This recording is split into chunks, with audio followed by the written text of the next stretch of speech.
Yin Muqing, under his father's directive, endeavored to cultivate a rapport with the heir of the Gu family. He took Gu Xinshi to a recreational venue to seek out Xiao O, only to discover that the young man was as innocent as a high school student, not only maintaining his virtue, but also requesting that he redeem a Xiao O.Through their interactions. Yin Muqing successfully forged a friendship with Gu Xinshi. Little did he know that the reason for their newfound camaraderie was that Gu Xinshi was destined to become his brother-in-law. Chapter 1. Father Under Fire. With a resounding gunshot, the man kneeling on the ground collapsed heavily, blood oozing from the bullet hole in his forehead, staining a large portion of the carpet. Yin Muqing disdainfully removed the bloody glove from his hand and tossed it onto the corpse. Bailey skillfully presented a fresh pair of gloves, but Yin Muqing waved him off, extracting a cigarette instead. He lit it, inhaled deeply, and exhaled the smoke languidly. "Young master, how shall we dispose of this individual?" Yin Muqing regarded the corpse with indifference and replied, "Burn him." Bailey hesitated. "Isn't a waste to incinerate just one? Perhaps we should accumulate a few more first?" Yin Muqing pondered for a moment and conceded, "Very well." The trained subordinates efficiently dragged the body away, meticulously cleaning the bloodstains, opening windows for ventilation, and ultimately replacing the carpet with a new one. It was as though nothing had ever transpired in that space. Yin Muqing reclined on the sofa by the floor-to-ceiling window, gazing at the dazzling nightscape outside, his expression obscured by the haze of smoke. Bailey stood quietly to Yin Muqing's right, taking the half-burnt cigarette from his hand. "Young master, smoking is detrimental to one's health." Yin Muqing retorted, "Less talk, more action." "Understood," Bailey replied. The Yin family had long been a dominant arms dealer in country S, with a trading history dating back over a century. However, under the current patriarch, Yin Muqing's father, the family had inevitably begun to decline. Various factions coveted this lucrative enterprise, eager to seize it for themselves, yet a starving camel is still larger than a horse. The Yin family, despite its troubles, remained a formidable force in country S. Last month, during the celebration of Yin Yunshan's 50th birthday, the head of the Yin family was shot in the chest, and the assailant took his own life on the spot. The scene erupted into chaos. As the eldest son of the Yin family, Yin Muqing had to take charge. He first instructed his confidants to transport his father to their private hospital for emergency treatment, then stood beneath the resplendent lights of the Yin family hall. Microphone in hand, the scent of brandy subtly permeated the air, and the guests gradually regained their composure, a testament to the suppressive aura unique to an alpha. "It seems some among us are feeling uneasy. Is that guilt I sense? The Yin family guarantees your safety, provided you have no ties to the unfortunate individual sprawled on the floor. I kindly ask everyone to cooperate with the search. Those who refuse, well, I trust you wouldn't wish to discover the consequences." As Yin Muqing's words echoed, a cadre of armed subordinates expertly surrounded the guests. A few scattered omegas among them began to weep. They were sheltered young ladies who had never witnessed such a scene. Gu Xinshi observed the unfolding turmoil with an impassive expression. When approached by a servant signaling for a search, he set down his glass of red wine and calmly stated, "I refuse." The situation quickly reached Yin Muqing's ears that he cast a glance at Gu Xinshi, who was dressed in a tailored black suit. His tie meticulously knotted and his cuffs buttoned tightly. Bailey whispered behind him, "Gu Xinshi, an alpha, the current chairman of the Gu Corporation, has ties to the military." Yin Muqing chuckled, "I am well aware of that. What are you implying?" Bailey sighed, "We cannot afford to provoke him." Yin Muqing understood the implications. The Gu family had been politically active for 3 generations, with the elder Gu being a founding general of country S. However, a twist of fate had emerged in Gu Xinshi's generation. He exhibited little interest in politics. Instead, during his university years, he established Gu Technology and, in just 5 years post-graduation, elevated it to one of the top 3 companies in country S. Many believe that Gu Xinshi's success was due to the Gu family's backing, and indeed, Gu Technology's rivals had attempted to report them, only to be met with astonishment. Gu Technology had no ties to the Gu family whatsoever. Yin Muqing was not convinced. Once Gu Xinshi's status as the Gu family's heir became known, many were eager to offer him resources. While Gu Xinshi had not leveraged his family name, he had certainly capitalized on the situation. Reflecting on this, Yin Muqing acknowledged that had he been in Gu Xinshi's position, he would never relinquish such a valuable identity. He approached Gu Xinshi, standing at 1.87 meters, only to find himself slightly shorter than the man before him. Frowning, he subtly adjusted the distance between them. Yin Muqing extended his hand. Chairman Gu Xinshi did not decline the handshake. Briefly but firmly grasping his hand, "Mr. Yin, I wonder in what capacity Chairman Gu attends his birthday celebration today." Gu Technology.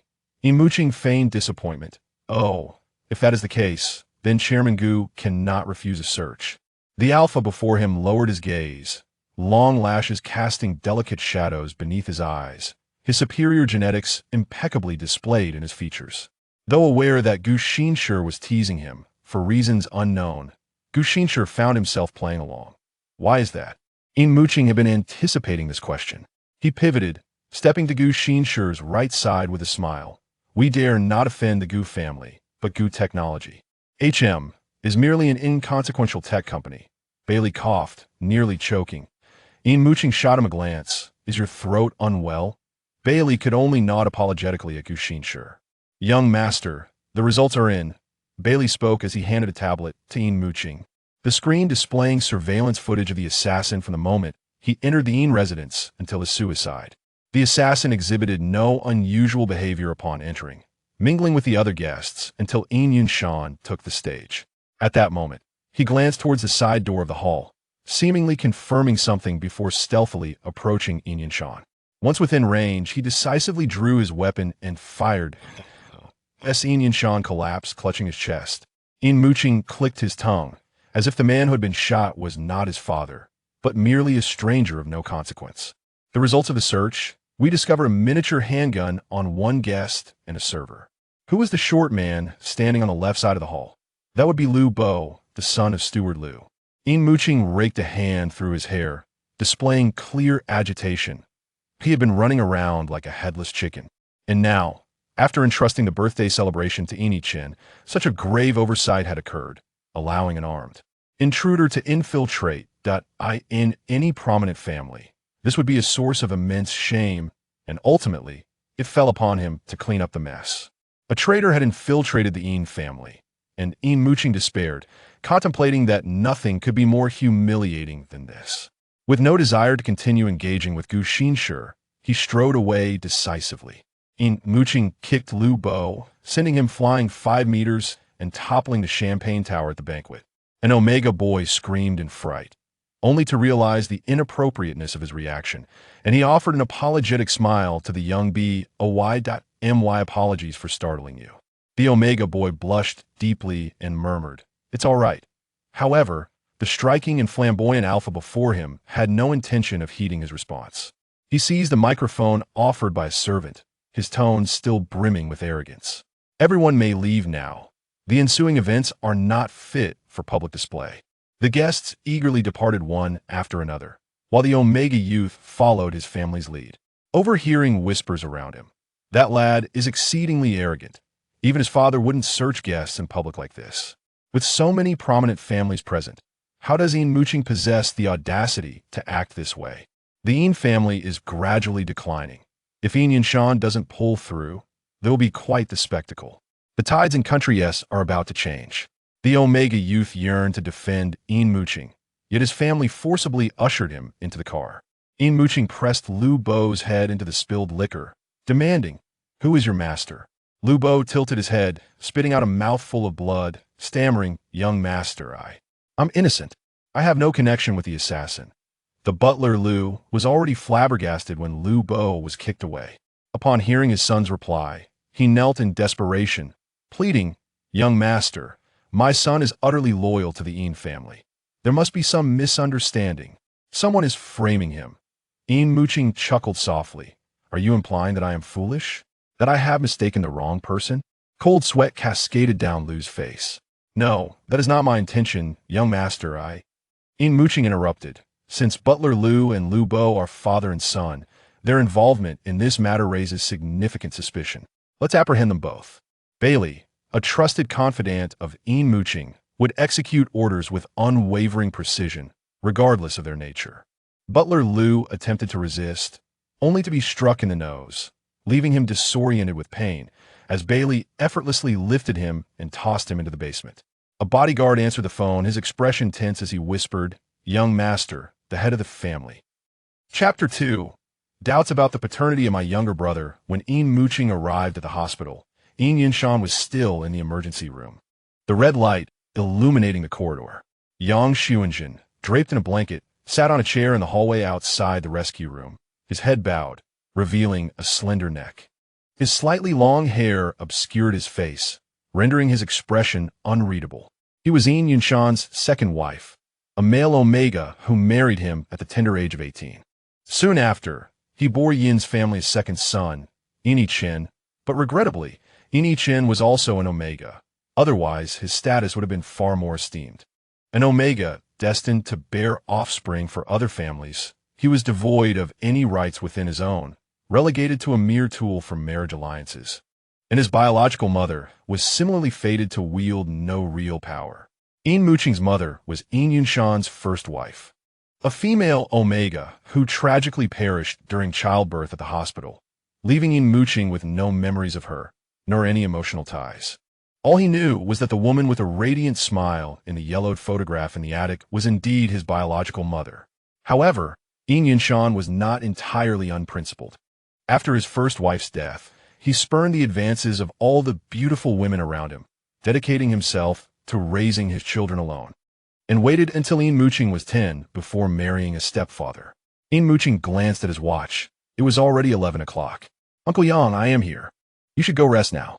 The Omega's constitution was inherently frail, both physically and psychologically far inferior to that of an alpha. After such a harrowing experience, it was all too easy for him to fall ill. Yang Xuanjin lifted his face, his nose slightly reddened, and his lashes glistening with unshed tears, clearly having just wept. At merely 36 years of age, there were no fine lines at the corners of his eyes, as the Omega genes bestowed upon him striking beauty, making him appear nearly the same age as Yin Muqing. In fact, they were only 8 years apart. The fragile Omega wiped away the moisture from the corners of his eyes, his voice slightly hoarse. "Is it Muqing? Has everything been handled? The person has already been apprehended." Yang Xuanjin refrained from further inquiries, for he was astute, always knowing when to draw the line, never prying into the affairs of the Yin family's business, nor involving himself in the family's challenges. He dutifully played the role of the matriarch, a beautiful vase entwined around the great tree of the Yin family. Yang Xuanjin tightened his blanket around him and stood up, leaning against the wall. The nurse had prepared a room for him and was waiting nearby to escort him. As he passed by Yin Muqing, Yang Xuanjin suddenly faltered, his body swaying unceremoniously towards Yin Muqing. Yin Muqing shifted to the side, and the Omega fell heavily to the ground. Just then, Yin Yichen arrived and witnessed this scene, rushing over to help Yang Xuanjin up. "Dad, are you all right?" Then, he turned to Yin Muqing with a fierce demeanor, questioning, "Yin Muqing, what were you just avoiding?" Yin Muqing remained silent. Yang Xuanjin, having settled back into his chair, shot a glare at Yin Yichen and admonished, "Muqing is your brother.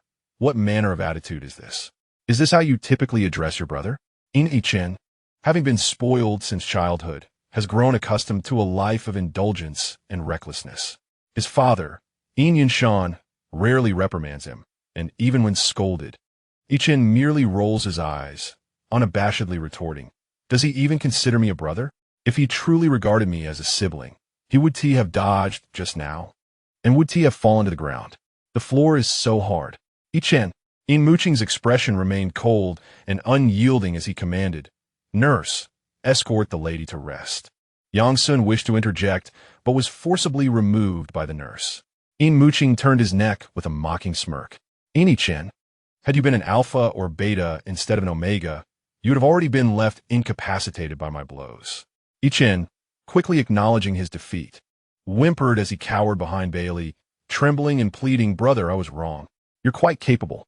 Can you enlighten me as to why you replaced the waiter with one of your classmates?" "Brother, my classmate said he had never attended a banquet of a prominent family, and he wanted to experience it. I inquired about the invitation, and you mentioned it could only be extended to those from noble families. I couldn't obtain an invitation, so I Yin Muqing shut his eyes and took several deep breaths. How long have you known him? 3 months. Yi Chen's voice dwindled. Foolish. Utterly foolish.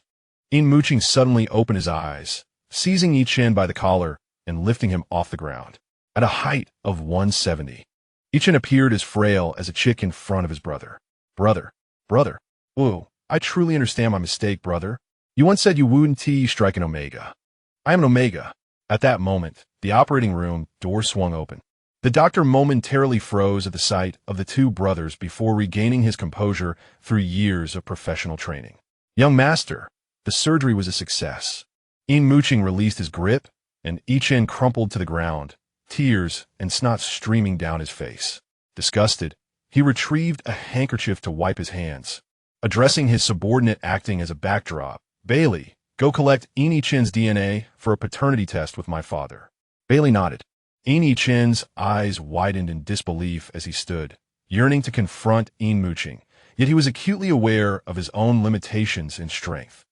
With his raised fists lowered again, he stared dazedly at the cold hospital floor, ultimately collapsing in a fit of tantrum.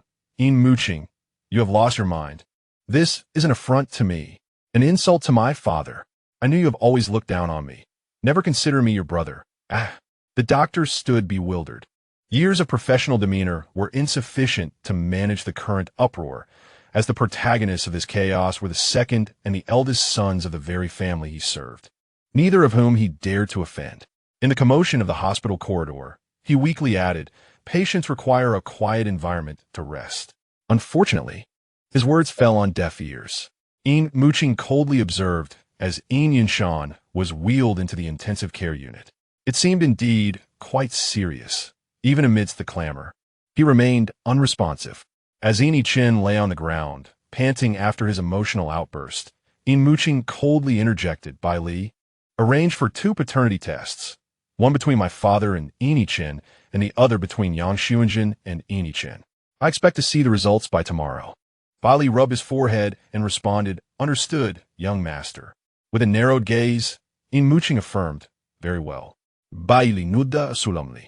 I shall ensure both reports are delivered to your office by tomorrow." With that, Yin Muqing briskly departed.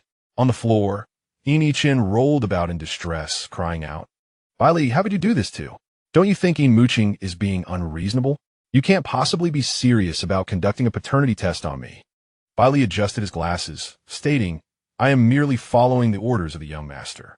He then stepped aside to allow the nurse to collect Yin Chen's genetic samples. The nurse swiftly gathered hair follicle samples, while Yin Chen clutched his head and wept softly. After a moment of contemplation, Bai Li scanned Yin Chen and instructed, "Please collect blood and oral mucosal cells as well." The nurse hesitated, instinctively replying, "The DNA from the hair follicles is sufficient to ensure the accuracy of the paternity test, and the results would be the same as those from blood or oral cells." Bai Li narrowed his eyes. "Oh." The nurse complied promptly, taking Yin Chen's blood and performing a throat swab, presenting the samples respectfully to Bai Li for inspection. Satisfied, Bai Li nodded and briskly made his way to find the young master. However, upon arriving at the young master's exclusive room in the hospital, he found it unoccupied. Chapter 3. The culprit is Mud. Yin Muqing stood before the door of the intensive care unit, staring intently through the glass at the lifeless figure within. This once mighty alpha now lay in a hospital bed, tubes protruding from his body, relying on the cold figures displayed on the monitors to prove his continued existence.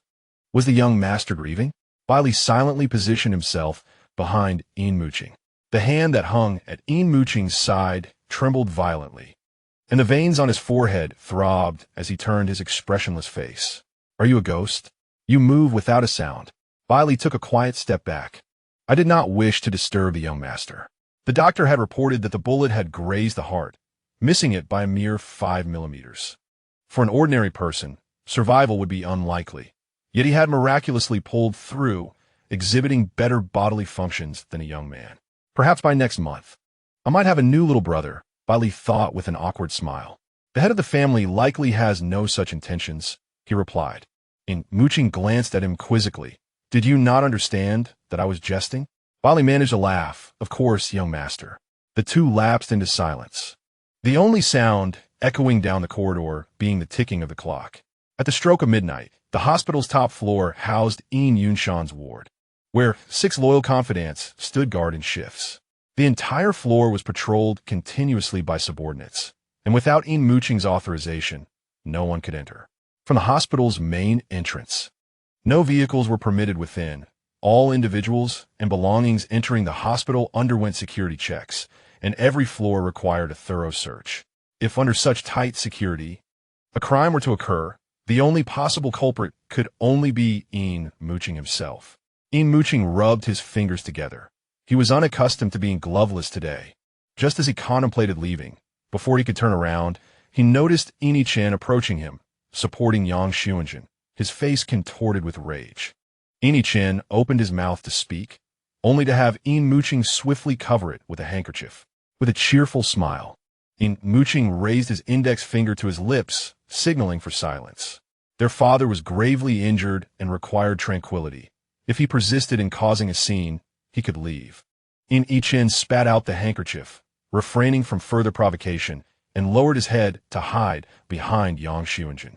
He dreaded Yin Muqing's deceptively pleasant demeanor, which always led to his utter humiliation. Yang Xuanjin sighed and inquired, "What did the doctor say?" "He survived, but needs rest." After a moment of silence, Yang Xuanjin calmly stated, "Yi Chen and I will stay with your father a while longer. You've had a long day, so go rest." Yin Muqing nodded to Yang Xuanjin and exited swiftly. "Young master, that handkerchief was mine," he remarked. "Ah, I shall return it tomorrow." Luhua Hospital was a private establishment owned by the Yin family, with the top floor reserved exclusively for family members. It boasted comprehensive medical facilities and several luxurious suites for accompanying personnel to rest. After coming of age, Yin Muqing became a frequent visitor. Possessing a dedicated suite of his own, he efficiently retrieved clean clothing from the wardrobe. Unlike Yin Chen, Yin Muqing was not a sheltered young master hidden away in the depths of a grand estate. He had been involved in the family business since the age of 8. Yin Yinshan, a quintessential stern father, believed that true alphas were forged amidst the chaos of conflict, thus sending Yin Muqing into the military at the tender age of 10. During his 3 years in the army, he excelled in every aspect, harboring no other ambitions.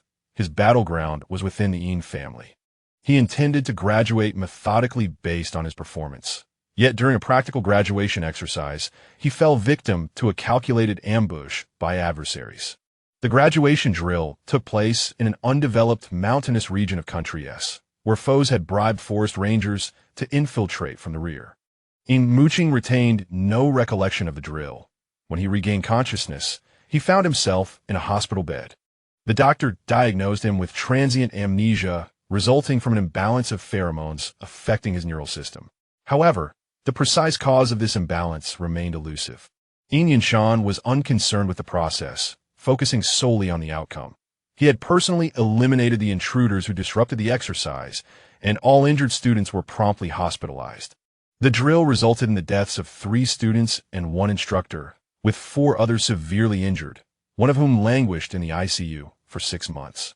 Acknowledging that the Yin family had inadvertently brought this misfortune upon them, Yin Yinshan compensated the parents of the victims generously. He was grateful that the affected students were ordinary individuals, whom he could compensate with money. He recognized the selfishness of his thoughts, yet felt he had no alternative. Yin Muqing was not severely injured and soon recuperated enough to be discharged. When Yin Yinshan asked if he wished to visit his classmates, Yin Muqing declined. What would be the purpose? It would change anything. He turned on the hot water, allowing the warmth to cascade over his head, flowing down his neck and enveloping his shoulders as the water washed over the glands in his neck, releasing a deep sigh of relief. He greatly preferred to recline in a bathtub filled with warm water, which bestowed upon him a profound sense of freedom and comfort. The gentle currents caressed his muscles, rendering him as if he were floating in midair. At times, he would indulge in a brief slumber within the confines of the tub. A soft knock echoed twice on the door. "Young master, it is Bailey. Are you asleep?"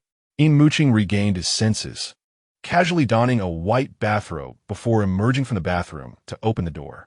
Bailey stepped inside, turning to gently close the door behind him. Yin Muqing sat quietly on the sofa against the wall, his head bowed as he silently dried his damp hair with a white towel. Young master, we have conducted an investigation regarding the young master's classmate. All his identity information is fabricated. The assassin who committed suicide by swallowing a gun also appeared in Deep City 3 months ago. As for Lu Bo, we discovered he opened a new account abroad, with 30 million in it. Who are the suspects? The Gao family, specifically Gu Yihan. The Gao family differed from the Yin family, while the Yins engaged in arms dealing. The Gaos ostensibly operated within real estate, yet they were known to dabble in all manners of illicit activities. However, Gu Yihan, the head of the family, was astute and maintained strong connections, resulting in only minor penalties over the years. To quote Yin Yunshan, the Gao family was merely the rats in the sewers, the filth in the alleys, unworthy of serious consideration, eliciting annoyance at just the thought of them. Contemplating this, Yin Muqing let out a heartless chuckle. Bailey inquired, "What is amusing?" Yin Yunshan had once remarked that the Gao family resembled the rats in the sewers, the filth in the alleys. It was ironic that they had ultimately found themselves in dire straits, being shot and rushed to the emergency room. Bailey, accustomed to Yin Muqing's callous demeanor, continued, "We have uncovered that the individual who hired the assassin is a man named Lu Bingren, an orphan unaffiliated with any faction. The Gao family had previously supported him, but he severed ties with them 2 years ago, which even made the news." It made the news? How was I unaware of this? We had received a substantial order from the Soloria family at that time, and you were occupied with that, Bailey explained, retrieving a tablet to display the news page from 2 years prior. The screen boldly proclaimed, "The New Farmer and the Snake. Gu Yihan condemns Lu Bingren for his lack of conscience." Yin Muqing snorted, not bothering to read further. Did Gu Yihan truly believe that the absence of substantial evidence would deter them from taking action? How naive. Gu Yihan was decidedly foolish, employing such rudimentary tactics. Ordinary individuals might presume that another force had hired Lu Bingren to shift suspicion onto the Gao family, given that Lu Bingren had a clear vendetta against Gu Yihan. However, whether it was enmity or gratitude remained uncertain. Gu Yihan, exploiting this cognitive bias, could easily argue that if he were indeed culpable, he would not hire someone with a known connection to himself. He might assert that his severance of ties with Lu Bingren was common knowledge, rendering it implausible for Lu to risk himself on his behalf. Yin Muqing abhorred such convoluted reasoning. He was resolute in his belief that the Gao family bore guilt, and thus they were guilty. Any schemes or stratagems would hold no sway over him.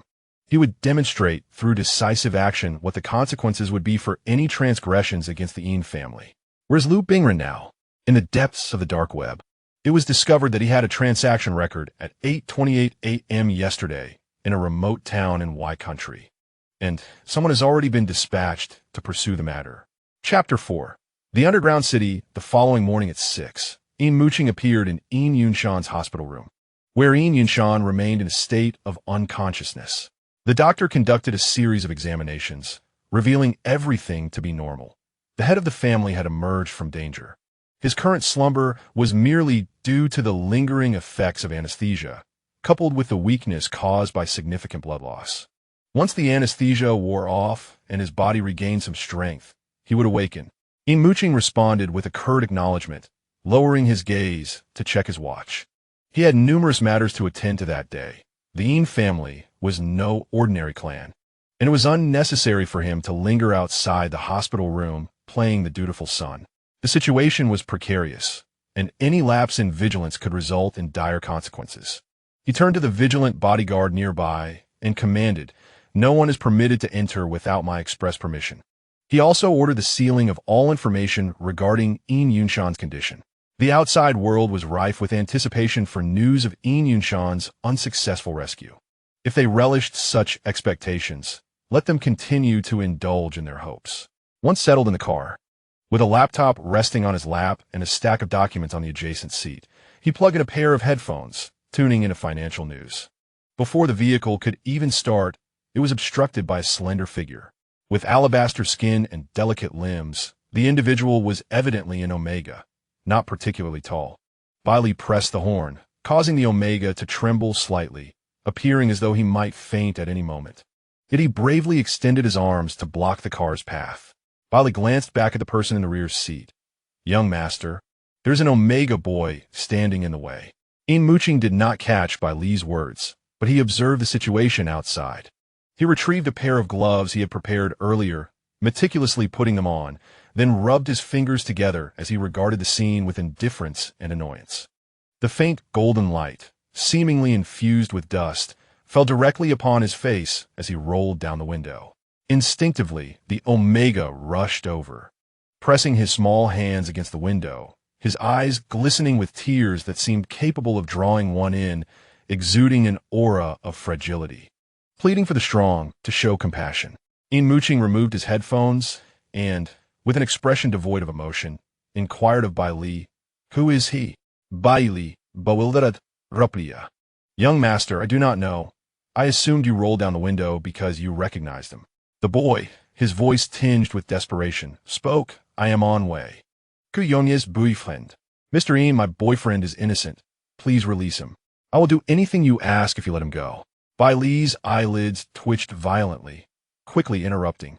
"Young master, Chu Yong is the classmate of the second young master, the one who infiltrated as a waiter." Yin Muqing smirked coldly. "So you're a classmate of Yin? The Omega, with reddened eyes, replied, "I'm also a classmate of Yin. We share a strong bond. It was Yin who informed me of your presence here.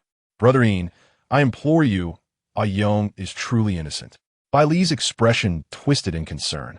Fearing his young master's wrath, he hastily exited the vehicle, intent on dragging this oblivious Omega away. Just then, an unforeseen turn of events occurred.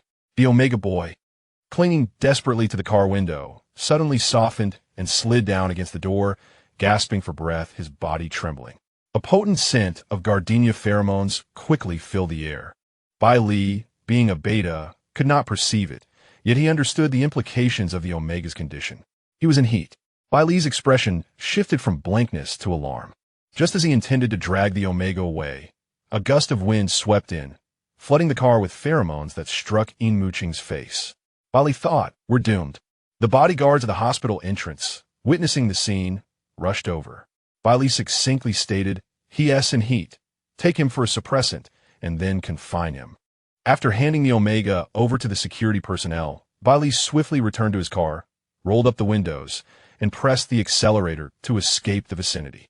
Yin Muqing's expression was inscrutable. The pheromones of an Omega in heat would not induce an alpha to enter a state of arousal, but they certainly had an effect, notably heightening desire.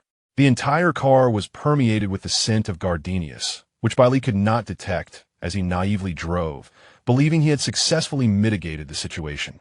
With a darkened expression, Yin Muqing spoke, "Open the window." Baili obediently complied, and after a moment, weakly inquired, "Young master, where are we headed now?" Yin Muqing loosened his tie and leaned back against the seat, revealing a glimpse of his fair skin. He tilted his head back, his prominent Adam's apple moving up and down, his eyes closed. "To the underground city." Having spoken, he covered his eyes with the back of his hand, seemingly unable to endure the situation. After half a minute, he suppressed his mouth and bent over, dry heaving. Yin Muqing's complexion was pale, and the retching had left a faint blush on his cheeks. Baili pressed his lips tightly together, refraining from uttering a word. Yin Muqing had always harbored a strong aversion to the pheromones of strangers. If it were a usual concentration, it might not be so unbearable. But today he had the misfortune of encountering a heat-stricken Omega, and one with a gardenia scent at that, a fragrance known for its longevity among pheromones.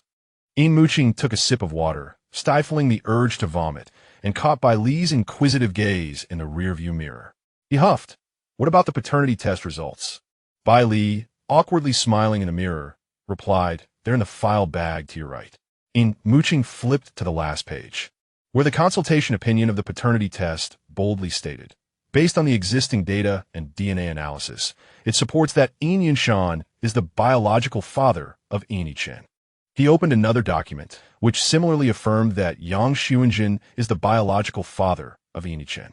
A tinge of disappointment washed over him as he casually tossed the report onto the adjacent seat. "Do you think Yin Yichen might have bribed the paternity testing agency?" Baili felt a wave of embarrassment.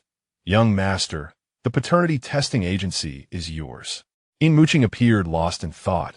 Perhaps they have defected. Bailey explaineth. The underground city is merely a surface term for the black market. It is not a closed-off area, but rather a vast urban expanse, teeming with a mix of people, rife with darkness and desire. The morals and dignity of everyday life dissipate here, where sunlight does not reach. Inhabited by a throng of gamblers who would sell their souls for money. Although Yin Muqing does not frequent this place often, he is well acquainted with many individuals here. Upon disembarking from the vehicle, he immediately encounters an acquaintance. The unkempt bounty hunter attempts to pat him on the shoulder, only to have his wrist firmly grasped by a bodyguard. Yin Muqing casts a sidelong glance at him. Eric, I have reiterated numerous times, do not touch me. Eric's expression is exaggerated as he winces. Ouch, Mr. Yin, please have your bodyguard release me. I was merely greeting you. God forgive me. Even my enthusiastic demeanor cannot thaw your icy exterior. Let go. At his words, the bodyguard loosens his grip and emotionlessly retreats behind Yin Muqing, while Eric clutches his wrist, hissing in discomfort. Bailey, standing nearby, revels in the moment. Congratulations, Eric. This marks the 4th time. Keep up the hard work. Humph. What brings you esteemed individuals from country S here? Have you made any progress on the matter I entrusted to you last time? As the topic shifts to work, Eric's demeanor grows serious, and they move to his workspace. The studio, converted from an apartment, has an office desk on the 1st floor serving as the workspace, while the 2nd floor comprises Eric's personal space. The entire apartment is in a state of disrepair, with darkness permeating through the sunlight's inability to penetrate. Mr. Yin, I have conducted an investigation for 3 months, and the gathered information has filled my studio, yet the results remain elusive. The events transpired over a decade ago. Those privy to the details are either deceased or missing. I have questioned all who are still alive, but they were not present during the occurrences involving you and are unaware of what transpired. The individual you seek may not even exist, or it is possible that he perished in the training grounds at that time, with no one wiser. Should you wish to ascertain the latter possibility with certainty, you will need to hire more personnel to scour the mountains, as the training grounds are excessively vast. However, even if skeletal remains are discovered, it cannot conclusively prove he is the person you are searching for. Yin Muqing replies, I understand. Chapter 5. The chairman seems a bit deceptive after the vehicle has traveled a short distance and has yet to exit the underground urban area. It becomes ensnared in traffic. The pale golden sunlight filters through the car window, slanting onto Yin Muqing's dark hair, casting a soft golden halo. In a nearby alley, a brawl unfolds. A man clad in a suit is valiantly defending his girlfriend by confronting several armed assailants. Despite his valiant efforts, he finds himself outnumbered and gradually succumbing to defeat. Yin Muqing watches with keen interest, and, as he observes, he sits up straighter. The man in the suit strikes him as somewhat familiar. Upon closer inspection, a peculiar expression crosses his face. How could Gu Xinshi be here? With an accident ahead blocking the way, the car cannot move for the time being. Yin Muqing decisively exits the vehicle. Rather than sit idly, he prefers to stretch his legs. Bailey, bewildered by his sudden departure, follows suit. 4 assailants stand in front, obstructing the exit, slowly advancing toward him, while the Omega girl remains behind. Gu Xinshi, with no avenue of retreat, steels himself, raises his elbow to block a baseball bat, and delivers a swift kick, sending one of the assailants flying. As he lands, Gu Xinshi stumbles and nearly loses his balance, darkness encroaching upon his vision. Under ordinary circumstances, he would easily handle these 4 individuals. However, having just undergone treatment at the Research Institute yesterday, his body had yet to fully recover, and the pheromones within his glands had been nearly depleted due to the treatment process, rendering him temporarily incapable of suppressing pheromones. He raised his elbow to block the assault of a baseball bat, catching a glimpse of a kidnapper attempting a sneak attack from behind. Gu Xinshi, lacking the strength to evade, gritted his teeth and braced himself for the impending blow. To his surprise, the anticipated pain did not strike. He swiftly turned around. Yin Muqing, clad in black gloves, had seized the kidnapper's wrist with his slender fingers and twisted it slightly, causing the assailant to writhe in agony. The raised club clattering to the ground. Backlit, Yin Muqing wore a teasing expression. Oh, Gudong, what a coincidence. With a swift kick, he sent the kidnapper flying 5 meters away. Yin Muqing raised his chin slightly, gesturing towards the corner where the Omega girl was trying to conceal herself. Is Gudong's valiant rescue of the damsel in distress a failure? Quite unfortunate indeed. To his astonishment, Gu Xinshi, appearing tall and robust, seemed rather feeble. No wonder he did not join the military. Perhaps he was deemed too weak to pass the selection. Gu Xinshi, feeling helpless, replied, I apologize for the embarrassment, Mr. Yin. With Yin Muqing's intervention, the situation took a dramatic turn. The kidnapper, realizing the unfavorable circumstances, attempted to flee, only to be met with by Li, who, donning sunglasses, held a gun to the kidnapper's head, forcing him to raise his hands and surrender. Bai Li smirked. Did our young master permit you to leave? Such a lack of decorum. The 4 kidnappers knelt in a row, feeling the weight of their ill fortune. Their initial plan was simply to abduct a lone Omega, yet they found themselves thwarted midway by a heroic intervention. Although the newcomer was an alpha, his visible frailty led them to believe they could overpower him. But just as they considered abandoning the task, they were confronted with the formidable presence of a gun. Typically, those who wield firearms are not to be trifled with. The lead kidnapper gasped for breath, weighing his words. We did not intend to cause you trouble, sir. With your magnanimity, would you let us go? We need to report back to our employer. This implied they had backing. And if Yin Muqing wished to take action against them, he would need to consider the power of the forces behind them. Suddenly breaking his silence, Gu Xinshi inquired, Who is your employer? Yin Muqing chuckled lightly. What? Does Gudong wish for his family to intervene?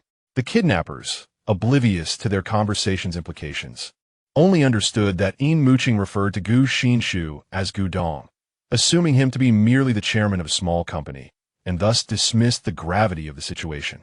They boasted shamelessly, Our employer, mentioning them might frighten you both.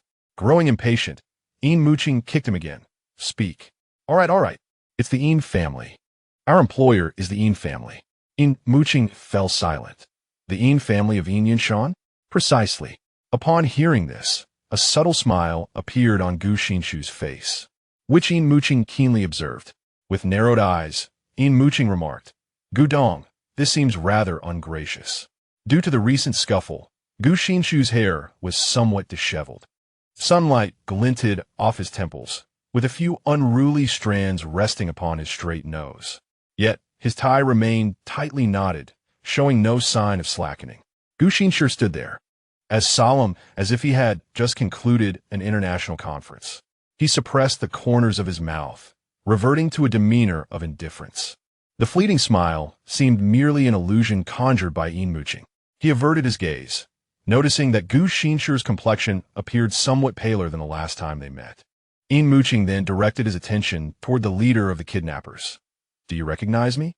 The kidnapper remained silent, yet his eyes blatantly conveyed his ignorance. Who are you?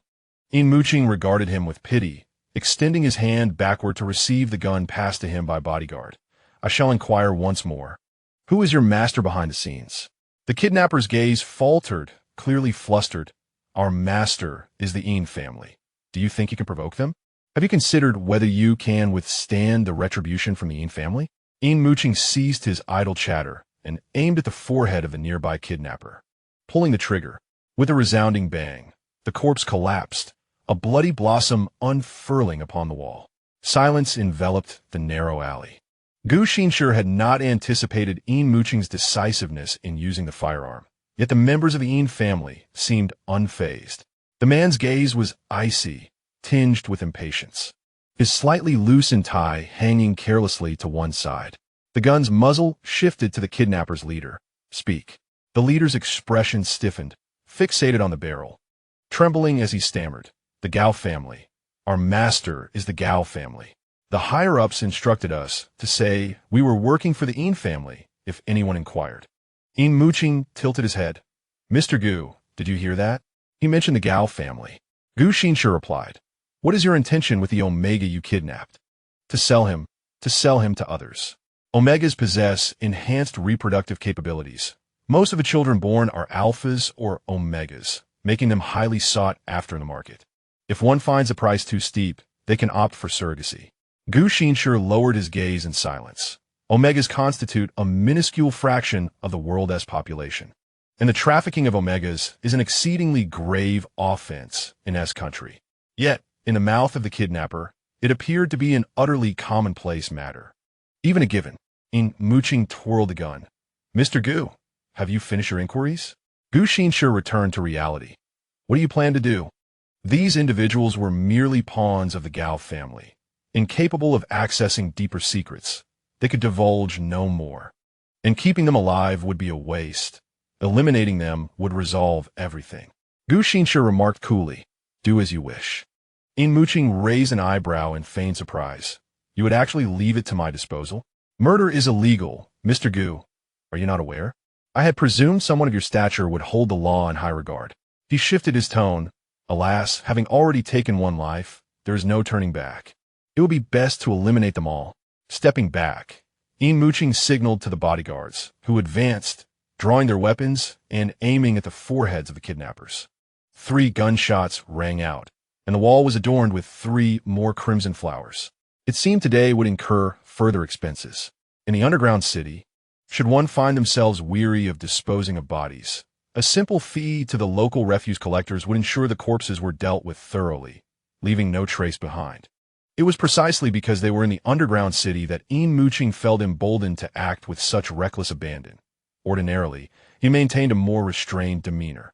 Returning to the car, he noted that the earlier incident had been resolved and the traffic had cleared. Gu Xinshi tapped on the car window. Yin Muqing lowered the car window and inquired, Mr. Gu, what is the matter? Gu Xinshi replied, Mr. Yin, would it be too much trouble for you to give us a ride? My car has been deflated. Yin Muqing paused for a moment before responding, of course. Chapter 6. This is a bit unscrupulous. The scene had been vacated, leaving behind 4 lifeless bodies upon the ground, blood oozing slowly from their foreheads, gradually pooling into a small puddle.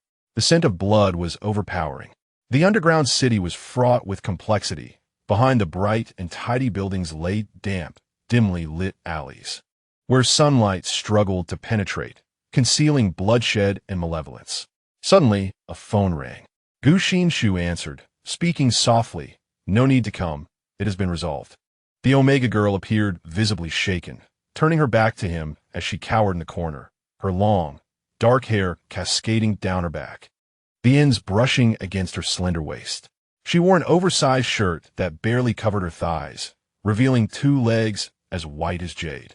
Gu Xinshi pinched the bridge of his nose, reassuring her, it's all right now. What is your name? The girl trembled, her fear intensifying. Gu Xinshi had no connection to her. His presence here was purely coincidental. He had come to the underground city to seek Dr. Smith, hoping to consult her on certain matters. Dr. Smith was a beta female who shattered the stereotype of an industry dominated by alphas. Having gained admission to the world's foremost medical institution and graduating at the top of her class, after 2 years of service at a national research institute in Country D, she had resigned. Shortly thereafter, Dr. Smith published her latest research findings on a medical program, boldly suggesting that certain alpha pheromones possess the capacity to treat specific pheromone disorder syndromes. If this statement were conveyed to a primary school student, they would undoubtedly declare it impossible. Alpha pheromones are characterized by their aggressive and suppressive traits, while pheromone disorders require the soothing presence of gentle, comforting pheromones. This is why there are no alphas in the pheromone departments and why omega doctors are so revered in that field. Yet, patients suffering from specific pheromone disorders require an omega that resonates with their pheromones to find solace. Many search their entire lives without success, ultimately succumbing to madness or despair. Someone had reported sighting Dr. Smith in the underground city last month, prompting Gu Xinshi to dispatch individuals to search for her, but to no avail. He had not intended to enter the underground city today in search of Dr. Smith. His presence was merely a spontaneous decision during his passage. Unsurprisingly, he returned disappointed. On the way out of the city, the girl managed to flag down his car. Initially, Gu Xinshi was reluctant to assist her, feeling unwell. However, He perceived a resemblance to a deceased acquaintance within her, stirring a sense of compassion. Had Yin Muqing not appeared, Gu Xinshi would have found it difficult to extricate himself from the situation. The Omega girl calmed herself enough to turn and face him. "My name is Xiao O.Through," she said. Gu Xinshi patiently reassured her. "All right, Xiao O.Through, it's all over now. Where do you live? I shall take you home." Upon hearing his words, Xiao O.Through seemed to catch a glimpse of some horrifying specter, her gaze fixated and retreating incessantly. "I won't go back. Help! I won't return. I'm so frightened." Gu Xinshi furrowed his brow, urging her to calm down.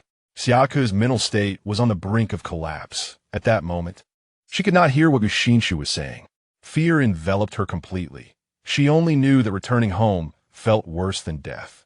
Gu Xinshi swiftly struck the back of Xiao O.Through's neck, rendering her unconscious. He bent down gently to lift her up. Xiao O.Through's condition was decidedly alarming. She needed hospitalization for treatment. As a third-generation alpha raised with the ethos of protecting the vulnerable, Gu Xinshi could not abandon an Omega in distress. His vehicle was parked not far away, and he placed Xiao O.Through in the back seat, shutting the door, when he suddenly sensed something amiss. A tire had been punctured. The underground city was a den of miscreants. He pondered whether he was fortunate or unfortunate to have only suffered a flat tire. Scanning his surroundings, he noticed that Yin Muqing's vehicle had not yet departed. After a brief moment of contemplation, he approached the armored car. He knocked on the window, which descended to reveal Yin Muqing's assertive visage, clearly surprised. "Mr. Gu, is there something you need? Could Mr. Yin give us a lift?" After a moment's hesitation, he replied, "Certainly." Yin Muqing had driven out with 2 vehicles today. 2 bodyguards shared one, while he and Bai Li shared the other. Naturally, Xiao O.Through was placed in the back seat of the bodyguard's car. Gu Xinshi opened the door and entered, a fragrance reminiscent of gardenia pheromones wafting through the air. He idly speculated that it belonged to an Omega. Alpha pheromones tended to be more stimulating, whereas Omega pheromones were sweet. His mother's pheromones had a jasmine scent. With 2 towering alphas seated in the back, Bai Li instantly felt the air within the vehicle grow thin. He discreetly observed his young master's expression through the rearview mirror, only to be met with a fierce glare from Yin Muqing. Gu Xinshi took his seat out of habit, only to realize the inappropriateness of his choice once inside. However, the vehicle had already begun to move. "Where to, Mr. Gu?" Yin Muqing inquired. "If it's convenient, could you take us to the hospital?" "That Omega is not in good condition," Gu Xinshi replied. Yin Muqing adjusted his gloves and said, "Convenient. I was just heading back to the hospital." "Thank you," Gu Xinshi expressed.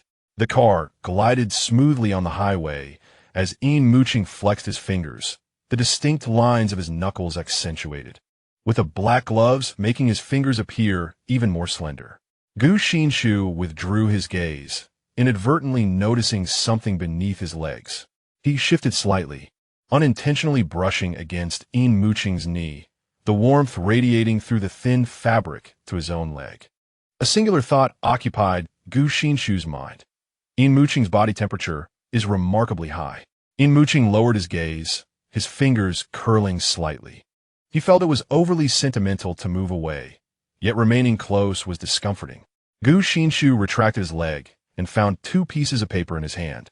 He intended to return them to Yin Muqing, but his eyes were uncontrollably drawn to the contents written on the paper. "This is a paternity test report." Without taking a closer look, the alpha beside him lazily extended his hand, beckoning him with a finger. "Mr. Gu, this is private." "My apologies." The 2 fell into silence. Gu Xinshi slowed his breathing.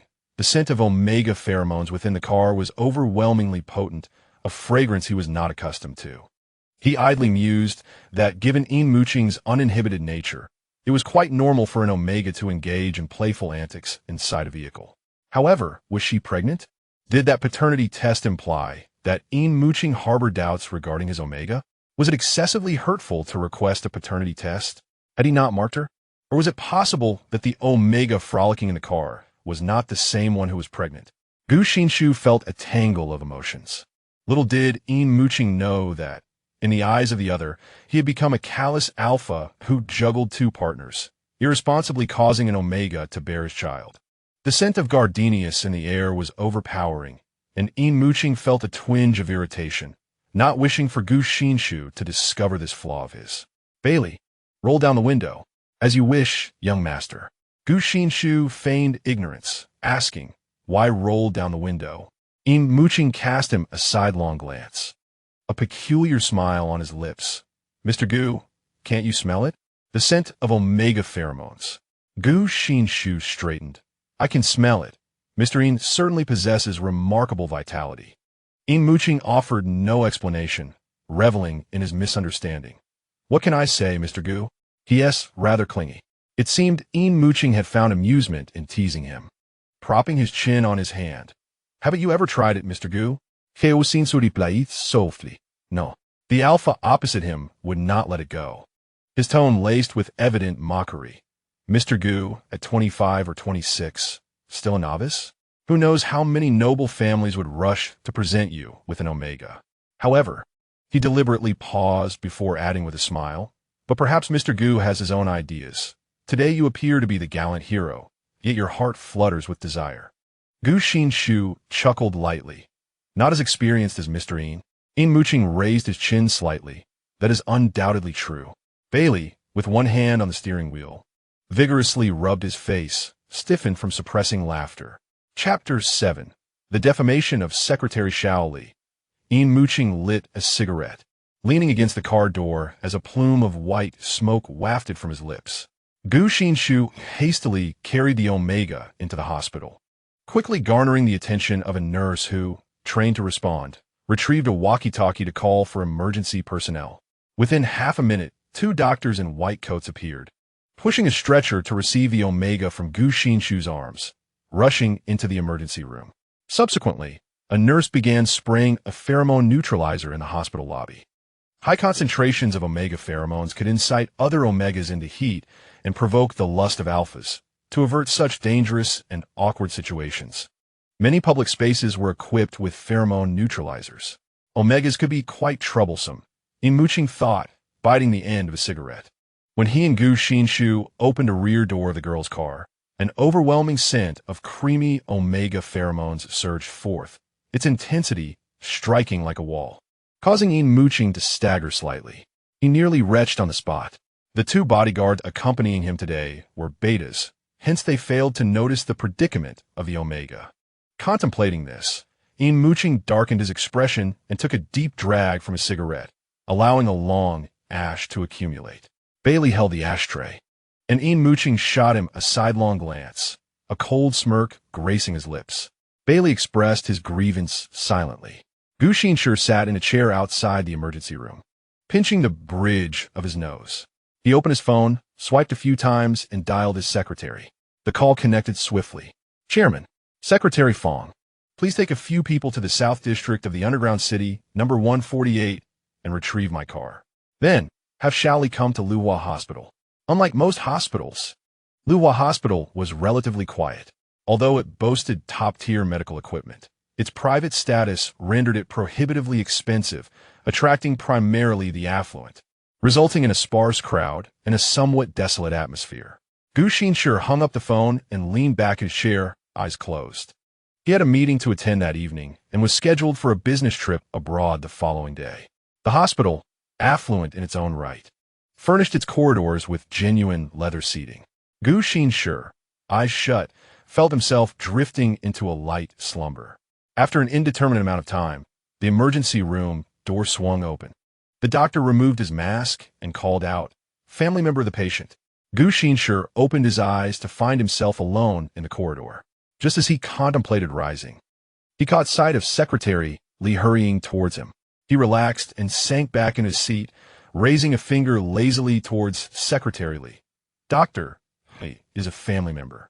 Secretary Li, taken aback, pointed to himself in confusion. Me? Gu Xinshi nodded. With the unexpected responsibility of being a family member thrust upon him, Secretary Li dared not express his frustration and focused intently on the doctor's instructions. The doctor eyed him suspiciously. "You are a family member of the patient?" Secretary Li nodded firmly. "The chairman said I am, so I am." The doctor maintained a stern demeanor. "The patient is pregnant and has just experienced a scare that nearly resulted in a miscarriage. leading to a disruption in her pheromones.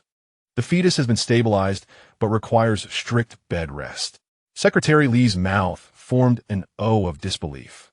The doctor, accustomed to the antics of wealthy science, spoke of arranged marriages devoid of affection, where one is maintained at home while numerous others are kept outside. It was evident that the gentleman had neither the means to acknowledge his illegitimate offspring nor the foresight to prevent such a predicament. With this in mind, the doctor added coldly, "Do you wish to keep the child? Given her condition, if she undergoes an abortion, she may never conceive again."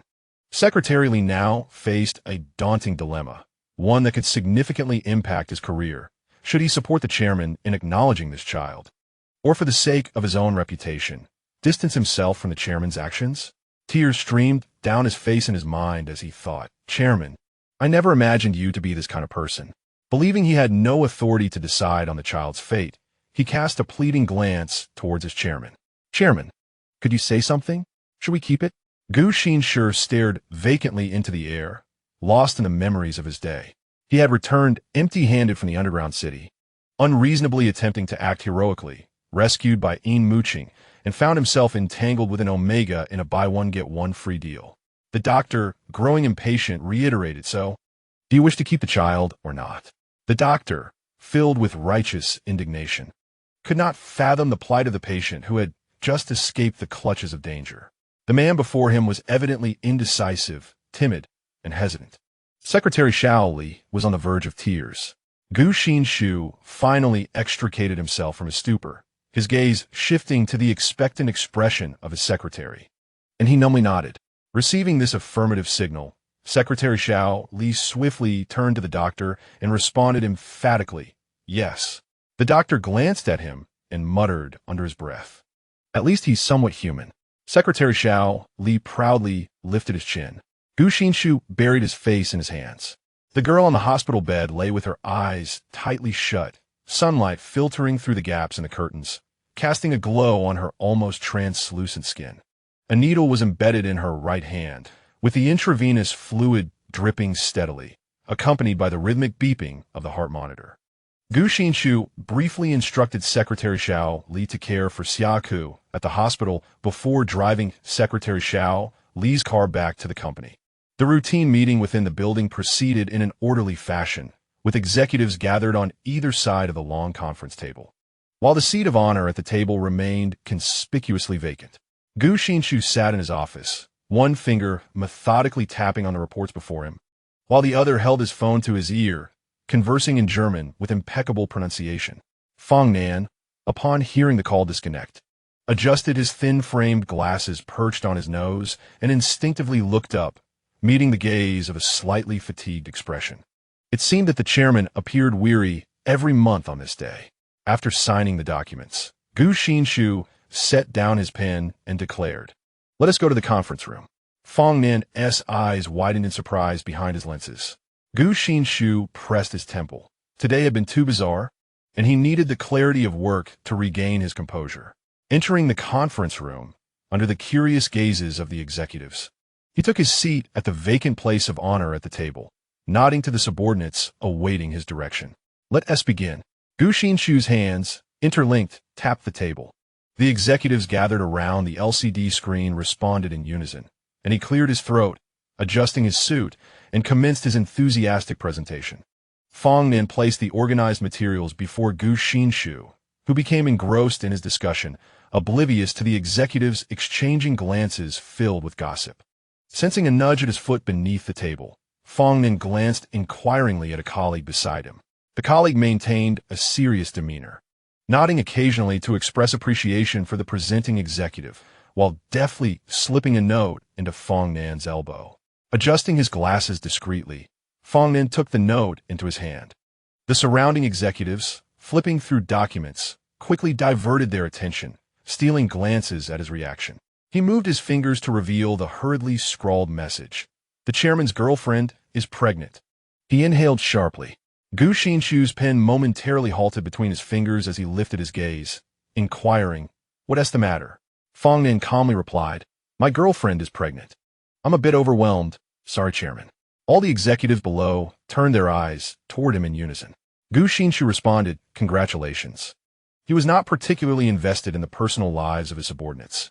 He merely paused, perplexed by the unusual number of pregnancies today. Pregnancy is a joyous occasion. Even a usually composed Secretary Fong finds herself distracted during meetings. Gu Xinshi is not an autocratic leader. He is even contemplating granting Fong Nan a day off.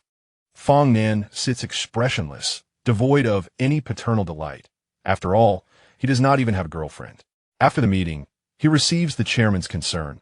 Secretary Fong, tomorrow you will be on a business trip with Secretary.He. Take a day off to accompany your girlfriend. Fong Nan replies calmly, "Chairman, my girlfriend is fond of ambitious alphas. If I take a leave due to her pregnancy, it would displease her." Gu Xinshi does not insist further. Chapter 8. I am an alpha. Alphas cannot bear children. The Gu family's ancestral residence is perched upon a hill. A grand traditional Chinese mansion that from afar resembles a chessboard of agate and jade nestled amidst the mountains. The estate boasts 5 levels above ground and 3 below, with a layout of 3 entrances and exits. Upon arriving at the Gu residence, the iron gate opens automatically. Gu Xinshi drives to the main house, where the security and the housekeeper are already waiting at the entrance. The housekeeper, nearing 50, approaches with a beaming smile upon seeing Gu Xinshi alight from the vehicle. "Young master, you are finally back. Madam has been speaking of you often." Having grown up in the Gu residence under the guidance of his father, the former housekeeper, the housekeeper has efficiently managed the household since his youth. He promptly calls for assistance to retrieve Gu Xinshi's luggage and prepare the guest room. Since graduating, Gu Xinshi has seldom spent the night at the ancestral home, initially due to the burgeoning demands of his company. And now he has grown accustomed to residing in an apartment. As a group approaches to retrieve his luggage from the trunk, Gu Xinshi swiftly intervenes. There is no need to take the luggage down. The housekeeper, puzzled, receives clarification. "I will not be staying here tonight. I have a business trip early tomorrow." Having watched him grow up, the housekeeper feels a twinge of sympathy. "You are quite busy with work, aren't you?" Gu Xinshi smiles lightly. It's manageable. Upon entering the living room, the entire family is already gathered. He removes his suit jacket, hands it to a maid, slides into gray slippers, and takes a seat at an empty spot. "Dad, Mom, Aunt, Uncle." Guran beams. "Ah, dear nephew, what a pity it is not New Year. Or else there would be red envelopes." Gu Xinshi smoothly produces a red envelope from his pocket and hands it to his cousin Li Xiao, who is busy munching on cherry tomatoes. "Here, that's your red envelope." Li Xiao looks up, surprised. "Thank you, brother." Guran comments, "How stingy." Today is Madame Gu's 49th birthday. She despises her birthday, turning into a social affair, so the family typically gathers for a simple meal. Gu Xinshi presents his gift, and Madame Gu playfully chides. "How could you remember me? Your mother?" Gu Xinshi replies helplessly, "How could I forget?" As she unwraps the gift, a pigeon egg-sized emerald ring emerges, which she delicately puts on. Under the light, the gem sparkles, accentuating the delicacy of her fingers. Mr. Gu inquires in a neutral tone, "Are you busy with work?" "Not too busy," Gu Xinshi responds. Madame Gu hastily interjects, "Since you're not busy, stay at the ancestral home for a few days." She treasures him like a precious gem, her only child, and with his infrequent visits, she often finds the grand house feeling empty. Gu Xinshi comprehended his mother's intentions, feeling a sense of helplessness. "Mother, I am no longer a child. Even at home, it is impossible for me to frolic like one." Upon having her thoughts laid bare, Madame Gu cast a sorrowful glance at her husband, lamenting, a grown son is no longer under his mother's control. Mr. Gu swallowed his wine, his tone unremarkably neutral. "What our son says is indeed correct." Gu Xinshi felt akin to a 1,000-watt light bulb, after enduring the trials of raising a son to maturity. How could he possibly allow him to return? Seeing her husband offer no support, Madame Gu raised a trembling finger toward Mr. Gu. "When I suggested having 2 children, you refused. Now look, our son is unfilial, without even a small one to keep us company, leaving us as the elderly left behind." Mr. Gu fixed his gaze upon her. Madame Gu instinctively touched her face, questioning, "What are you staring at? What do you see signs of aging?" He touched his chin, replying, "You are evidently as youthful as ever." just as you were when we wed. A blush crept across Madame Gu's cheeks. Gu Xinshi, unfazed, continued to eat. Gu Ran gazed wistfully at her brother and sister-in-law, who were playfully bantering, and turned defiantly to her husband. Do you think I am old?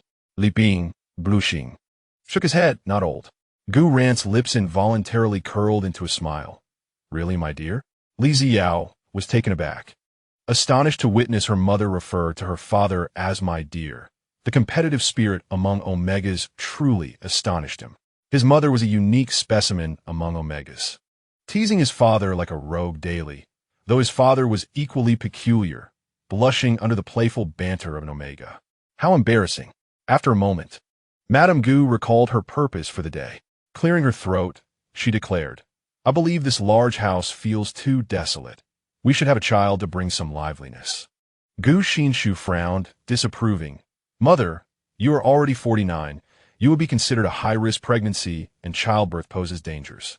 Madame Gu retorted, I am suggesting that you have a child. Gu Xinshi shook his head. But I am an alpha, and alphas cannot conceive.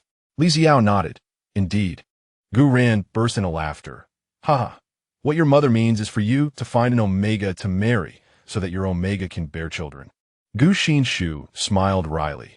What is it with today's fixation on pregnancy? His mind, recently refreshed by work, began to whirl again.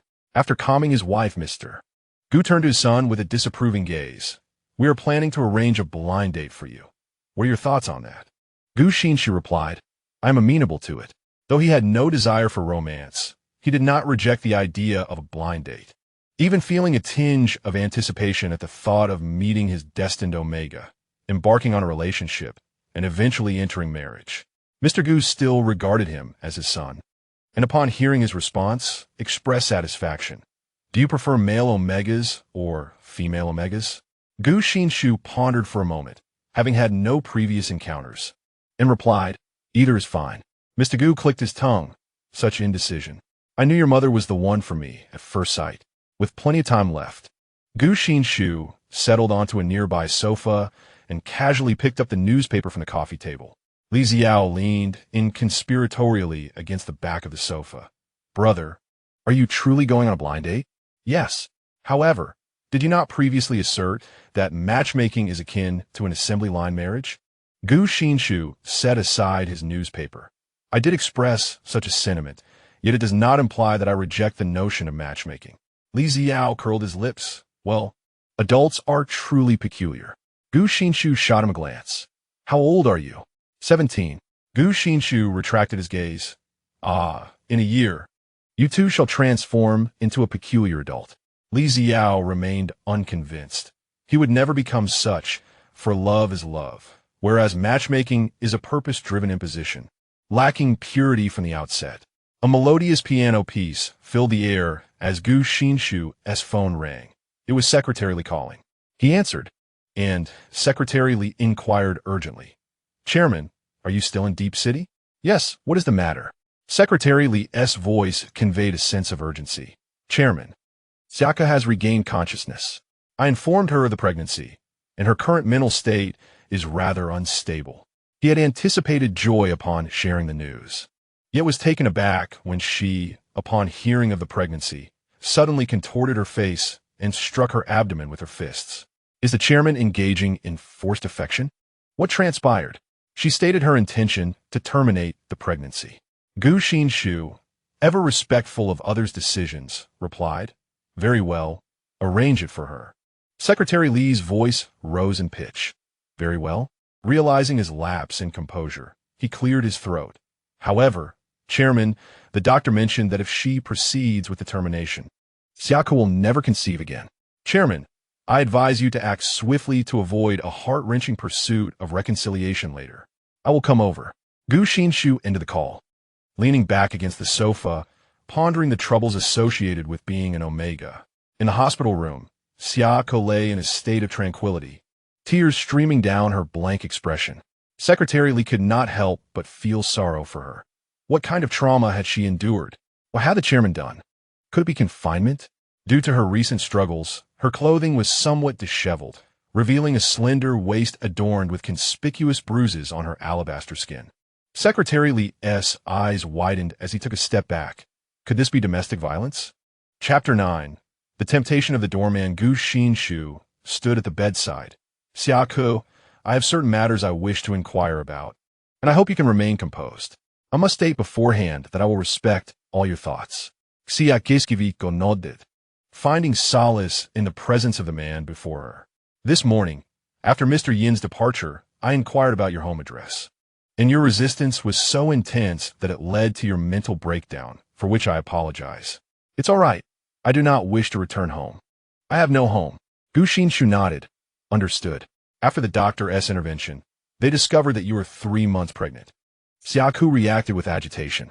I do not want this child. I understand, but the doctor has stated that if you terminate this pregnancy, you will never conceive again. Do you still wish to proceed with the termination? Xiao frantically tugged at her hair. Terminate. I do not want the child. Gu Xinshi replied in a low voice. You are currently not in a stable mental state. If you cannot find calm, I cannot ascertain whether this is your genuine desire. The girl trembled suddenly, releasing her grip and blinking in bewilderment, as if seeking confirmation. You truly will respect my wishes? Yes, provided that your mental state is stable. In Xiao's eyes, a spark of hope ignited. I am calm now. I do not wish to keep this child. Gu Xinshi was resolute in his decision. Very well.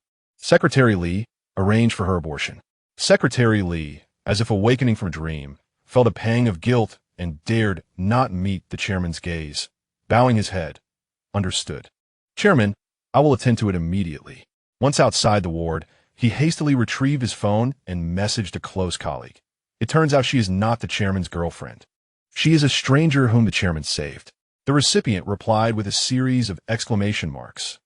Secretary Li felt overwhelmed with guilt and added, You haven't told anyone else, have you? The response was swift. No, of course not. Secretary Li felt a wave of relief. After a medical examination, it was determined that Xiao's physical condition was not suitable for an abortion at this time, necessitating a period of recuperation before proceeding with the procedure. Xiao grew anxious. Every moment with the child in her womb filled her with nausea. It was only when Gu Xinshi half-jokingly threatened her that if she did not comply with the doctor's orders, he would not arrange for the abortion, that she felt the weight of her predicament. Lacking the means to afford the procedure herself, she understood that if Gu Xinshi chose not to assist her, she would have no choice but to carry the child to term. She recognized Gu Xinshi as her benefactor and knew she could not take advantage of his kindness. Secretary Li was assigned to attend to Xiao, while he himself accompanied Fong and onto a flight bound for country D. Gu Xinshi settled into his window seat, gazing down at the diminishing earth below. The morning mist enveloped the fields and mountains, and as the plane ascended higher, everything became increasingly indistinct. He frequently traversed the globe, engaging in meetings, negotiations, and social events in various languages. At times, his workload was so demanding that he would find himself in S country in the morning, W country by noon, and D country by evening, leaving his sense of time in disarray. Upon landing, he took a brief respite at the hotel before meeting with the chairman of a major corporation in country D, where amidst the clinking of glasses, they successfully forged a partnership. Originally planning to return that afternoon, an unexpected downpour forced the cancellation of their flight, necessitating an additional night's stay. The sky was overcast, the clouds a deep shade of black, layered like a theater's dark curtain. By 3 o'clock, the streetlights had begun to flicker to life. Raindrops pattered steadily, darkening the ground. Car headlights cut through the mist, windshield wipers repeatedly tracing arcs. Yin Muqing slammed the car door, and the hotel doorman raised his arm to shield him with an umbrella. Noticing the doorman's toes poised on tiptoe, he smirked, bending slightly to evade the umbrella and stand amidst the rain. A gust of wind swept through, bringing a slight chill, prompting Yin Muqing to look up at the sky. The weather in country D changes in an instant. Another doorman efficiently retrieved luggage from the trunk and, upon hearing this, chuckled. The weather here is always like that. Seeing Yin Muqing clad in a suit, with a watch peeking from his cuff, the doorman's eyes sparkled, and he smiled even more brightly. May I ask which country you hail from, sir? Are you here on business? Yin Muqing shook his damp hair and casually replied, I am from country M. here for leisure. The doorman, carrying the luggage, gestured for him to follow. Sir, would you like me to recommend some attractions? If you have any needs, I am at your service. The doorman brushed his wind-tossed hair behind his ear, revealing his innocent visage, the implications unmistakably clear. The handsome man before him shifted his gaze to his face and offered a smile.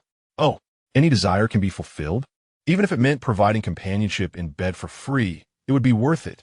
The doorman felt a flutter of youthful longing stirred by that single smile. Indeed. Any desire. Yin Muqing, well acquainted with the more colorful aspects of life, was unfazed by the doorman's method of earning extra income.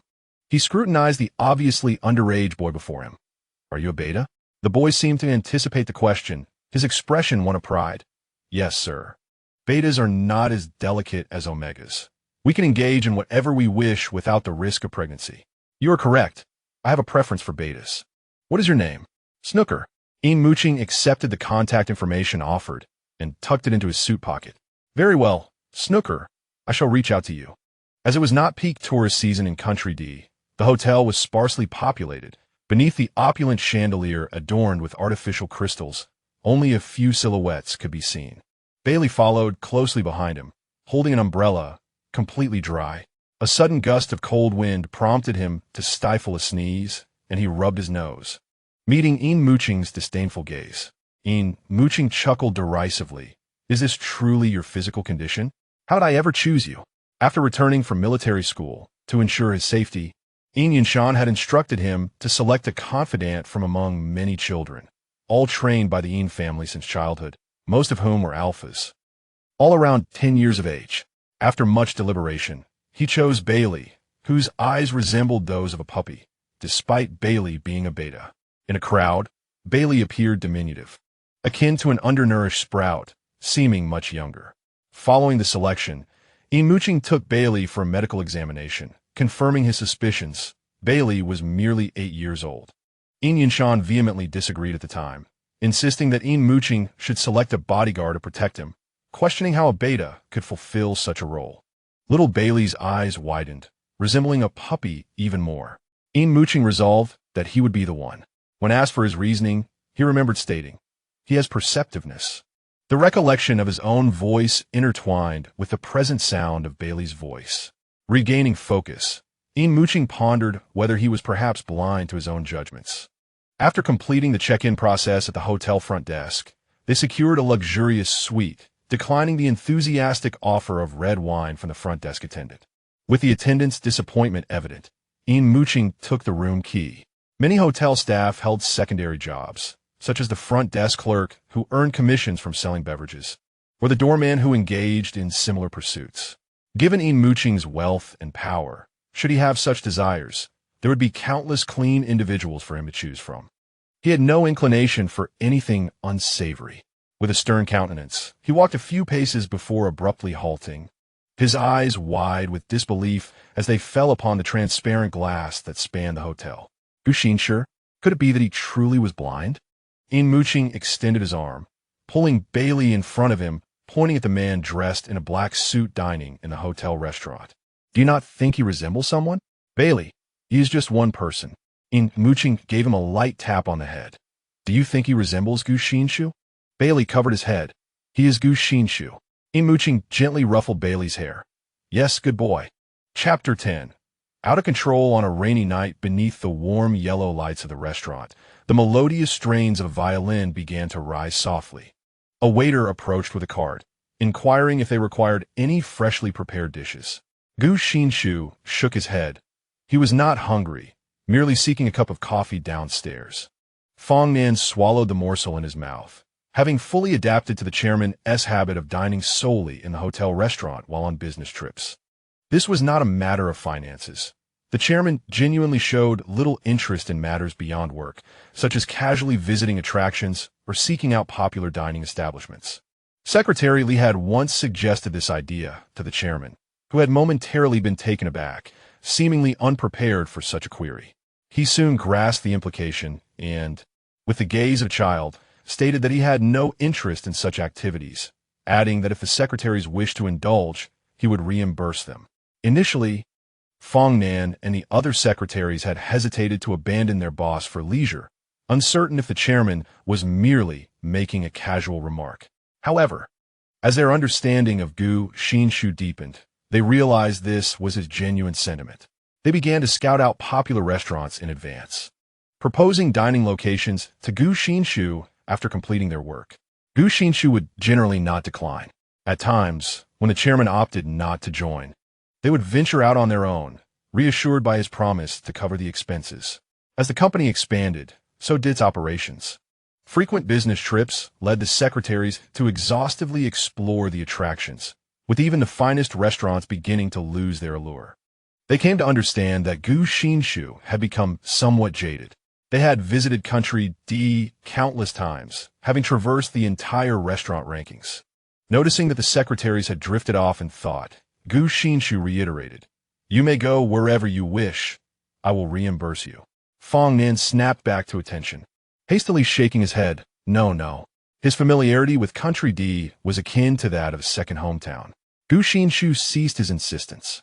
He did not wish to go out today. The dark, oppressive sky outside irritated him, as he detested rainy days. Out of the corner of his eye, he noticed someone approaching and coming to a halt before him. He did not look up. The man spoke in English. "May I share a table?"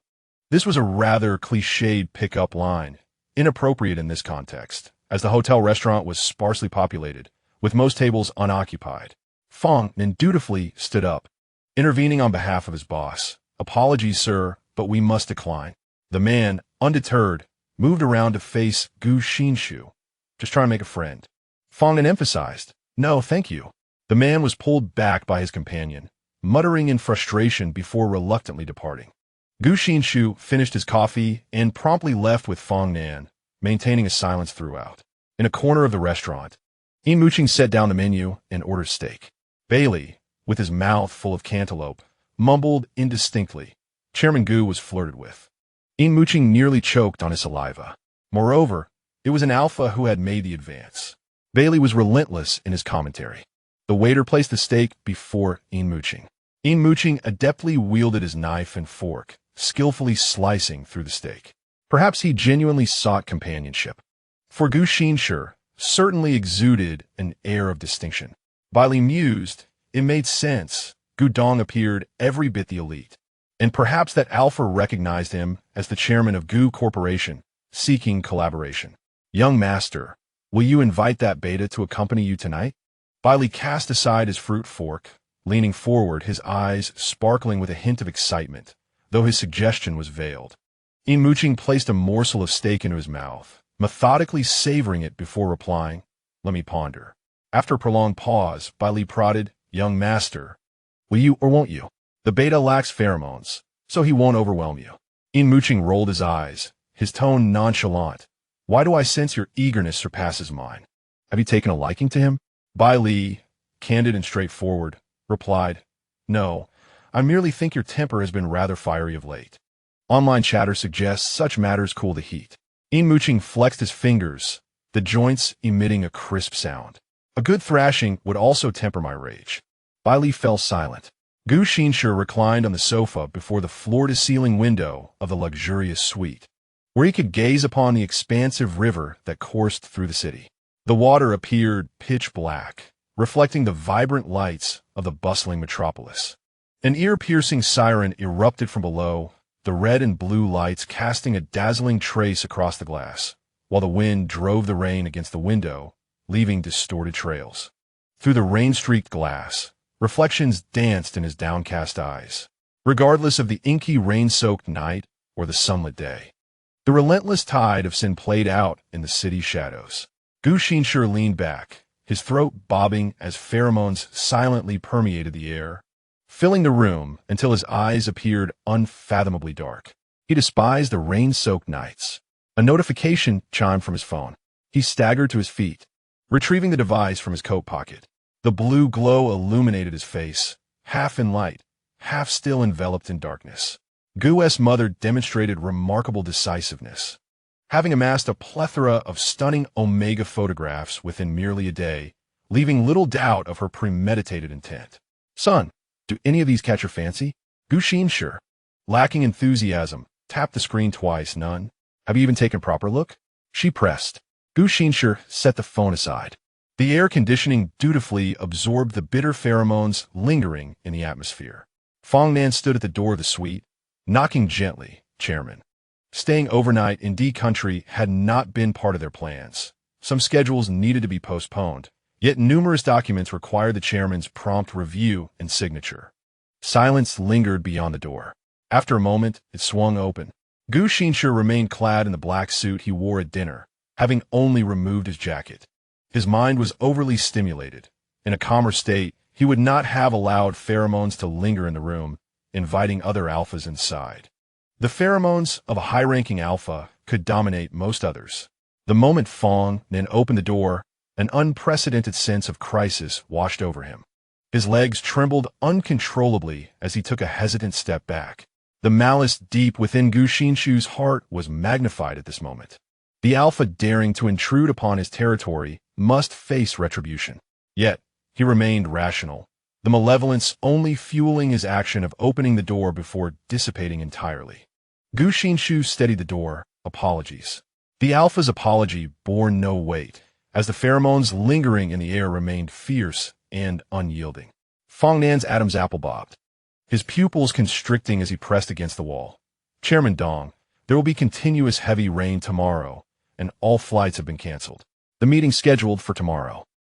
Gu Xinshi interjected, let us move it online. Fong Nan struggled to extend the documents in his hands. The moment their fingers brushed against the papers, he recoiled sharply. His back pressed against the wall. Gu Xinshi's expression was impassive, his gaze devoid of warmth. The open window in the corridor allowed the sound of rain to cascade through the elongated space, enveloping him in its embrace. As if he were the reaper claiming lives on a stormy night. Go rest. The axe that loomed overhead was finally withdrawn, and Fong Nan hastily departed. The door slammed shut, and Fong Nan rubbed his face, muttering to himself, this is the first time I've encountered such a domineering pheromone. The chairman must be a monster. Chapter 11. Coercive interrogation on a dark and dilapidated street. A man hurriedly walked along the edge, glancing back repeatedly as if some sinister entity lurked in the depths of the shadows. The sound of his harsh breaths was barely discernible amidst the clamor of the rain-soaked night. His pace quickened, eventually breaking into a run. Suddenly, his foot struck something, and an overwhelming sense of weightlessness seized him as he fell heavily to the ground.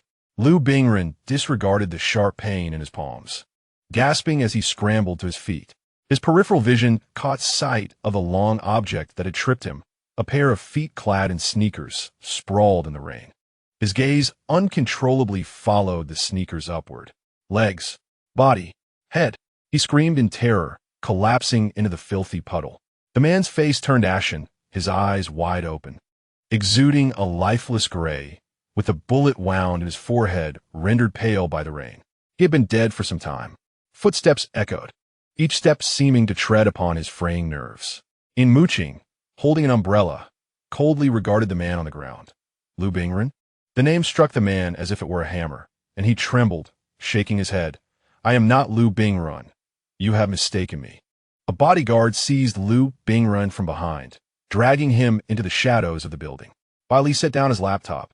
Young master, I just intercepted an email that Lu Bingren sent to Gao Yihan. What did it say? I love you.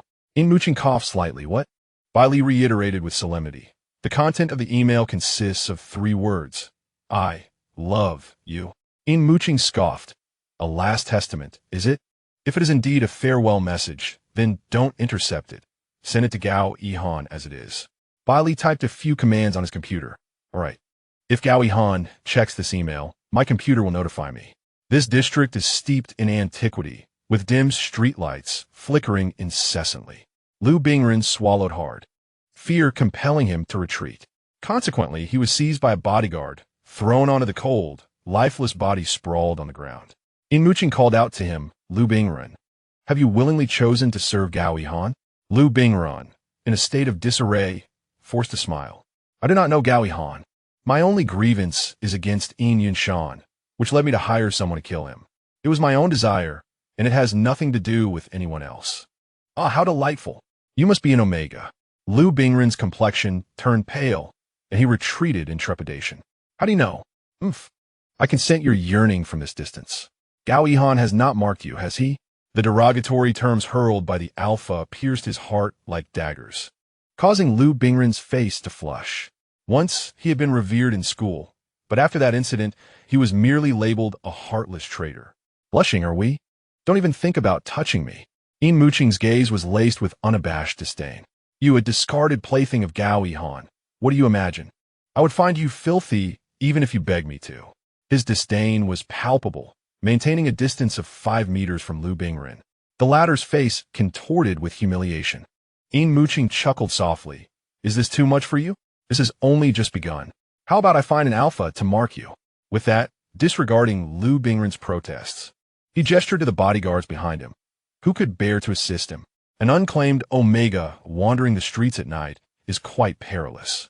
During this trip to D country, aside from Bailey, the remaining 4 bodyguards were all alphas. After a brief exchange among the bodyguards, one stepped forward. Young master, I shall do it. They all have partners. Yin Muqing smiled. I apologize for the inconvenience. Lu Bingren trembled with rage, casting a desperate glance at the dilapidated statue beside the trash can. Resolutely, he charged toward the statue, wishing to collide with it to end his misery. The nearest bodyguard extended his long arm, gripping the nape of Lu Bingren's neck, roughly squeezing the frail glands. Lu Bingren quivered and screamed. The bodyguard delivered a kick to his knee, forcing him to kneel. One hand restrained his arms while the other brutally pressed down on the back of his head, exposing the glands at the nape of his neck. He was in despair, incessantly pleading, Mr. Yin, I beg you, just kill me. I was wrong. Yin Muqing had never been one to abandon a task midway. Once he made a decision, he saw it through to the end. The bodyguards, following orders, paid no heed to his pleas, and soon the marking was complete. Lu Bingren's face began to flush. An Omega swiftly enters a heat cycle after being marked. Yin Muqing donned a mask, revealing only his dark, cold eyes. The sweet scent of pheromones in the air was washed away by the rain before it could spread, and Lu Bingren curled up in a corner, his skin glowing with an unusual redness. The bodyguard seized his hair, revealing a dazed expression buried in the crook of his arm, and turned to Yin Muqing.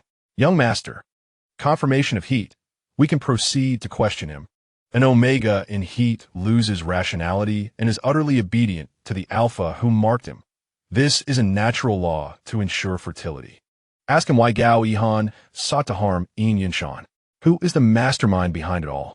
The businesses of the Gao and Yin families diverge significantly, each traversing distinct realms. One is a real estate developer, while the other engages in arms dealing. Why would a developer undertake such perilous risks to conspire with a notorious arms trafficker, especially one with a clear heir? To speak blasphemously, should Yin Yinshan meet his demise. Yin Muqing possesses the capability to sustain the Yin family. He has not idled away these past years. Yin Muqing harbors little hope for Lu Bingren, considering him merely a disposable pawn, a tool to vent one's grievances upon adversaries. Gu Yihan would never divulge confidential information to him. He simply cannot fathom that this Omega would genuinely seek nothing in return and willingly sacrifice himself for Gu Yihan. Lu Bingren, in a dazed state, writhes as his hair is gripped, rendering him immobile. The bodyguard reiterates Yin Muqing's inquiry. I do not understand why Mr. Gao claims Yin Yinshan obstruct his path and must be eliminated. What path has he obstructed? I do not know, came the reply. Mr. Gao stated that if Yin Yinshan is not removed, he will perish. Did you not inquire why? No. Yin Muqing remains skeptical that anyone could be so despicable as to willingly die for one who treats them as expendable. He presses further. Did he not promise you anything? For instance, to help you escape abroad after the matter is resolved, to ensure your safety? Lu Bingren clutches the bodyguard's hand, his expression vacant, as if he cannot hear. The bodyguard releases his grip and pinches his face, repeating the question. Lu Bingren, tears streaming, responds, he assured me that I would be safe here, that it is secure, and once the storm passes, he would bring me back. Yin Muqing stroked his chin, asserting that it is inconceivable for someone to be so contemptible. Suddenly, Bailey interjects. Young master, I have uncovered the identity of the deceased. Yin Muqing turns to him. Bailey's eyes are fixed on the computer screen, its blue light illuminating his face. His eyes glimmering. This individual is Liu Bingren's neighbor, residing directly across from him. He is fond of gambling, often losing more than he wins. His most recent gamble resulted in a loss of $2 million, and the casino granted him a week to raise the funds. When we discovered him, he had been shot in the head inside Liu Bingren's home, which was in disarray, indicating he intended to commit theft. Yin Muqing chuckles. Are you suggesting that someone aimed to kill Liu Bingren, but inadvertently murdered a thief instead? Bailey nods. Had Liu Bingren been home at that time, he surely would have met the same fate. Then our efforts have been in vain. Chapter 12. The awakening of the biological father. The cold rain drenches the unfortunate Omega sprawled on the ground, evoking a semblance of pity. Yet in this world, there are no truly pitiable souls, only fools and those oblivious to their own folly. Yin Muqing lights a cigarette, allowing it to burn without inhaling, as the pale smoke mingles with the rain, which shows no signs of abating. He inquires, Bailey, has Gu Yihan seen that email yet? Not yet. Yin Muqing is curious about how Liu Bingren initially became involved with Gu Yihan, a man in his 40s, with a wife, children, and numerous lovers. It is likely that even his illegitimate offspring are not significantly younger than Liu Bingren. Considering the age disparity, it is not entirely surprising that such a relationship could blossom. Money, power, and life, there are always elements that can bend a person to their will. Even the most principled individuals harbor vulnerabilities. They will not gamble their lives for an illusory honor. But why the sudden rift? The discord reported in the news appears all too real. If the initial intentions were genuinely earnest, what could have led to such a split? Yin Muqing admitted to having a penchant for gossip. Liu Bingren sat on the ground, his head buried deeply in his knees, revealing a flush upon the nape of his neck. The bodyguard gently patted Liu Bingren's face, eliciting a series of soft, labored breaths. The aroused Omega's every movement seemed to carry an implicit allure, and if faced with a mere novice, he would likely falter within moments. Yin Muqing lazily stifled a yawn and glanced at the time. It was only 11. This street was sufficiently secluded and chaotic. Several hours had passed without a soul in sight. And even if a commotion arose, it would likely go unnoticed. As for surveillance, it was hardly worth mentioning. Any camera installed would be smashed within moments. Young master, he is on the verge of collapse. He is dehydrated, the bodyguard reported. And Muqing momentarily lost his focus. Give him some water. Without timely rehydration, the Omega would soon succumb to unconsciousness. The bodyguard, upon hearing this, retrieved a water pouch from his belongings, roughly pried open Liu Bingren's mouth, and poured the water inside. Liu Bingren instinctively swallowed, causing water to spill from the corners of his mouth. Yin Muqing cleared his throat, asked him how he initially got involved with Gu Yihan. Time was still on their side, and he intended to evaluate Gu Yihan's methods of manipulation. The bodyguard, without much thought, relayed the question verbatim. There was no response. The Omega remained motionless, his head buried in his knees. After a brief examination, the bodyguard frowned. Young master, he has fainted. Yin Muqing waved his hand dismissively. Take him away. There is no wall that does not let the wind through. Matters of his curiosity would inevitably come to light. 2 armored vehicles emerged from around the corner, and Yin Muqing and his entourage boarded one, while Liu Bingren was bound hand and foot, his mouth sealed, and shoved into the trunk. Their mission in D Country was merely a secondary endeavor. Capturing Liu Bingren was an afterthought. Initially, this task had been assigned to others. For Liu Bingren was merely a pawn. Capturing him held little significance, and there was no need for Yin Muqing to take personal action. It was merely a coincidence that he happened to be in D Country, thus making the capture a convenient side task. Their primary objective lay ahead, scheduled for the following day, with a long-standing client having placed a substantial order. In the dimly lit hotel suite, darkness enveloped the surroundings, save for a sliver of warm white light seeping through the slightly ajar door, accompanied by faint sounds from within. A single desk lamp illuminated the space. Gu Xinshi sifted through documents, selecting the more urgent ones for careful review and signing, simultaneously dialing Fong, Nan, to convey the next steps in their arrangements. It was nearly midnight. He opened his phone to check the weather forecast, and, as expected, rain was still in the forecast. However, the company had not been particularly busy lately, allowing many tasks to be delegated to others. Gu Xinshi rose, his imposing shadow instantly filling the room. He picked up his phone, scrolling through the contacts until he found Fong Nan's name, and the call was quickly connected. Fong Nan's tone was serious. "Chairman, I'm listening." Gu Xinshi pinched the bridge of his nose and stated, "Secretary Fong, postpone tomorrow's meeting. Let us take a day off." "What?" Fong Nan was slightly taken aback. Gu Xinshi continued, "Delegate the urgent tasks to others. I regret to impose on you to work a bit longer today." Fong Nan had yet to regain his composure. Instinctively nodding and understanding before recalling that the chairman was unable to see him, he hurriedly replied, "Understood, Chairman." Once the call concluded, Gu Xinshi found himself wide awake. He remembered the photographs of omegas sent by Madame Gu, all of them exquisite specimens. It appeared that everyone believed he ought to be with an omega. Madame Gu had not provided any information regarding their identities, but they must surely come from distinguished backgrounds. Flipping through the images, he encountered a pair of familiar black eyes. In the corridor outside, Yin Muqing strode ahead, while Bailey, with something indecipherable in his mouth, mumbled, "Young master, the head of the family has awakened." Yin Muqing continued, walking unperturbed, replying, "So what if he has?" It was only a matter of time. Suddenly, Bailey exclaimed and then burst into laughter. Yin Muqing ignored him. Thinking the lad's acting skills were woefully inadequate, his feigned surprise was transparent, and he was still too naive to be effective at playing coy. Bailey quickened his pace to catch up with Yin Muqing, pulling out his phone to show him a picture. "Young master, the bodyguards won't allow the head of the family to leave.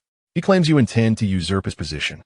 Yin Muqing raised an eyebrow, momentarily at a loss for words. Looking down at the photo, he saw Yin Yunshan's furious face, clad in a hospital gown, sitting on the bed and pointing angrily at the camera, mouth agape. Although the image could not capture sound, it was evident he was not uttering pleasant words. "What is going on?" Bailey continued to chuckle. "Did you not previously assert that no one could approach the bedside without your explicit instructions?" "Huh, the bodyguards couldn't reach you, so they wouldn't let the head of the family leave." Yin Muqing leaned against the wall, his demeanor shifting. "What else?" "The head of the family claims you are holding him captive and plotting to usurp his position, and he intends to settle the score upon your return." With a darkened expression, Yin Muqing retrieved his phone, ready to chastise the bodyguards. Bailey interjected, "Look at it positively. He is quite loyal. Much like myself. Eternally faithful to the young master. I think I will form a brotherly bond with that bodyguard upon our return home." Yin Muqing closed his eyes, taking a deep breath, and addressed the silent security personnel on the other end of the line. "You have performed admirably. From now on, maintain security at the hospital, and heed only the head of the family's instructions." A muffled voice responded, "Understood, young master." Bailey, unable to contain himself, asked, "What is your name?" After a brief silence, the reply came, "Quan Gue." Once the call ended, Yin Muqing stared expressionlessly at Bailey, bemused by his audacity to interject during a phone call. The lad spoke incessantly, akin to a hamster, but his efficiency was commendable. Yin Muqing's expression softened slightly. "Bailey, how old are you?" 18, young master. "I have just come of age." Yin Muqing maintained his stern demeanor. "Are you still pretending?" Bailey quickly corrected himself. I'm 20. The two shared adjoining rooms.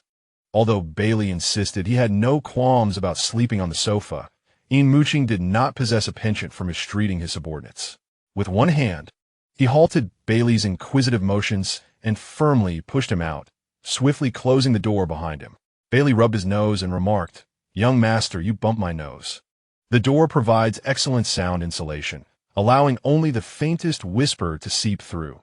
"Go back to your own room and sleep." Bailey felt a twinge of curiosity regarding whether Yin Muqing had invited someone to sleep with him. Surely, the young master was overly cautious. Contemplating this, Bailey leaned against the door to listen. After a while, hearing nothing of interest, he returned in disappointment.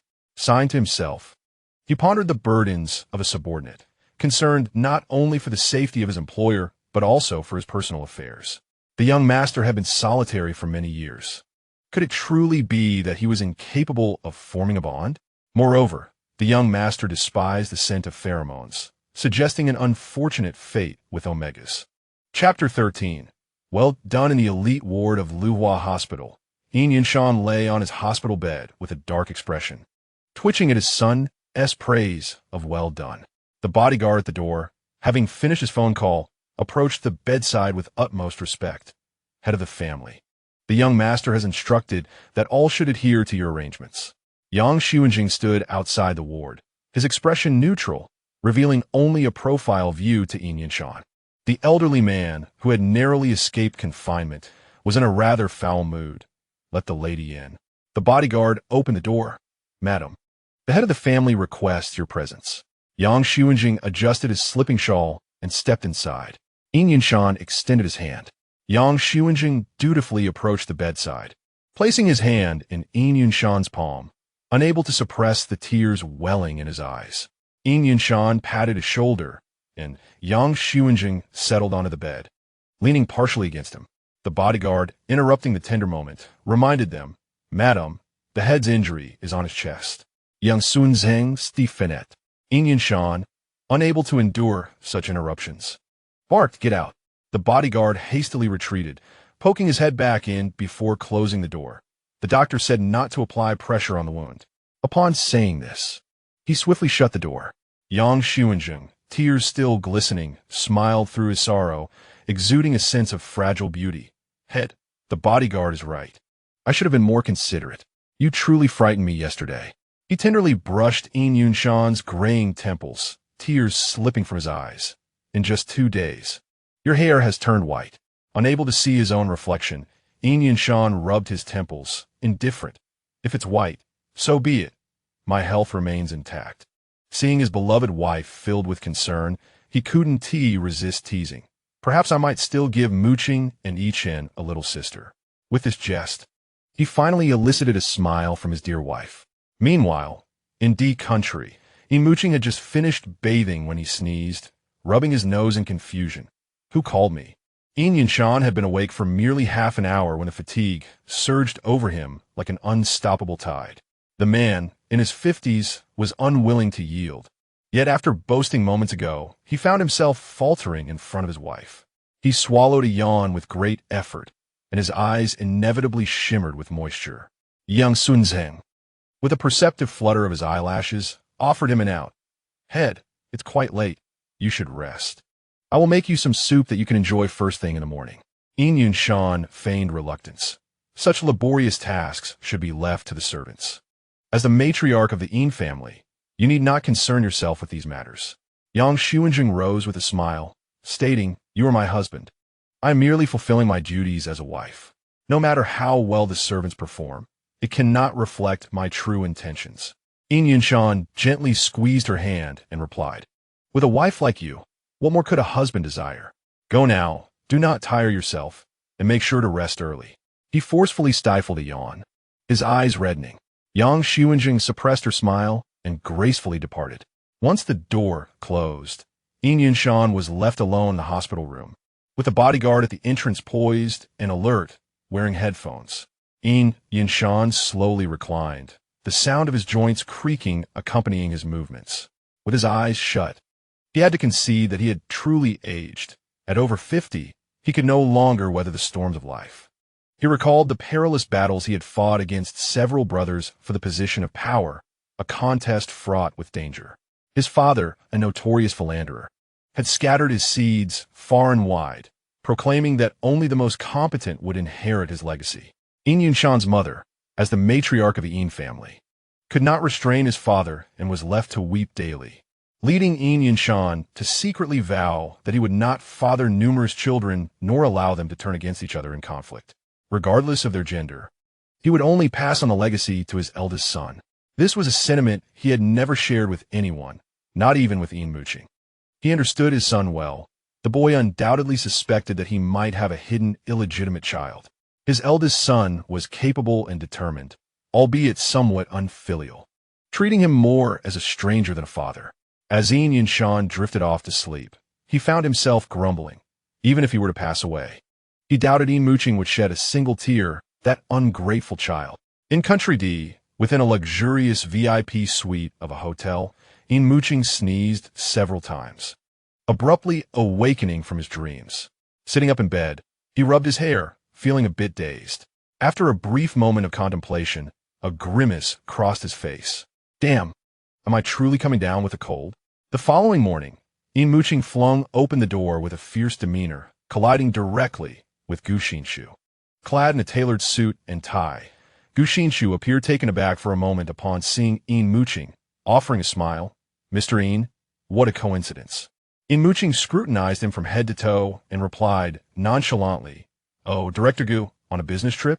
Gu Xinshi was momentarily stunned by the distant tone of his remark. In Yin Muqing's dark eyes, he caught a glimpse of himself. Upon realizing the intensity of their gaze, Yin Muqing averted his eyes, concealing them. And you, Mr. Yin? Are you on a business trip as well? Yin Muqing glanced sideways, a forced smile on his lips. Director Gu, you are mistaken. I am here on holiday. Holiday? Gu Xinshi found it hard to believe that, given Yin Yunshan's uncertain fate, the presumptive heir Yin Muqing would have leisure for travel. As he swallowed hard, preparing to speak, he was interrupted by a hotel staff member. A bright-eyed young man, Snooker, emerged from around the corner, exuberantly exclaiming, Mr. Holiday, I'm Snooker. Do you remember me? Yin Muqing's expression stiffened slightly. Snooker attempted to embrace him, only to be rebuffed as Yin Muqing stepped aside, maintaining a disinterested demeanor. The boy fidgeted with the hem of his shirt, feigning a sense of awkwardness in an attempt to win the guest's favor. Yet, Yin Muqing remained unmoved. This is a seasoned sex worker, Gu Xinshi, who is well aware of the nuances of his profession. He tactfully remarked, Since Mr. Yin has a guest, I shall take my leave. As Gu Xinshi departed, he felt a twinge of pity for the nameless, pregnant Omega, destined to be let down by such a fickle alpha. Yin Muqing turned to the hotel doorman, who was feigning humility with his head bowed, and queried, What do you want from me?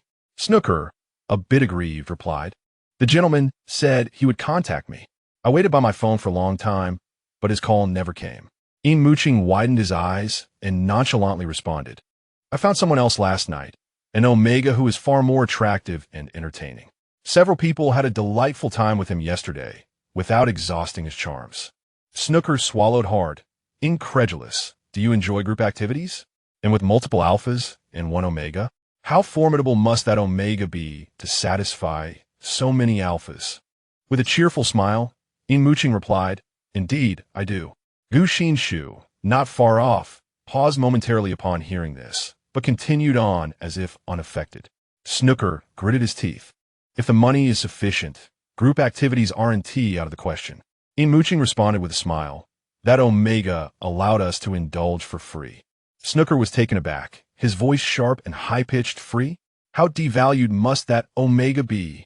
Yin Muqing's smile deepened, quite devalued indeed.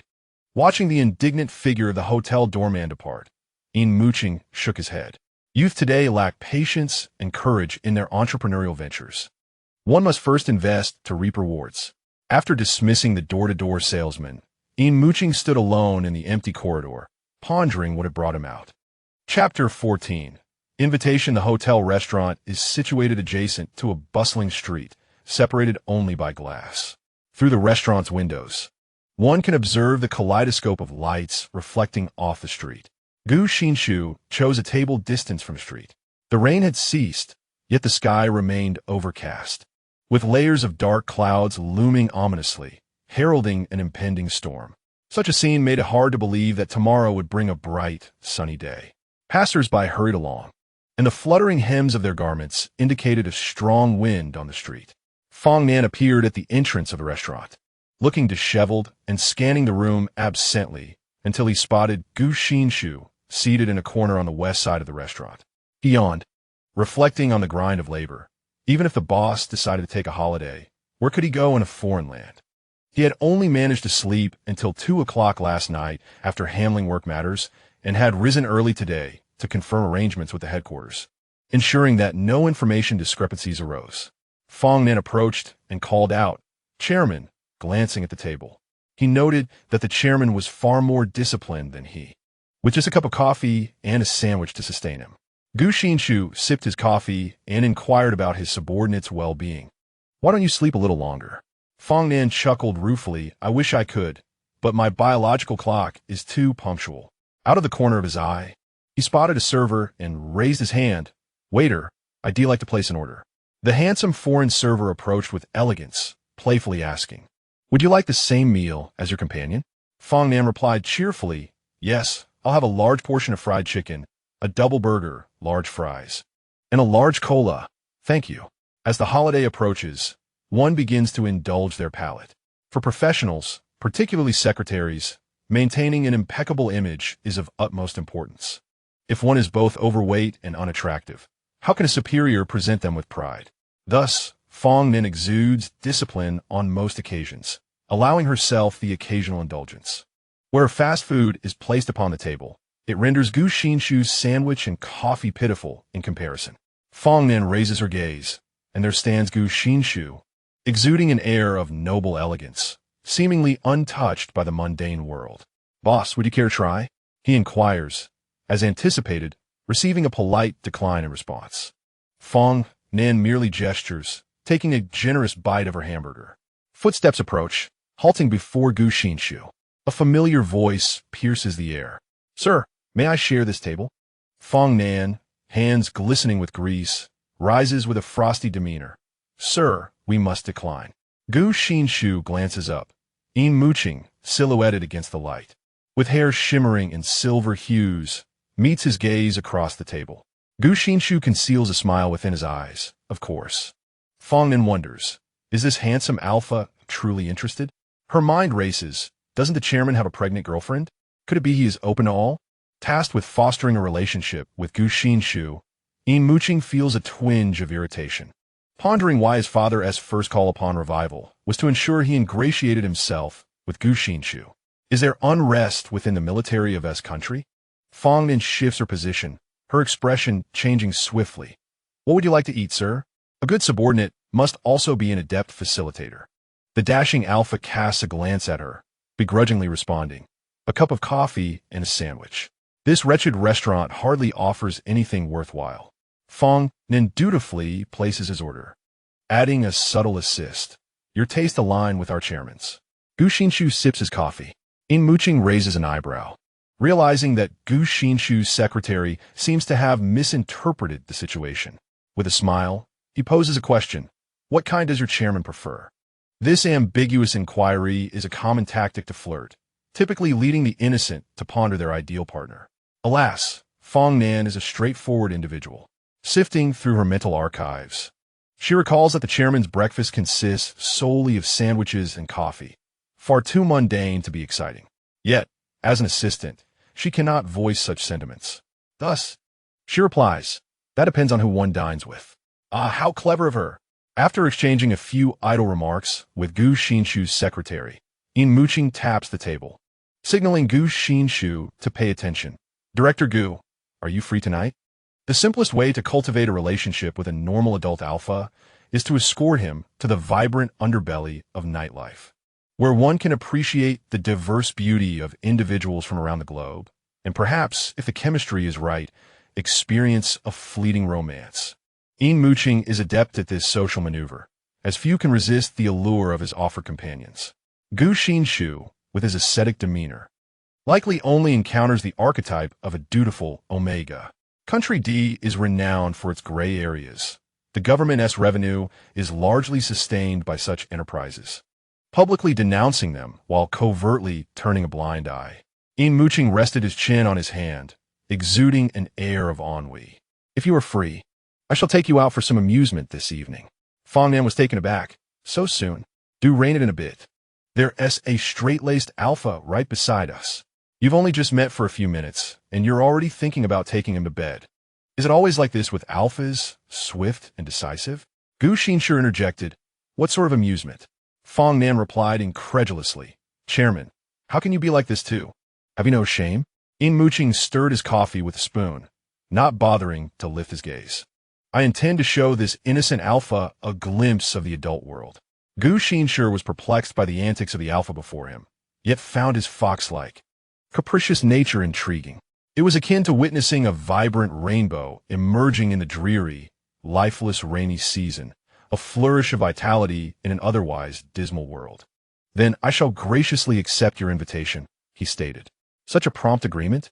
Yin Muqing mused, rubbing the calluses on his fingers thoughtfully. Could it be that this individual was also tasked with fostering a relationship with him?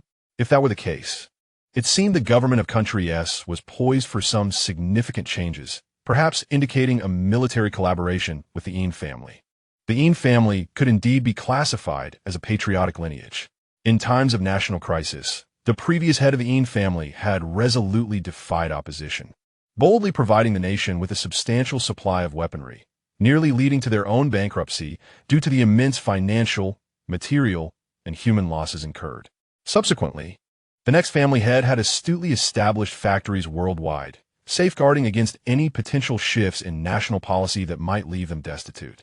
In fact, the main factory of the Yin family was not situated in Country S. The facilities that were exclusively for internal use. As the nation grew stronger and the sources of armament stabilized, it was high time to consolidate and absorb various arms dealers. 3 months prior, Yin Yinshan had ambiguously inquired whether he had any desire to emigrate, to which Yin Muqing had mockingly retorted that he was becoming increasingly insincere with age. In retrospect, if there were indeed plans to strictly prohibit private arms manufacturing, consolidating the Yin family would be the most prudent approach. "Mr. Yin?" Gu Xinshi repeated. Yin Muqing returned to the present. "What is it?" Gu Xinshi pointed to his coffee. "It has gone cold. Would you like to have it replaced?"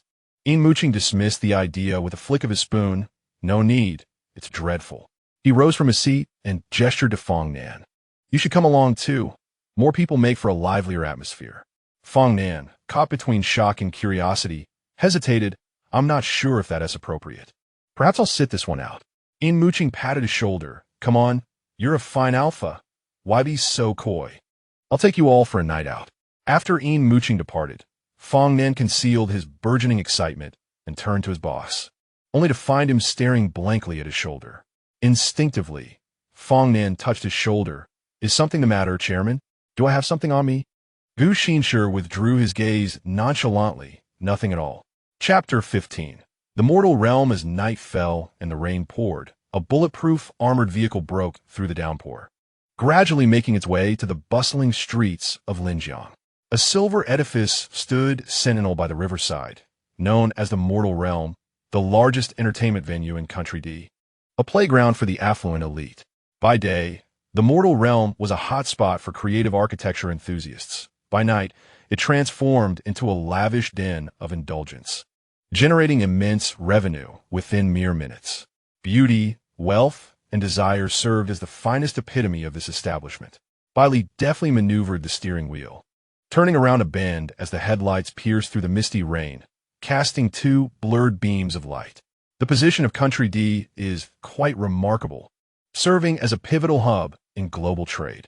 Most of Yin Muqing's business dealings transpired among mortals. However, the eldest son typically only brought him along as the personal bodyguard and secretary to the eldest son of a prominent arms family. Bailey possessed a keen ability to adapt to unforeseen circumstances. Much like the present moment, the eldest son sat in the left rear seat, while Director Gu occupied the right rear seat, with Director Gu's secretary seated in the front passenger position. Despite the eldest son failing to inform him about the presence of 2 additional individuals today or the plans for the evening, as a competent subordinate, one should never voice discontent towards a master due to such trivialities. Bailey murmured softly. "Big." Yin Muqing, eyes closed, interrupted. Silence. Bailey replied, feeling aggrieved, as he merely sought to lighten the atmosphere. Among the 4 occupants in the car, he was the sole beta, and Bailey felt a sense of exclusion. Gu Xinshi gripped the outside of his thigh tightly, controlling each breath, while raindrops traced a winding path down the car's window, mirroring his deteriorating mood. Yin Muqing sat beside him, acutely aware of his every movement. He donned gloves, pondering if Director Gu was prone to motion sickness. "Bear with it. We shall arrive shortly." Yin Muqing opened his eyes, which appeared fathomless in their inky depth. Having just opened his eyes, they bore no emotion, a void of silence. He blinked, as if casting a stone into a tranquil, undisturbed pool, creating ripples of feeling within. Gu Xinshi seemed to recognize such eyes. A dormant memory stirred within the recesses of his mind. Yet, the deeper he delved, a vague pain in his glands served as a warning, causing his gaze to become unfocused. His mind instinctively activated its self-preservation mode, retrieving an image of a smiling Omega from his recent memories. Gu Xinshi's eyes sharpened, accepting the signal from his brain. Indeed, they resembled those of that Omega. Yin Muqing fixated on the beads of sweat forming on Gu Xinshi's forehead. The information he had gathered was undoubtedly erroneous, for it did not indicate any congenital ailments afflicting the Gu family's eldest grandson. Gu Xinshi's inexplicable perspiration was surely a sign of some physical ailment. The vehicle glided into an underground parking garage frequented by Yin Muqing, who had a private room there. Upon entering the enclosed space, Gu Xinshi regained his calm composure, which eased Yin Muqing's mind. He did not wish to bring a patient into a stimulating environment for illicit games, risking a disastrous outcome. In this setting, Yin Muqing thrived, encountering numerous acquaintances along the way, receiving both compliments and jesting remarks with equal grace. Gu Xinshi's expression remained somber. An outing in the rain inevitably exacerbated his unusual state. Yin Muqing accepted a rose from a lady in a red dress, finding the crimson hue almost blinding. Why was Yin Muqing so debauched? Why toy with the affections of so many? Juggling multiple relationships, abandoning a pregnant Omega, engaging in group activities, welcoming all. Why did he come here? He held disdain for associating with a disreputable individual. What compelled him to this place? Yin Muqing deftly dismissed the eager employee trying to approach him, brushing off the white and red powder from his gloves with a grimace. Noticing Gu Xinshi standing silently, he strode over and attempted to grasp Gu Xinshi's shoulder, only to have the latter easily evade his touch. Observing his own hands, Yin Muqing resignedly pondered. Does Director Gu have a penchant for cleanliness? With that thought, he removed his gloves and casually discarded them into the corridor's trash bin. When he reached for Gu Xinshi again, the latter did not shy away. Though his tone was rather curt, Mr. Yin seems quite familiar with this place. Yin Muqing unabashedly replied, of course, while Yin Yinshan disdainfully regarded such venues as sordid. He held a different perspective. Here, human desires were magnified, making them easier to decipher and address. Outside this realm, people donned human facades, engaging in pretense. Yet within these walls, everyone shed the mask of morality, revealing their truest selves. Director Gu, this room is my private domain. If you require assistance, you may summon a waiter or order from the tablet within. I have other matters to attend to, and shall return in 20 minutes. With that, he summoned a waiter with a mere glance, who immediately understood, even winking. Mr. Yin, is this a new business partner? Rest assured, I will make sure to cater to your needs. The waitstaff here were astute, capable of discerning customers' preferences with a single look based on their usual encounters. Gu Xinshi settled onto the sofa, watching as Yin Muqing departed. Fang Nin quietly occupied a seat on the opposite side, aware that his boss was a serious businessman. Typically, collaborations took place in tea houses, golf courses, and upscale restaurants. This entertainment venue was a first for him. The waiter presented him with a tablet.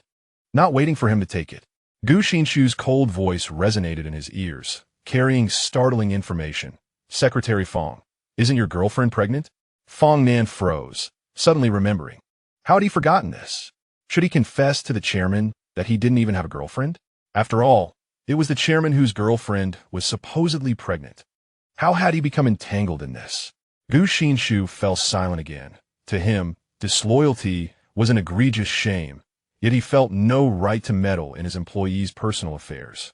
He merely pitied the pregnant Omega, hence his reluctant interjection. Having been raised in a principled environment, Gu Xinshi considered loyalty in relationships a given, as intrinsic as one's very genes. He harbored a visceral aversion to criminality and immorality. However, one individual stood apart. Yin Muqing. The latter's actions, murder, infidelity, and a scandalous private life, were enough to warrant a permanent place on Gu Xinshi's blacklist.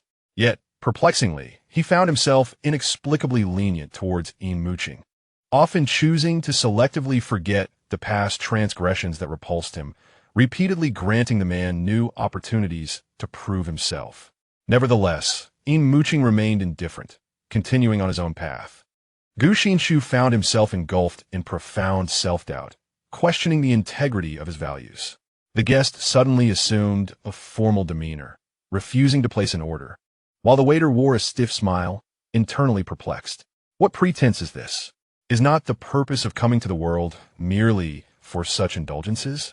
Fong Nan remains steadfast for the sake of his supposedly pregnant girlfriend, while Gu Xinshi grapples with self-doubt.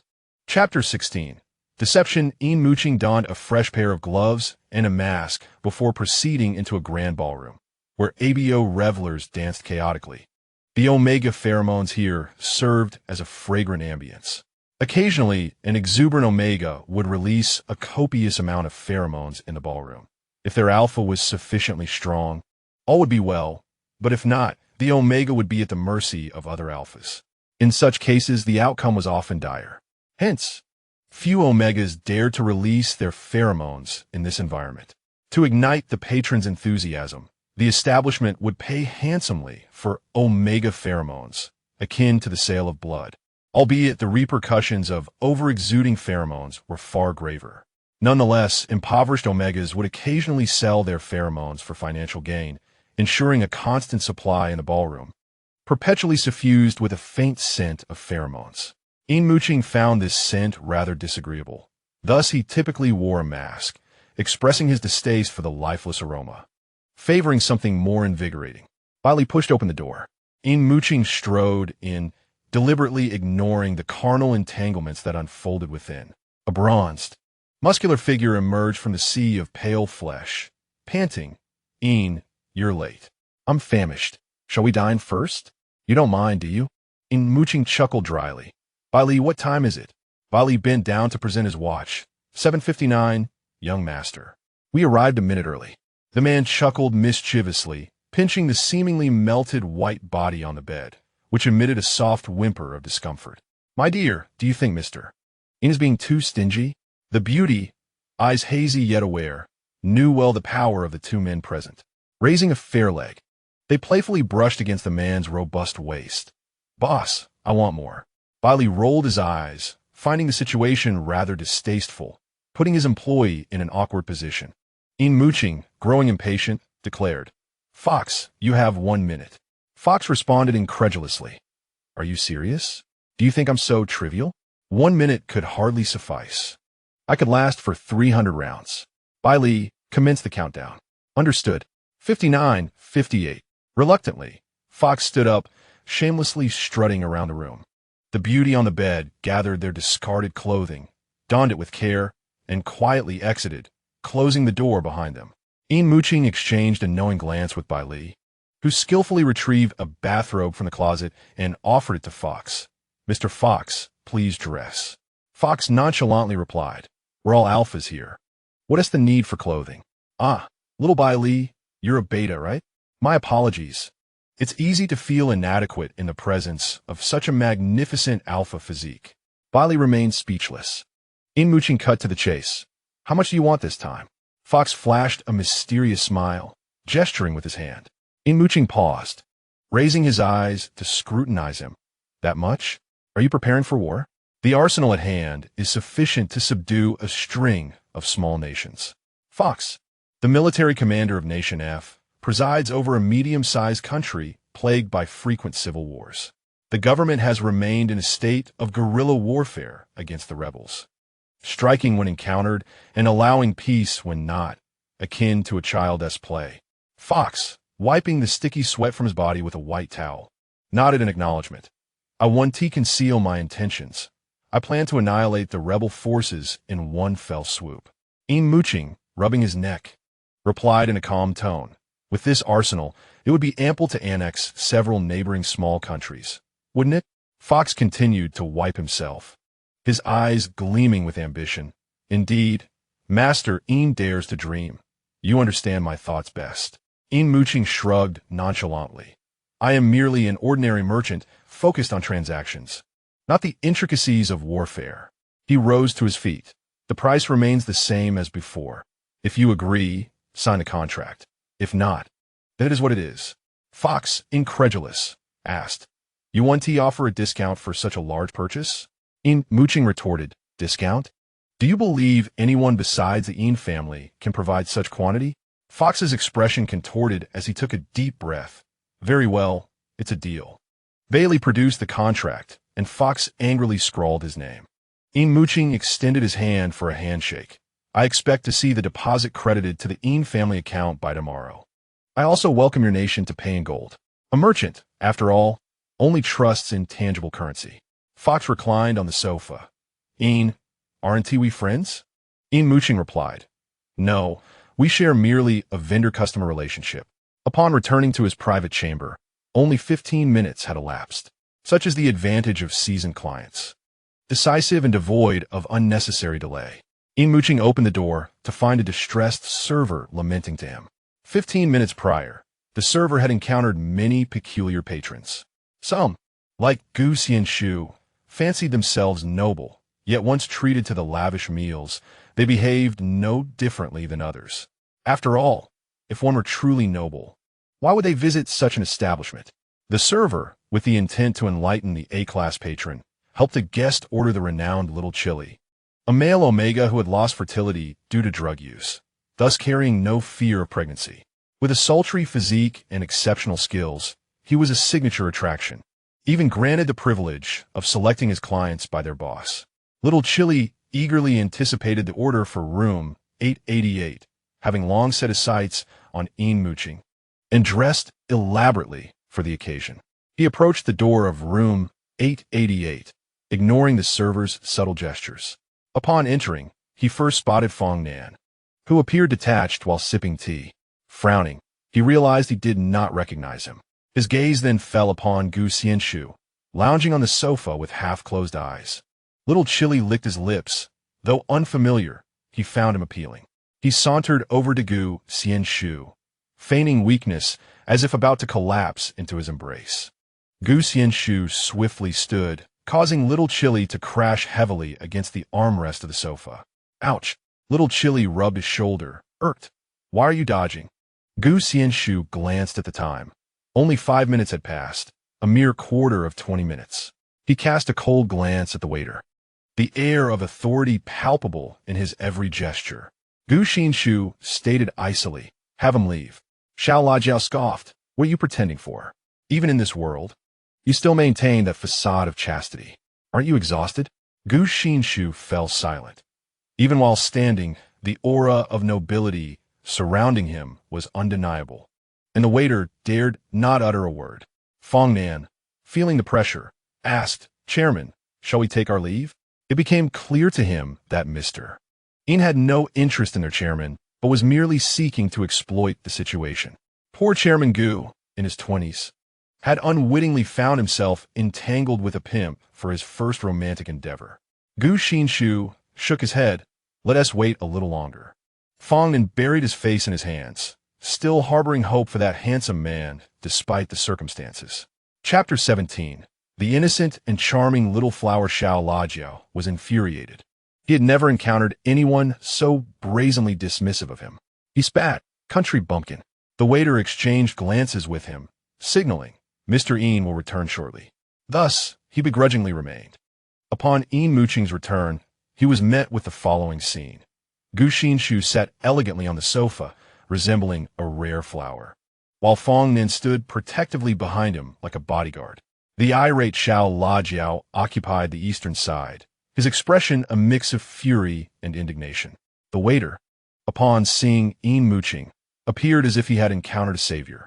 Yin Muqing, still donning gloves, inquired, What is going on? Before the waiter could respond, Xiao O.Through rushed forward, feigning innocence. Mr. Yin, you have finally returned. I do not understand why these two individuals are in your room. Previously, guests brought by Yin Muqing were always accommodated in separate rooms. This private chamber was reserved exclusively for Bailey. Yin Muqing paused in his motion of removing his gloves. Casting a glance at him with a disapproving tone, They are my guests. Have you failed to attend to them properly? Xiao O.Through stiffened. Didn't you request me? Yin Muqing's eyes were cold, whether I did or did not. Your duty is to serve all guests in this room. Remember, unless otherwise specified, that includes everyone. Xiao Lajiao stammered. It's not that I refuse to serve, but this gentleman is unwilling. Yin Muqing interrupted him with an expressionless countenance. Then it is evident he does not desire your company. Is that difficult to comprehend? The top escort of the realm lacks such discernment? Xiao Lajiao's face turned crimson. I have overstepped. Yin Muqing's impatience was evident. It was akin to inviting a guest for a lavish meal, only for the appetizer to trigger an adverse reaction. The waiter, pale-faced, interjected, Mr. Yin, it was I who made the order. The two gentlemen declined to place an order, so I. Xiao Lajiao seized the opportunity to vent his frustration, slapping the waiter across the face. So it was you. How dare you? The waiter's head jerked to one side, unable to even cover his face, for in this space, the guests were deities, the food was their followers, and the waiter was the lowest of the low. Yin Muqing's expression turned icy. Bai Li, sensing the shift, discreetly glanced at Gu Xinshi on the sofa, only to find him observing the scene with keen interest, as if watching a comedy unfold. A sense of dread gripped him. It seemed the young master's attempt at hospitality was destined for disaster. The room was dimly lit, the warm yellow light casting a gentle glow upon the individuals present. Yin Muqing advanced with a resolute stride, seizing the chin of the little pepper with his gloved hand and casting him to the ground. To display such insolence before guests, and to lose one's temper? Who instilled such manners in you? Get out! The little pepper was instantly drenched in cold sweat, realizing he was in the presence of someone far beyond his reach. The great boss had granted him the privilege of selecting clients, but only because there were many who chose him. Yet in this world, there exists an unyielding law.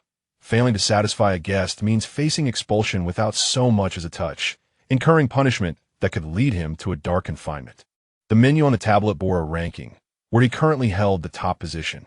If he were to be cast into the dark room, others would advance in the ranks, leaving him with no chance of redemption. In their line of work, maintaining one's rank was of utmost importance. He had grown complacent, mistaking the privileges bestowed by the great boss as a mark of special status, when in fact, such privileges were merely a byproduct of holding the first position. Yin Muqing concealed his icy demeanor, removed his gloves, poured 2 glasses of wine, and handed one to Gu Xinshi, lifting the other in a toast. Mr. Gu, I apologize for the spectacle. Gu Xinshi accepted the glass and drained it in one gulp, casually inquiring, what business was Mr. Yin attending to just now? Was it successful? Gu Xinshi's gaze lingered on Yin Muqing's hand gripping the glass, its fingers remarkably pale, perhaps a result of his habitual glove-wearing. He understood that his question bordered on the inappropriate. As a businessman, he should be acutely aware of the boundaries of communication, knowing that leaders often resent external scrutiny of their actions. Yet, the question slipped from his lips. Yin Muqing tilted his head, rolling up his shirt sleeve to reveal a watch of immense value and a porcelain-white forearm, seemingly unperturbed. Negotiating business quite smoothly. That's good to hear, Gu Xinshi replied, inexplicably feeling the pent-up fire within him dissipate. He set down the glass, regaining his usual composed demeanor. The little pepper attempted to speak again, but was unceremoniously discarded by Bai Li.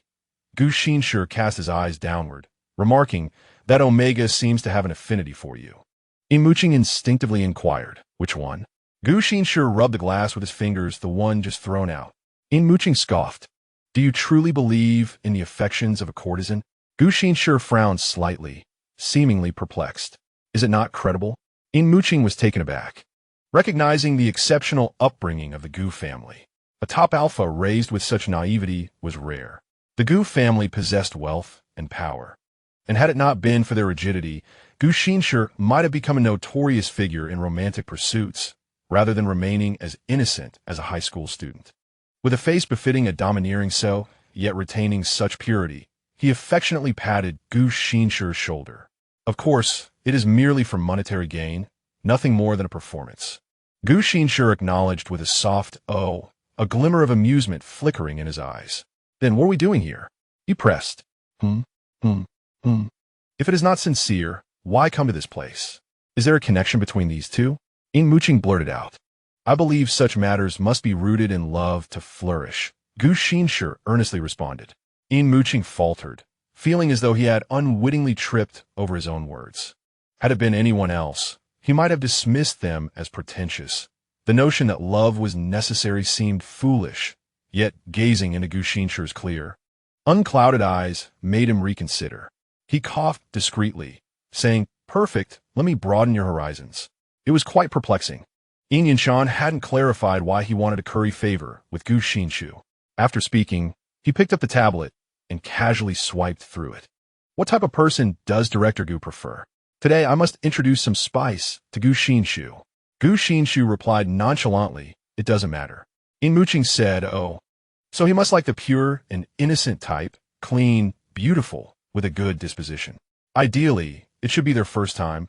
Perhaps they could be a damsel in distress, leading others to redemption." Gu Xinshi replied, while he grinned and leaned in, saying, "Typically, those who claim to have no preferences are the most selective." Yin Muqing cast him an approving glance. Bai Li, excited, nudged Fong Nan with his shoulder. "The young master praised me." Fong Nan retorted, "Are you out of your mind?" Gu Xinshi reclined comfortably on the sofa. From his vantage point, he could see Yin Muqing's profile, the colorful light from the tablet casting deep shadows on his face. Suddenly, Yin Muqing turned his head, and their eyes locked unexpectedly. Yin Muqing quickly averted his gaze, feeling a tingle at his scalp. He must have misinterpreted. How could he discern affection in the other's eyes? Blind, utterly blind. Gu Xinshi lowered his head, withdrawing his gaze, his ears slightly flushed. He initiated the conversation. "Have you made your selection?" Without turning, Yin Muqing tossed the tablet to him, saying, "I have. Take a look." Gu Xinshi caught the tablet and shifted his focus to the screen. There was an image of a female omega, with doe-like eyes, soft pink lips, and long hair, radiating a fair complexion. Below the photo was a brief description.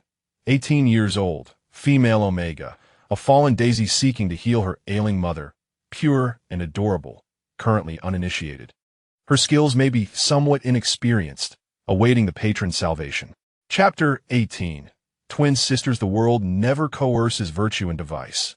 Here, all services are voluntary, and one must even express gratitude to the proprietor for providing such opportunities for profit. This is a distinctive feature of this realm, fulfilling certain peculiarities of patrons, whether through coercion or redemption, depending solely on the guest's whims. Yin Muqing leisurely circled the sofa, propping himself against the table and leaning closer. "What do you think?" Gu Xinshi inquired. "Do employees who work here sign contracts? Is there a duration of employment?" Yin Muqing could roughly surmise his intentions. Redemption, after all. As Gu Xinshi was a paragon of righteousness, he replied candidly, "No, it's based on voluntariness. One can leave whenever they wish. However, once they depart, they cannot return. If Director Gu is interested and the individual consents, naturally, one can take them home and cherish them. Should Gu Xinshi truly wish to acquire someone, it is entirely feasible." This remark seemed to stir a sense of dissatisfaction within Gu Xinshi. It was not anger, but it could not be overlooked. He looked up, his tone steady. "What about you, Mr. Yin? What do you prefer? Why are you inquiring about my preferences?" Yin Muqing casually responded, "Someone perceptive." Bai Li's eyes widened in shock. "Young master." "You." The young master had initially chosen him precisely because of his perceptiveness. It had been years of solitude for him. Could it be that he had been harboring a secret admiration all along? Bai Li sucks Flusha. Yin Muqing instantly discerned the errant thoughts swirling in his companion's mind and lifted his hand to deliver a heavy blow to his head. Bai Li crouched in the corner of the room, cradling his skull. The startled Fong then exclaimed, "Are you out of your mind?" The veins on Yin Muqing's forehead throbbed as he retorted, "Conceal your sordid thoughts." He rubbed his stiff, aching knuckles, his complexion flushed with agitation. Gu Xinshi's gaze flitted between the two before he resumed the previous topic. "Let's discuss this Omega lady." Upon his decision, Yin Muqing wore a knowing expression and promptly began to operate his tablet, entering a password to complete the order. Once the transaction was finalized, he exhaled with relief. Having never encountered such a demanding individual, His gaze inadvertently landed on Fong Nan, who silently served as a backdrop, and he brightened. Secretary Fong, what about you? What do you fancy? Indulge yourself, it's on me. Working alongside a stickler, one could hardly expect to savor delightful fare. Fong Nan chuckled awkwardly, casting a glance at his chairman, who appeared engrossed in his drink, seemingly oblivious to his presence. However, Fong Nan understood that the chairman was not deaf. Should he dare to order a dish, he would surely earn the label of a scoundrel. It was the chairman who was truly the scoundrel. With a pregnant girlfriend and an affinity for this procurer, he was now ordering yet another beauty. Truly, the wealthy are hypocrites. He feigned disinterest, his tone detached, as if preserving the virtue of that non-existent pregnant girlfriend. I cannot partake. My girlfriend is with child. Yin Muqing chuckled knowingly. Then why are you here? Won't your girlfriend be upset? Fong Nan wore a blank expression. No, we trust each other. Yin Muqing remarked, TSK, TSK, TSK, how wonderful. A knock echoed at the door, and shortly thereafter, a figure entered. The Omega donned a white knee-length dress, her long, jet-black hair cascading down her back, devoid of makeup, radiating her natural beauty. A facade of strength was tinged with moments of vulnerability, evoking sympathy. Yin Muqing commented, not bad. Chairman Gu has an eye for talent. The Omega turned her gaze towards him, silently inquiring. Yin Muqing replied with a gentle smile, this is Chairman Gu, your guest for the evening. Rising from his seat, he added, Chairman Gu, I shall leave the room to you. Enjoy yourselves. Bali followed him out, thoughtfully closing the door behind him. Fong Nan scratched his head awkwardly. Chairman, shall I take my leave as well?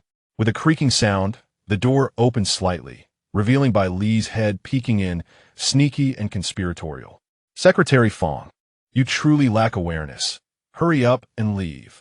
Fong Nan retorted, you are the one lacking awareness. Under the chairman's approving gaze, Fong Nan slipped away. The Omega stood numbly in the center of the room, as if all that surrounded her was entirely unconnected to her existence. The door clicked shut once more. She approached the guest, pulling down the zipper of her dress. Gu Xinshi frowned, halting her movements. Are you from S country? Yes. What is your name? Xiao O.Through. Gu Xinshi remained silent for a lengthy moment before inquiring. Do you know Xiao? Xiao O.Through abruptly lifted her face, staring blankly at the man before her. Struggling to articulate a response, yet her throat tightened and no sound emerged. She was uncertain of the man's allegiance before her. If they had sent someone to test her compliance, not only would she be deprived of news regarding Xiao O.Through, but she would also inadvertently place Xiao O.Through in peril. Noticing her silence, Gu Xinshi assumed he had misjudged the situation. To his surprise, Xiao O.Through abruptly turned her head, surveying her surroundings as if to ascertain their safety. Tears glistened in her eyes as she spoke sorrowfully. Xiao O.Through is my sister. The moment Gu Xinshi laid eyes on Xiao Li's photograph, he felt an uncanny resemblance to someone he knew. Yet, in such a vast world, two similar individuals need not necessarily share a blood connection. He pondered whether Yin Muqing had recognized this as well. Could it truly be mere coincidence? Gu Xinshi's understanding of Xiao O.Through was scant. He knew only her name and nothing beyond that. Assisting someone shrouded in mysteries seemed unfathomable to an ordinary person. However, for Gu Xinshi, encountering her meant he would naturally offer help. He could not stand idly by in the face of danger, as aiding others within his capacity was his guiding principle. Xiao O.Through felt a mix of emotions, joy at receiving news of her sister and anxiety over her sister's current condition. In a state of distress, she knelt and clung to Gu Xinshi's leg, only to be gently pulled up by him. Sir, how do you know my sister? Have you seen her? Where is she now? Seeing her in such a state, Gu Xinshi stood up. Please calm down. This phrase echoed faintly in his memory, as he had said it to Xiao O.Through before. But how could Xiao O.Through remain calm?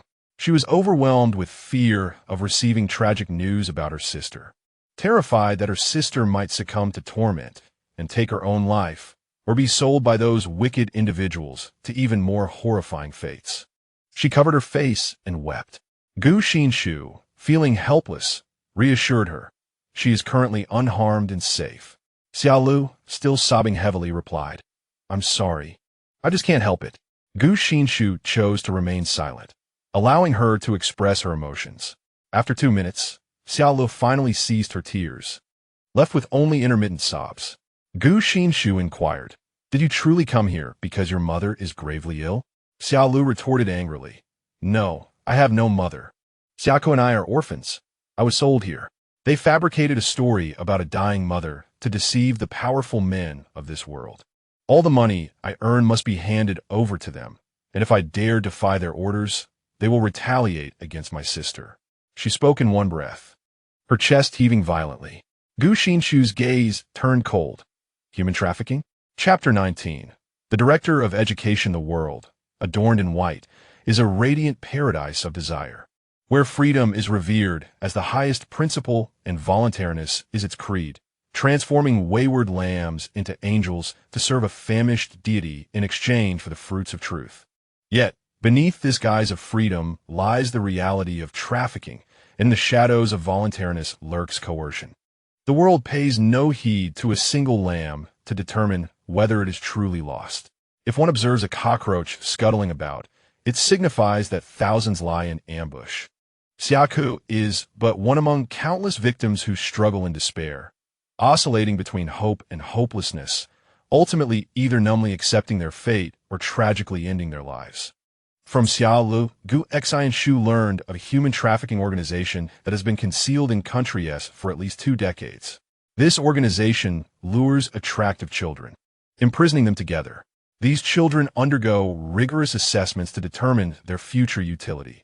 Omega individuals with strong reproductive capabilities are cultivated into breeding machines, while beautiful ABOs are sold to entertainment venues across various nations to serve as informants and tools for profit.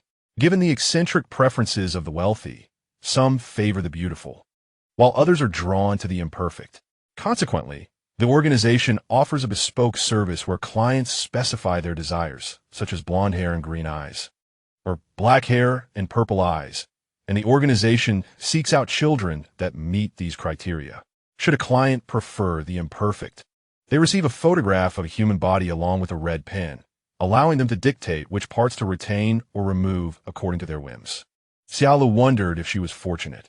After all, she had not been dismembered and confined by those perverse individuals. As for Xiao, she remained oblivious to her counterpart's plight, her imagination too fearful to contemplate, relying solely on prayer. Gu Xinshi remained silent after hearing this. Xiao was pregnant, having become the breeding machine Xiao described. He could not discern whether this outcome was favorable or not, and out of respect for Xiao's privacy, he ultimately revealed nothing, only stating, "Xiao is doing quite well." Xiao Li's anxious heart finally eased, and she offered her first genuine smile in years. "That's good. I always knew she was fortunate." Gu Xinshi wandered around the room, locating the switch for the ceiling light, illuminating the space with a stark brightness that dispelled the darkness. Xiao's visage was now clearly visible before him. "We are twin sisters. Don't we resemble each other?" she asked. Gu Xinshi nodded in acknowledgement. In truth, their vastly different experiences had led their appearances down divergent paths. He could discern that they were sisters, yet he had not surmised they were twins. Xiao was always a bit eccentric. "Gu Xinshi, how many years have you been apart?" Xiao Li's smile faded, replaced by a sense of melancholy. 5 years. I was first sold to Country T for 2 years, then to Country A, and just last month, I was sold to Country D. I have long since been ruined. Gu Xinshi was not adept at offering consolation. "Would you like to come with me?" Hope flickered in Xiao Li's eyes. "Is that possible? Can I leave? What if I bring you trouble?" Gu Xinshi did not believe any organization would dare retaliate against the Gu family unless they were courting death. Thus, he reassured her, "You need not worry. I can handle it." Those who could come here were either wealthy or noble, and Xiao felt she was being overly anxious. However, the clientele of that organization comprised the upper echelons of society, many of whom wielded significant power. Xiao concealed her selfish desires. She yearned only to escape and reunite with her sister. Gu Xinshi rose from the couch, smoothing the creases in his clothing. "Very well. Let's seek out Mr. Yin. Do you know where they might be? They must be in the ballroom." Indeed, Yin Muqing was in the ballroom. Having left room 888 and take into attendance with him to revel in the festivities. After all, the world is a grand feast of nocturnal revelry.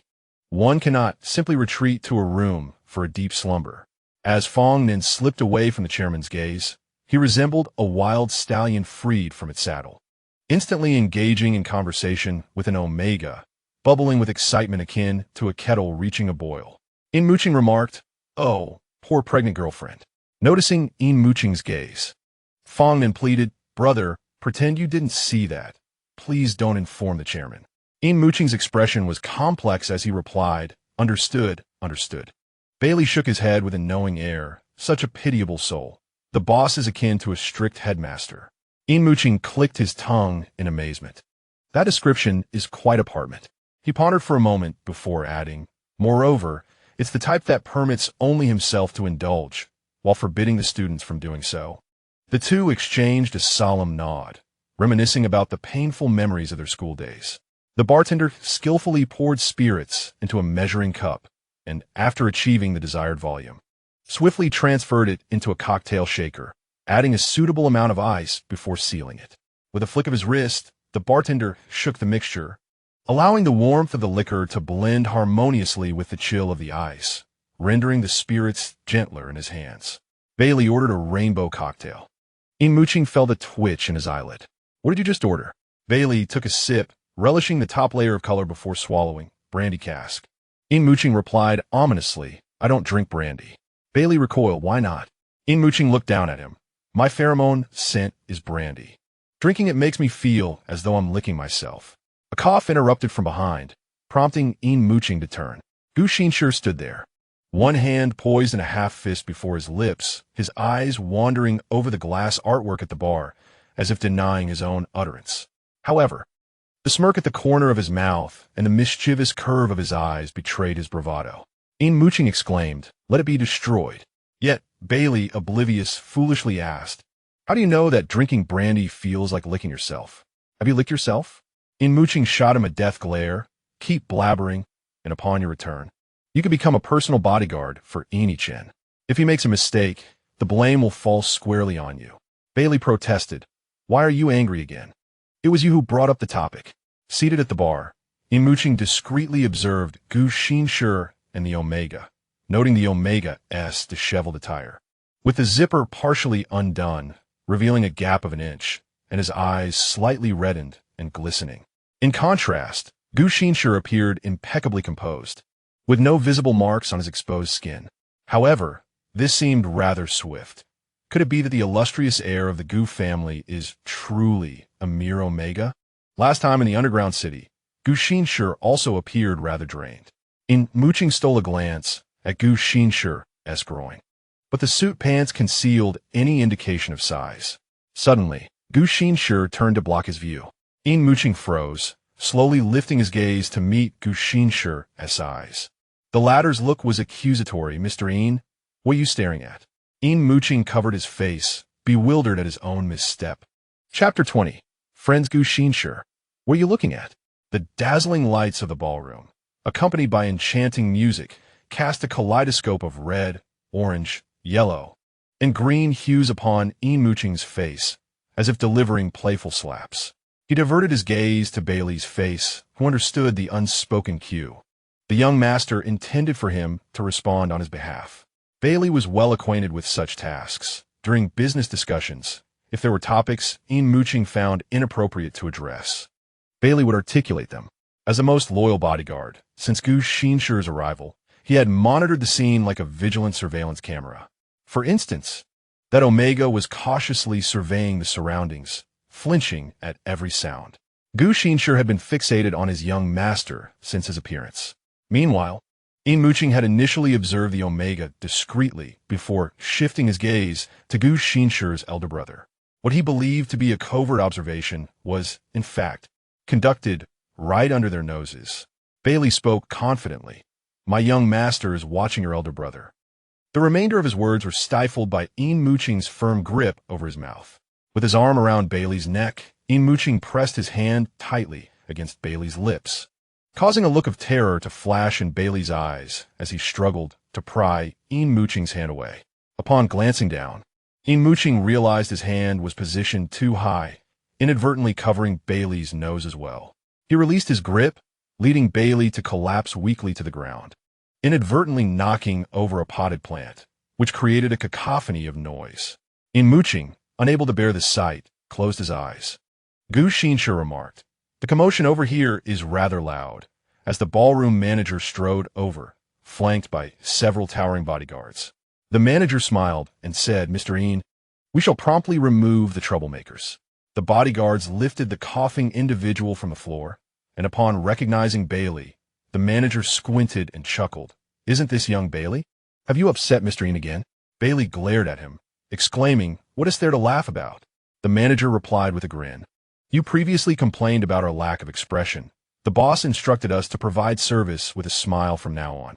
Yin Muqing waved his hand, dismissing the manager. Gu Xinshi, with a hint of resignation, stated, "This is Xiao, sister of Xiao O. Do you recall Xiao O? The Omega from the underground city?" Yin Muqing frowned, recollecting the resemblance.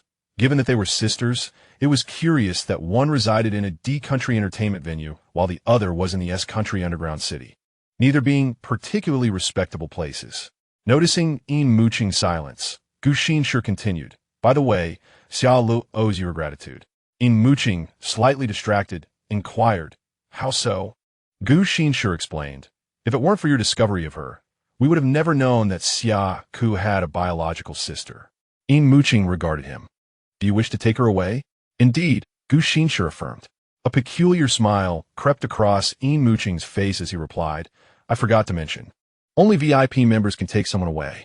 Gu Xinshi looked puzzled, "But you previously stated that the employees here can leave whenever they wish." Yin Muqing shrugged, "That is true. But there is a stipulation. To leave, employees must complete 10 tasks. This is not a shelter. We cannot provide them with free accommodations." Xiao Lu was in a state of panic. "Mr. Gu, you're the first to click on my post," she said. Gu Xinshi rubbed his temples. "How can I become a VIP member?" Yin Muqing, standing in an awkward angle, chuckled. "It's quite simple. Just place 10 orders."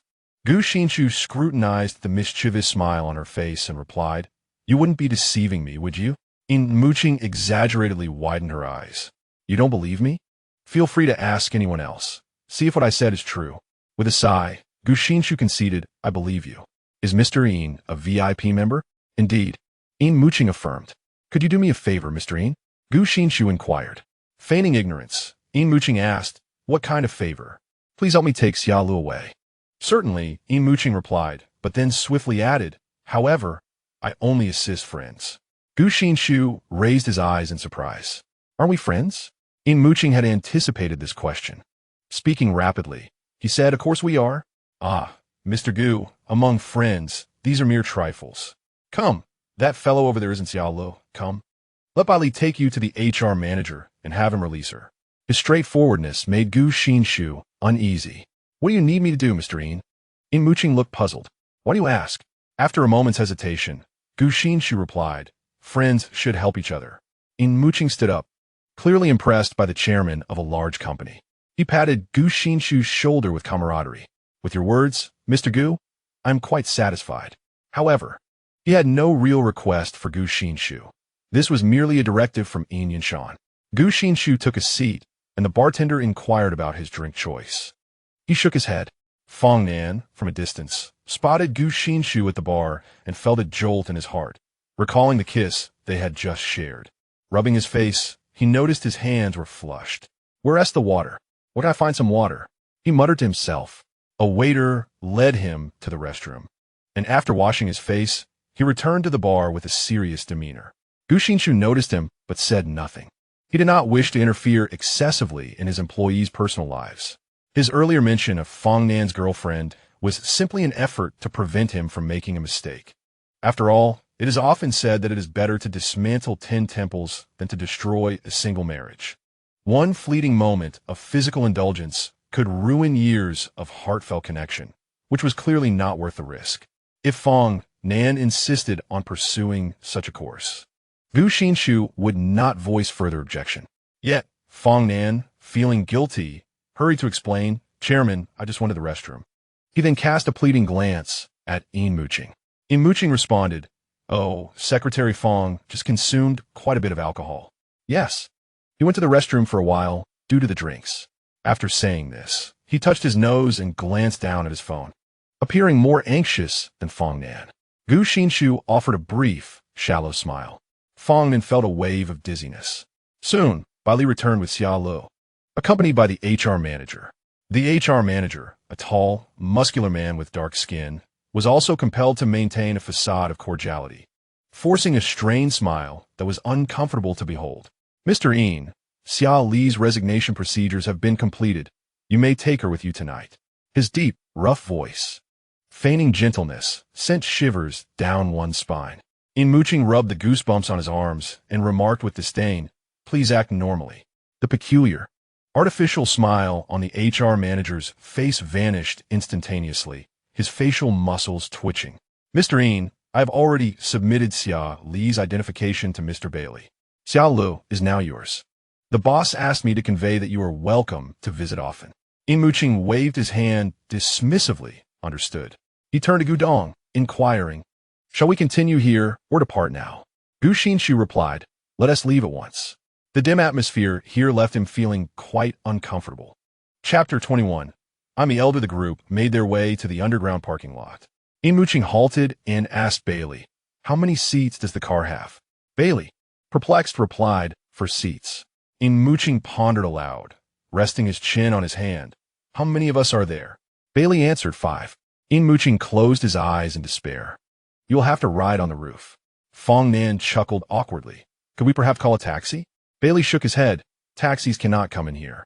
This was partly to protect the privacy of the guests and partly to filter them. If one did not possess a private vehicle, how could they afford to spend here? A gust of wind rushed from the underground vents, brushing against Omega's skirt. Xiao Lu timidly raised her hand. "I could stay in the trunk." At that moment, time seemed to stand still. Fong Nan remarked, "This Omega is quite clever. Her pitiful demeanor certainly keeps the chairman under her thumb." Gu Xinshu face-bombed. "That's unnecessary." Yin Muqing contemplated, "Can Bailey fit her in?" Bailey responded with astonishment. Glancing at his watch, Gu Xinshu noted it was nearly 10 o'clock and asked, "Since it is still early, Mr. Yin, could you allow the manager to give us a ride?" Hotels typically provide vehicles for guest transportation. Gu Xinshu had never been to a club, but he assumed it was a similar setup. Yin Muqing hesitated for 2 seconds before firmly declining, thinking it too embarrassing for that fellow to know, fearing he would be ridiculed for a year if he did. With a stern expression, he said, "We'll manage by squeezing in. There is 1 seat for the driver, 1 for the passenger, and 3 in the back, making it just enough for 5. Yin Muqing took the car keys from Bailey and asked Gu Xinshu, "Can you drive, Chairman Gu?" Gu Xinshu replied, "I can." The notion of the chairman driving made Fong Nan uneasy. He quickly interjected, "I'll drive." Yin Muqing scoffed, "You'll be the one squeezing in the back." Fong Nan lowered his hands. "Oh." Yin Muqing tossed the car keys to Gu Xinshu, then settled into the passenger's seat, closing the door and fastening his seatbelt. Bailey shifted his gaze, opened the left rear door, and climbed in. Fong Nan courteously invited Xiao Lu to the narrow space in the middle of the back seat. He then followed her in and closed the door. Xiao Lu felt anxious, as it was her first time sitting in the back seat. Previously, she had always been in the trunk during transfers. Gu Xinshu said nothing, opened the door, entered, inserted the keys, and started the engine, each action executed with precision. As the vehicle exited the parking lot, it gradually left behind the silver behemoth of the worldly realm. While waiting at a traffic light, Gu Xinshu glanced over at the passenger seat, where Yin Muqing was idly toying with his fingers. Gu Xinshu asked, "Mr. Yin, do you not drive?" Yin Muqing paused in his fidgeting, raising his face to give him an incredulous look. Gu Xinshu chuckled softly. "Then why doesn't Mr. Yin drive?" "As an elder, it is unbecoming for me to take the wheel." Yin Muqing pouted in response. Gu Xinshu hesitated. "May I inquire about your age, Mr. Yin?" Leaning against the side of the seat, Yin Muqing huffed, "I'm certainly older than you. I assume someone of your stature would be particularly sensitive about the feeling of relinquishing control over one's life. Are you truly so trusting of me?" Yin Muqing replied, "You're a good person." Receiving an unexpected compliment, Gu Xinshu admitted, "I haven't driven in quite a while.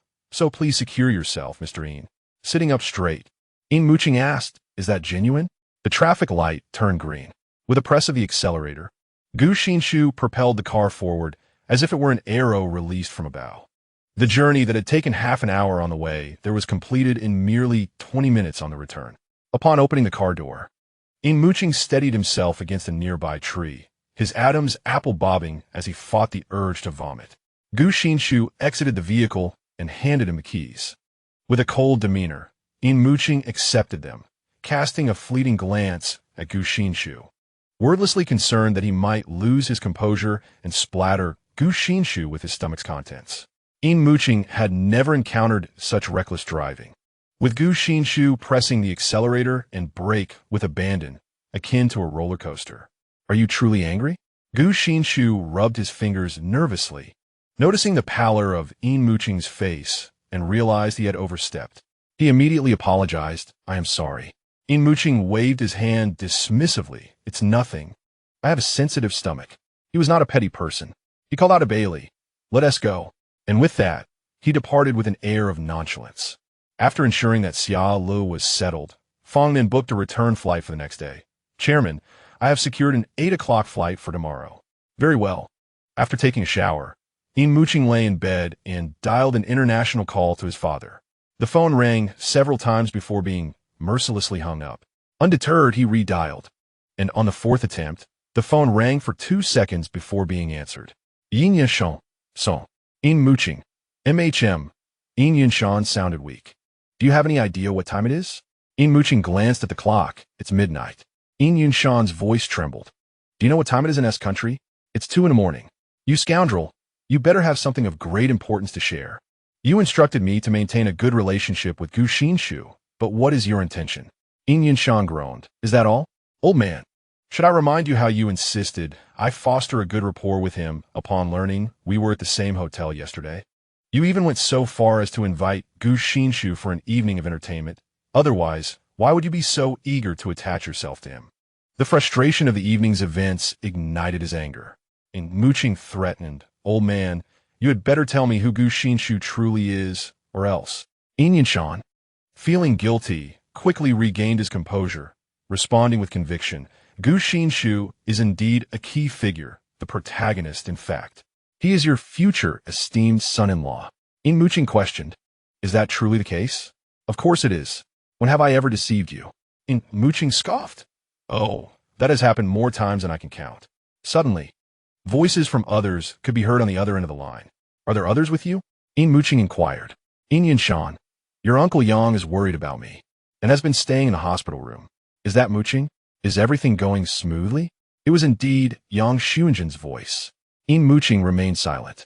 He heard Yin Yinshan respond to Yang Xuanjin. Of course, when has that brat ever let me down? Yin Yinshan, a discerning man, deliberately obstructed contact between his son and wife upon sensing their discord. His children and wife were distinctly separate in his mind, especially since he and his wife had a younger son. However, family gatherings were inevitable, and with the younger son being somewhat pampered, friction was unavoidable. Yin Muqing, being warm on the outside yet cold within, made Yin Yinshan increasingly feel indebted to her over the years. His tone grew more benevolent.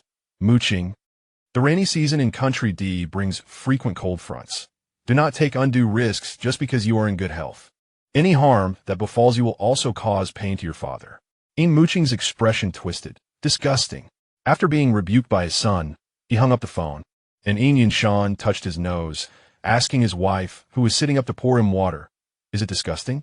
Gu Xinshi paused in her action, chuckling. Muqing is merely feeling embarrassed. Yin Yinshan thought to himself that this was indeed the case. Chapter 22. Remnants of Feudalism. Early the next morning, Gu Xinshi boarded a return flight. As the airplane ascended, the vehicles and bustling life below dwindled into insignificance until they vanished into the clouds. Upon returning to the company, he first held a meeting, then retreated to his office to address the backlog of documents. By the time he finished, it was nearly noon. The phone rang. Gu Xinshi set down his papers and picked up his mobile device. It was a call from his mother. He swiped his finger to answer. The tone of Gu's mother was heavier than usual. Xinju, have you been busy with work lately? Not at all. Well, if you're not busy, come back to the old residence tonight. Tomorrow is Saturday, so it will be perfect to spend a couple of days at home.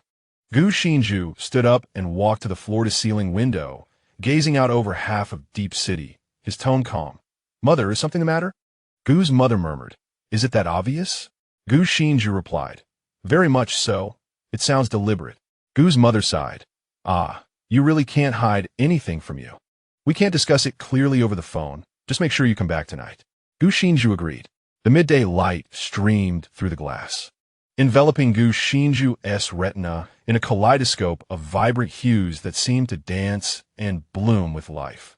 Meanwhile, at Luhua Hospital, in the VIP ward, Yin Muqing sat on the sofa, awaiting the doctor's examination of Yin Yunshan. The sunlight sneakily filtered through the curtains, cascading warmly upon her. Several silver-haired specialists surrounded Yin Yunshan, their expressions gentle and their tones amiable. After some inquiries and examining the wounds, one finally set down the stethoscope and smiled, saying, "The head of the family is recovering well. There will be no lasting effects from the wounds. But he must take care to rest and avoid staying up late or overexerting himself." Yin Yunshan asserted. "Did you hear that?" Yin Muqing twitched her mouth. "I heard." The specialists took their leave, allowing space for the father and son. The door clicked shut. Yin Yunshan, with a serious demeanor, asked, "Have you found out anything?" Yin Muqing, "I have identified a minor player.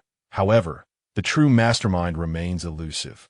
Within just 2 days, uncovering this much is commendable. By the way, who is this minor player?" Yin Yunshan appears unfazed. Yin Muqing, "Take a guess. Your opinion of him is rather unfavorable." Yin Yunshan is unable to guess, as he holds a negative view of many. "Forget the guessing. It is that worthless scoundrel, Gu Xinshi." Yin Muqing, lacking interest in the game, directly reveals the name upon noticing Yin Yunshan's reluctance to guess. "Gu Xinshi, we are not in competition with the Gao family. What business does he have meddling in our affairs?" Yin Yunshan ponders thoughtfully. "Stop thinking about it. Didn't he, the doctor, just advise against excessive worry?" A cold glint flickers in Yin Yunshan's eyes. "How you plan to deal with these individuals? Having captured a few traitors, do you intend to execute them outright or stage a fatal accident?" Yin Muqing speaks in a flat tone, as though determining the fate of mere livestock rather than human lives. Yin Yunshan smiles. "Son, we are merchants, not thugs. We cannot take lives so lightly." Yin Muqing gives him a look of disbelief. "Ahem, truth be told, I have intentions of reforming my ways." Yin Muqing leans back against the sofa, his gaze sharp. "What do you mean?" The old man didn't father an illegitimate child, yet unexpectedly, the other party has presented him with a significant dilemma. Reforming, does that imply abandoning arms in exchange for a legitimate path, or proceeding with arms while traversing the respectable road? He glances at the monitor displaying numbers, snorting. The old man knows he is not speaking sensibly. Yin Yunshan coughs softly. "I plan to donate the factory and country to the state, securing you a position as a leader in a state-owned enterprise." Speak plainly. Yin Muqing expresses his impatience. Yin Yunshan, with a hint of resignation. "The national policy is changing. Arms sales will be prohibited, and only the state will have the right to manufacture weapons. I am growing old and have little interest in leading a life of evasion." Yin Muqing remains silent for a long while. "When is this happening? Is the information reliable?" "Last month. Your father has not been the head of the family for so many years without cultivating useful connections. The Yin family headquarters is not located in country S. Do you intend to confiscate these dilapidated properties? Will the government agree?" Yin Muqing is perplexed. Yin Yunshan argues with rationale. "The government seeks our leadership and reputation. They are unconcerned about the affairs of other countries. Moreover, they have promised to facilitate our business dealings." After speaking, Yin Yunshan coughs a few times, his hair graying at the temples. He truly is aging. In his youth, he acted recklessly, disregarding others, enduring multiple gunshot wounds and broken bones, the specifics of which have faded from memory, save for the knowledge that he recovered swiftly, leaving no painful recollections behind. Yin Muqing, unable to tolerate the sight, exclaims, "No, Mr. Yin, you're just in your 50s. Don't adopt a frail, elderly demeanor."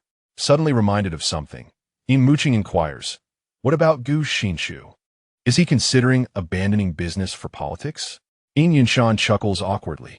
Surely not. Are you concealing something of great importance from me? Yin Muqing narrows his eyes. Yin Yinshan, with righteous fervor. Absolutely not, I assure you. Very well, do as you wish. Yin Muqing reclines on the sofa.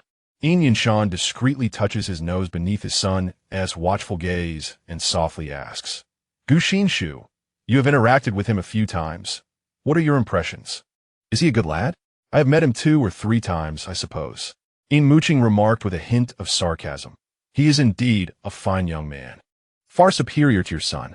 His values are commendable. He possesses a kind heart, and he enjoys rescuing distressed omegas. He is quite old-fashioned. Yin Yinshan replied, That's good. That's good. However, he suddenly sensed an incongruity. By rescuing distressed omegas, do you imply that his private life is rather chaotic? Yin Muqing responded, You simply don't comprehend. He delights in saving others, not in frivolous pursuits. He is a true altruist, dedicated to benevolence, innocent as a high school student. Such a remarkable person. How could he still be single? How could such a fortune not fall upon your son? Yin Yinshan. Yin Yinshan hesitated to reveal to Yin Muqing that Gu Xinshi might become his brother-in-law. He feared that if Yin Muqing discovered the reason for his attempts to please Gu Xinshi was for Yin, he would surely incite fury, especially since Yin Muqing was less favorable towards Yin than towards Yang Xiuanjin. If he learned that his efforts were for Yin, he might very well erupt, and he could hardly blame him for the way he had raised Yin. Yin Muqing caught a glimpse of his guilty demeanor, expressing disdain. With numerous spies around Yin Yinshan, he had Bai Li inquire. Unless Yin Yinshan was whispering sweet nothings to Yang Xiuanjin under the covers, nothing would escape his notice. I have my suspicions regarding his single status, he mused. Yin Yinshan urged, Speak up. Traditional and conservative, Yin Muqing articulated. Yin Yinshan, skeptical, replied. What kind of reason is that? Yin Muqing chuckled. Gu Xinshi, being a traditionalist, believes that love must precede intimacy. Perhaps if an omega wished to share a kiss with him, he would insist on waiting until marriage. It's a wonder any omega would be interested in him.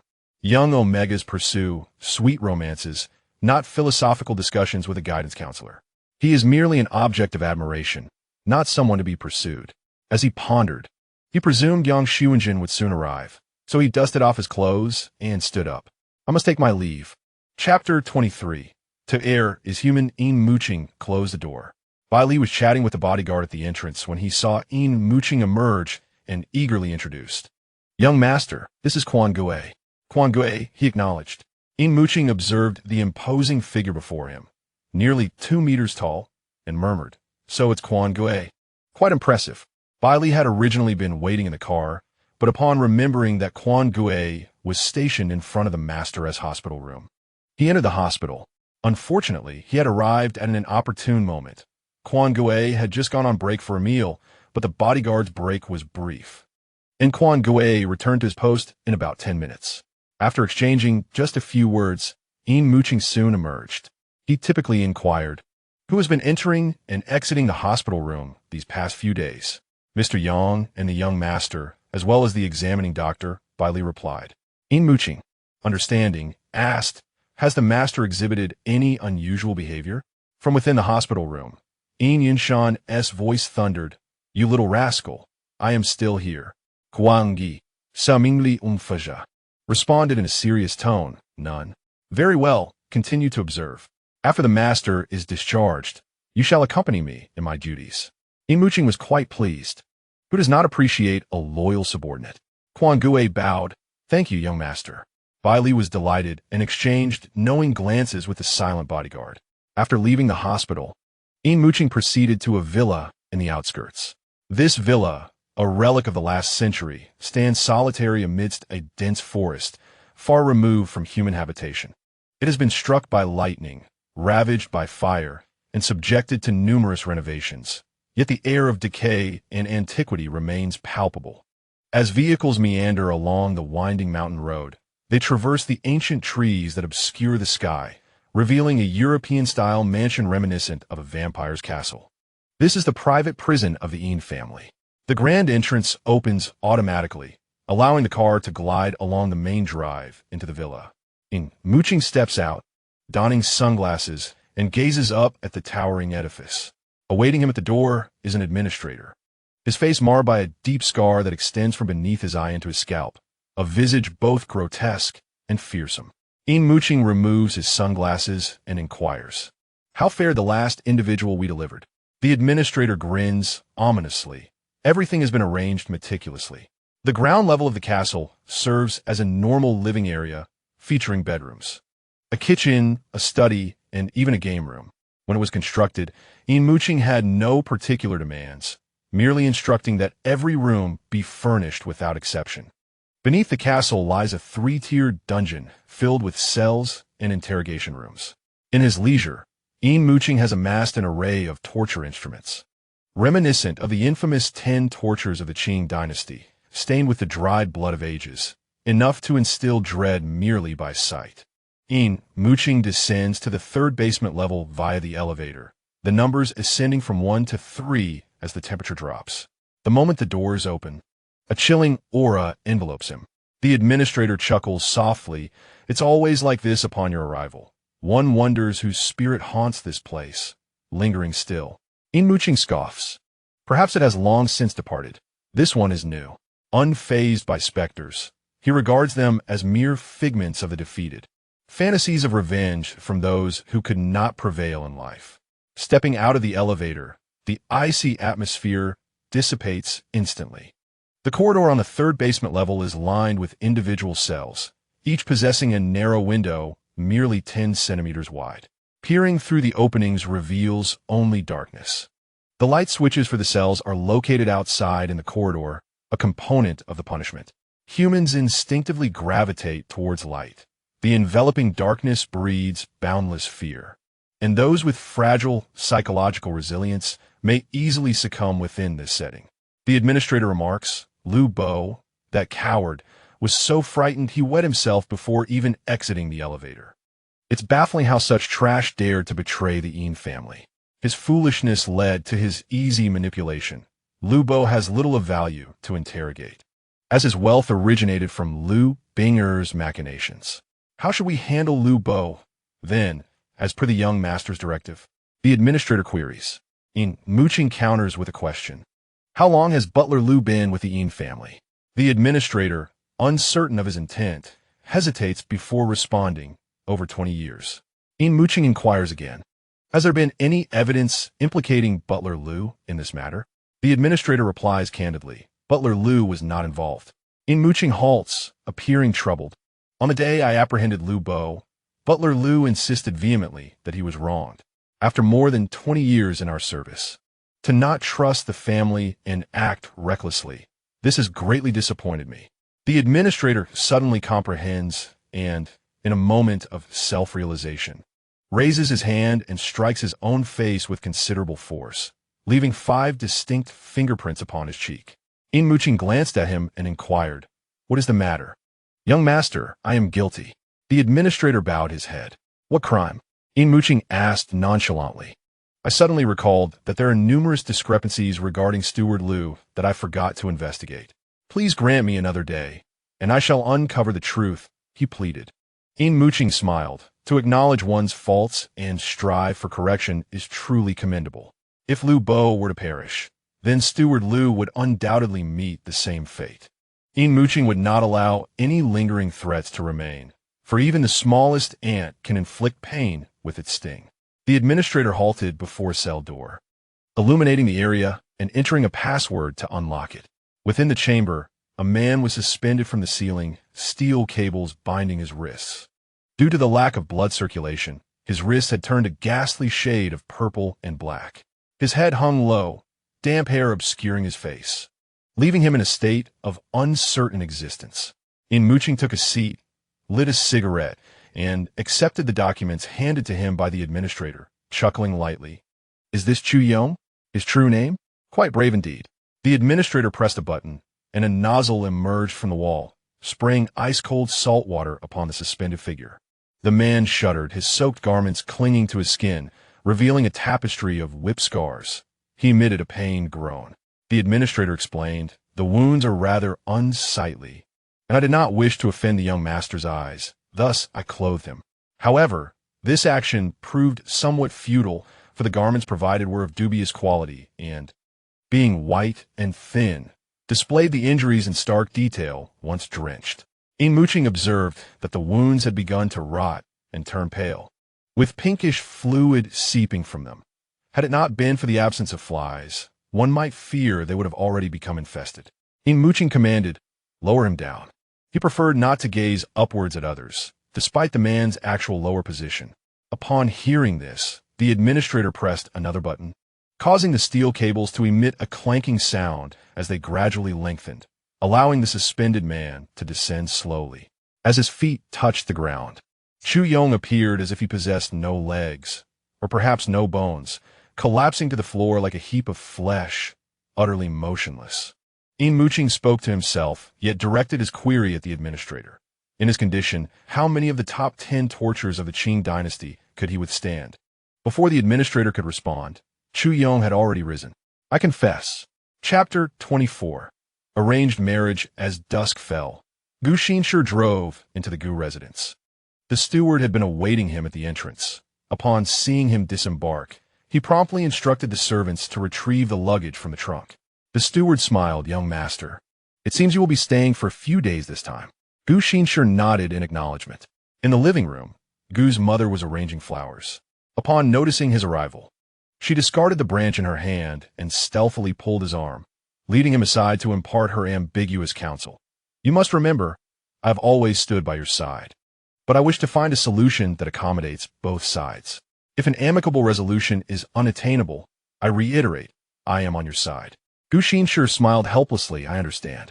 Relieved, Gu's mother resumed her elegant demeanor, stepping forward to retrieve the discarded flower branch and placing it into a priceless antique vase. The hour is still early, and with half an hour remaining until dinner, Gu Mu pondered that this time should suffice. She instructed Gu Xinshi, "The old gentleman has arrived and is waiting for you in the study. After your conversation, you may proceed directly to the meal." The elder Gu typically resided not in the Gu residence, but in a private garden by the mountains and waters of Deep City for his recuperation, a place that Gu Fu and Gu Mu often visited, much to the old gentleman's chagrin. Occasionally, he would visit the Gu residence. Gu Xinshi surmised that the matter causing Gu Mu's concern was likely related to the elder Gu. He ascended the stairs and knocked on the study door. A frail yet robust voice emerged from within. "Come in." Gu Xinshi pushed the door open and entered. The elder Gu sat in an armchair by the study window, one hand holding a magnifying glass and the other a verdant jade pendant, meticulously examining it. Gu Xinshi recognized the pendant. Its half-moon shape indicated that it was part of a pair. "Your mother visited me yesterday, expressing her intention to introduce you to a prospective match." This statement suddenly reminded me of a past event, the elder Gu declared, setting down the magnifying glass and carefully placing the jade pendant into a velvet cloth.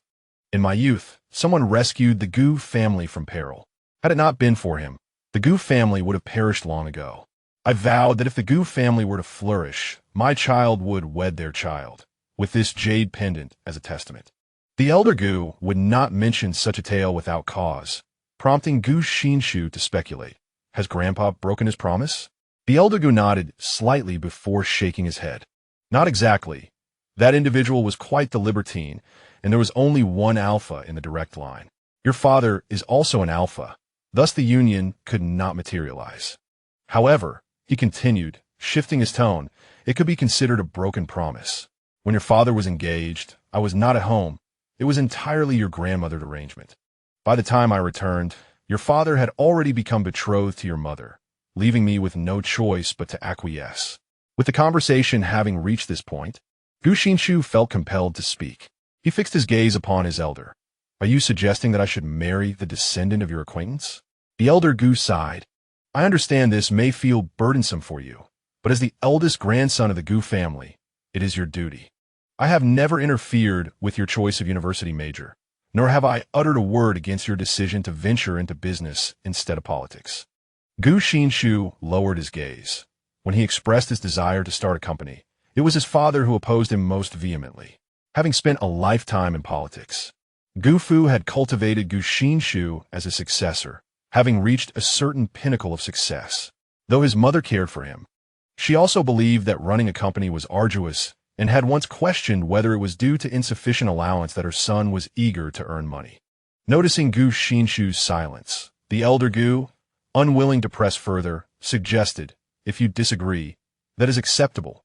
You may marry someone you love, and your child may fulfill the promise." Gu Xinshi frowned, finding the elder Gu's stance somewhat unreasonable. The notion that a single word of filial piety could bind generations was distasteful to him. Gu Xinshi abhorred control and could not bear the thought of his yet unborn child being ensnared in an inexplicable marriage. Is it to be a direct marriage, then? Gu Xinshi did not regard this as a responsibility of the Gu family as eldest grandson. He simply felt a sense of compassion. The elder Mr. Gu had lived a life of integrity and trustworthiness, and now, in the twilight of his years, he was departing this world with promises yet to be fulfilled. With a sigh of relief, the elder Gu felt reassured. Had Gu Xinshi expressed vehement opposition, there would have been no recourse. There was no rush. He would first make contact and observe. If the match proved unsuitable, he would not compel Gu Xinshi to endure any discomfort for the sake of an early promise. Gu Xinshi inquired, "Which family does your late friend belong to?" Since he had resolved to make contact, it was only fitting to know the identity of the other party, be it male or female, and their name. "The Yin family," came a reply. Gu Xinshi fell silent. "Is it the young master of the Yin family, Yin Chen?" "Yes." "You actually know him?" The elder Gu was somewhat astonished. If they were acquainted, it would imply a foundation of mutual affection, thus alleviating the notion of an arranged marriage. Yet, Gu Xinshi shook his head. "I do not know him personally and have not interacted with him, though I am friends with his brother. This is actually the first I have heard of him." Just then, as Gu Xinshi opened the door, a figure stumbled into him. Instinctively, he caught the person and looked down to find it was his mother. Mrs. Gu appeared a bit flustered as she stood at the study's threshold, adjusting her attire and calling out, "Father." The elder Gu understood her concern for her son. Upon initially broaching the matter, Mrs. Gu had been reluctant, her unease clearly etched on her face. To the elder Gu, Gu Xinshi's agreement to engage with the other party signified acceptance of the marriage proposal, as if he were finally settling a long-standing debt and shedding years of burdens, feeling almost weightless. Noticing his wife's reproachful gaze, he waved his hand dismissively. "Let us all step outside." Mrs. Gu took Gu Xinshi away. The room was well soundproofed, and she pressed against the door for quite some time, ultimately hearing nothing, only to be caught red-handed by her father-in-law and son. Mrs. Gu, suppressing her embarrassment, assumed a parental authority. "Have you agreed?" Gu Xinshi chuckled lightly. "Yes, I have." Tears welled up in Mrs. Gu's eyes. "This is an ancient matter, a relic from centuries past. The principle has been dead for many years, yet your grandfather insists on reviving it." As she spoke, tears streamed down her cheeks. "This was originally your father's burden. Had I known then, I would never have married him. Why must my son bear such indignity?"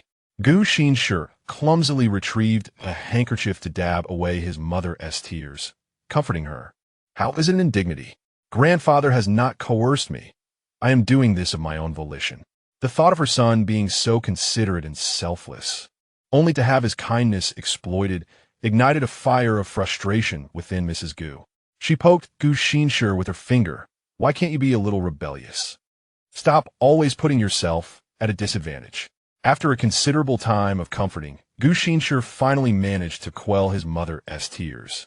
He glanced up at the clock in the living room, asking, "Where's father? He should be off work by now." Mrs. Gu scoffed. "Him? He is hiding. What a coward." Chapter 25. "You are so brave." Yin Muqing lifted her gaze. "Are you saying that you do not even know who hired you?" The temperature underground was frigid, the chill from the floor penetrating through his knees and into his body, causing Chu Yong to shiver as he nodded. "I accepted an anonymous bounty on the dark web." Continue. "After accepting the commission, the employer took the initiative to contact me through the dark web, providing me with instructions on how to proceed. The identity documents I obtained for infiltrating the school were supplied by him. He assured me that I merely needed to follow his plan and not worry about anything else.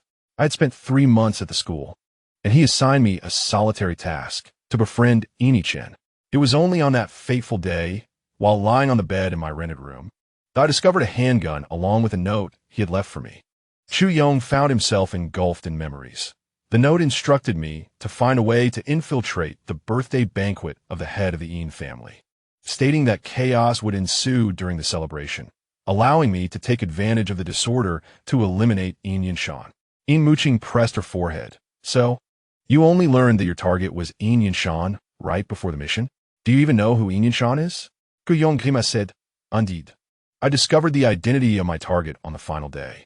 I contemplated retreating, but it seemed he anticipated my hesitation, leaving another note on the door. He urged me to remain calm, claiming that the security of the Yin family had been compromised by him, promising assistance for my safe escape while threatening that if I chose to back out, my life would be forfeit. Yin Muqing laughed. He is deceiving you. The security cannot be bribed. By then, I had no avenue for retreat. Regardless of whether there was a path to escape, once the decision to assassinate was made, one must be prepared for the possibility of counterattack. Yin Muqing is hardly a benevolent figure who repays kindness with kindness. Such actions are reserved for Gu Xinshi. He interlocked his fingers and leaned slightly forward. Now that you have begun to speak, divulge everything, including the details about your employer. What do you know? I had never met him, and our communication was solely through his notes. Yin Muqing, skeptical of my words, retorted, If you do not know him and there is no bond between you, why did you resist so obstinately before? Is your life so worthless? Do you seek punishment? Chu Yong was drenched in cold sweat. I revealed everything at that moment. It was he who did not believe me. Yin Muqing glanced at the administrator standing nearby. Speak. The administrator's face was severely swollen, a testament to the severity of his own actions, and he spoke with difficulty. He claimed he received a job from the dark web, but upon our investigation, we found no such bounty. Thus, I concluded he was lying and gave him a beating. Chu Yong rasped. It must have been deleted. It must have been deleted. I truly received the commission from the dark web. Yin Muqing interrupted him coldly. There is no deletion function on the dark web. Chu Yong's eyes were filled with confusion. That is impossible. I distinctly, Bali swiftly typed on the keyboard, accessing the dark web, only to find the login screen. He kicked the man on the floor. Tell me your account and password. Chu Yong remembered his credentials clearly. After Bali entered the information, the system displayed that the user did not exist. Believing he had made a mistake, he prompted Chu Yong to repeat it. Yet it still indicated that the user did not exist. Yin Muqing scoffed. Are you attempting to play us? However, the disheveled man was even more astonished, attempting to rise and seize Bali's computer, only to be firmly restrained by a steel cable. You must have entered it incorrectly. You entered it incorrectly. Bali rolled his eyes, interrupting him. When did you register your account? 3 years ago. I registered 3 years ago. I have completed 5 jobs since then. I am not lying to you. Truly. Chu Yong was in a state of panic. Yin Muqing. 3 years ago, at the tender age of 16, you began accepting contracts? What kind of contracts? Murder. Yin Muqing shook his head. You are truly bold. It is rare for someone to undertake a contract for murder on their first venture, as many not only fear the loss of their own lives, but also dread the act of taking another's life. This reflects humanity's profound reverence for existence. Moreover, Chu Yong was merely a minor at that time, just a child. Bailey, pondering, inquired, Are you familiar with the address of the dark web? Chu Yong looked at him in confusion, unsure of the reason behind the question. Bailey did not address his uncertainty, his demeanor fierce. Speak. After Chu Yong relayed the information, he noticed the peculiar expressions on the faces of the 3 before him, causing him to feel a twinge of fear. What is it? Is something amiss? There is nothing wrong, except that what Chu Yong provided was not the address of the dark web at all. The individual who committed suicide at the birthday banquet. Do you know him? Yin Muqing's expression turned strange. I do not know him. Chu Yong's voice trembled. Yin Muqing felt a sense of clarity. Bailey remained silent, inputting the address Chu Yong had given, and pressed enter. He then widened his eyes, his face frozen in shock. Yin Muqing frowned. What is it? Bailey slammed the laptop shut, clutching it tightly, retreating. Young master, there's truly nothing of interest. Allow me to investigate further when I return. Perhaps I can identify the owner of this site. Yin Muqing's voice turned cold. Hand it over. Bailey, with tears welling in his eyes, protested. Young master, there's really nothing to see. With an expressionless face, Yin Muqing extended his finger and began to count down.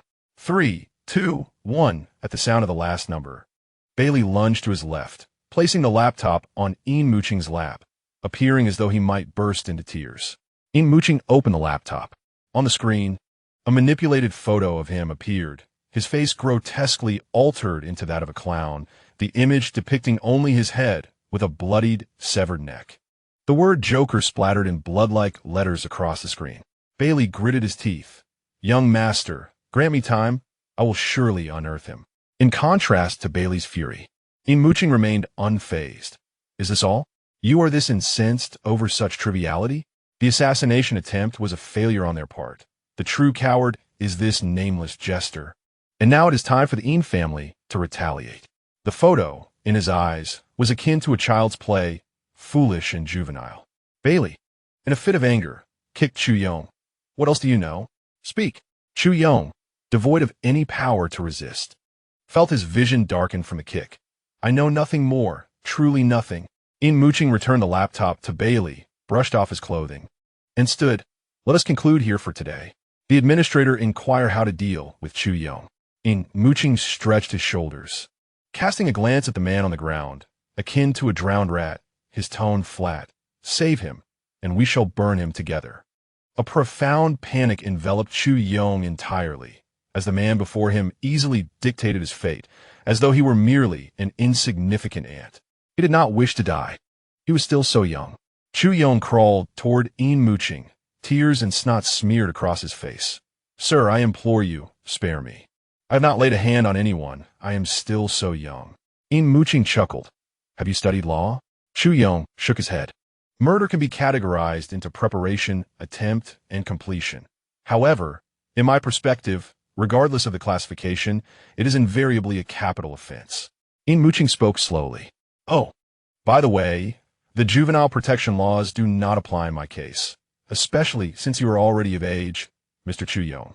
With a smile, Yin Muqing posed a question. Did you not think when you committed murder that the strong determining the fate of the weak is a natural order? The world is indeed cruel. Wolves prey on rabbits, and tigers tear apart wolves.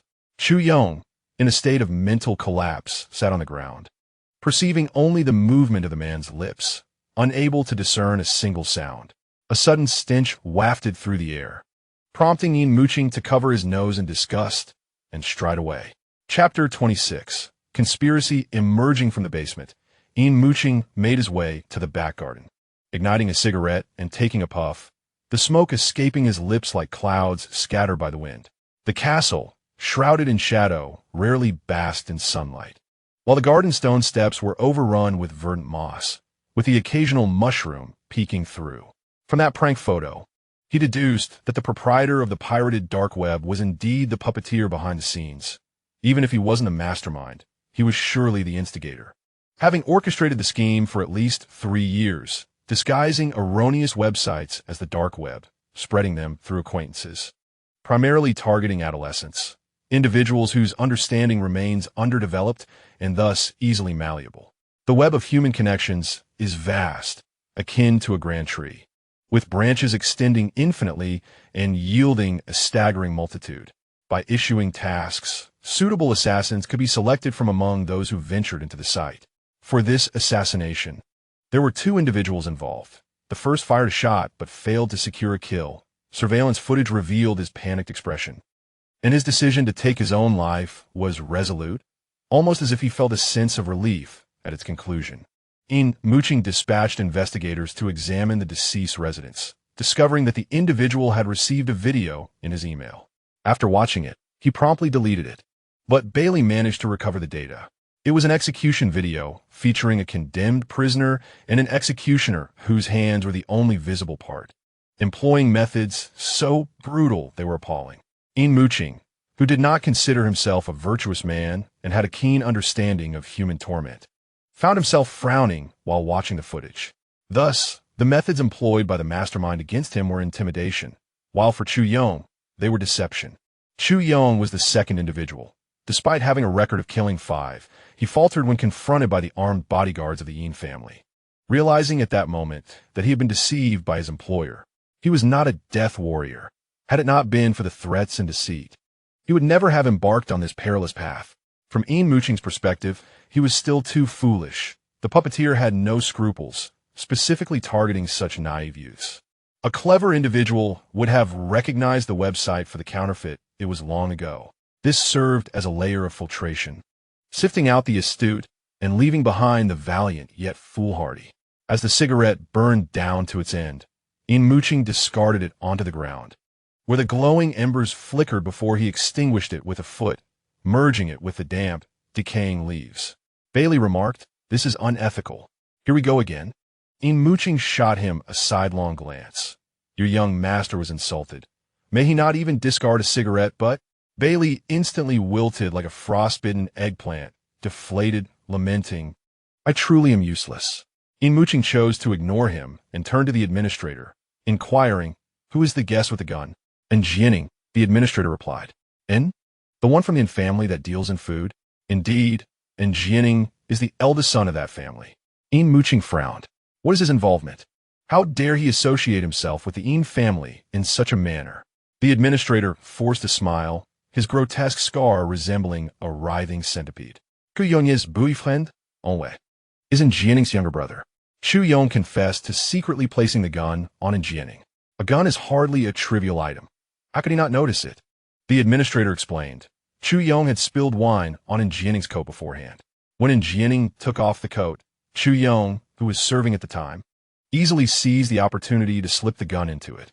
Yin Muqing, feeling disinterested, remarked, "If he is innocent, then let him go." "Yes." Yin Muqing lowered his gaze to find Bai Li observing the ants on the ground, sighing inwardly. Bai Li possessed a pure and innocent mindset, having witnessed numerous sordid events, yet maintaining a childlike heart. However, his physical abilities were lacking, and he was a beta. This state of affairs was perilous. As he pondered how to train Bai Li, his phone rang abruptly. It was a call from Yin Yinshan. The signal was poor, resulting in a fragmented voice that Yin Muqing struggled to piece together. "Return to the Yin residence. It is imperative that you come back." Yin Muqing ended the call, deeming it unnecessary to listen further. His peripheral vision caught sight of a person stealthily plucking orchids from the garden, and he grimaced, delivering a kick. Bai Li, crouched on the steps, lost his balance and tumbled forward, instinctively reaching out to brace himself. However, the ground was damp and slick with moss, and just as he was about to make intimate contact with the earth, a firm grip lifted him up. Bai Li turned, dazed, to find Yin Muqing holding onto the back of his collar, his expression complex, as if he had made a significant decision. Bai Li stood upright, his hands covered in green. Yin Muqing's vision dimmed, returned to the main residence. As the car passed through the villa's gates, the eerie castle receded into the distance. Moonlight filtering through the dense branches overhead, casting thin beams of light. The branches, resembling ghostly hands, loomed above the mountain path. The Yin family's old residence was situated in a renowned villa district of the Deep City, characterized by its archaic architectural style from the last century. Since the first head of the Yin family purchased this villa, it has housed several generations over the course of a century, also bidding farewell to many. The car entered the courtyard. The butler, wearing a smile devoid of obsequiousness, opened a rear door. Yin Muqing stepped out. The newly appointed butler, a young alpha in his 20s, had recently been transferred to this position and was sufficiently loyal. He adjusted his cuffs and casually asked, "When did the head of the family leave the hospital?" The butler lowered his gaze. "This afternoon." Yin Muqing understood the moment he departed. The old man was eager to leave the hospital. "Who else is here? Why did Yin Yinshan call for me?" Yin Muqing furrowed his brow. "Mr. Yang and the young master are present. It seems to be related to the young master. Has Yin Yiqin been involved in something again?" "All right, I see." Yin Muqing waved his hand and strode toward the main residence.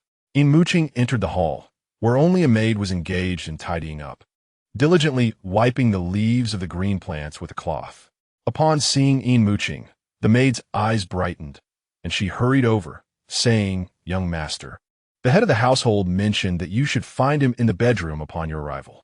Yin Muqing nodded and continued on his way.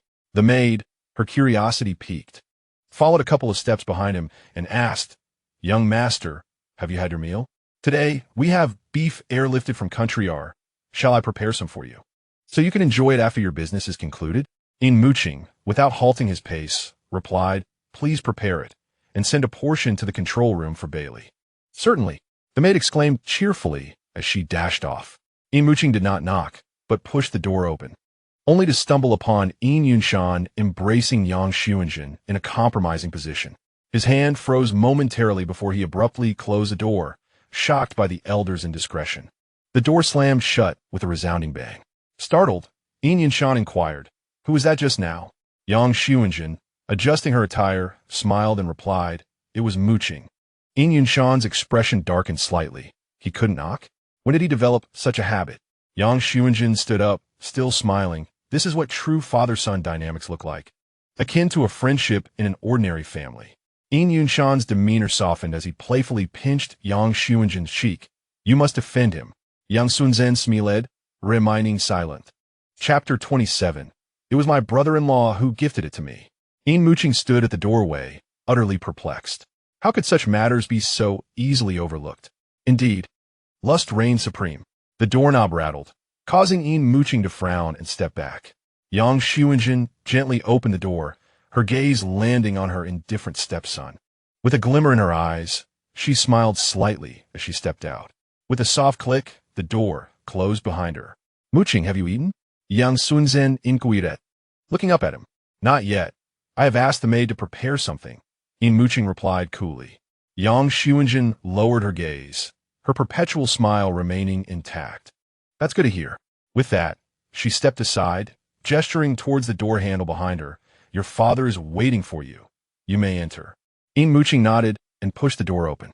Yin Yunshan had intended to assert his authority, but found himself immediately on the receiving end of his son's scorn. Yin Muqing, with a look of disdain, said, "Have your wounds healed? Can you not endure solitude? Are you determined to have me welcome another brother into this world?" Caught off guard, Yin Yunshan instinctively retorted, "Why must it be a brother? Perhaps it could be a sister." Yin Muqing shot him a cold glare. Once he realized the implications of his words, Yin Yunshan's expression darkened, one hand clutching his chest while the other pointed accusingly at Yin Muqing. "You little rascal.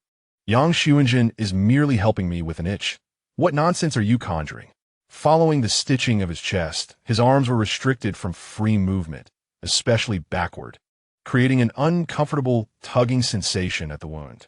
Occasionally, an itch would arise on his back, which he could not reach, leaving him vexed. It was only natural for his wife to assist him with such a trivial matter. Yin Muqing replied, indeed, you are correct." Yin Yunshan grew increasingly irate, sensing that his son was clearly disregarding his words. Yin Muqing approached the bedside, pulling out a chair to sit down. With arms crossed and legs casually crossed, he spoke with an air of arrogance. "So, what is it that you summoned me for? Are you perhaps considering abdicating?" As he recalled the purpose of the day, a smile crept across Yin Yunshan's face. "Let me tell you a story." Stop! Yin Muqing interjected, raising a hand, his tone unperturbed. "Get to the point." "Very well." Yin Yunshan acquiesced. 5 minutes later, after a prolonged silence, Yin Muqing, incredulous, spoke. "Are you suggesting that your father arranged a betrothal for you, and now the other party is reneging on the agreement, regretting their decision, and wanting your child to fulfill this childhood promise? Can we still rely on centuries-old traditions?" Yin Yunshan's expression twitched. "Why you make this sound so convoluted? What child? What grandchild? Your father has been dead for decades. What significance does such an agreement hold?" Yin Muqing was perplexed. Yin Yunshan harbored little affection for his late father, and Yin Muqing, influenced by this, held even less respect for the grandfather he never knew. Thus, they reached a consensus in their terminology. Yin Yunshan, with an air of mystery, remarked, "If we truly were to become in-laws, it would be quite the elevation for us." Yin Muqing scoffed, "Do not presume to meddle in my matrimonial affairs. I shall not be a pawn in your family's breach of contract." Marriages among prominent families often serve as transactions, and Yin Muqing was not one of those frivolous signs devoid of agency. He intended to take charge of his own destiny. Not your marriage. The other party is an alpha, seeking Yichun. Yin Muqing instantaneously reversed his stance. Very well, I agree. Realizing his abrupt change of heart, he added slowly, our Yin family is not lacking. Yichun will not suffer indignities. Yin Yinshan seemed unconcerned, his primary objective lying elsewhere. Clearing his throat, he queried, why don't you ask which family it is? Yin Muqing, with an expression of indifference, replied, I won't. Go ahead, ask. Fine, which family? Yin Muqing feigned interest. The Gu family. Yin Muqing felt as though a wave of disbelief washed over him, his eyes widening in shock. The Gu family? Gu Xinshi and Yin Yichun? Are you jesting? The thought of Yin Yichun, in all her foolishness, uniting with the archaic remnant that was Gu Xinshi. What was this? An annual theatrical performance. Upon reflection, it did seem somewhat fitting. Suddenly, he recalled something and turned to the Yin family patriarch, who was quietly concealing himself on the bed. Is this why you urged me to cultivate a relationship with Gu Xinshi? Yin Muqing spoke ominously. Yin Yinshan retorted, emboldened. What is wrong with fostering a good relationship for my brother's future happiness and securing a bond with his future brother-in-law? Yin Muqing's expression was peculiar, and he remained silent. Had Yin Yinshan mentioned earlier that Gu Xinshi was to be his future brother-in-law, he certainly would have kept his distance from Gu Xinshi instead of eagerly approaching him, accompanying Gu Xinshi and his secretary to dubious venues, taking his future brother-in-law to an entertainment establishment, and even redeeming an omega. Who else could it possibly be? If this were to come to light, Yin Muqing shuddered at the chaos that would ensue. Gu Xinshi, cradling a pair of Omega's sisters, while Yin Yichun wept and threw a tantrum, would point an accusatory finger at Yin Muqing, declaring, it was my brother-in-law who gifted me this. Yin Muqing shuddered. It was utterly terrifying. Upon noticing his silence, Yin Yinshan assumed he was sulking. He sat up with a sigh, saying, I know you harbor little affection for your younger brother. He has been spoiled by me and occasionally causes trouble. Nevertheless, he is still your brother. It is your duty as an elder sibling to look after him. Regaining his composure, Yin Muqing retorted coldly, I return this sentiment to you. Are you listening? After a brief silence, Yin Yinshan laughed heartily, not listening. Whoever dares to speak to me, I shall take offense. However, your father desires nothing more than a harmonious and blissful family. Can't you grant me this small wish? Yin Muqing turned his head, casting him a sidelong glance. Let's leave it at this. Do not bring it up again. Very well. Yin Yinshan acquiesced, feeling satisfied. His elder son was sufficiently considerate, unlike the younger, who nearly tore his heart out. It was time to marry him off for his own peace of mind. Yin Muqing retrieved a lighter and lit a cigarette, placing it between his lips. This action stirred a desire within Yin Yinshan. Hand me one. Yin Muqing took a puff, exhaling the smoke as he glanced at him. The doctor stated you are a patient, frail, and unfit for smoking. Yin Yinshan protested. As a patient, why are you smoking in my room? Are you unaware that secondhand smoke is harmful? Yin Muqing took another puff, shaking his head. I am not. He extinguished the cigarette after just 3 puffs. His craving was minimal. His mind was somewhat chaotic, and he sought clarity through tobacco. The engagement between Gu Xinshi and Yin Yichun held little significance for him, as it did not concern him directly. The only matter worthy of celebration was that Yin Yichun was finally leaving. He would no longer have to clean up the mess left by Yin Yichun. How delightful! He relaxed in his chair, mentally lighting a candle for Gu Xinshi. Gu Xinshi, I wish you good fortune. Chapter 28. He feels old Gu Xinshi had no habit of sleeping in. At precisely 7:20, he appeared in the dining room for breakfast. The chef, having worked for the Gu family for 20 years, was intimately familiar with Gu Xinshi's routines and preferences. At 7:21, a sandwich and freshly brewed coffee were promptly placed before him. Although the elderly Mr. Gu was advanced in years, he did not require the extensive hours of sleep typical of others his age. By 7:30, he appeared in the dining room, full of vigor. The chef prepared a nutritious menu for him, primarily comprising vegetables, fruits, and proteins. Mr. Gu glanced at his eldest grandson's breakfast with a look of disdain. Xinshi, is this all you are eating? Gu Xinshi nodded.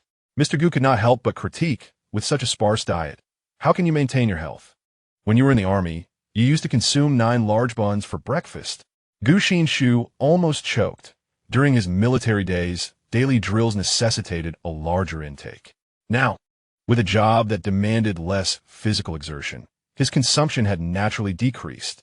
He believed in maintaining a constant sense of hunger, ensuring that excess energy did not convert into pheromones, thus keeping himself stable. Mr. Gu continued, I have sent you the contact information for the youngest Yin. You should meet with him today. Gu Xinshi replied, all right. After breakfast, under Mr. Gu's insistence, he added Yin on WeChat. At the Yin household, Yin lay in bed, tossing and turning, pouting and sulking. Yang Xuanjing sat by the window, her gaze averted from him. He lifted the blanket while she playfully teased the birds outside. He sighed heavily, and she perused the newspaper.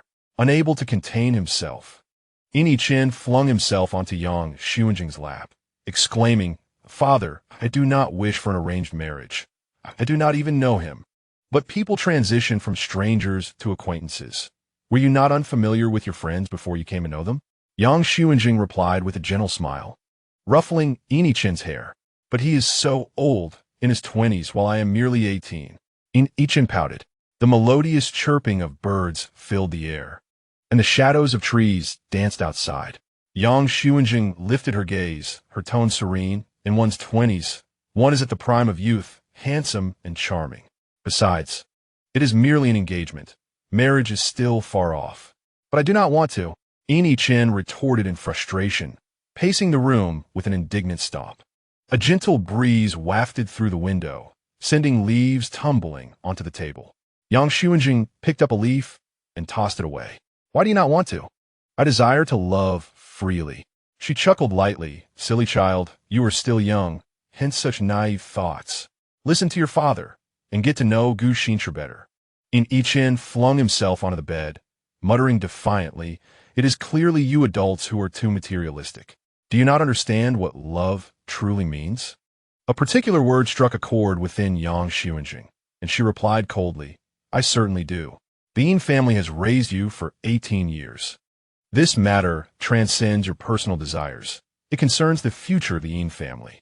After being willful for 18 years, it is time for you to contribute. Father, Yin-chen could hardly believe that Yang Xuanjing would utter such words, despite the affection shown by both his father and Yang Xuanjing. Why was he being compelled in this manner? The utterance of father brought Yang Xuanjing back to her senses, and she softened her tone. Do you not realize how much your father cares for you? Gu Xinshi has been thoroughly vetted by him. He is a principled and handsome top alpha. Had it not been for that agreement, you would not even qualify to marry him. Yin-chen lay on the bed, contemplating, should I go today? He just invited me to dinner. Yes, why not? Your father holds him in high regard and has instructed your brother to befriend him for your sake. Yang Sunzeng. A spark of interest ignited within Yin-chen, a blush creeping onto his cheeks. Really? If my brother is doing this for me, then I shall go. Sunlight streamed through the window, casting a warm glow upon Yang Xuanjing's face as she squinted. I worry for your safety if you go alone. Find your father and ask him to accompany you with your brother. Yin-chen hurriedly twisted the hem of his shirt and rushed to find Yin-shan. Yin-shan basked in the sun on the balcony, reclined in a rocking chair, eyes closed, luxuriating in the gentle breeze that carried the scent of blossoms, lulling him toward slumber.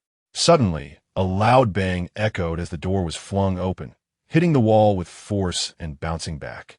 Yin-shan's heart skipped a beat. Father! Father! Though he had yet to appear, Yin-chan's voice could be heard, chirping like a little bird as he dashed into the room. Yin-shan steadied his heartbeat and glanced sideways at him. What is it? You never act like an omega. Father's response to Yin-shan was effortless for Yin-chen.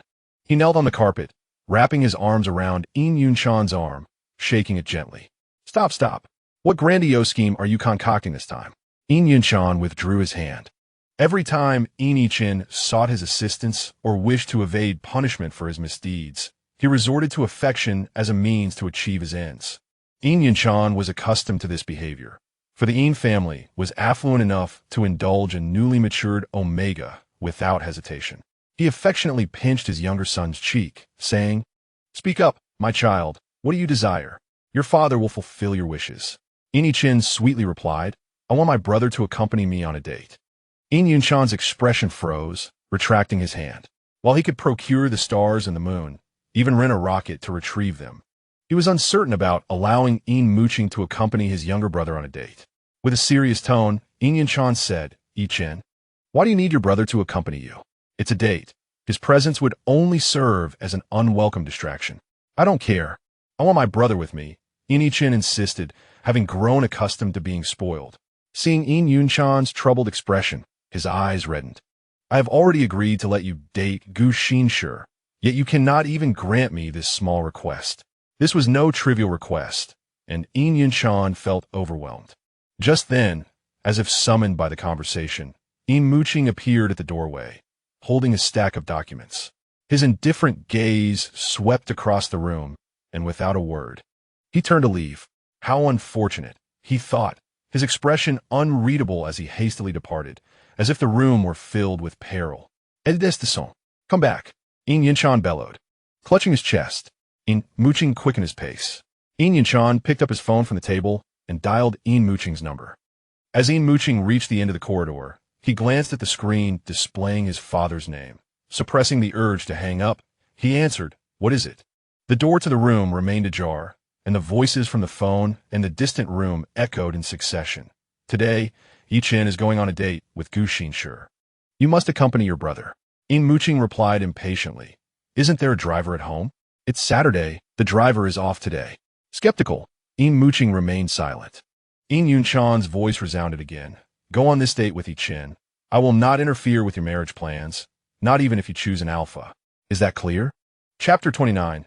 Call for brother. Yin Muqing opened the car door, took his seat in the driver's position, inserted the key, and started the engine, remaining silent throughout. Through the rearview mirror, Yin Yiqin caught a glimpse of his brother's cold eyes, feeling a twinge of sadness. Perhaps his father had been deceiving him.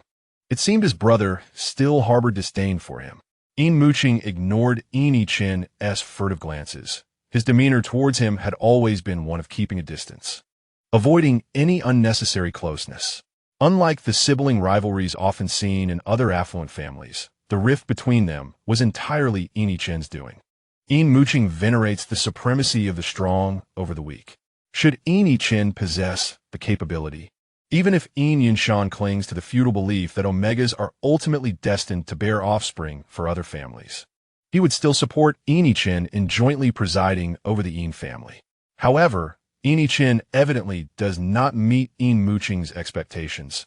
He has been utterly pampered, resembling those second-generation heirs, and he even has a penchant for folly.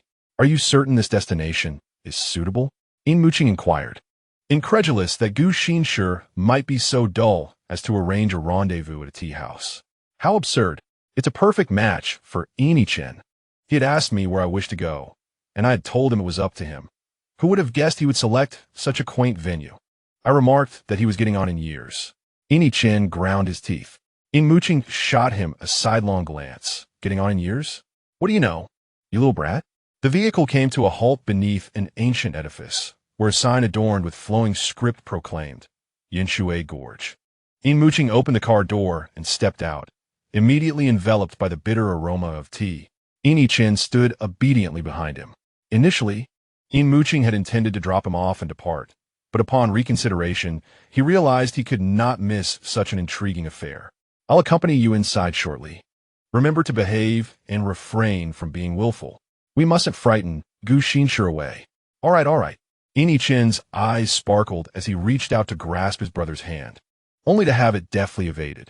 Do not stand so close to me. Your alpha might grow jealous seeing you near another alpha. Yin Muqing slipped his hands into his pockets. Is that true? Not even with you, brother? Yin Yiqin's face flushed slightly. Alphas were so possessive. Indeed, not even with me. Yin Muqing chuckled. He was not deceiving Yin Yiqin. The possessiveness of alphas is quite intense, with some overly obsessive A-types harboring hostility toward all other alphas, even those within their own family. However, this possessiveness is predicated on love. It is a derivative of affection. Gu Xinshi and Yin Yiqin's initial encounter was devoid of such affection. Leading Yin Yiqin inside, a server clad in traditional attire bowed and inquired, young master. Do you have a reservation? Yes, under the surname Gu. Ah, you are a guest of young Master Gu. Please follow me. The server escorted them to the entrance of a private chamber and gently knocked on the door. Please enter, came Gu Xinshi.Little voice from within. The server gestured for them to proceed. Yin Muqing hesitated, initially thinking he could casually observe from the outer area, but was taken aback to discover that Gu Xinshi had reserved a private room. 3 individuals in a single space. Wasn't he that a bit too intimate? Yet, his hesitation was fleeting, as Yin Muqing had already pushed the door open and effortlessly pulled Yin Muqing inside. Upon entering, they were met with a wooden screen directly opposite the door. The server closed the door behind them, and Yin Muqing stepped around the screen. Gu Xinshi looked up, surprised to see Yin Muqing. Mr. Yin? Yin Muqing smiled, pulling Yin Muqing from behind him and presenting him forward. Mr. Gu, this is my younger brother. Gu Xinshi rose and extended his hand. Hello, I am Gu Xinshi. Yin Muqing's face flushed crimson as he timidly lifted his gaze, only to lower his head again in embarrassment. He was taken aback by Gu Xinshi's striking handsomeness and impressive height. Being with him was not an entirely unappealing prospect. Yin Muqing gently patted his head, suggesting a handshake. The Omega, feeling bashful, dared not look directly at him. It was only after his brother's encouragement that he extended his hand, lightly brushing his fingertips against Gu Xinshi's. Gu Xinshi withdrew his hand, feeling an unexpected tranquility within. Yin Muqing remarked, Yin Muqing is still quite young and a bit timid, so I shall reluctantly play the role of a third wheel on this date. Does that bother you, Mr. Gu? Gu Xinshi responded earnestly.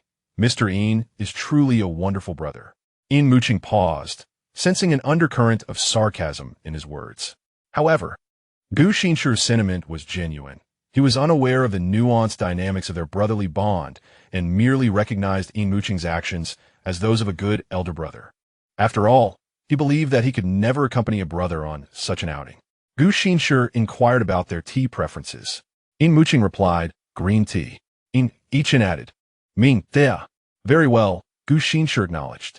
Though Shuiyan Pavilion was a tea house, it offered a plethora of snacks and beverages, catering to affluent patrons who often had discerning tastes and were accustomed to indulgence.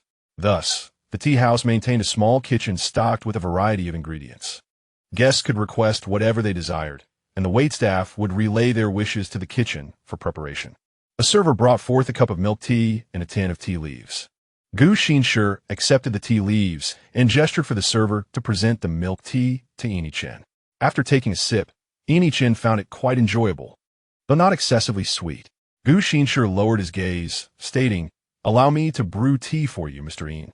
Yin Muqing, disinterested in tea, reflected that even Yin Yunshan rarely indulged in such beverages, believing himself lacking the refined disposition for it. Yet, he found a certain aesthetic allure in watching Gu Xinshi prepare tea. Gu Xinshi placed the teacup before him, and Yin Muqing took a tentative sip.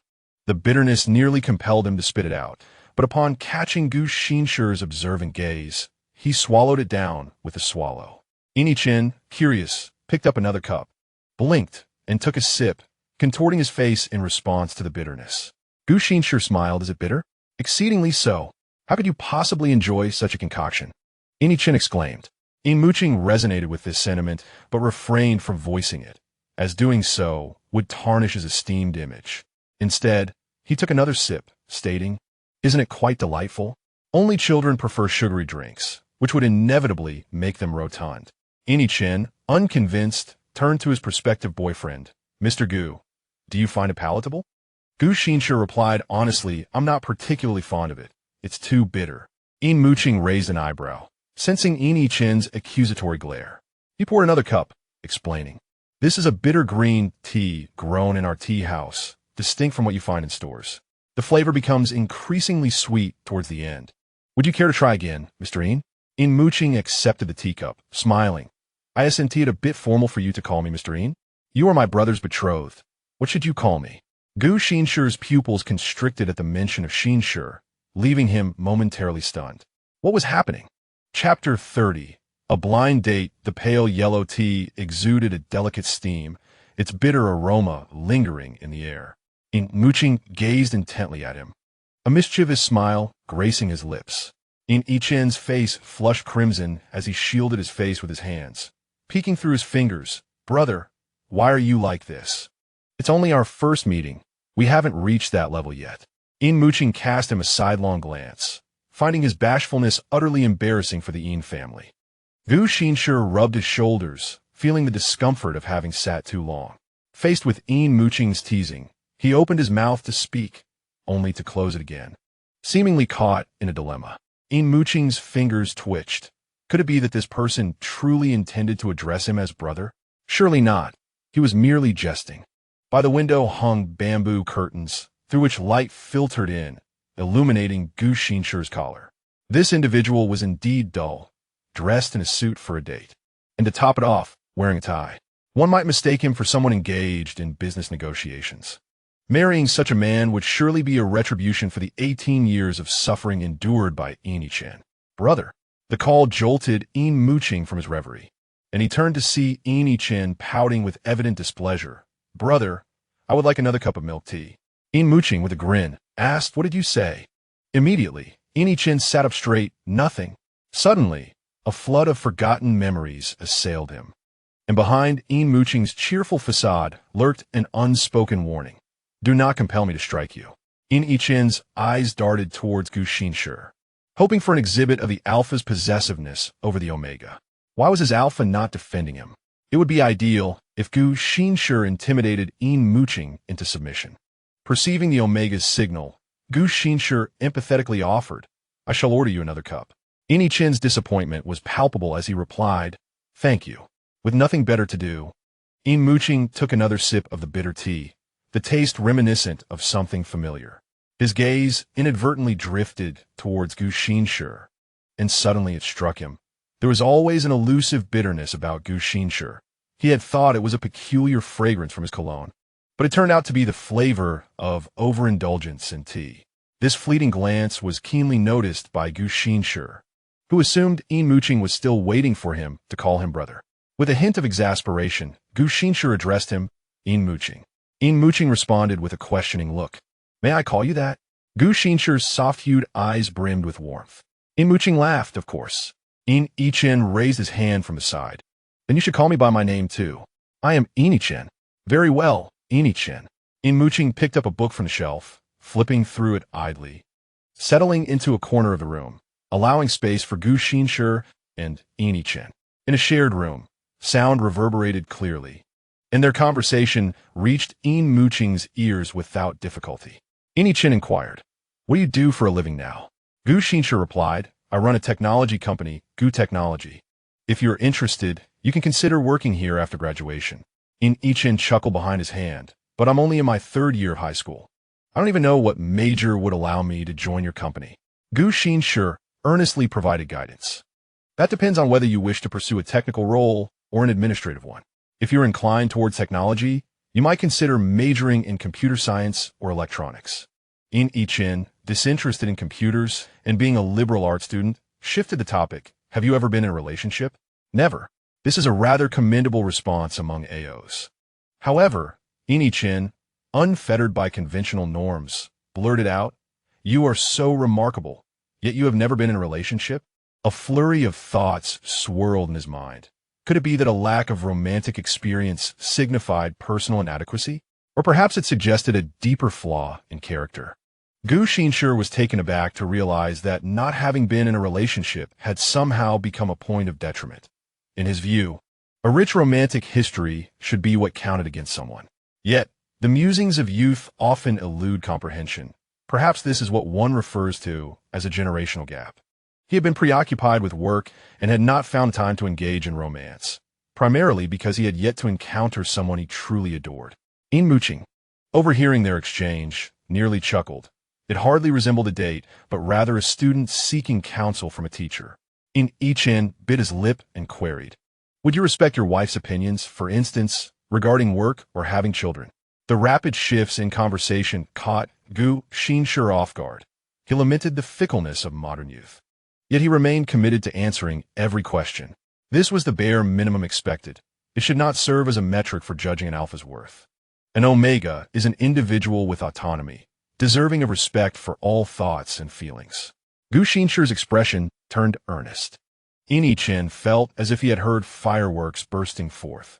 He could not deny that the other's rhetoric resonated deeply within him, portraying the epitome of his ideal partner, tall, handsome, and possessing a commendable moral compass. His father's words echoed true. Perhaps he truly was aiming high by aspiring to be with someone like Gu Xinshi. Yin Muqing mused that indeed, Gu Xinshi's most prominent trait was his uprightness akin to a pine tree, suggesting he would make an exemplary husband and father. Yin Chen pondered for a moment before asking the question he most yearned to know. What do you think of me? Do I meet your wife's standards? Gu Xinshi chose his words with care. I find you delightful, vivacious, and romantic. My mother would adore you. I hold no specific standards for a wife. When one falls in love, that person becomes the standard. Yin Chen was utterly captivated by Gu Xinshi's words. They were so romantic that they seemed to envelop him in pink bubbles. Yin Muqing recognized that Gu Xinshi perceived Yin Chen as a child, which was understandable given that he was merely 18, a child indeed, even if they were destined to become engaged. The absence of emotional foundation rendered it implausible that love could blossom from a mere meeting. Were Gu Xinshi to utter words of flattery, he would cease to be the person he was. Gu Xinshi felt a twinge of melancholy. He harbored no romantic feelings for Yin Chen and could only place his hopes on the prospect of spending more time together, allowing affection to develop organically. The tranquil setting of Shuiyun Stream, far removed from the bustling city, offered a soothing environment that calmed his restless pheromones. He lowered his gaze. No matter how noble a person may be, they cannot escape the grasp of selfish fate. The elder Gu, driven by selfishness, meddled in his affairs, binding him with filial piety and coercing him into a relationship devoid of genuine emotion. It seemed likely that Yin Chen was also being coerced. Occasional glances towards his brother revealed that Yin Muqing's role extended beyond mere companionship. He was vigilant, ensuring that Yin Chen did not stray. Gu Xinshi, too, found himself selfishly concealing his true thoughts and afflictions, all for the sake of that so-called filial duty and his association with Yin Chen. They are all pitiable souls, ensnared by the harshness of reality, entwined in countless invisible chains, forever deprived of freedom, desperately seeking a semblance of false affection through their interactions. This rendezvous lasted less than an hour, hastily concluding as Gu Xinshi exchanged contact information with Yin Muqing. Yin Muqing's WeChat profile picture was a pristine white, while Gu Xinshi's was an inky black. This eerie coincidence rendered them both silent. Yin Muqing, though reticent, secretly resolved to change her profile picture later. Chapter 31. Release. Gu Xinshi did not return to the residence immediately. Instead, he made his way to the hospital. On the very first day of his return from Country D, he had instructed his secretary to admit Xiao Lu to Luhua Hospital. Xiao was recuperating there, cooperating well, which facilitated her swift recovery, and the doctor announced that surgery could now be scheduled. Gu Xinshi knocked on the door, and a cautious voice from within inquired, "Who is it?" He replied, "It's me, Gu Xinshi." The door opened, and Xiao Lu peered out, glancing past him to ensure there were no suspicious individuals nearby before allowing him entry. Secretary Li had returned to his original post after Xiao Li's arrival. As the two sisters stood together, Gu Xinshi noted that they bore little resemblance to one another as twins. Xiao often wore a stern expression, whereas her younger sister, Xiao Lu, displayed a far more animated demeanor. Feeling somewhat awkward, Xiao Lu said, "Mr. Gu, please have a seat. Let me get you a cup of warm water." Gu Xinshi declined her offer and turned his gaze to the seemingly dazed Xiao lying on the bed. Articulating the purpose of his visit, "Are you considering reporting this to the authorities?" "What?" "Kidnapping, surrogacy, the trafficking of Omega individuals. These criminal acts are backed by a vast syndicate. Reporting them could save many lives." No. We cannot report them," Xiao Lu reacted vehemently. "Why not? Do you not wish to see justice served upon those individuals?" Gu Xinshi queried, perplexed. "You have no comprehension of the extent of their power. With our limited capabilities, we could not even slightly shake their foundation." Xiao seemed to spiral into a fearful recollection, her eyes widening with anguish. Suddenly breaking her silence, Xiao stated, "If we report them, it is high time those men faced their reckoning." Sister, have you lost your mind? If we report them, we will not only fail to rescue others, but also put ourselves in peril. They're lurking in the shadows, observing us. Any misstep could lead us to irrevocable ruin. Do you wish to return to a life more wretched than death? Xiao Li's countenance was fraught with anxiety. Xiao Ke's expression remained cold. Is mere survival in this manner truly the best outcome? If those scoundrels are not condemned to hell, I shall never find peace. Unable to counter her sister's resolute stance, Xiao Lu turned to Gu Xinshi with a desperate plea. Mr. Gu, we truly do not wish to report this. If you do so, it would mean our demise. Why would you seek to harm us after saving us?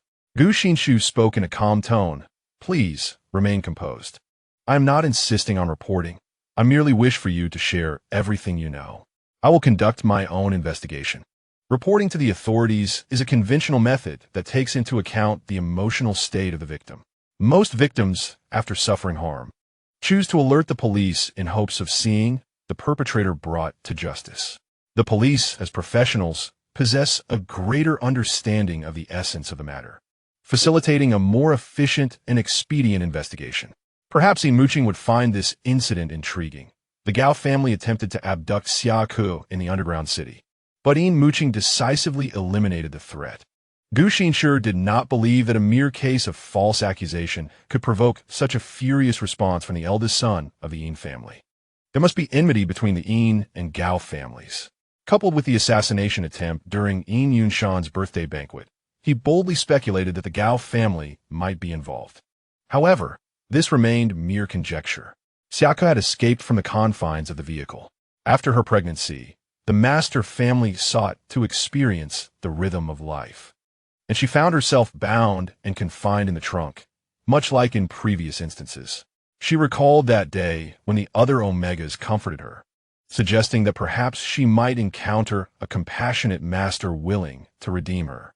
They were akin to breeding machines, trapped within a factory, left to fantasize about someone falling in love with them and rescuing them, an utterly fantastical notion. Xiao Ke had concealed a small piece of sharpened metal within her fingers, and with it, she successfully severed the ropes that bound her in the trunk.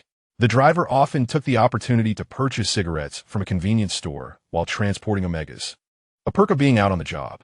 Seizing this moment, she pried open the trunk. The vehicle was quite old, making it easy to open. After shutting the trunk, she fled, achieving her escape. Yet ultimately, she was discovered. They sent individuals to capture her. The unfamiliar streets severely limited her escape routes, and she found herself cornered in an alley, desperately seeking help from passers-by. To her astonishment, someone actually offered assistance, leading to her salvation. Xiao Ke and Xiao Lu could not provide any useful information. They had never encountered the mastermind behind their plight, and the minions they had seen were all masked. Nevertheless, they were not the only victims, and the number of victims would continue to rise, revealing more vulnerabilities within the criminal organization. Gu Xinshi was determined to solve this case and apprehend the mastermind as a means to secure his own freedom in marriage. As the eldest grandson of the Gu family, contributing to the nation was his rightful duty. Despite his grandfather's illustrious life and contributions, he had fallen into a mindset of misjudgment in his later years. The broken promises had become an established fact, and no amount of effort could restore what had been lost. Furthermore, the original agreement had been for the younger generations to intermarry, yet it had now fallen upon the grandchildren. Was this not also a breach of promise? After leaving the hospital, Gu Xinshi left a sum of money for the Xia sisters, sufficient for them to find work and achieve independence. Upon opening his phone, he noticed that Yin Muqing's profile picture had changed from a simple white block to a cloud. Looking up at the sky, he compared and found it identical. Yin Muqing sat in the director's office, retracting her phone. Unsatisfied with the profile picture, she decided to keep it for the time being. The director adjusted his gold-rimmed glasses and stated dryly, "Young master, the hospital has followed your orders and kept Mr. Anwei under custody. The Yin family has reported this to the police, and they came knocking this morning." He paused momentarily before continuing. "How do you propose we handle this? Should we keep him confined, or?" Yin Muqing narrowed her eyes, gazing down at him for a while, her brow furrowed. "Who is in Wei? When did I instruct you to imprison anyone?" Bai Li abruptly lifted his head, stammering, "I'm a master, it's me that is to say." And Wei is the Omega who is acting out at the hospital entrance. Chu Yong's boyfriend, he whispered. Yin Muqing remained silent for a considerable time before speaking.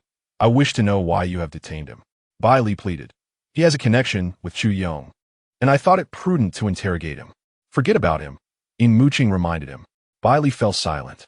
Yin Muqing coolly instructed, "Prepare a medical record stating that Wei exhibited erratic pheromone behavior due to his heat, and that he was compassionately treated at our hospital for several days. Have Yin family settle the medical fees." The director nodded and went to deal with the Yin family. One cannot deny that having an unfortunate brother could bring misfortune upon a family. Due to Wei's poor judgment, Jianing had spent several anxious days locked in a dungeon. Suddenly, Yin Muqing felt a twinge of pity for Jianing and reluctantly inquired, "How was Jianing returned?" Bali pondered, "We drop him off in the city center and let him walk home." He bore no resentment. Yin Muqing stroked his chin thoughtfully. "For instance, did he threaten to sue us?" Bali recalled.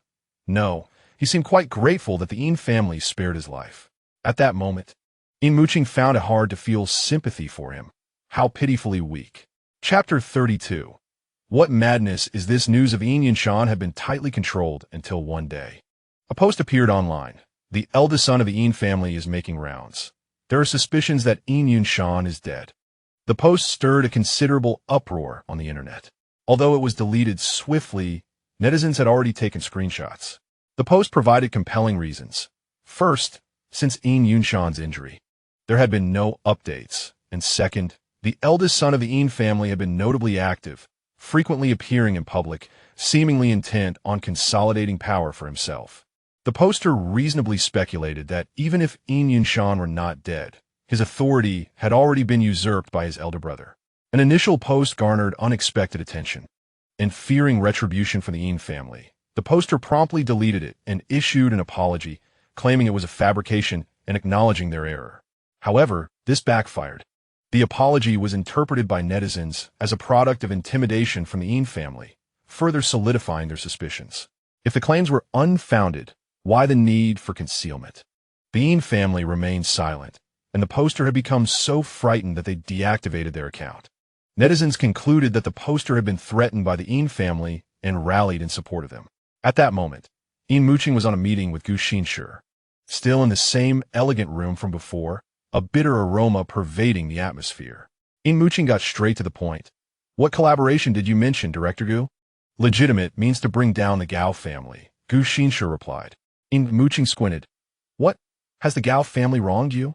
Gu Xinshi evaded the question. "The Gao family is involved in human trafficking. We can use this avenue to eradicate them entirely." "Ah, I see the twins." Driven by fury for the sake of a beloved, Yin Muqing mused.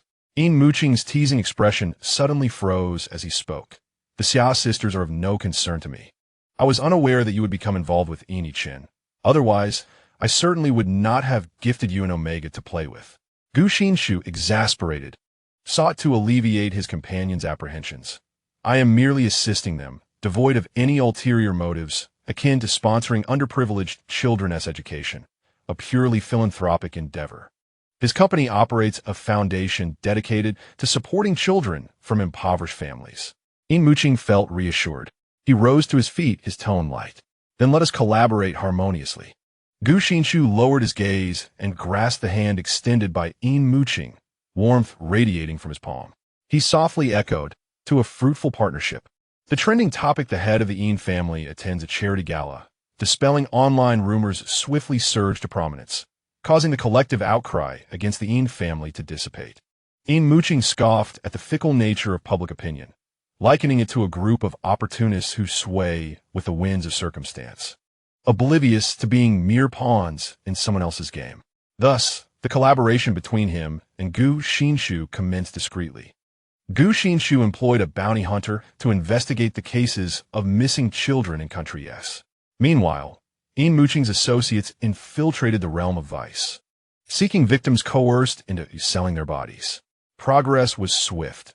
The bounty hunter scrutinized recent child abductions, and, astonishingly, all cases concluded as unsolved mysteries.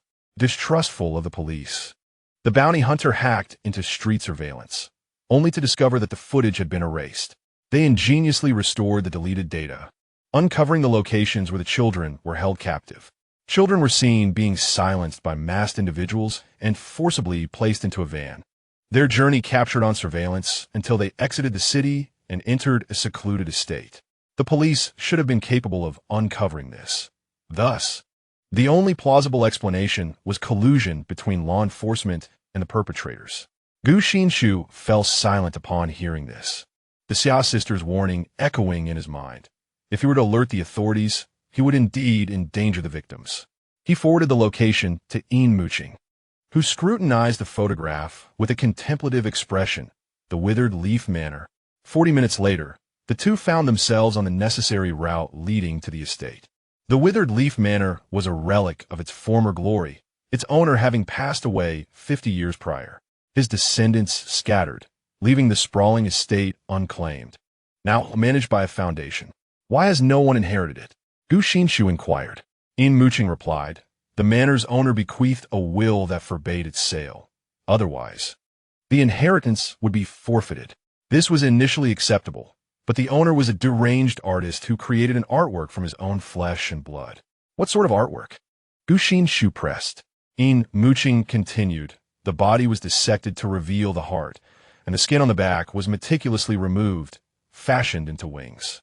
Furthermore, he had sent invitations to many before his death. Those who arrived the following day were greeted by the gruesome spectacle. Deep within the woods lay a winding mountain road, thickly forested, with the ground strewn with decaying leaves. Observing Gu Xinshi's contemplative demeanor, Yin Muqing patted his shoulder. Come, we are unprepared and cannot gain entry. The two individuals shared a single vehicle, and Yin Muqing recalled Gu Xinshi mentioning that he rarely drove, which deterred her from letting him take the wheel. With deftness, Yin Muqing slid into the driver's seat and started the car. Gu Xinshi sluggishly opened the rear door, his expression contemplative. Stop thinking about it. It's not going to happen now, Yin Muqing admonished. Gu Xinshi snapped back to reality and nodded in acknowledgement. The car wound down the mountain road as the sky suddenly darkened, punctuated by intermittent thunderclaps. A sense of foreboding washed over Yin Muqing. Summer weather was notoriously capricious, outpacing even the most diligent forecasts. She remained focused on the road, oblivious to the change in Gu Xinshi's demeanor in the back seat. Tension gripped Gu Xinshi as he clenched his knee, striving to suppress the turmoil within. The heat radiating from the nape of his neck hinted at an impending surge of pheromones. Desperately, he shut his eyes and regulated his breathing, his body trembling involuntarily. A deafening crack of thunder erupted overhead, and rain cascaded like falling gravel against the windows, enveloping them in a relentless downpour that rendered the windshield wipers futile. The taut string of Gu Xinshi's composure snapped. A bitter scent of pheromones, laced with malevolence, coiled around Yin Muqing's throat, prompting her to instinctively release her own pheromones in resistance. Gu Xinshi, what are you doing? She exclaimed, but Gu Xinshi had already succumbed to madness, unable to hear her or respond. The aroma of brandy-laced pheromones infiltrated his senses, intensifying his breath. The rich scent saturated the confined space of the vehicle. The potent pheromones of an alpha obstructing Yin Muqing's airways and igniting her primal agitation, rendering her unfit to drive. Maintaining a semblance of calm, Yin Muqing steered the car toward a safe area to halt. A glance in the rearview mirror revealed Gu Xinshi's peculiar gaze, sending alarm bells ringing in her mind. It was too late to evade. The seatbelt confined her firmly to her position. Yin Muqing's pupils dilated in shock as Gu Xinshi lunged at her. Chapter 33. You hurt me. The torrential rain poured down with a roar, the clouds hanging low as if to engulf the car, underscoring humanity's insignificance before nature's might. Gu Xinshi, resembling a lion on the hunt, lunged at Yin Muqing. Fixed in place by the seatbelt, she had no time to dodge. She turned her head and instinctively grasped his gaping mouth, the sharp canine teeth piercing her palm mercilessly. The bitter pheromones mingled with her blood, trickling down her wrist. Gu Xinshi's eyes glimmered with an eerie blue light. It was astonishing that Yin Muqing found herself lost in thought. No wonder Omegas referred to alphas as beasts, Gu Xinshi, in this state, bore no distinction from one. Yin Muqing ceased to emit pheromones. Engaging in a pheromone battle with an unhinged individual was akin to a contest of madness. With one hand thwarting Gu Xinshi's advance, she swiftly unbuckled her seatbelt. With a click, it retracted automatically, and she straightened up, gripping the door handle with determination. To everyone's surprise, Gu Xinshi reacted even more swiftly. He quickly tilted his head, releasing Yin Muqing's hand, which bore numerous bite marks, and leaned forward, inadvertently pressing a button that caused the seat beneath Yin Muqing to recline instantly. Gu Xinshi seized his clothing and pulled him back, as Yin Muqing lay back in bewilderment. Reality would not allow him to remain dazed. In a frenzied state, Gu Xinshi finally grasped a semblance of rationality. However, this fleeting lucidity did not lead him to spare Yin Muqing. Instead, he locked the car door again and removed the key. Yin Muqing exclaimed in frustration, finally enraged. "So you think you can out-crazy me?" The scent of brandy pheromones surged uncontrollably, soon saturating the entire vehicle with a bitter aroma. Typically, an alpha would perceive a threat upon smelling another alpha's pheromones. The higher the rank, the more pronounced the threat. Yet, Yin Muqing felt no fear, only a simmering agitation. The two elite alphas engaged in a pheromone contest, creating an indistinct boundary rather than determining a victor, their combined sense forming a territorial barrier that deterred others from approaching. Gu Xinshi's lungs filled with the scent of brandy, and a flicker of clarity crossed his eyes. Yin Muqing, fueled by rage, struck him squarely in the face. And Gu Xinshi did not evade, absorbing the blow. Breathing heavily, Yin Muqing found the confined space of the vehicle restrictive. He pushed Gu Xinshi away, attempting to retrieve the keys that had been tossed to the passenger seat. The keys slipped between the seats, eluding his grasp. Gu Xinshi tightened his arms around his neck, dragging him to the comparatively spacious back seat. "Get off me!" Yin Muqing shouted, delivering a kick to Gu Xinshi's abdomen, only to feel as though he had struck a wall of steel. He had always perceived his opponent as a hollow alpha, never anticipating the demon concealed beneath the elegant and gentle facade. Gu Xinshi felt an intense heat coursing through him, as if a fire burned within. His hair dampened with sweat, and his meticulously tailored suit became disheveled. Tilting his head back, Gu Xinshi loosened his tie, exposing his neck. He leaned down, gripping Yin Muqing's wrist firmly, pinning him to the seat. Yin Muqing retaliated fiercely, driving his knee into Gu Xinshi's abdomen, but the latter easily countered the attack. With a cold gaze, Yin Muqing spat, "Fool, what do you want? I'm an alpha." Gu Xinshi remained silent, leaning closer to Yin Muqing's neck. Enraged, Yin Muqing warned, "If you dare bite me, I'll kill you." Gu Xinshi did not bite. Instead, his teeth grazed Yin Muqing's collar, tugging it loose and revealing an expanse of fair skin. He leaned closer, inhaling deeply, his heated breath cascading over Yin Muqing's neck, eliciting a growl from him. Gu Xinshi, confused, inquired, "Have you been drinking?" Yin Muqing scoffed, "That's my pheromone." Gu Xinshi chuckled, his gaze enigmatic. "It smells delightful."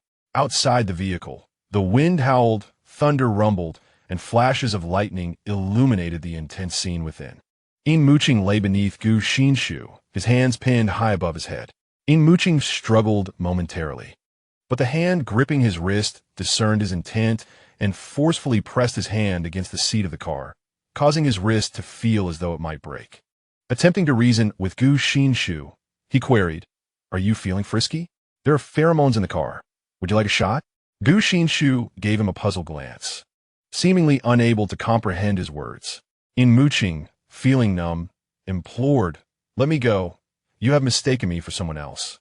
Gu Xinshi understood this statement, leaning over Yin Muqing, nuzzling against his neck, and declared, "I won't let go." "What are you doing?" Yin Muqing exploded, veins throbbing on his forehead. "Are you a pervert?" Gu Xinshi remained still, his heavy breaths seemingly striving to draw in air. Yin Muqing discreetly surveyed his surroundings, searching for a handy weapon. He recalled that his car often concealed a couple of guns beneath the back seat. The dilemma was that he was immobilized. "Gu Xinshi," he called. Gu Xinshi did not budge. "You've hurt me," Yin Muqing grit out, surprised that such words escaped his lips. much like he had not anticipated that Gu Xinshi could be as ferocious as a wild beast. A wise man does not suffer losses in front of him. He must yield when necessary. Gu Xinshi rose, fixating on Yin Muqing's wrist, noticing the burgeoning bruises that suggested it had been mistreated. His pupils constricted, and he released his grip. Yin Muqing was taken aback. Was that all it took for him to relent? Dismissing his astonishment, he swiftly kicked Gu Xinshi away. The explosive power of an alpha in dire straits was formidable, causing Gu Xinshi to crash heavily against the car door, shaking the entire vehicle. Now was his chance. Yin Muqing reached into the hidden compartment beneath the back seat, his hands sweeping through it in vain. Instinctively, he scrambled up, lunging for the door, pulling on it several times before remembering it had already been locked by Gu Xinshi. Damn it, Gu Xinshi, may you be cursed. Gu Xinshi, having collided with the door, was not awakened by the pain. Instead, it drove him further into madness. His mind was consumed by a singular thought. The prey was disobedient and deserved punishment. Bizarrely, Gu Xinshi's expression remained unchanged from usual, as if the monster had lost control, yet retained a shred of sanity to maintain his human facade. Witnessing Gu Xinshi's frenzied demeanor, Yin Muqing tore at his clothing, his expression one of disdain. Did he truly believe he was a mere omega to be toyed with? Gu Xinshi crawled toward him, and with a cold glare, Yin Muqing delivered a fierce kick to Gu Xinshi's chest. The sound of breaking bones pierced through the cacophony of rain. Gu Xinshi's eternally calm demeanor shattered, his brow furrowed as he bent over, clutching his chest in agony. Yin Muqing smirked disdainfully and elbowed Gu Xinshi in the back. In the midst of evading, Gu Xinshi seized Yin Muqing's forearm, twisting his wrist to wrench his arm and pressing his other hand against his head, forcing him onto the seat. Realizing what was transpiring, Yin Muqing exploded with rage. Liar! Gu Xinshi tilted his head, his face betraying not a hint of pain. Chapter 34. The intoxicating aroma, the rich, bitter scent of alcohol enveloped the two individuals, saturating the confined space where the odor lingered, only dissipating through their breaths as they inhaled pheromones bit by bit. Yin Muqing attempted to resist several times, only to find each effort futile, depleting much of his strength instead. With his back turned to Gu Xinshi, he could not discern the expression on the latter's face. In a fit of anger, Yin Muqing demanded, "What do you intend to do?" Gu Xinshi's countenance bore an innocent naivety, yet his eyes brewed a tempest of dread. "Mark you." Yin Muqing laughed in exasperation. "I am an alpha. Go ahead and try. If you succeed, I'll take your surname." Gu Xinshi fell silent. He leaned over Yin Muqing, drawing closer to his neck to inhale deeply. Yin Muqing smirked. "Do you fancy the scent of my pheromones?" "Indeed," Gu Xinshi replied. Yin Muqing narrowed his eyes, his gaze sharp as a hook. "If you behave, I might just grant you a taste. How about that?" The other remained silent, and Yin Muqing took this as tacit agreement. "Release me, and I shall offer you my pheromones." "Not a chance." Gu Xinshi nestled closer, though he was deranged. He was not a fool. The alpha beneath him was a deceitful liar. Yin Muqing closed his eyes, exasperated. "What do you want? Hurry up. Are you still an alpha or not?" He resigned himself to the situation, as if accepting a dog-esque bite. In that fleeting moment when Gu Xinshi bent down, regret flooded Yin Muqing. He wished he had not said a word. "Stop! Stop! Stop!"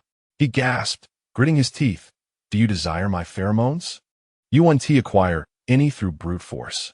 You possess no understanding. If the glands are harmed, pheromone secretion will be suppressed."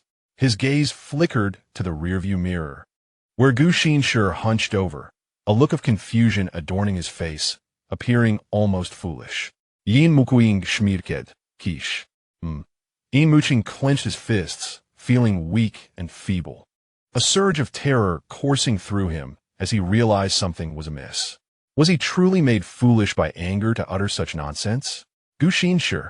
Wait! Gu Xinshi's hand pressed against Yin Muqing's lips, pulling him into an embrace, his hands restraining Yin Muqing's arms and legs as he indulged in the taste. The rolling of his Adam's apple and the heavy sound of swallowing pierced through Yin Muqing's senses like a needle. This is madness. Yet this man continued to make sounds. The quantity of glandular pheromones represented the vitality of their possessor. Yin Muqing lost track of time, his vision darkening, and dizziness enveloping him, as if his very essence was being drained. He was laid flat on the back seat, his wrists tightly bound by Gu Xinshi.Little tie. In a daze, Yin Muqing cursed him. "You fool! I'll end you." Exhausted, he finally succumbed to sleep. Gu Xinshi, the rain had ceased, and a clear sky unfolded above. The red sun journeying west ignited vast stretches of clouds, golden rays piercing through the car windows, illuminating Yin Muqing's tightly furrowed brows.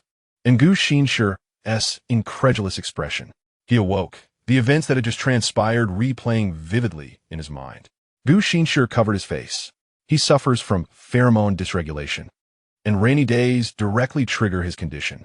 Thus, every month, he visits the Research Institute for pheromone release. After the release, even in the face of rain, the low reserves of pheromones are insufficient to cause him to completely lose control. Tomorrow was supposed to be the day for his visit to the Institute, but unexpectedly, he encountered a torrential downpour while out in the mountains today, leading to a total loss of control. In his peripheral vision, he caught sight of Yin Muqing's wrist, where a tie was wrapped several times, forming a knot. A chill ran through him as he approached cautiously, gently tugging at the knot in an attempt to untie it. Suddenly, the restrained hands twitched. Gu Xinshi looked up abruptly to find Yin Muqing with his eyes tightly shut, still in slumber. Once Gu Xinshi managed to free the tie from Yin Muqing's wrist, he discovered the wrist was marked with dark bruises from the constriction. Afterward, he found the keys that had fallen onto the passenger seat and opened the car window. The rain had ceased, and a cool, refreshing breeze wafted in. Gu Xinshi settled into the driver's seat, the sticky sweat on his body gradually drying in the wind. A glance at the rearview mirror froze him in place. Yin Muqing had awakened at some point, sitting in the back seat with his head tilted, scrutinizing him. Their gazes met in the mirror, revealing Yin Muqing's gloomy expression and a peculiar smile. What had just transpired? Alpha pressed his forehead, combing back his hair. Was he to act as if nothing had happened? Gu Xinshi found himself perplexed. Perhaps the only way to navigate this embarrassing situation was to feign amnesia. But could he simply brush aside the fact that he had harmed Yin Muqing? Gu Xinshi was torn within. He realized that following Yin Muqing's lead could resolve matters smoothly. Yet for some reason, he did not wish to let it slide so easily. "I'm sorry, you don't even know what happened, do you?" Yin Muqing interrupted coldly. Yes, if this was the resolution Yin Muqing desired, then aligning himself with the victim would be the most appropriate form of apology. Yin Muqing nodded in satisfaction, but as he moved, the injured skin brushed against his collar, causing him to sharply inhale in pain. Hearing the sound, Gu Xinshi looked up at him. "These disgusting bugs in this wretched place are unbearable. It hurts terribly. Look, it's all swollen. A savage beast that hasn't been tamed." Gu Xinshi lowered his gaze, murmuring an apology. Yin Muqing retorted sarcastically, "Oh, what are you apologizing for? Are you a bug too?" "I am." "Oomph." Once Yin Muqing regained some strength, he kicked the back of the driver's seat, commanding, "Get out, I'll drive." "Do you think I'm as weak as you just because a bug bit me?" With gritted teeth, Yin Muqing thought to himself that Gu Xinshi must have been pretending back in the underground city. Gu Xinshi exited the car, and Yin Muqing shot him a glare, suppressing his anger as he opened the door. The wind grazed his sore neck, awakening him to some extent. The rain had washed the road clean, and the lush greenery on the mountains appeared vibrant and fresh. Suddenly, Yin Muqing spoke. "Gu Xinshi, I feel a bit dizzy." Gu Xinshi's pupils constricted, and he reached out to support him. "What's wrong? Is it low blood sugar?" Yin Muqing grasped his hand, a smirk forming on his lips. "I think something's wrong with my head. For instance, one might be utterly oblivious to their actions." As she spoke, Yin Muqing seized Gu Xinshi, spun around, and executed a swift shoulder throw, sending Gu Xinshi tumbling into the muddy water. Dazed, Gu Xinshi lay on the ground, astonished as he gazed at the man before him, whose face was marked by disdain. He raised a hand to shield himself from Yin Muqing's foot aimed at his face. Thoughtfully considering the implications of a visible injury, it would be difficult to explain. "Oomph." Yin Muqing then directed a kick at his thigh, delivering several forceful stomps. "Feeling quite arrogant, are we?" Not at all. A flurry of punches and kicks ensued. Once Yin Muqing had vented his frustration, he lit a cigarette, took a drag, and held the smoke in his mouth. Squatting down, he exhaled the smoke onto Gu Xinshi's face, delighting in the sight of his choking reaction. Standing up, Yin Muqing spoke in a languid tone. Ah, how did I end up here? It must be sleepwalking. I should really leave. I can't recall anything that just happened. Quite bizarre indeed. Gu Xinshi. Yin Muqing cast a glance in his direction and added, I didn't see anyone. With that, he walked away, slamming the car door behind him. He departed. Chapter 35. Quite impressive. Gu Xinshi rubbed his aching leg, still catching the faint scent of alcohol with each breath. He checked his coat pocket and found his phone intact. It was surprising that Yin Muqing let him off so easily. He never imagined that the illustrious young master, adept at navigating both the light and dark realms, could be so benevolent. A nearly silent chuckle escaped Gu Xinshi's nose. It had been a long time since he found himself in such a disheveled state. He pulled out his phone, scrolled through his contacts, and located Tao Lin's name. Dialing it. Tao Lin was his classmate and also his attending physician at the Research Institute, privy to the truth about his ailing parents, making him one of the few in the know. As expected, the call connected swiftly. The default ringtone had barely chimed 3 times when a warm voice greeted him. Mr. Gu. Dr. Tao. Gu Xinshi pinched the bridge of his nose. Are you in Deep City? I've encountered a slight complication with my condition and require your presence. Where are you?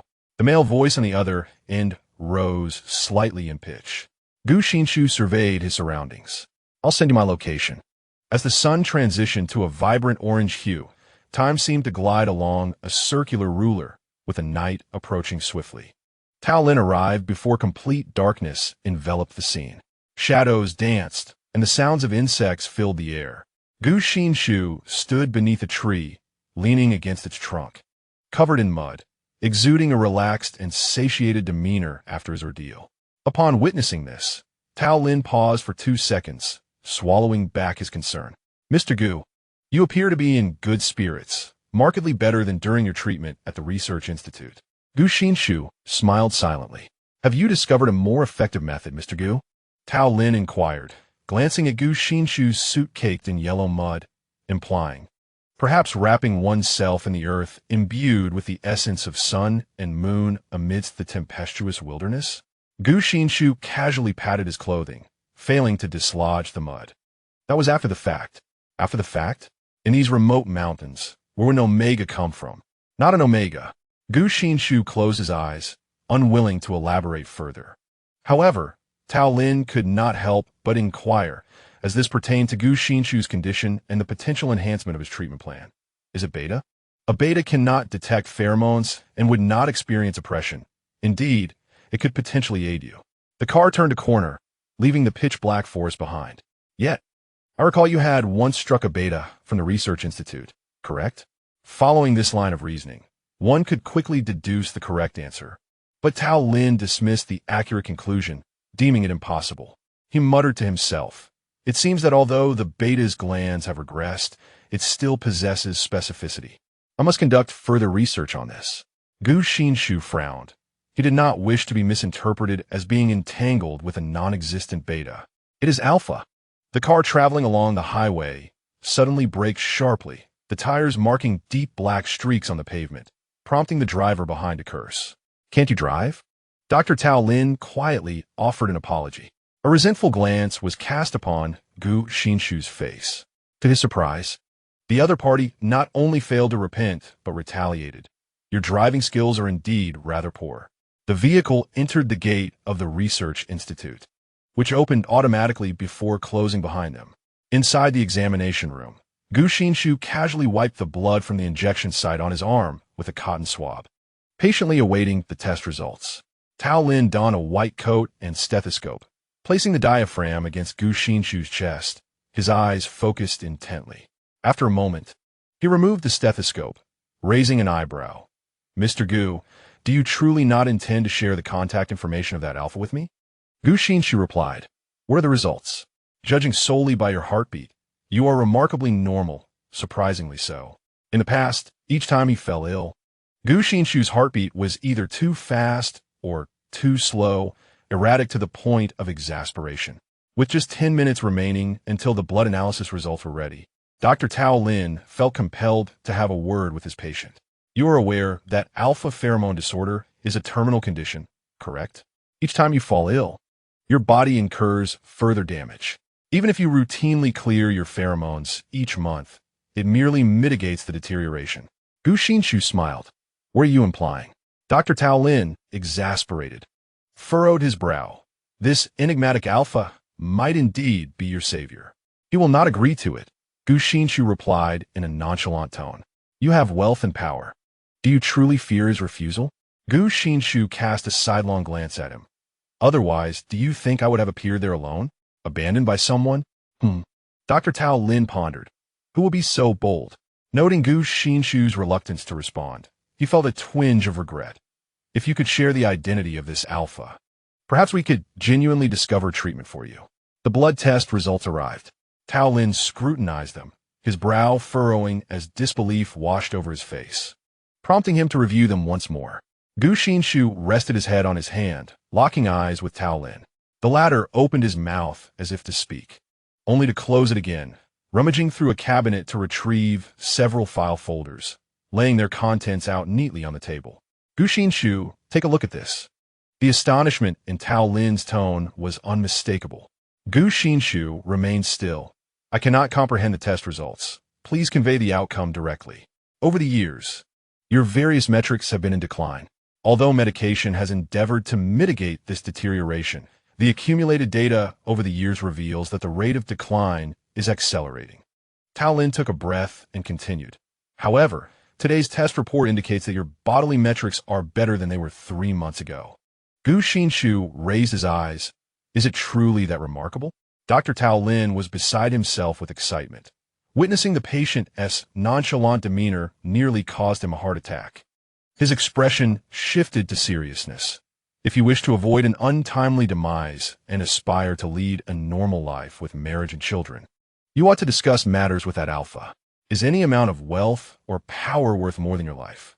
I will consider it, Gu Xinshu replied, but then shifted the conversation, pointing to his ankle. It seems I may have fractured something. Dr. Tao Lin emitted a sharp exclamation. Are you out of your mind? Why mention this now? Gu Xinshu feigned innocence. I didn't feel anything until now. Dr. Tao Lin closed his eyes momentarily, then opened them. Let me take a look. He crouched down, examined the injury, and sighed with relief. Fortunately, it's merely a hairline fracture, nothing severe. He momentarily faltered. The bruises adorning Gu Xinshu's leg were unmistakable, and as a physician, he was acutely aware of their implications. He stated with certainty, You were assaulted. Indeed, Gu Xinshu nodded, unashamed. Dr. Tao Lin murmured, You, a martial arts master and top-tier alpha, were overpowered by someone in a moment of loss of control. How formidable must that opponent be?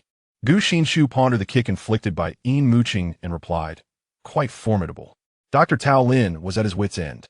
Chapter 36. This appeared Yin Muqing did not return to the Yin residence, but instead went to his regular apartment.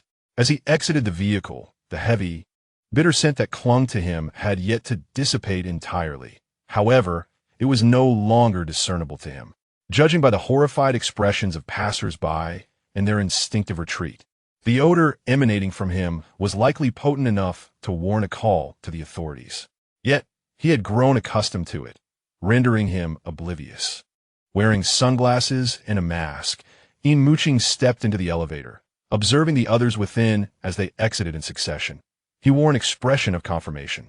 After all, the lingering pheromones sent on him belonged to Gu Xinshu, and if someone did indeed contact the police, they would not trace it back to him.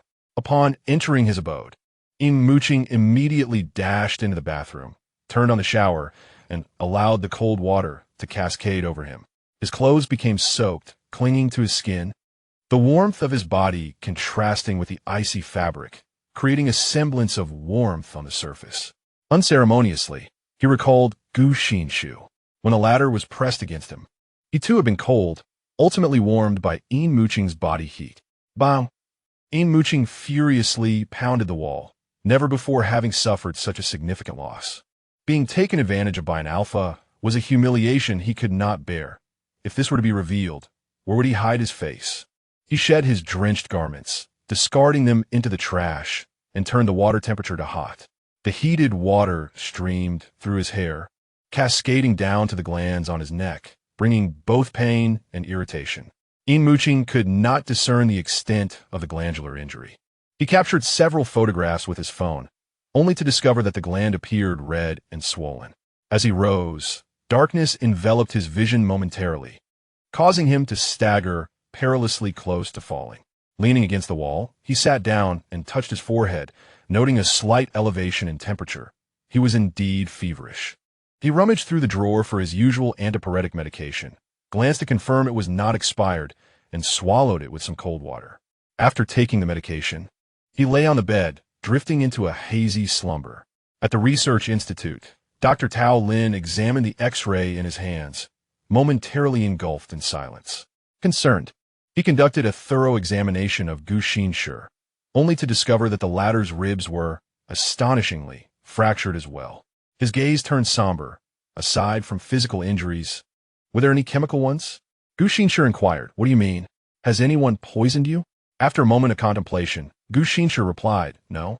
Dr. Tao inhaled sharply. Such a question required deliberation. Who exactly was this alpha capable of subjecting Gu Xinshi to such torment? In truth, Gu Xinshi was preoccupied with the smoke Yin Muqing had exhaled. If poisoning was the concern, did secondhand smoke count? It likely did not. One could not deny the allure of an alpha performing such an act. The audacity and disdain for the world left Gu Xinshi astonished. After over 20 years of a subdued disposition, rebellious tendencies began to sprout within him. He asked, "Do you have any cigarettes?" Dr. Tao, incredulous, stared at him. "Are you really asking a doctor for cigarettes in hospital? Are you all right?" "Forget it, then." Assuming an authoritative demeanor, Dr. Tao stated, "This patient must refrain from using his left foot for some time. My treatment plan involves a cast for the injury, and although the rib fracture isn't severe, I will provide an elastic chest band for support. Avoid any significant movements, and remember, no smoking or drinking. Do you understand?" Gu Xinshi, somewhat distracted, replied, "Understood." With good physical constitution and strong recuperative abilities, he would heal from this injury within 10 days to 2 weeks. Dr. Tao pondered for a moment before asking, "Have you been busy with work lately?" "Not particularly. The company has designated personnel for most matters, with only a few critical decisions requiring my approval. I suggest you take a leave of absence. Otherwise, the sight of you in your current state at the office is unimaginable." Gu Xinshi nodded, indeed contemplating this notion. The company could function without him. Why not embrace a more relaxed lifestyle? Much like Yin Muqing. Had Yin Muqing known of his thoughts, he would undoubtedly berate him. After all, he spun like a top each day, yet Gu Xinshi viewed this as a form of ease. Was it truly relaxation to avoid a regular work schedule? The young master Yin had business to discuss and adversaries to vanquish. In summary, he was quite busy. After securing Gu Xinshi with the cast and chest band, Dr. Tao wheeled over a wheelchair, which was met with Gu Xinshi's disdain as anticipated. Dr. Tao smiled. "If you prefer crutches, that's also an option." Upon comparison, Gu Xinshi found the wheelchair to be more acceptable. He maneuvered the wheelchair awkwardly back to his designated room within the Research Institute. After a brief wash-up, he opened his phone, only to find his WeChat devoid of messages, save for a solitary notification from the news. He inexplicably clicked on Yin Muqing's profile, revealing a conversation filled with a photograph of the withered leaf manor he had sent. At that time, Yin Muqing did not respond, but called him directly. The languid and carefree voice echoed in his ears. "Gu Xinshi, where are you? How can I pick you up?" He could not recall his exact reply, only that Yin Muqing quickly hung up. Minutes later, his secretary, with a peculiar expression, informed him that an alpha was seeking him. The alpha, adorned with sunglasses and gloves, resembled a young and handsome gangster straight out of film. Gloves? Gu Xinshi opened his eyes, remembering that when Yin Muqing had come to fetch him, he was indeed wearing gloves. However, by the time he had untied the knots for him, those gloves had mysteriously vanished. Memories flooded back. vividly showcasing the warm and damp recollections. He remembered that the gloves were tucked away in his coat pocket. He had personally removed them when he had pinned Yin Muqing down on the table, rendering him immobile. The mere act of removing the gloves appeared to have deeply humiliated Yin Muqing, his fingers curling anxiously. Gu Xinshi rose and rummaged through the laundry basket for his suit jacket, plunging his hand into the pocket to search, and there indeed lay the gloves. The moment he extracted them, the lingering scent of brandy pheromones suddenly wafted out. Gu Xinshi lowered his head, inexplicably drawn to take a whiff. Alongside the pheromone aroma, there was also a faint hint of smoke. Realizing the absurdity of his actions, his face began to flush, turning crimson even to the tips of his ears. He covered his face, letting out a distressed sigh. Ding dong. His phone received a new message, prompting him to check. Gu Xinshi opened his phone to find a flashing red dot beside Yin profile.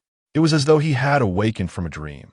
Yin, the Omega who was about to be engaged to him, was the younger brother of that person. Gu Xinshi opened the chat, but before he could discern Yin message, the interface flashed, indicating that the sender had retracted a message. Gu Xinshi paused for a few seconds. Yin wrote, "Mr. Gu, is my brother with you?" Why would he ask that? Had Yin Muqing gone missing? Gu Xinshi sat upright, finding the text too slow and directly calling Yin instead. The line connected swiftly, and a timid male voice responded, "Mr. Gu, it's me, your brother Isn't here with me. Can't you reach him?" "Yes, he is not home, and his phone is off. I heard from the driver that he want to find you today." Gu Xinshi inquired, "Where does he usually go? Have you checked?" "No, I just wanted to ask. He often goes missing, and I used to have trouble contacting him too."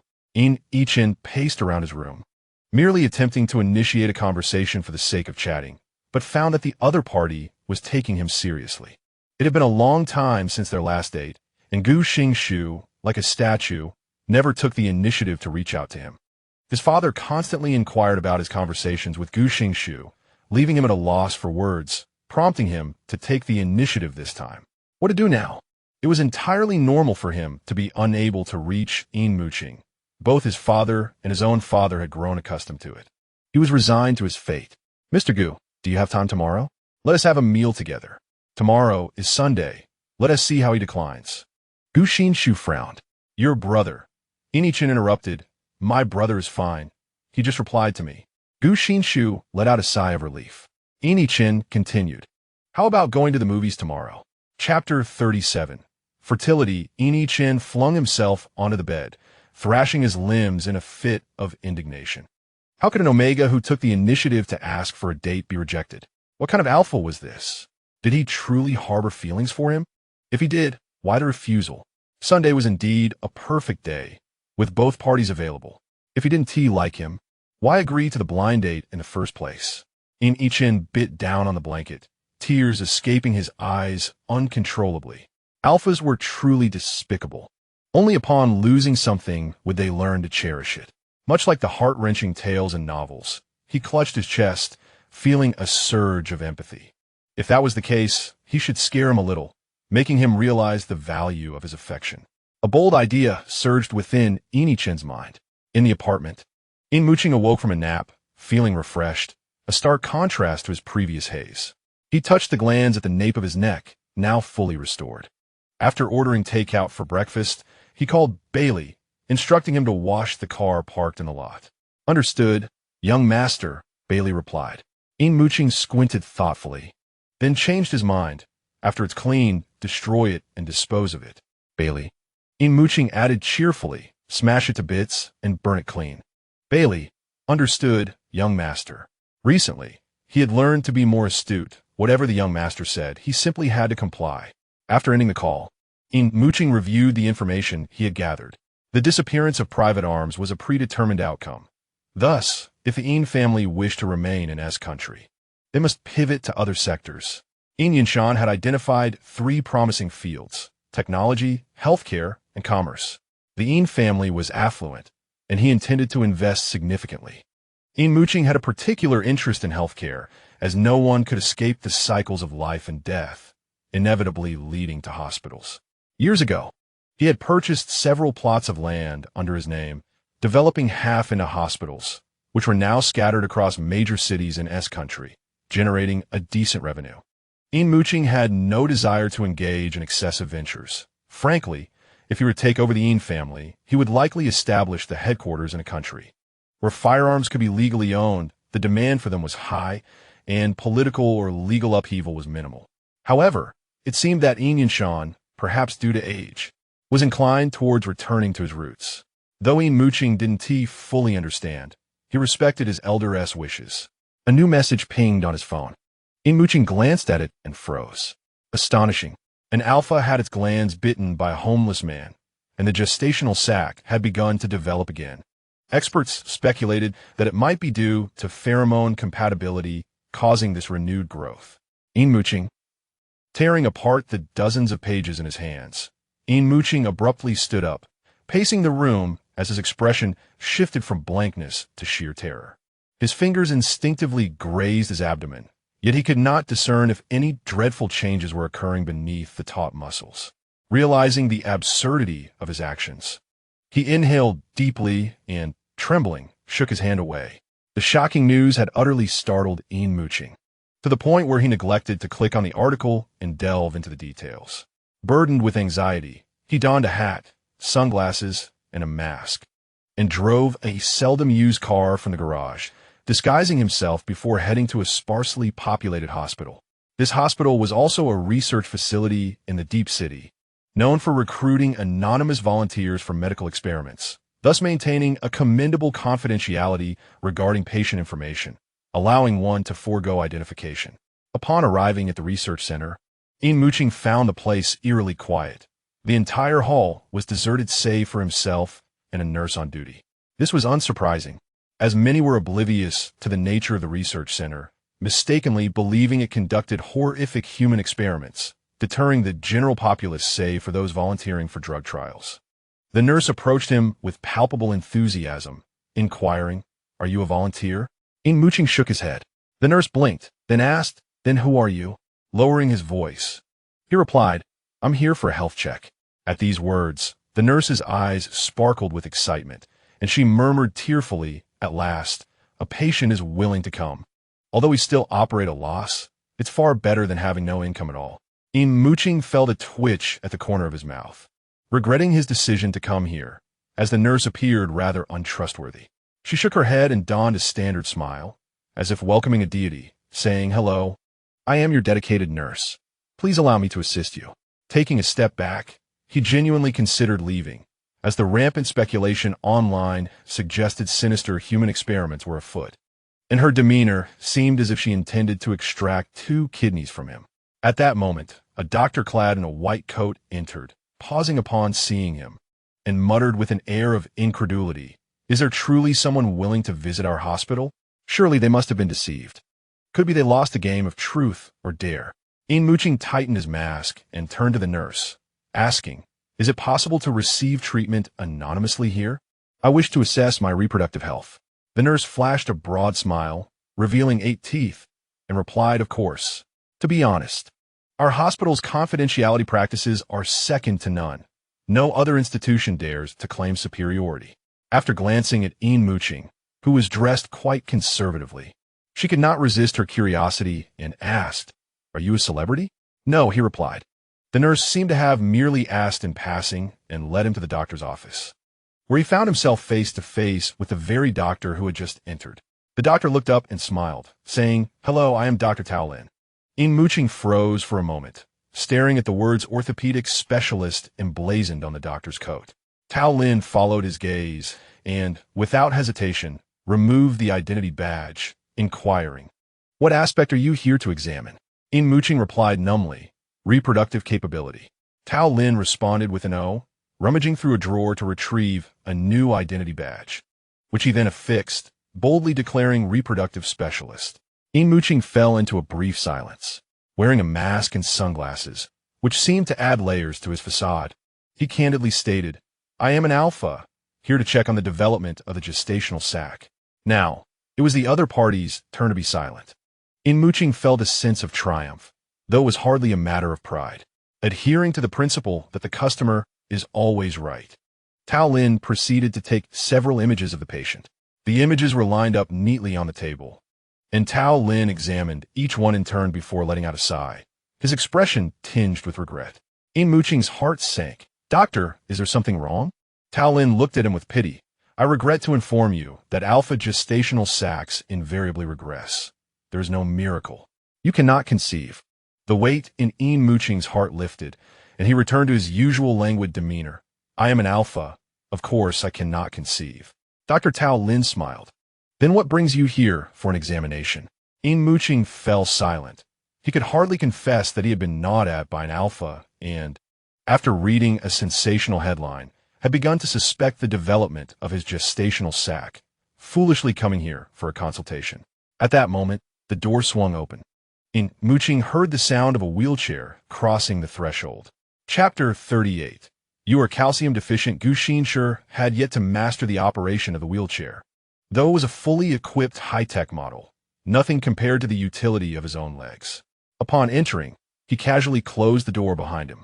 Turning around, he spotted a man clad entirely in black seated in a chair, his expression one of confusion. "Tao Lin, as far as I know, I am your only patient at this hospital. Is your all-black attire a cosplay of the Grim Reaper? Are you here to claim my life?" Tao Lin stood up from behind the desk, slowly forming a question mark with his expression. Gu Xinshi apologized. The man in black remained silent, his back turned to him.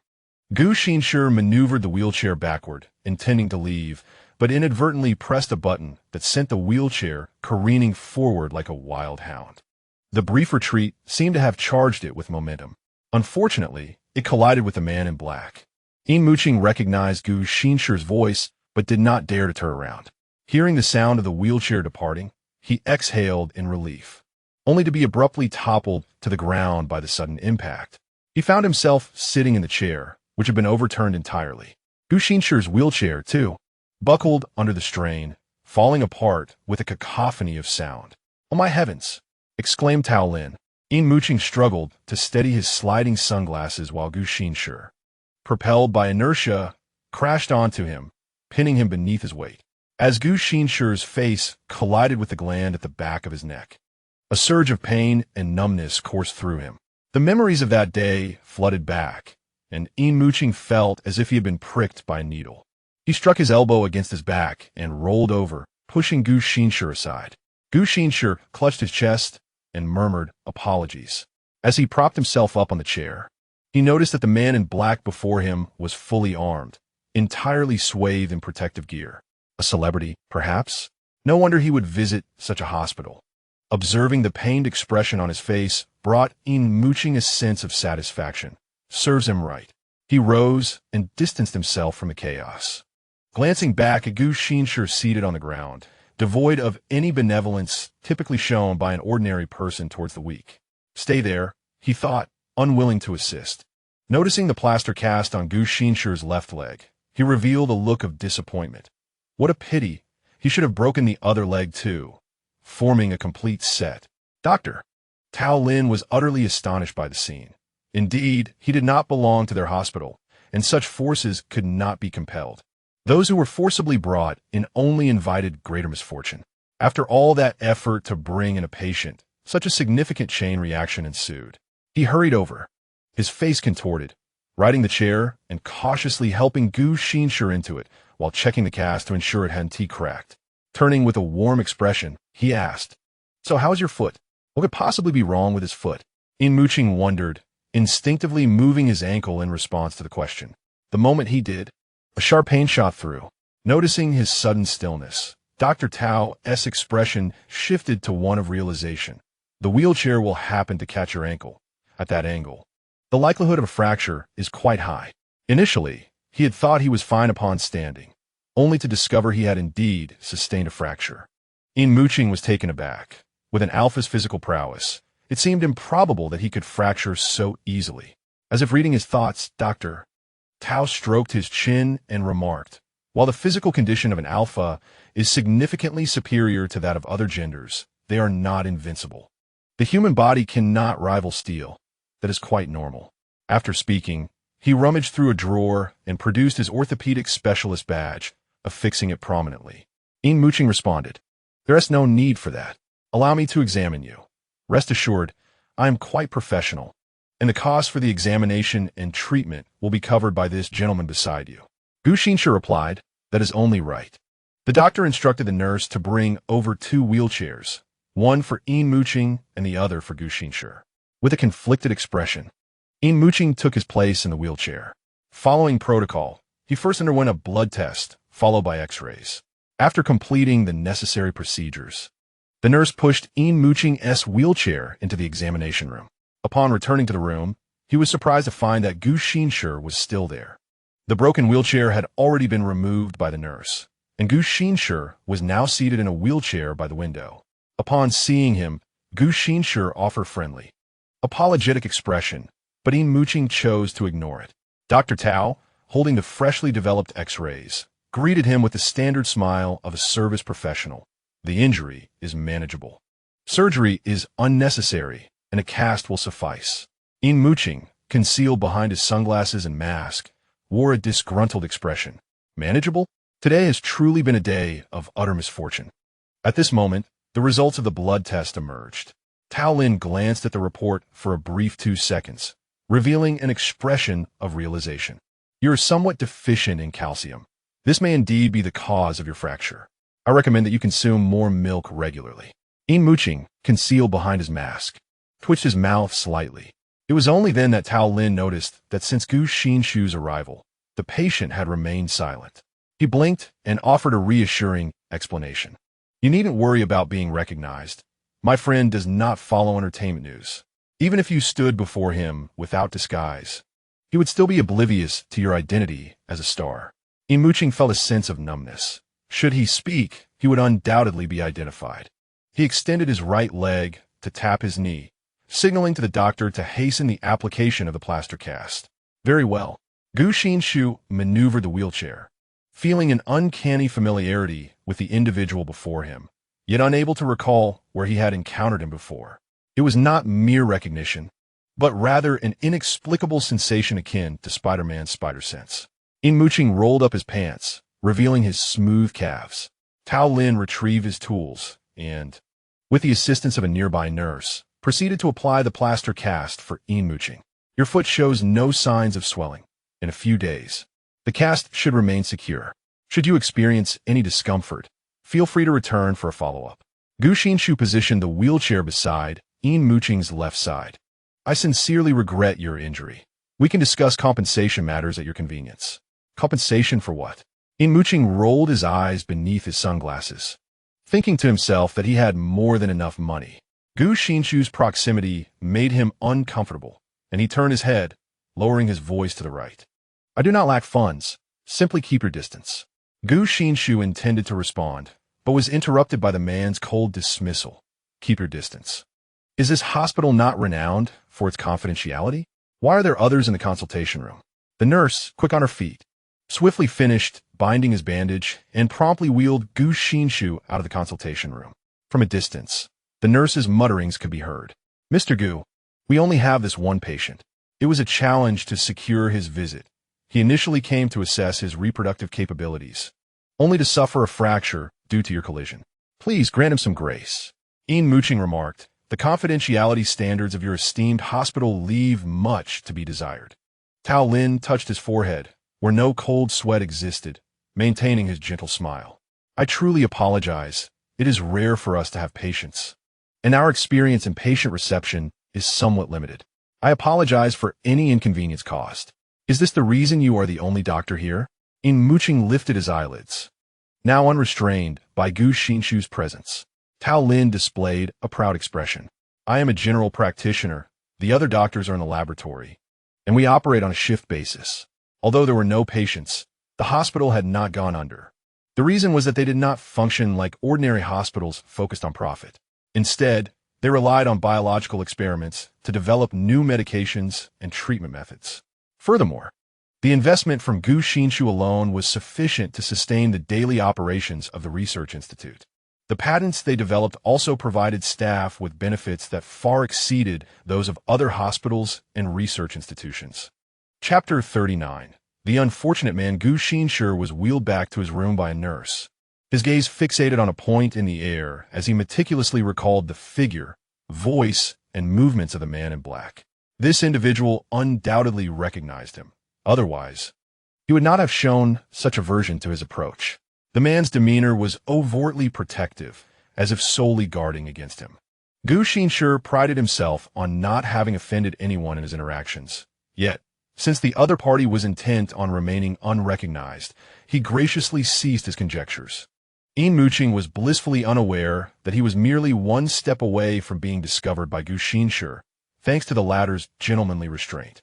He declined the nurse's kind offer and independently maneuvered his wheelchair to the hospital entrance, retrieving his phone to call Bailey.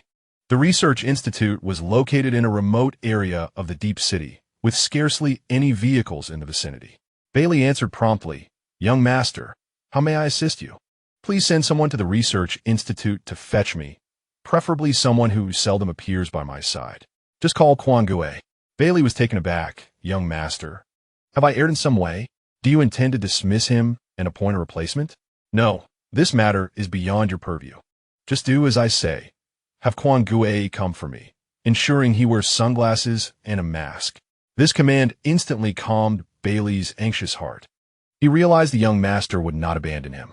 With a cheerful affirmation, he quickly dialed Gu. In the research institute's room, after Yin Muqing's departure, Tao Lin extricated Gu Xinshi from his contemplative state. He recalled how this fellow had endured a blow to the elbow. After conducting an X-ray that revealed no exacerbation of the fracture, he sighed in relief. "Are you leaving today?" Gu Xinshi, distracted as he adjusted his clothes, replied, "Yes. Will you have someone pick you up, or shall I escort you?" After a moment's thought, Gu Xinshi, wishing to keep his injury from his parents, noted the day was Sunday, and he did not typically impose overtime on his employees. Thus, he naturally opted for the doctor to accompany him. "You may take me." Tao Lin, observing Gu Xinshi's absent-mindedness, sighed, "Look at others. Even an alpha can come a check on the development of the pregnancy sac. And here you are, lacking the courage to negotiate with that mysterious alpha from yesterday." He swiftly covered his mouth. "Apologies, I should not have let that slip. Patient confidentiality." Gu Xinshi chuckled lightly. "Why would an alpha check on a pregnancy sac? Haven't they regressed since the embryonic stage?" "Indeed. Yet there are quite a few AA relationships nowadays. Perhaps that individual is in such a situation, eager to see if an alpha can bear children." Gu Xinshi's tone was nonchalant. Once one chooses a partner, one must accept all outcomes. The desire for an alpha to bear children ultimately stems from insufficient love. Tao Lin nodded, wheeling Gu Xinshi out of the room. "While that may be true, as a single person, where do you derive such musings on love? This is not about love, it is about life." "Very well, philosopher. I shall now escort you home. Is it permissible for you to leave the hospital? What if a patient arrives?" Gu Xinshi realized too late. Tao Lin, pushing the wheelchair, laughed. "Any normal person would not come to our hospital." As their gazes met, despite the patient donning sunglasses, Tao Lin was certain that their previous exchange had been heard in its entirety. "That wasn't my intention," Dr. Tao remarked. Yin Muqing tilted his head, observing them for a few seconds before decisively turning the wheelchair away. A car came to a halt before him, and a tall man clad in sunglasses and a mask stepped out, his taut muscles beneath the dark attire seemingly yearning to break free. Upon exiting the vehicle, Gu barely recognized the man seated in the wheelchair, yet beneath the first tree at the hospital entrance stood only this one individual, prompting him to furrow his brows in curiosity. He barely managed to utter a word. "Duh," only to be interrupted. "It's me." Despite the lowered tone, Gu could still discern the familiar voice. A shiver ran down his spine. How had the eldest son ended up in such a state? Instantly, he felt the urge to lift Yin Muqing into the car. Sensing his intent, Yin Muqing waved his hand. "Help me up." The towering alpha cautiously assisted the man into the vehicle, gently closing the door behind him before turning to place the wheelchair in the trunk. Such gestures indeed conveyed a sense of thoughtful care. Gu Xinshi could not help but recall the speculation surrounding Dr. Tao's affection, if genuine concern existed. How could one allow their beloved to venture alone to the hospital? For someone cherished, every detail would warrant meticulous attention and devotion. After escorting Gu Xinshi to his residence, Dr. Tao took his leave. Although the hospital was unlikely to receive many patients, the absence of a physician on duty was still undesirable. Who knew if some fool might decide to play a game of truth or dare, inadvertently leading to misfortune at their establishment? For instance, imagine the shock. The Deep City Research Institute stands desolate, presumably due to a viral outbreak that claimed all lives.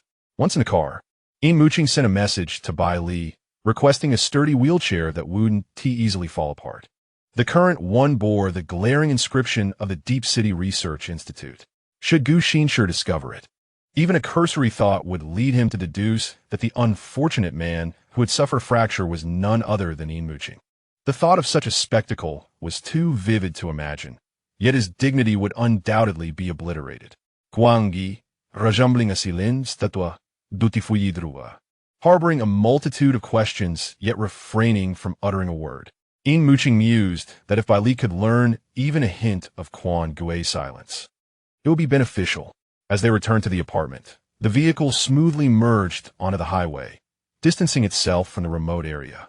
The traffic grew denser as they approached the main city, the surroundings becoming increasingly vibrant. Quan Gui first secured the wheelchair before assisting Yin Muqing into it, ultimately parking the car in the garage. Upon entering the apartment, Yin Muqing calmly instructed, "All right, I no longer require your assistance. You may leave." He was uncomfortable with unfamiliar individuals encroaching upon his domain. Quan Gui exited in silence. 20 minutes later, a knock resounded at the door. Yin Muqing answered the visual doorbell, finding Bai on the other side, one hand grasping a folding wheelchair and the other carrying a carton of milk, attempting to peer inside through the peephole with a rather furtive demeanor. Yin Muqing remarked, in such a manner, how utterly unsavory. Yin Muqing opened the door, and Bailey remained in a prone position against the door panel. Upon seeing Yin Muqing seated in a wheelchair, his expression shifted from confusion to astonishment at an observable pace. "Young master, what on earth happened to you?" Yin Muqing motioned for him to enter. "Come." Bailey placed the items he was carrying at the entrance and quietly followed Yin Muqing. Yin Muqing came to a halt, and Bailey maneuvered around the wheelchair, half kneeling before him, his eyes wide as he hesitated to reach out. Yin Muqing lightly tapped his head with a fist. "Ankle fracture. It will heal in 10 days to a fortnight. No lasting damage." Bailey cradled his head and grinned foolishly. "That's good to hear. Where did the milk come from?" Yin Muqing doubted Bailey's intelligence would extend to purchasing milk. Indeed, Bailey cheerfully replied, "It was all Gu. When I came over, he happened to be carrying milk downstairs, so he asked me to bring it up." Chapter 40.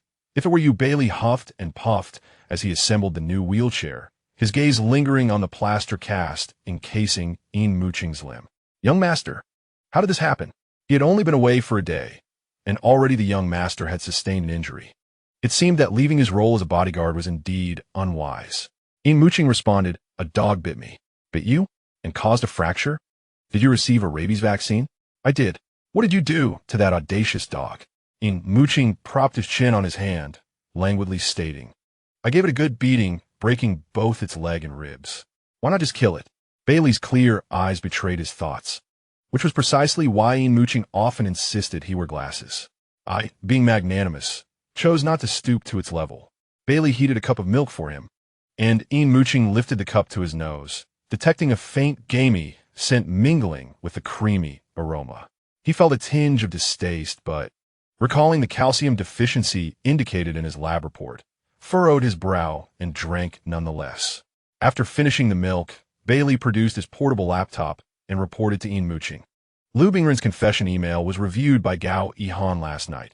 However, he did not respond and instead deleted the email. The IP of that fake dark website has been traced to country F, and the other party is quite brazen, as the IP address has remained unchanged. Yin Muqing raised his eyelashes. "Country F? How much of the shipment ordered by Fox has been delivered?" "Approximately 40. Yin Muqing's terms were always stringent. The deposit was 50% of the total amount, and the balance had to be transferred to his account before 50% of the goods were delivered. The remaining balance had yet to be discussed by Fox. Yin Muqing maneuvered his wheelchair to the sofa. It was time to reminisce. The living room curtains automatically drew closed, enveloping the room in darkness. The large LCD screen on the wall flickered to life with an initial blue glow. Bailey typed a few commands on the computer and initiated a video call to Fox. The screen displayed Fox's profile picture, a rather flamboyant image showcasing his well-defined abs.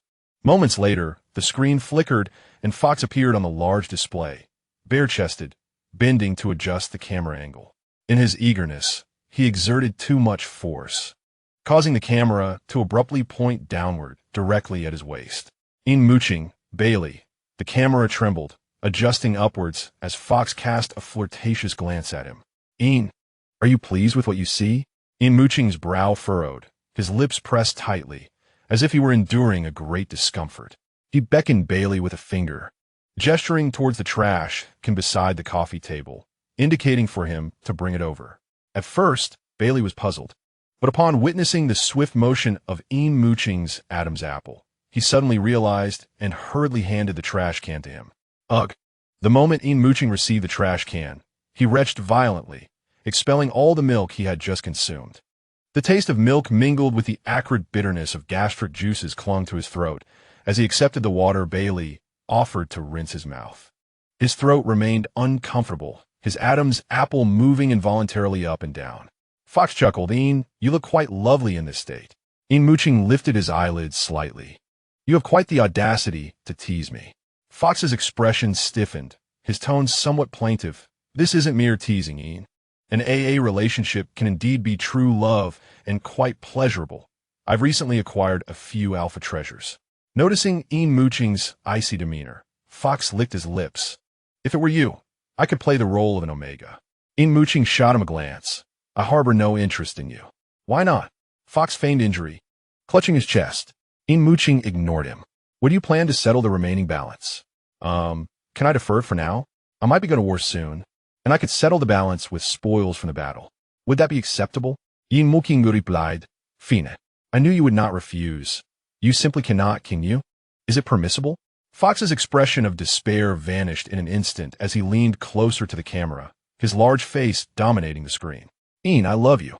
Bailey, infuriated.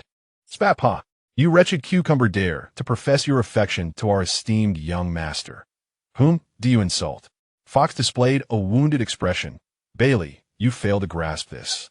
The body and the heart are two distinct entities. Love is determined by the heart, not the body. Yin Muqing interrupted his convoluted reasoning. A deferral of the balance is permissible, but I have conditions. Bailey, send him the last tracked IP address. Yin Muqing interlocked his fingers, his gaze deep and penetrating. Fox. The individual who attempted to assassinate Yin Yunshan has ties to Country F. Are you involved? How could that be possible? Yin, given our relationship, how could you suspect me?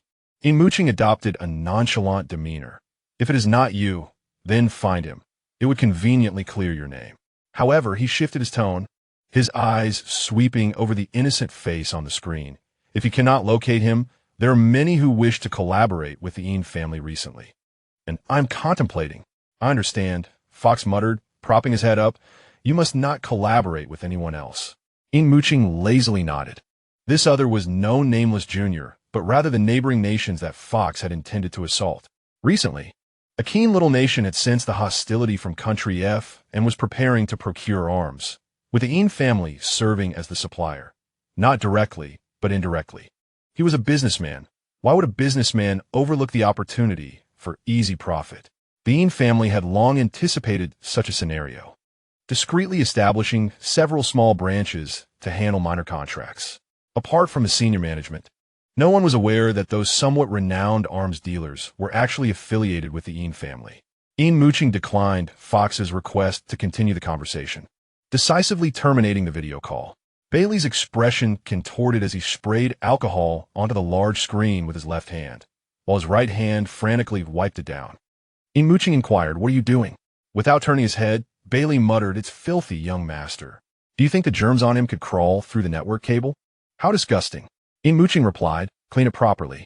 The IP address ultimately traced back to Country F, but Yin Muqing did not place all his hopes on outsiders. The Yin family had a branch in Country F, and he instructed a covert investigation into the individuals behind the scenes. There were still several documents requiring his signature. Since his injury, Yin Yinshan had gradually relinquished authority. Within a mere month, Yin Muqing had become quite adept at managing affairs. Once he finished handling the accumulated documents, he looked up to find the entire room spotless. Bailey poked his head out from the bathroom, asking, "Young master, are we discarding the clothes in the trash can?" Yin Muqing responded, "What do you think about the contents of the trash can?" Bailey shrugged, shaking out a piece of clothing, and a sapphire cufflink fell out. He rinsed it under the tap and placed it in the drawer where Yin Muqing kept his accessories, which contained several watches in addition to the cufflink. "Why isn't there a matching pair?" Bailey murmured. He rummaged through the trash can again, but found nothing else, and dismissed it, knowing that the young master did not care for such things. Chapter 41. Bitten by a dog after spending a few days in the apartment. Yin Muqing received a call from Yin Yinshan. "Yichen's birthday is tomorrow. We are hosting a banquet at home. You may forego a gift, but your presence is essential." A birthday? Has he turned 19 so soon? Yin Muqing felt languid. 18. Tomorrow marks his 18th birthday. Yin Muqing moved the phone away from his ear, replying, "I know. I know." After hanging up, he reclined on the sofa. Although Yin Yinshan mentioned not needing to bring a gift, it would be inappropriate not to have one amidst so many guests. 18 years old, he had also celebrated his own 18th birthday with a banquet, during which Yin Yinshan gifted him a watch. That watch had been damaged in a mission, and Yin Muqing had thought nothing of it, discarding it without a second thought. After all, Yin Yinshan was still alive, and it was not a relic. Sitting up, Yin Muqing called to order an identical watch, requesting expedited shipping from abroad, which would arrive by tonight. He was grateful for the inspiration provided by his father. Although the birthday banquet was scheduled for tomorrow, Yin Muqing intended to arrive tonight. As security measures had to be stringent, any recurrence of the previous crisis would be troublesome. Yin Yinshan might evade danger once, but he could not do so a second time. Therefore, he made his appearance at the Yin family villa that afternoon under the guise of filial piety, naturally presenting himself in a wheelchair. At that moment, Yin Yinshan was basking in the sun in the villa's front yard when he saw Yin Muqing pushing the wheelchair. Yin Yinshan was filled with a mixture of fear and anxiety, nearly losing his balance as he stared incredulously at his eldest son's leg, unable to articulate his thoughts. His expression shifted, as if he were on the verge of collapsing at any moment. Yin Muqing removed his sunglasses and shook his leg, which was encased in plaster, with an air of disdain. "What kind of expression is that? If one didn't know better, they might think I lost a limb. Oh, my son. Which scoundrel is responsible for this? I shall put a bullet through him." Yin Yinshan's face flushed crimson, as if he were stifling his breath. "A dog bite. Huh?" Yin Yinshan deflated like a punctured balloon, his anger gradually dissipating. He cast an indescribable look at Yin Muqing. "Why did you provoke a dog?" Yin Muqing, unwilling to engage, thought it absurd that getting bitten by a dog was somehow his fault. At that moment, Yang Xuanjin emerged from the villa. Upon seeing Yin Muqing's state, her graceful steps faltered, and she rushed over in a flurry, covering her mouth as her eyes glistened with tears. "Muqing, what happened to you?" As she reached out to touch the plaster on Yin Muqing's leg, he frowned and pushed himself back in his wheelchair, causing a brief jolt as the chair rolled over Bailey's foot. "Ow!" Yin Yinshan steadied his wife, feeling a sense of satisfaction. A loving mother and filial son. This was what it meant to be a harmonious family. "Ajing, Muqing's leg is fine.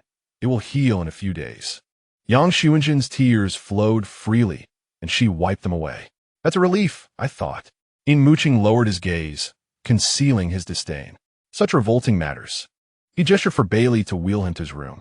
It was Friday, and Yin Chen had not yet returned from school. The atmosphere in the villa was much improved in his absence. Noticing Yin Yinshan entering with Yang Xuanjin half embraced, he inquired, "What about the guest list?" Yin Yinshan cleared his throat, ignoring the question, and spoke gently to Yang Xuanjin. "Ajing, please return to your room. I need to discuss something with Muqing." Yang Xuanjin nodded obediently and departed. The servants in the hall, having read the room, silently set aside their tasks and left. "What is this? Do the guests hold such importance that we need to send people away?" Yin Muqing shot him a glance. Yin Yinshan rubbed his nose. This was not merely a matter of the guests, but rather his own dilemma. A few days prior, he had mentioned planning a birthday party for his younger son, who had playfully insisted on choosing the guest list himself, claiming he wished to celebrate with friends. Though Yin Yinshan doubted his younger son's friends were of any significance, he acquiesced to the child's whims and allowed him 10 invitations. After quietly reporting this to his elder son, Yin Muqing gave him a withering look. Is this all? Am I some villain? You're so anxious over just 10 invitations. Didn't you get scolded? Yin Yinshan scratched his head, mixed with strands of gray, feeling a sense of relief. Life was improving, and the elder brother was beginning to care for his younger sibling. If only Yin Muqing knew his thoughts. He would likely mock him mercilessly. Caring for Yin, had he been possessed? He simply found it too tiresome to intervene. As long as it did not jeopardize the Yin family's interests, he would allow it. Inviting friends was permissible, but those friends would need to be thoroughly vetted. Yin Muqing tossed the guest list back onto the table, emphasizing his point. This is only natural. Though Yin Yinshan holds a great affection for his younger son, he is not devoid of principles. After addressing his pressing concerns, Yin Yinshan rose and made his way towards the staircase, his steps buoyant, as if he were about to take flight. Bali lifted his gaze from the computer screen. Elder young master, all surveillance systems are functioning normally, and the additional cameras have been successfully deployed. The likelihood of a second attempt, following an initial failure, is considerable. Thus, Yin Muqing must remain vigilant. For this banquet, he has arranged double the number of bodyguards compared to previous occasions. Bali maneuvered his wheelchair into the elevator, which halted at the 3rd floor, its doors opening. The 3rd floor houses the rooms of Yin Yinshan and Yang Xuanjin. Yin Muqing lifted his eyelashes. Yang Xuanjin, clad in casual attire with a V-neck that revealed a generous expanse of skin, met his gaze for a few seconds before Yin Muqing averted his eyes. Greetings, Emir Yang, Bali said. Yang Xuanjin smiled, entering without selecting a floor, merely pressing the close button, and the elevator doors soon sealed shut. Within the enclosed space, Yang Xuanjin addressed Yin Muqing. I heard from your father that your leg was bitten by a dog. Does it hurt? Yang Xuanjin lowered his gaze towards his stepson in the wheelchair, his expression complex. It doesn't hurt. Doesn't it hurt? How can anyone ask such a question? Yin Muqing genuinely found Yang Xuanjin unworthy of his attention, yet he refrained from displaying their discord in front of Bai Li. Given Bai Li's innocent disposition, he would naturally empathize with both parties, oblivious to the underlying tensions. Such overt expressions of sentiment would surely be noted by Yin Yinshan, potentially inciting greater issues. He had no desire to explain the reasons behind his disdain for Yang Xuanjin. The elevator arrived at the 5th floor. After Yang Xuanjin exited, Bali pushed Yin Muqing out, as his room was also located on this floor. The 5th floor features a swimming pool, an aerial garden, a gym, and various recreational spaces. Yin Muqing seldom stayed at home and possessed little possessiveness. As long as Yang Xuanjin refrained from entering his room, he could frolic freely within the confines of the 5th floor. However, the other party seemed lacking in awareness. Yang Xuanjin did not depart, but instead trailed closely behind him. Yin Muqing was not naive enough to believe this was mere coincidence. He tapped his fingers impatiently upon his knee, instructing Bai Li, "Go downstairs and heat me a cup of milk." Chapter 42. You are unique. The 5th floor is a semi-open space, where expansive floor-to-ceiling windows reveal a verdant aerial garden, lush with various trees and flowers that cast gentle shadows upon the ground under the sun's embrace. At this moment, the grand hall of the 5th floor housed only the two of them. Yin Muqing ceased his idle chatter. What is your intention, Uncle Yang? This address was the sole courtesy he could extend, for in his eyes, Yang Xuanjin remained his father's wife. Yang Xuanjin.Little, seemingly oblivious to Yin Muqing's resistance and rejection. You are injured. As your mother, it is only natural for me to express concern for you. Yin Muqing's gaze lingered on a bird perched outside the window, its emerald feathers nearly indistinguishable from the leaves. He scoffed, "You had better." The alpha's casually raised brow inadvertently swept over him, causing Yang Xuanjin's heart to race tumultuously as he pressed a hand to his chest, breathing heavily. Yin Muqing may be unaware that every gesture, every smile he offers, exudes a lethal allure. Falling in love with him is as effortless as breathing. He has been unable to suppress this forbidden affection, Despite being met with disdain and repulsion, he remains uncontrollably drawn to him. With a furrowed brow, Yin Muqing feels a wave of nausea. If you are aroused, seek your alpha. Why must you gasp before me? You do not resemble your father, but rather your mother. I long to find traces of your father within you, yet I find none. You are utterly unique. Yang Xuanjing has long grown accustomed to Yin Muqing's insults, as if he is enveloped in his own world. Yet his gaze is fixated on Yin Muqing's face, his eyes seemingly traversing down Yin Muqing's form with palpable intensity. Taking a deep breath, Yin Muqing thinks to himself, madman, impossible to communicate with. He maneuvered his wheelchair towards the floor-to-ceiling window, wishing to avoid Yang Xuanjing's visage. Yang Xuanjing's eyes are a tumult of pain and obsession as he leans in, yearning to kiss Yin Muqing's profile. With his eyes shut, Yin Muqing suddenly feels the warmth of breath against his neck. He opens his eyes wide, only to find Yang Xuanjing's lips drawing ever closer. Instinctively, he covers the other's face with his hand, springing to his feet, causing Yang Xuanjing to lose his balance and fall to the ground. Rather than feeling humiliated, he gazes up at Yin Muqing with a pitiable expression. Yin Muqing is taken aback by Yang Xuanjing's audacity. He nearly grinds his teeth in frustration, immensely relieved that he wore gloves today, for otherwise, even cleansing his hands with disinfectant would not alleviate the discomfort in his heart. The elevator emitted a beep as Bailey emerged, holding a glass of milk. Upon seeing the lady on the floor and the eldest son standing by, he appeared somewhat bewildered. He placed the tray down and hurried over to assist Yin Muqing back into his wheelchair. Young master, how could you stand up? I just consulted the family doctor, and under no circumstances should you put weight on your injured ankle. Otherwise, it could lead to dislocation and possibly require surgery. Yin Muqing's expression darkens, clearly indicating his anger. Meanwhile, Yang Xuanjing, smiling, stood up, brushed off his clothes, and showed no intention of departing. Bailey blinked, realizing that with only two people present, it was evident who had provoked the young master. After 20 years of stagnation, his mind finally began to function. We must swiftly take the young master away from the lady. Young master, please do not be angry with me. It is entirely my fault. The milk took so long to heat. You must have been waiting impatiently. Come, let us hurry inside and enjoy the milk. With that, he disregarded the still-standing Yang Xuanjing and eagerly pushed Yin Muqing back to the room, subsequently bringing the milk inside. With a decisive snap, he closed the door, leaving Yang Xuanjing outside. Inside, Yin Muqing jested, "What are you saying? Do you take me for a 3-year-old to be coddled?"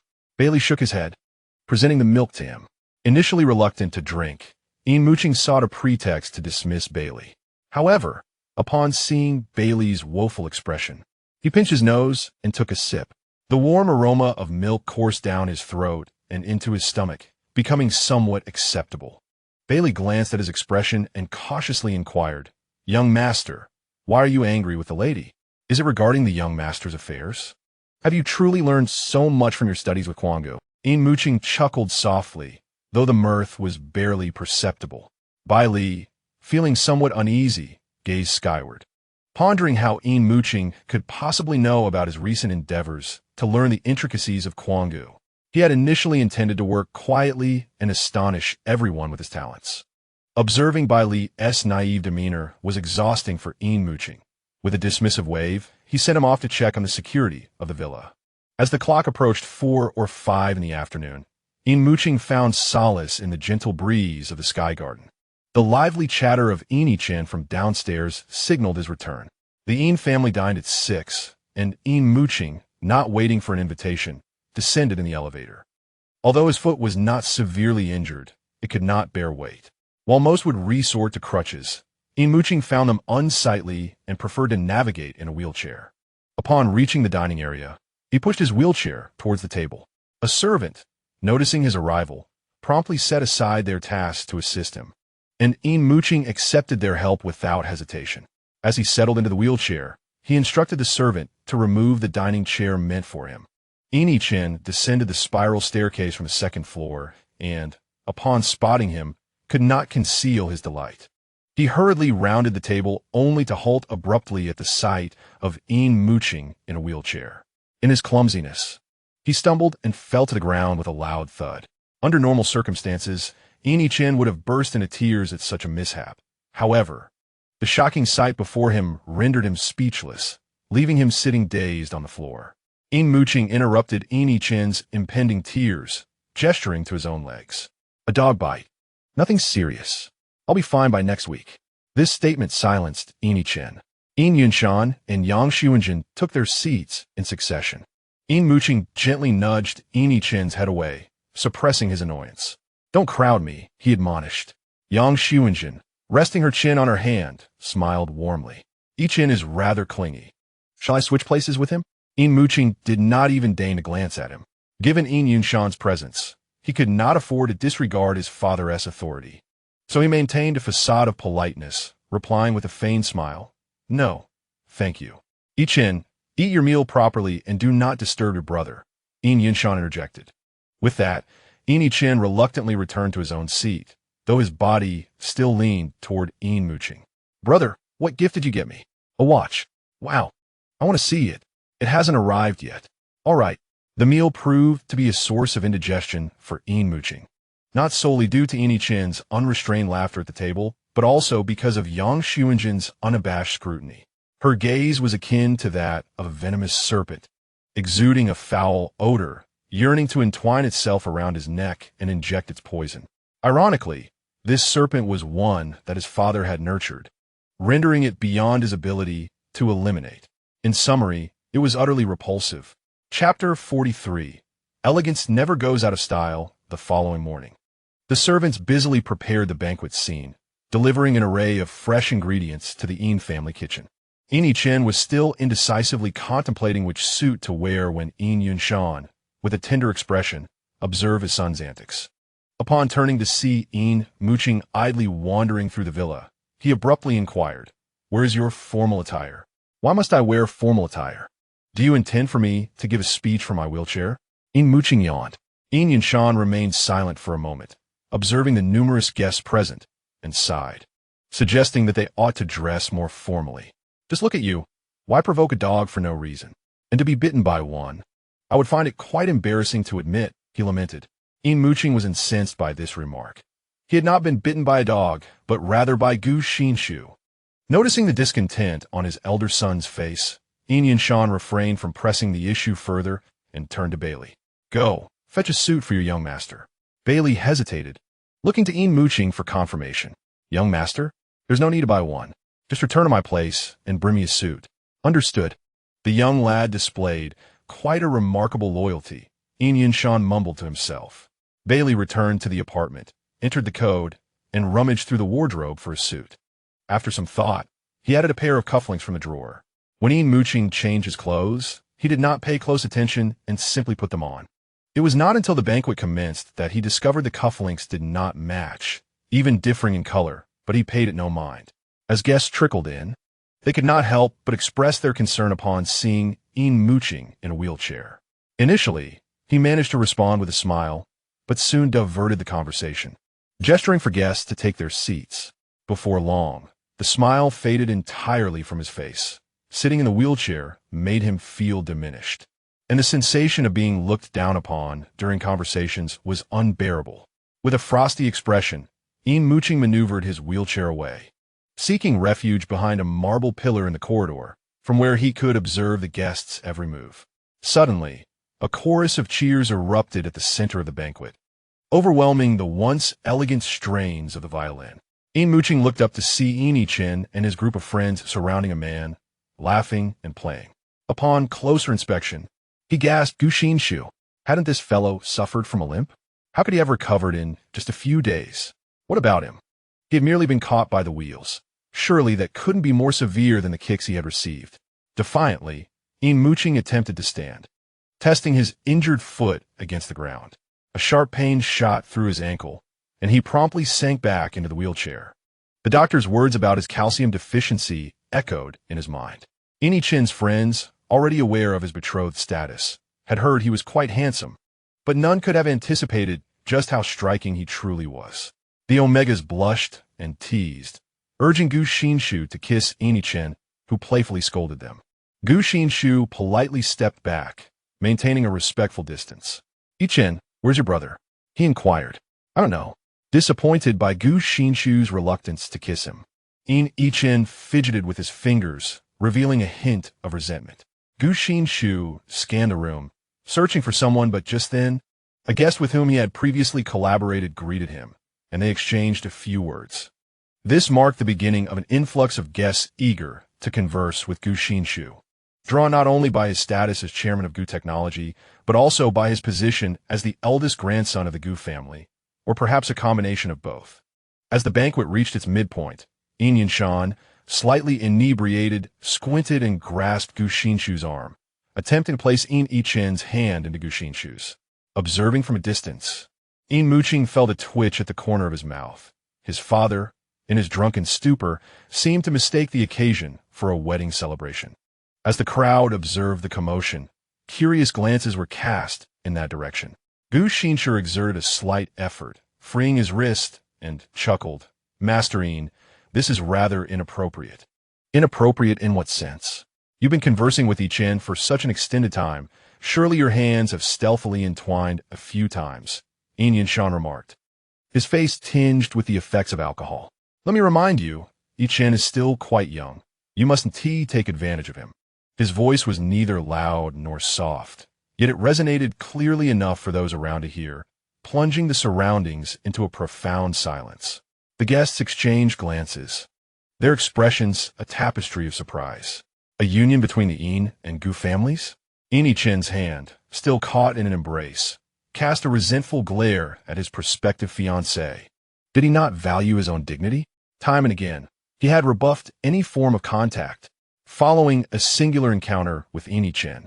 Gu Xinshi was resolutely convinced that the Omega harbored no affections for him. Initially, he had presumed that Yichen, still engrossed in his studies, would hesitate to rush into engagement, intending to prolong matters. Furthermore, given Yichen's youth, the horizons of possibility were vast, and he could not bear to see him become a pawn in the machinations of the elder Mr. Gu. To his astonishment, Yin Muqing had audaciously proclaimed their family's agreement before a multitude. Gu Xinshi did not believe that Yin Muqing had any genuine fondness for him. He lacked such allure. This marriage was merely a transaction between two families, with he and Yin Muqing serving as mere sacrifices. However, now the entire plan lay in disarray. Lowering his gaze, he spoke with a nonchalant tone. "Rest assured, Master Yin, everything will be guided by Yichen's wishes." Upon his acknowledgement, an eerie silence enveloped the gathering, soon followed by a chorus of teasing congratulations. It was uncertain who began the applause, but soon the guests joined in. At that moment, a towering cake, standing 2 meters high, was wheeled out, and the banquet reached a fervent climax. Yin Muqing closed his eyes, made a wish before the cake, and then extinguished the candles. Gu Xinshi scanned the room, his eyes locking onto Yin Muqing, 50 meters away. Yin Muqing thought, could he be so easily spotted merely by poking his head out? Gu Xinshi's eyes sparkled with determination as he strode towards him. Yin Muqing felt a shiver run down his spine. Escape was no longer an option. His wheelchair could not match the speed of Longlegs. He abruptly stood, balancing on one foot, lifting the wheelchair and tossing it into the bushes, concealing his plastered left leg behind a potted plant, adopting an elegant posture against the marble railing as if gazing into the distance. Gu Xinshi navigated around a corridor, coming to stand before him, the two separated by a mere 2 meters, rendered momentarily speechless in each other's presence. Yin Muqing inquired, "Are you not going to say anything after rushing over?" Gu Xinshi opened his mouth, then closed it again, seemingly weighing his words. "Yin Muqing, is our collaboration still valid?"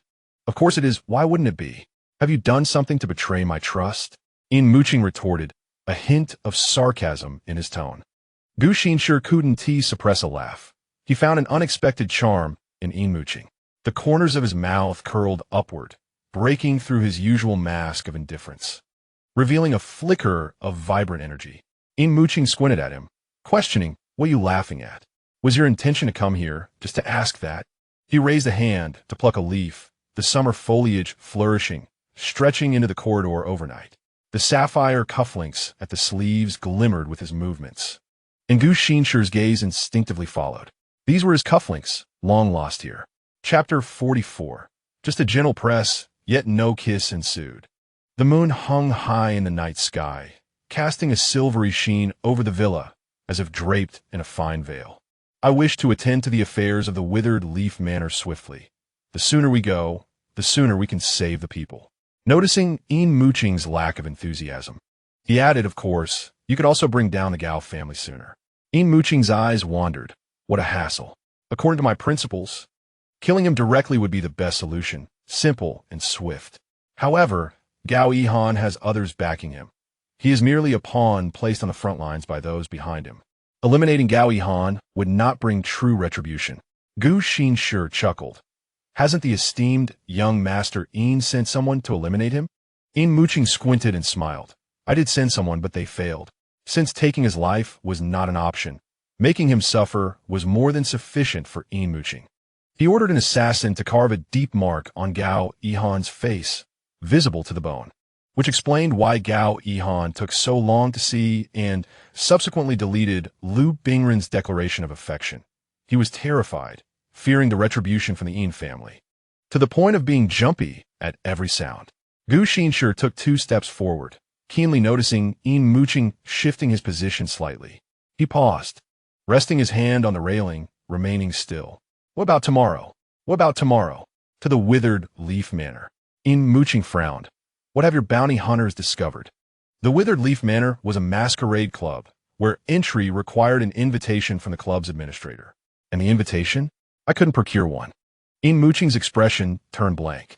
Then how do you plan to enter tomorrow? With your face? Gu Xinshi seemed hesitant, struggling for a moment before saying, we won't go through the main entrance. There are many ancient trees inside and outside the walls. We can use them to enter and exit. You mean to challenge modern technology with mere flesh? Yin Muqing was skeptical that a criminal haven would lack infrared scanners.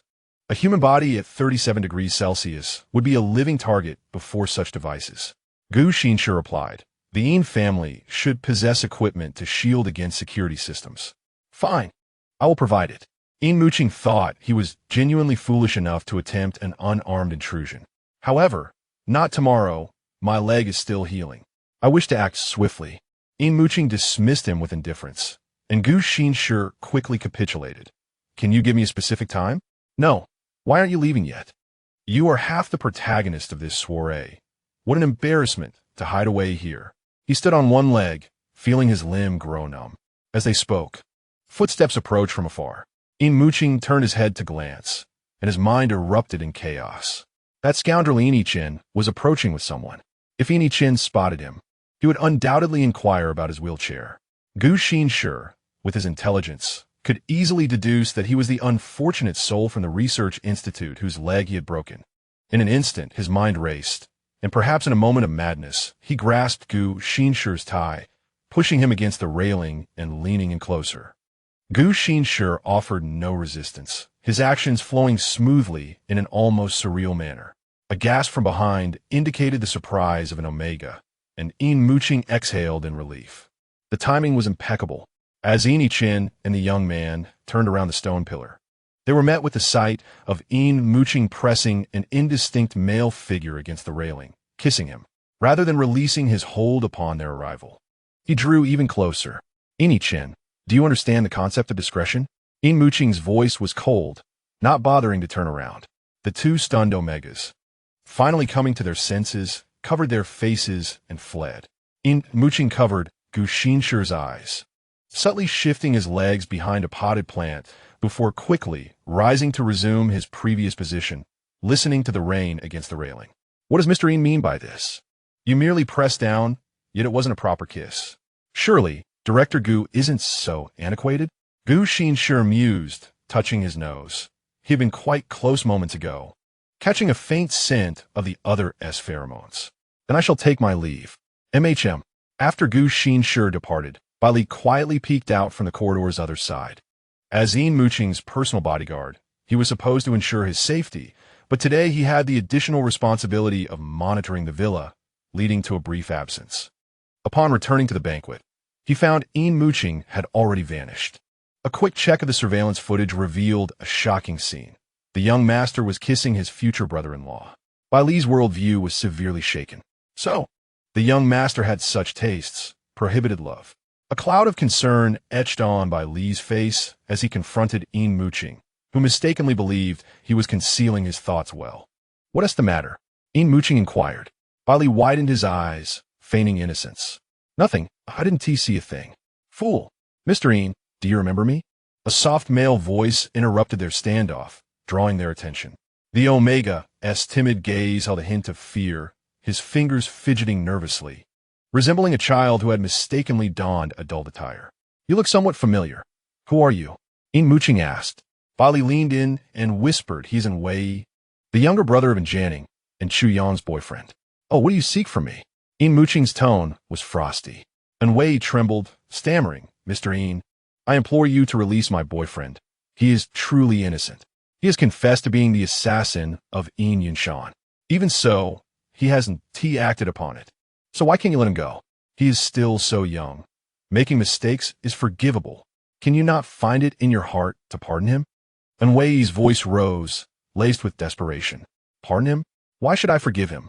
Did you not consider what kind of person I am before coming to speak to me?"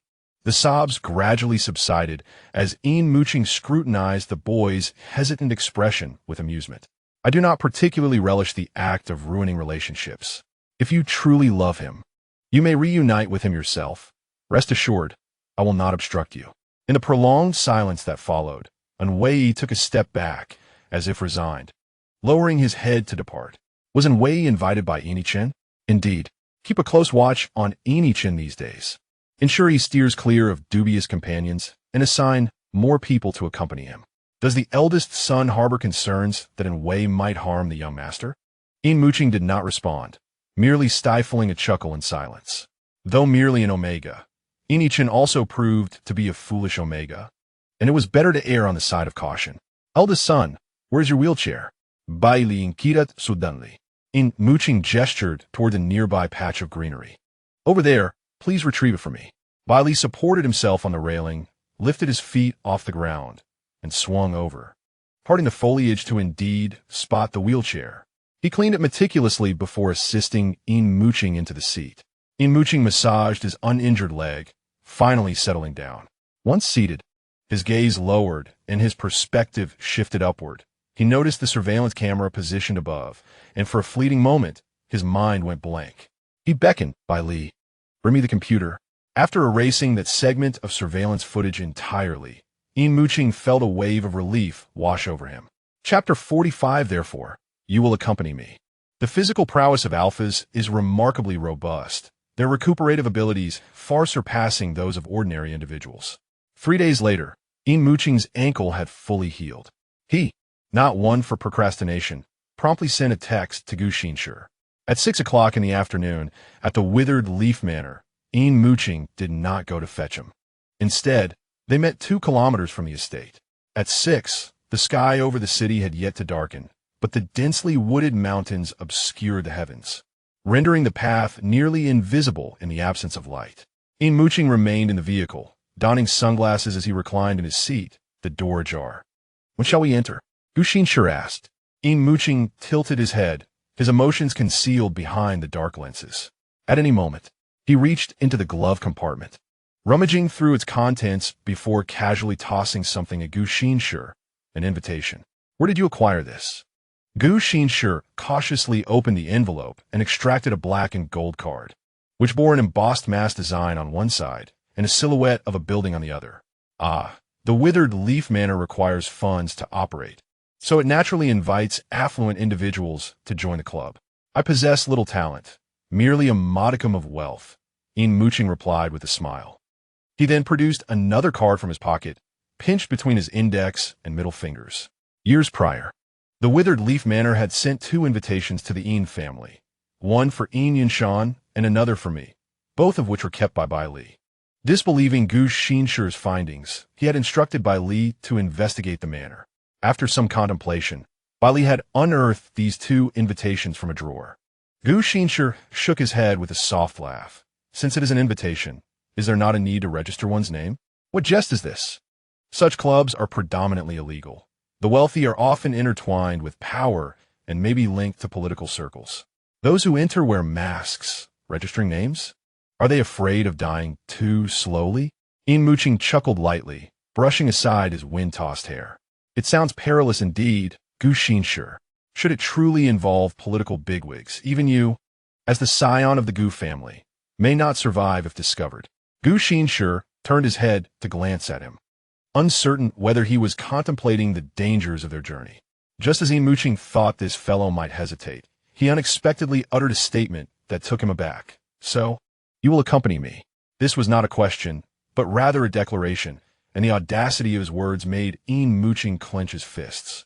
Removing his sunglasses, he shot a cool glance at him. We are partners. What do you mean by accompanying you? The priority now is for you to decide whether to enter. Yet, you still have the leisure to tease me. Gu Xinshi was momentarily taken aback. Suddenly, he bent slightly, a smirk playing on his lips as he assured, "Rest assured, I will ensure your safety, no matter what. After all, I am your elder brother-in-law." Yin Muqing laughed boastfully. From the observations over the past few days, it was evident that it was not uncommon for several individuals to accompany one another, likely due to the club's invitation system.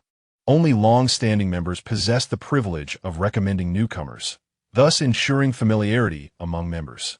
Yin Muqing donned a black mask and tossed Gu Xinshi a white one. "Chairman Gu, it is time to change your attire." For ease of movement, Gu Xinshi finally shed his perpetually unchanged black suit for a black combat outfit. However, unfortunately, they were required to dress formally that evening. Yin Muqing gestured to the clothing in the back seat, and Gu Xinshi realized he was actually wearing a black tuxedo. Once Gu Xinshi had changed, Yin Muqing tossed him a small gun, no larger than the palm of his hand. This was the latest miniaturized pistol developed by the Yin family, crafted from special material that evaded detection by various instruments, containing 6 rounds of ammunition. Use it sparingly. Don't get yourself killed in there. Yin Muqing tucked another pistol into the small of his back, adjusted his attire, then exited the car, taking a seat in the back while signaling for Gu Xinshi to drive. Gu Xinshi smirked slightly, but said nothing, clearly wary of his potential outbursts. As Gu Xinshi navigated the car through the final 2 kilometers, he slowed upon reaching the estate's entrance. The metal gates opened automatically, revealing a broad asphalt driveway, illuminated by 2 rows of ground lights guiding the way. Inside the vehicle, the two remained silent, and before long, they had arrived at the end of the driveway, facing the imposing structure aglow with red light, its silhouette reminiscent of the building depicted on the back of the invitation. A red church? Truly lacking in taste, Yin Muqing remarked slowly, his disdain palpable. As soon as they alighted from the vehicle, a valet approached to take their car away. The entire estate was enveloped in an eerie silence, broken only by the distant chirping of birds from the dense canopy and the sounds of insects. The full moon hung above the red church, casting a hellish glow. Yin Muqing ascended the black steps first, which, combined with the red lanterns flanking them, resembled coagulated blood. Gu Xinshi followed closely behind, and just then, Yin Muqing abruptly turned, pointing towards the angel fountain in the center of the estate. The once unsettling piece of human art had stood there, staining even the fountain red. Gu Xinshi followed his gaze, only to find that the horrific scene had vanished without a trace. The fountain was devoid of water, filled instead with layers of desiccated leaves. We turned back. Yin Muqing had already reached the end and rapped his knuckles against the grand black door. Gu Xinshi could only sigh in resignation. Yin Muqing appeared as though he had stumbled upon a delightful discovery, treating this investigation as an exhilarating adventure, exuding neither caution nor fear. The grand door swung open almost instantaneously upon his knock, revealing a diminutive boy clad in a waistcoat and mask, reminiscent of a bellhop from a luxury hotel, albeit dressed in a slightly more ostentatious manner. Yin Muqing retrieved an invitation from his suit pocket, pinching it between 2 fingers with a hint of nonchalance as he presented it to the boy. Gu Xinshi stood just behind him. His relaxed and buoyant demeanor suggested he was quite at home here, or rather, that he was intimately familiar with such surroundings.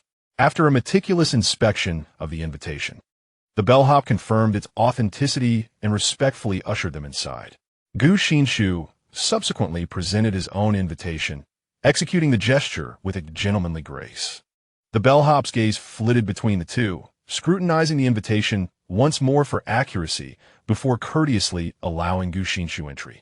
The foyer exuded opulence.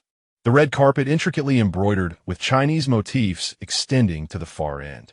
Above, a grand crystal chandelier sparkled magnificently, and the walls were adorned with exaggerated European reliefs depicting the birth of Venus. Overall, the decor radiated a nouveau riche essence, haphazardly styled and excessively gaudy. Yin Muqing remarked, "Hey there, young man. Is there no introduction for first-time visitors?" The bellhop, beaming, replied, "Esteemed guests, please hold for a moment. We have designated personnel for newcomers." Chapter 46. Now, this is proper. After approximately 5 minutes, footsteps echoed from the end of the foyer, and a slender man emerged, his face entirely concealed by a mask. Gu Xinshi discerned from his height and build that he was a beta, if the Pink Manor truly was a haven for indulgence.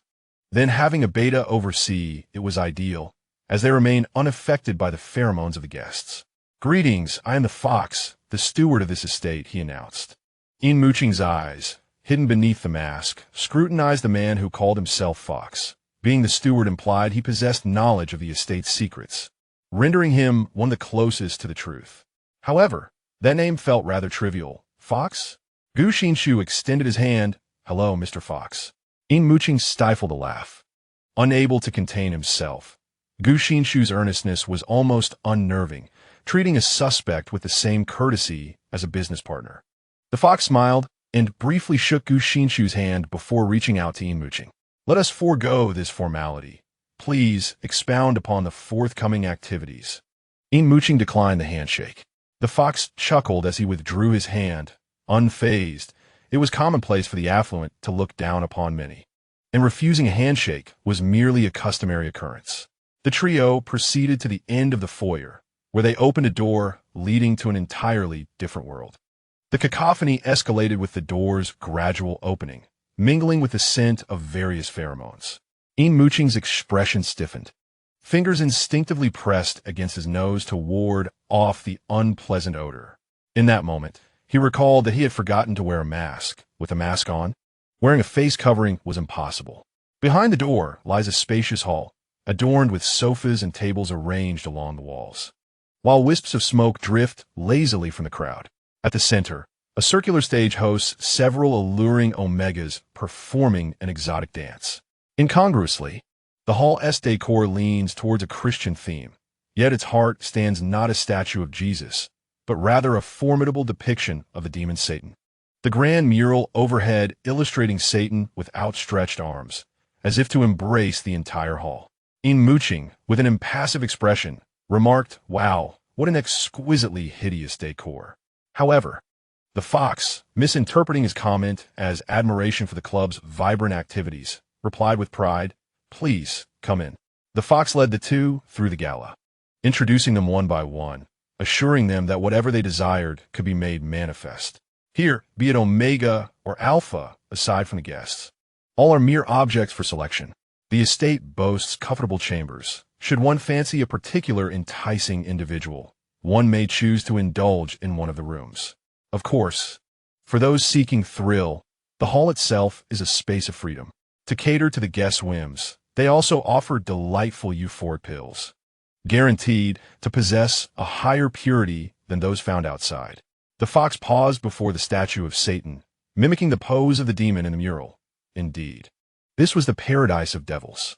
Yin Muqing applauded him, stating, "Very well, we shall entertain ourselves." He casually snatched a drink from a passing server's tray. Taking a small sip, the beverage lingered on his tongue for a few seconds, devoid of any discernible additives before he swallowed it down. Yin Muqing then urged Gu Xinshi to sit on a sofa closest to the stage, while a nearby server leaned in to inquire about their desires. After a moment's contemplation, Gu Xinshi asked, "Do you have brandy?" Yin Muqing choked slightly, coughing a few times before shooting an ominous glare at him. The server, still smiling, replied, "Of course," as he presented a glass filled with amber liquid to Gu Xinshi. Yin Muqing smirked. "Do you dare to drink it?" "Why wouldn't I?" Gu Xinshi countered. "Are you not concerned it might be tampered with? This is a common tactic in bars." Leaning back comfortably on the sofa, Yin Muqing replied. If you dare to touch that, old Master Gu will surely have your head. You just drank it, Gu Xinshi pointed out, implying a deeper meaning. My position necessitates frequent visits to such establishments. Thus, I have my own discernment methods. Would you like me to assist you? Yet such substances are often colorless and tasteless. Gu Xinshi expressed curiosity about his methods. That's a secret, Yin Muqing replied, taking the brandy from Gu Xinshi's hand and sampling it. Safe, he declared, returning the glass. Raising an eyebrow, as if to say he had tested the drink, and leaving the decision to Gu Xinshi. Gu Xinshi gazed at the amber liquid in the glass, smiling provocatively, locking his eyes onto Yin Muqing's as he lifted the glass and downed its contents in one go. Suddenly, the guests surrounding the stage erupted in astonished gasps, followed by scattered fabric being thrown from the stage. The gala reached a fevered pitch, plunging the entire hall into an inexplicable revelry. Yin Muqing, unperturbed, seized the opportunity to inquire of a portly middle-aged man nearby. What is happening up there? A bystander captured the recently sold merchandise, inviting everyone to admire his skills. It was truly tasteless. Yin Muqing did not conceal his disdain. I share his sentiment. What is the point in watching him play alone? Yin Muqing stroked his chin and suddenly remarked, Brother, you seem somewhat familiar. Do you think we might know each other? The man was taken aback. His face contorted with resistance, and he leaned closer to Yin Muqing, whispering, Please, little brother, even if we know each other, we should pretend we don't for future encounters. What's the big deal? It's merely a venue for indulgence. I have experienced far more extravagant pleasures outside. Gu Xinshi replied, That's true. The man puffed out his rotund stomach, wearing an expression of disdain as if to say that you were quite naive. This place is different. Anything you desire is available. Children, pregnant women, the disabled. It's particularly exhilarating. Yin Muqing's eyes gleamed with curiosity. Oh, that sounds novel. Is it enjoyable? The man leered. The experience is something you must savor yourself. If you need assistance, just seek out the fox. Didn't He inform you? If you wish for something more authentic, they can arrange for an omega to bear it for you. Though it may take some time. Yin Muqing struggled to maintain his composure, masking his astonishment with a sip of his drink, his gaze turning icy. That indeed sounds thrilling. Ah, only the regulars are privy to this information. I'm sharing it with you because we are acquainted. Remember, do not mention this when you see me outside. You must pretend not to know me. Yin Muqing smiled brightly. I understand. After extricating himself from Yin Muqing, the excessively corpulent man squeezed his way into the crowd surrounding the stage, his eagerness starkly contrasting with his earlier disdainful demeanor. Yin Muqing settled back onto the sofa, the plush cushions enveloping him with a soft sound. Gu Xinshi's expression was as cold as ice, lost in thought as he sat on the sofa, his tone laced with evident irritation. Do you truly know him? I did not associate with such an unattractive individual. Gu Xinshi fell silent. Yin Muqing smirked, leaning closer to whisper in his ear, his voice barely audible. Chairman Gu, even if you're acting, you ought to appear more pleased. There are eyes everywhere. Do you wish to raise suspicions about your intentions? Gu Xinshi lifted his gaze to meet his, the mask obscuring his brow and eyes, leaving only his lips visible, glistening with the sheen of intoxication, a smile rendering him disoriented, as if lost in a haze of azure. How pitiable! Yin Muqing pursed his lips, thinking how unfortunate Gu Xinshi seemed, akin to a lamb ensnared among wolves, trembling in fear of the ferocity surrounding him. Gu Xinshi exhaled almost imperceptibly, loosening his meticulously tied tie, snatching the glass of red wine from Yin Muqing's hand, swallowing it down as the liquid dribbled from the corner of his mouth, staining his lips with a vivid hue. Now that is more like it. Chapter 47, A Spicy Alpha. Cries erupted from the center of the stage, quickly drowned out by the shouts of the guests. Gu Xinshi clenched his fists. It seems we cannot uncover anything this way. Yin Muqing countered. You are mistaken. For instance, we have discovered that this criminal organization does not use omega for surrogacy, but rather for incestuous and pedophilic purposes. Yin Muqing's gaze swept over to the fox not far behind them, who had been observing them for quite some time. The eyes concealed beneath the mask of the fox squinted with a smile, as if amused by the two guests who seemed utterly unaccustomed to this exuberant paradise. There were no games of chance, no frivolities, merely the simple act of indulging in drink. This was a common affliction among newcomers. Such timidity would only squander the thought and effort he had invested in this banquet. A night like this ought to be savored to the fullest. He strode towards the two individuals, first bowing and greeting before straightening up to inquire, "Esteemed guests, is there something that does not meet your satisfaction?" Yin Muqing remained silent, nudging Gu Xinshi with his foot, urging him to speak. Gu Xinshi, having been kicked in the same spot as the last injury he sustained, placed his wine glass back on the table, crossing his arms and allowing a tone of undisguised disdain to permeate his voice. "Rather, I would say there is nothing here that satisfies me." Yin Muqing smirked. Gu Xingshu's demeanor was excessively formal, yet in such an environment, this asceticism rendered him exceedingly peculiar, his presence verging on that of a beast in human attire. The fox stood frozen, as if struck by an immense blow. Even glancing around to inspect his creation, was it not flawless? He pondered, "Could you please specify?" "Exceedingly tedious, Mr. Fox. I have attended countless banquets of this nature. They are all tragically formulaic. Can you enlighten me as to who among you is plagiarizing whom?" The fox appeared deeply insulted, trembling with indignation. Yet the reality was quite the opposite. He was exhilarated, akin to Boya encountering Ziqi. Yin Muqing blinked, slightly bewildered by the unfolding scene. As the fox grasped Gu Xingshu's hands, speaking in an excited, incoherent manner, "High mountains and flowing water, true understanding," Yin Muqing remarked. "The empathy among perverts is something ordinary individuals simply cannot fathom." Gu Xingshu frowned, pushing the fox aside. The fox apologized, rising and smoothing out the slightly wrinkled fabric of his formal attire. "I was overly excited. I sincerely apologize. I feel quite ashamed regarding your feedback.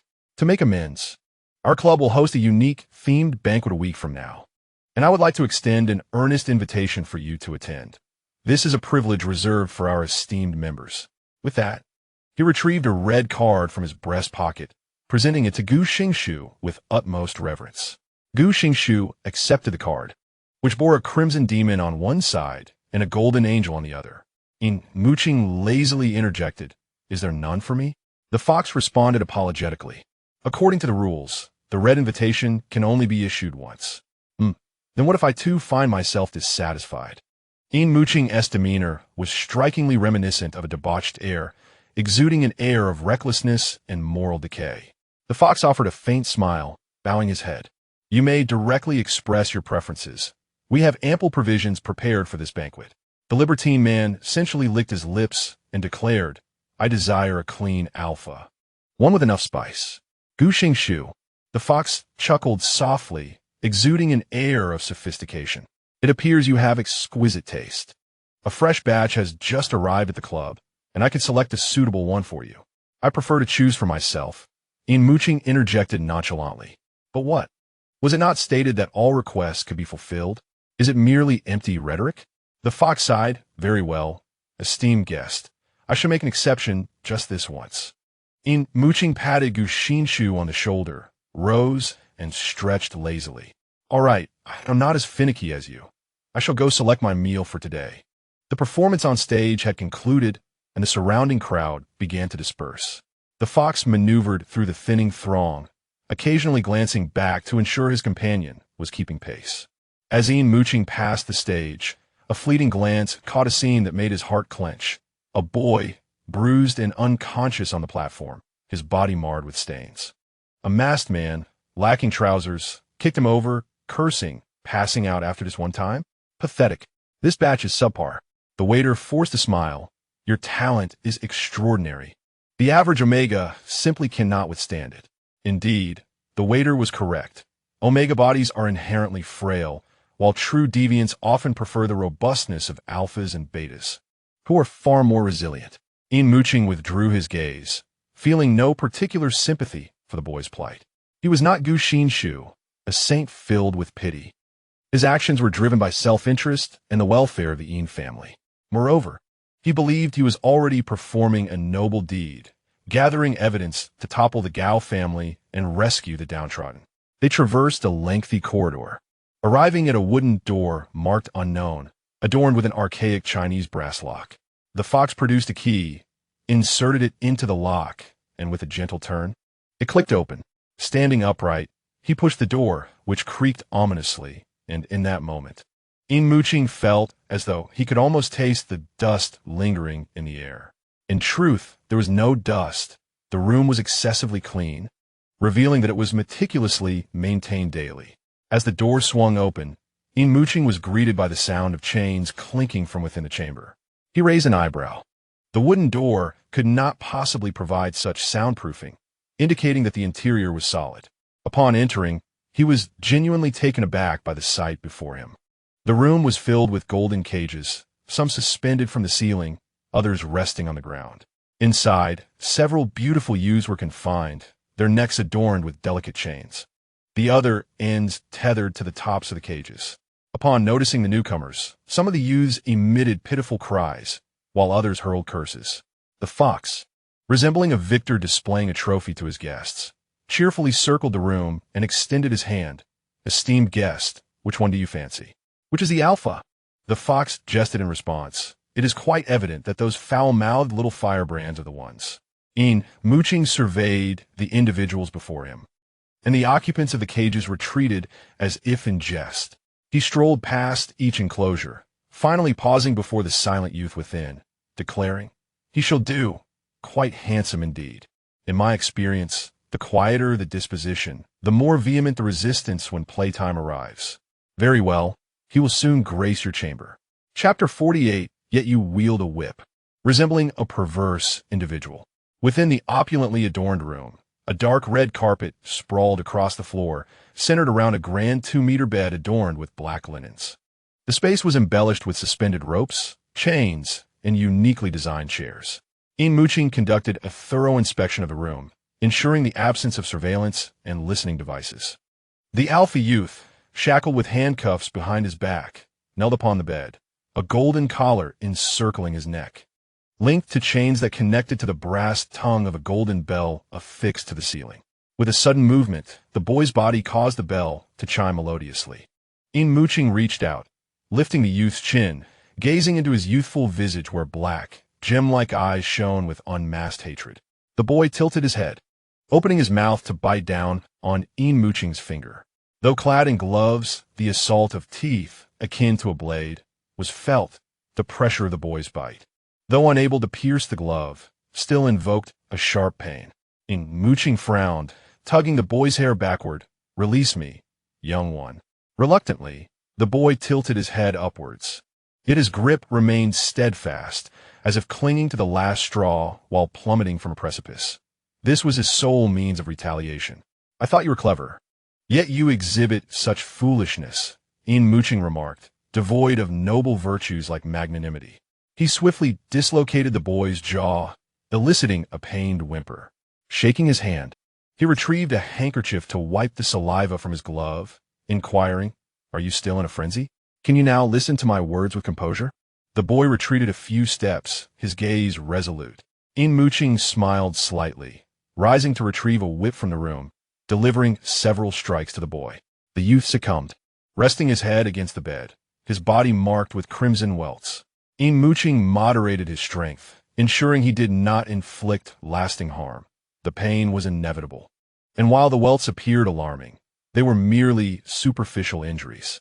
"You refuse to heed my words calmly, necessitating a beating to instill obedience." The boy shuddered. Yin Muqing repositioned the boy's jaw, who then rubbed his saliva-soaked chin against the bed. "What is your name? How old are you? How long have you been here?" Yin Muqing asked. The boy replied, his voice hoarse. "You Xiao, 16 years old, arrived a week ago. How were you captured?" "On my way home from school. I noticed someone following me, so I discreetly shifted towards the police station, only to be apprehended at its entrance." He recalled vividly being embraced from behind, a cloth soaked in anesthetic pressed against his mouth and nose, and the indifferent, amused gaze of the officer across the street. "And who are you?" he asked numbly. "The one who will save you. How many more times must you test me?" Yu Xiao let out a cold smile, for this probing had already occurred twice.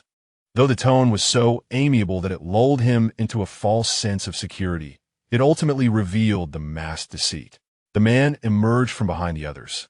Disappointment etched across his features.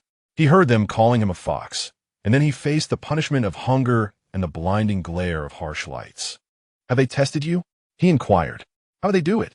Yin Muqing cast a sidelong glance at him. With a tone laden with indignation, Yushio replied, "Just like you, sweet-talking me into a false sense of trust, promising to take me away, only for it to be a ruse, a mere test." Yin Muqing stroked his chin. "Did I sweet-talk you? Did I not give you a good beating instead?" Yushio was momentarily stumped, realizing the logic in her words. Those who had tested him were indeed quite kind, never resorting to violence. Observing his bewildered expression, Yin Muqing smiled enticingly. "So I truly came to rescue you.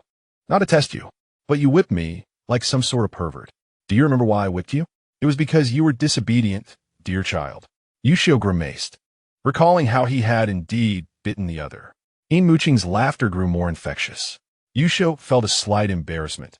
At this tender age, children are particularly sensitive about their pride, especially alphas. He muttered, "What do you plan to do to rescue me?" "I'm not just rescuing you. I'm saving everyone. Do you know where the others are kept?" "We were not initially here. We were in a secluded courtyard. 3 days ago, we were blindfolded and transported in a van." Yin Muqing tapped his fingers on the table. "I think you are quite clever. Share everything you know." Yushio took a deep breath and spoke with conviction. "There is a vast rose cultivation nearby. I can always smell the fragrance of roses." "How can you be so certain?" "It could merely be the scent of perfume or pheromones." "No, because a bee accidentally flew into our room, and I tasted the pollen on its legs. It was the scent of roses," Yushio stated proudly. Yin Muqing responded, "Oh, how disgusting. Deep City is a sprawling metropolis where agriculture is rare, let alone a large rose plantation. Thus, locating it would indeed be much simpler. Bees typically forage within a range of 2 to 3 kilometers. And if floral resources are scarce, their range can extend to 6 or 7 kilometers. What else? Just this information 1T allow for precise localization of your courtyard. You should describe the characteristics of your surroundings. The guards who oversee us eat rugiamo every noon." Yushio swallowed hard, as they had been forbidden from eating in preparation for today as visitors. "Huh?" Yin Muqing assumed he didn't understand and reiterated, "I have a keen sense of smell. Rugiamo is quite fragrant." Yin Muqing's expression was one of disbelief. "Are you a dog?" "How would you know?" Yushio retorted. Yin Muqing rubbed his temples. "What do the guards look like?" "They wear masks, just like you." This meant he could not see their faces. "Don't compare me to those wretches, child," Yin Muqing said, rising from his seat, tugging at his collar, and approaching him.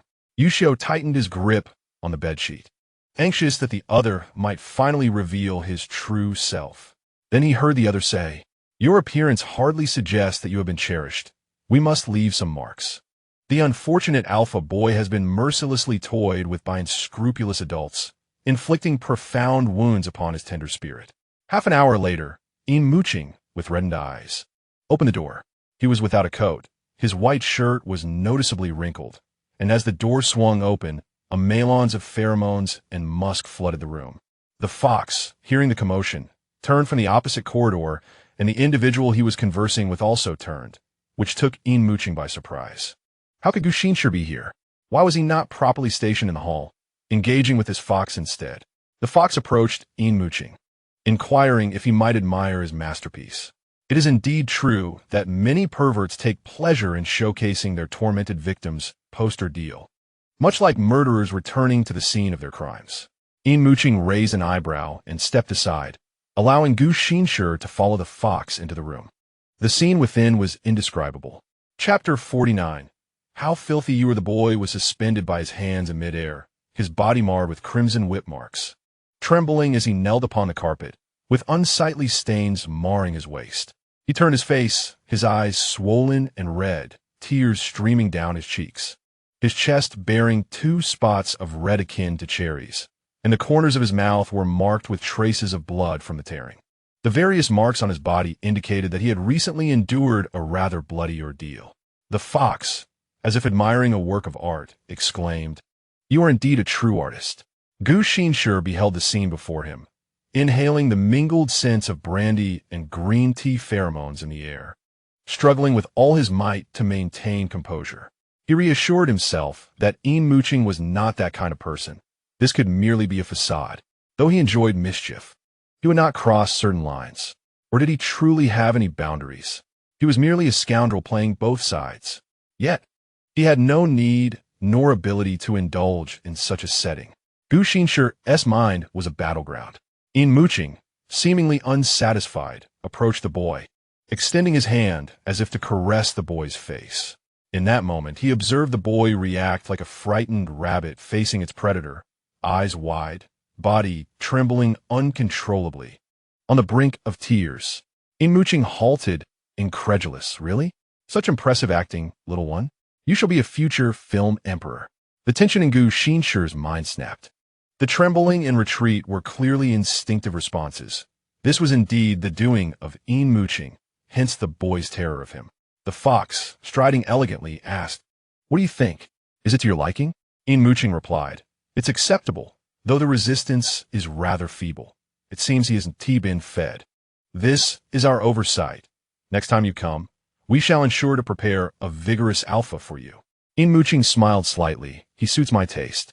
I hope that when I return, he will be full of vitality, and during this interval, I do not wish for anyone else to touch him. The club did not offer exclusive toy services, and the fox appeared troubled. Such a large club requires substantial funds to operate. Do you need an investment? Yin Muqing interjected. He is yours. The valet drove the car over. Yin Muqing rubbed his face, unable to suppress a dry heave due to the overwhelming stench in the room, leaving his complexion noticeably flushed, akin to the aftermath of spring's fervor. Gu Xinshi returned to the vehicle, barely able to contain his fury, resulting in a speed far exceeding his usual pace. Initially, Yin Muqing assumed Gu was incensed by the atrocities at the manor, and thus he allowed it. Yet, as the relentless accelerations and abrupt halts churned his stomach, the realization dawned upon him. Gu was directing his ire at him. Gu Xinshi parked the car at their original spot, where his own vehicle remained. Once halted, Yin Muqing exited first, rounded the car, opened the driver's door, and yanked Gu Xinshi out by his collar. "What the hell is wrong with you? Have I wronged you in any way?" If it weren't for the inexplicable paternal instinct driving Gu to rescue more victims, he would never have submerged himself in such a loathsome environment to engage with the filth, only to be met with ingratitude and now resentment. Investigating the withered leaf manor yielded no leads on the mastermind behind the assassination of Yin Yanshan at best. It implicated the minor player Gu Yihan. Gu Xinshi's gaze was frigid. "Did you touch him?" Yin Muqing laughed in disbelief. "Who did I touch? That young alpha." Gu Xinshi nearly growled, the scent of Yin Muqing's pheromones still lingering, intertwined with a faint, nearly imperceptible fragrance of green tea. To any adult, the implications were clear. "I never expected you to be such a person. How are you any different from them?" Yin Muqing's eyes hardened, and he scoffed. "Indeed, I am that kind of person." "What? Chairman Gu, do you intend to call the police? But have you captured any evidence? Or do you believe the authorities would take your word for it?" He had admitted it. Gu Xinshi's last shred of hope shattered. His grip on the fabric slackened as he murmured, "Why would you do this?" "For pleasure." Yin Muqing reached out to pat his face, smiling like a fiend emerging from the depths of hell. "Chairman Gu, your naivety is ill-suited for such circles. Return to your position and engage in the child's play of business negotiations that befit you." The moonlight cascaded upon the ground. Insects concealed within the foliage chirped, and the wind swayed the branches, casting shadows that danced like lurking demons. "I thought your earlier ease was merely a performance, but it seems to reflect genuine emotion. You are truly vile, Yin Muqing." Gu Xinshi's words were almost scathing, a sentiment he would typically never express. Yet today, he found himself inexplicably disappointed by the man before him, or perhaps he merely pitied the young alpha. However, in the next moment, regret washed over him. He almost sought to apologize, but he restrained himself. It was clearly Yin Muqing's fault. He should not have engaged with that alpha. "I am quite surprised by your choice of words to describe others' intimate lives. Are you still in elementary school? Scum. Your insults are rather feeble. I prefer to be referred to as an artist." You might learn the art of conversation from that masked pimp. Yin Muqing, feeling rather disinterested, cast a languid glance at Gu Xinshi before taking his seat in the driver's position. He removed his mask and tossed it onto the back seat, revealing his exquisite features. His eyes filled with disdain. "How dare you challenge me? Child, do not play with fire." With that, he pressed the accelerator, and the car roared to life, departing. As he drove, his frustration mounted. Just a few days prior, Gu Xinshi had dared to offend him, and out of consideration for Yin Yanshan, he had merely given him a beating. Little did he expect this insolent brat would become increasingly audacious. This operation, which was said to be a collaboration, served him no purpose whatsoever. The true mastermind behind the withered leaf estate was Gu Yihan, and his goal lay with the individual behind Gu Yihan. He had foolishly agreed in a moment of impulse, often mocking others for their foolishness, yet he now realized he was the greatest fool of all. It was evident that children should not be indulged. How dare they shout at him? An hour earlier, Yushio gulped nervously and asked, "What are you planning to do?" "Leave some traces, of course. I'm merely a guest here for pleasure. If I were to release you completely, wouldn't that raise suspicions?" Yin Muqing replied with a resigned shrug. "Then you do it." Yushio's expression hardened as he shut his eyes. The 16-year-old had nearly completed his development, his alpha genes lending him an enviable physique that was both youthful and alluring. Yin Muqing shook his head in refusal. "I will untie the ropes for you. You can manage it yourself." "Why?" Yushio rubbed his wrists, which had been chafed by the ropes. Quickly closing his mouth, the remark perhaps suggested he awaited the other to toy with him. "Clean freak, afraid of dirt. No wonder you wear gloves," Yushio muttered. Yin Muqing returned to the sofa, facing the wall, turning his back to Yushio. Hearing the rustling sounds of clothing being removed behind him, he uneasily inquired, "Do you know how it should be done?" "I know, brother. Don't underestimate minors," Yushio retorted with a teasing tone. Yin Muqing remarked, "The youth of today are truly remarkable." After a moment, a sudden sound of heavy breathing emerged behind him, causing Yin Muqing's expression to momentarily blank. "No way." Chapter 50. A perfect disguise in Jingyi's room. The anguished whimpers of a youth echoed, as if something were lodged in his throat, his breaths coming in ragged gasps. If one were to merely listen, they could easily envision a rather intimate scenario. Yin Muqing, uncertain, asked, "What are you doing?" Were it not for the confirmation that they were alone in the room, the door locked against any intruders, he might suspect there were two people on the grand bed behind him. The sound of desperate breaths ensued. Yushio's voice thick with moisture. "I'm attending to myself." Yin Muqing's expression twisted in disbelief.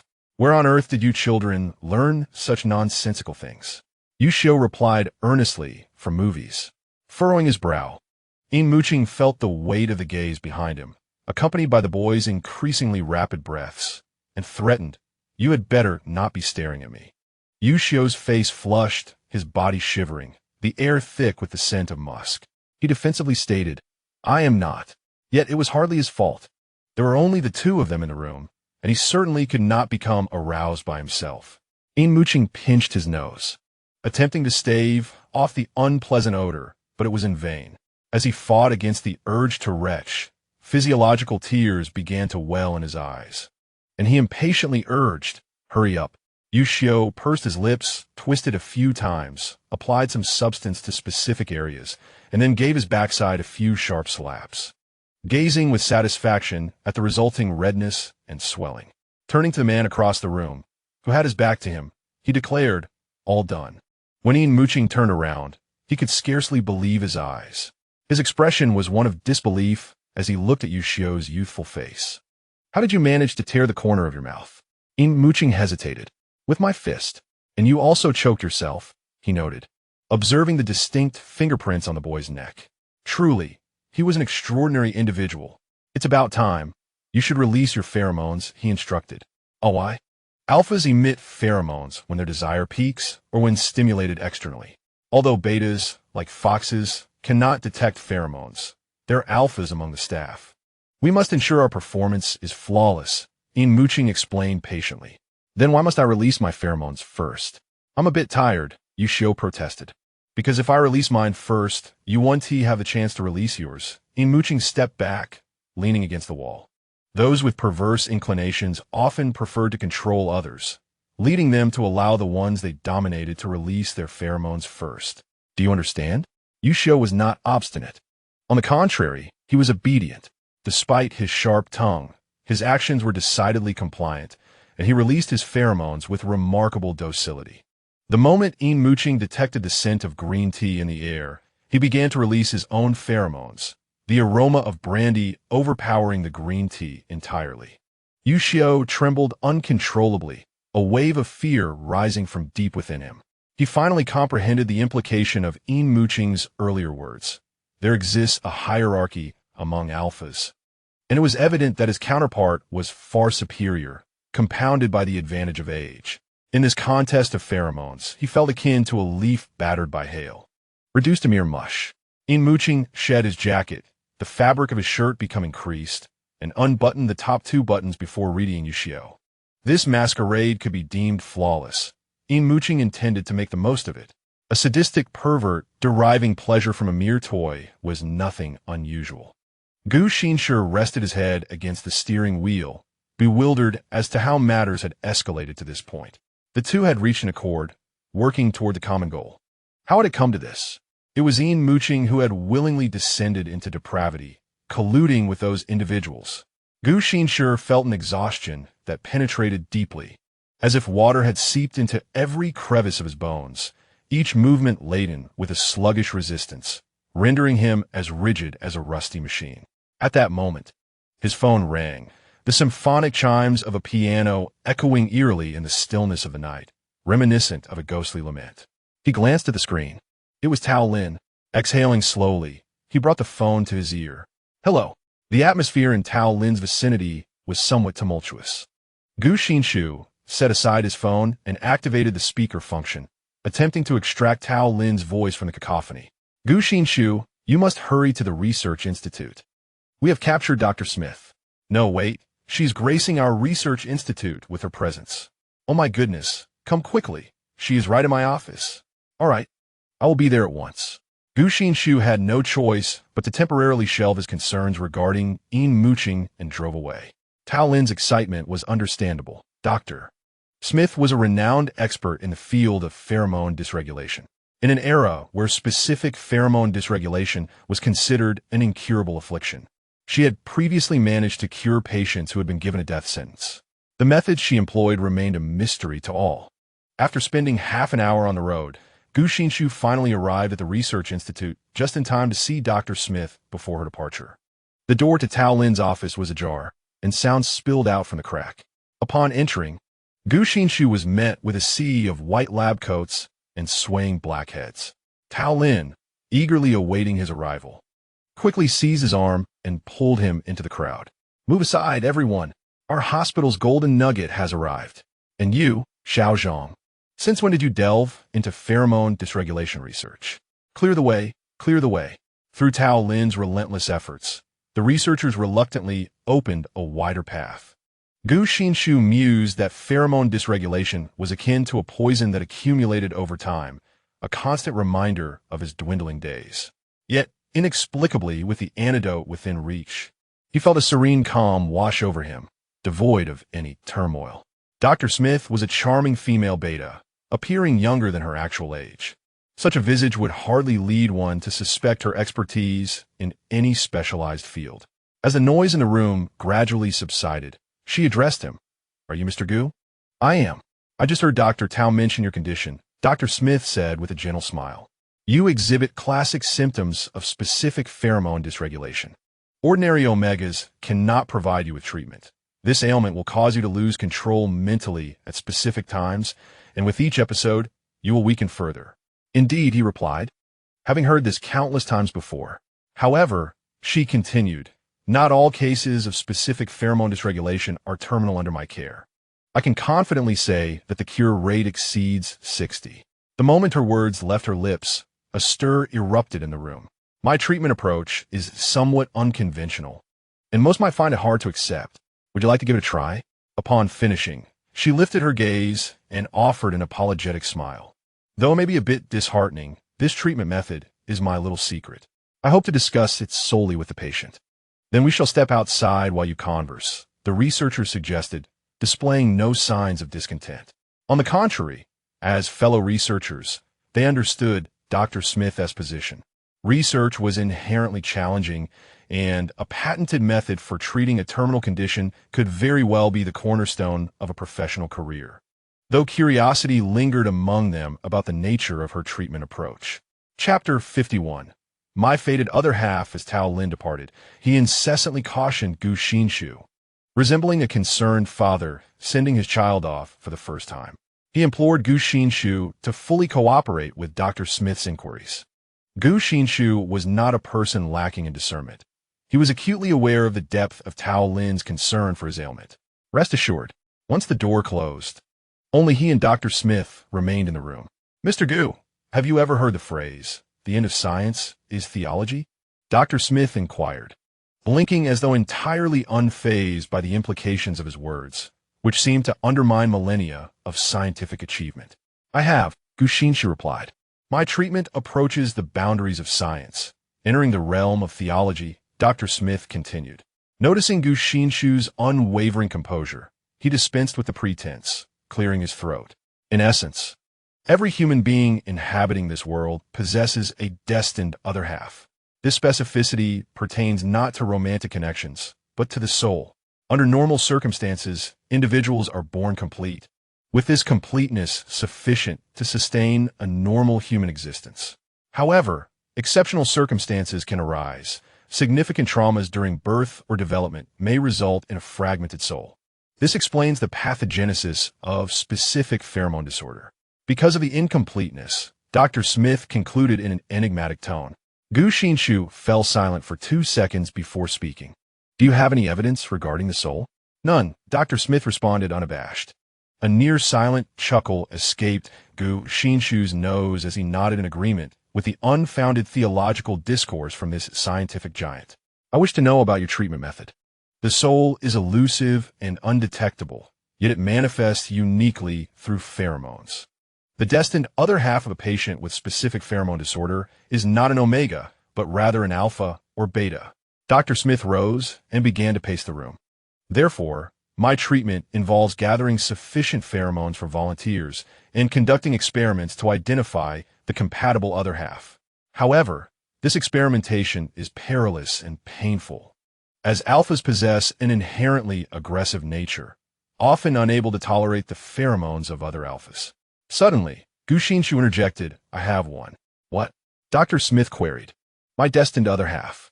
Dr. Smith's hands braced against the desk, his youthful face registering surprise. Have you found that person? When? How did you discover this? By chance. We were in the same vehicle when I fell ill and absorbed his pheromones, Gu Xinshi replied calmly. You are exceedingly fortunate. Your destined other half. The antidote to a terminal affliction, encountered so effortlessly. This is simply astounding. Just then, the office door swung open, and Tao Lin stood at the threshold, anxiously awaiting. He was momentarily taken aback as Gu Xinshi was ushered inside. Dr. Tao, may I review Mr. Gu's treatment records? Of course, although he was unclear about the situation. Dr. Tao reacted swiftly, retrieving a thick file belonging to Gu Xinshi from the cabinet. Dr. Smith flipped through the records from the day Gu Xinshi had mentioned, revealing an expression of astonishment. In the prolonged silence of the office, she chuckled softly. Congratulations, Mr. Gu. This is your fated other half, your antidote.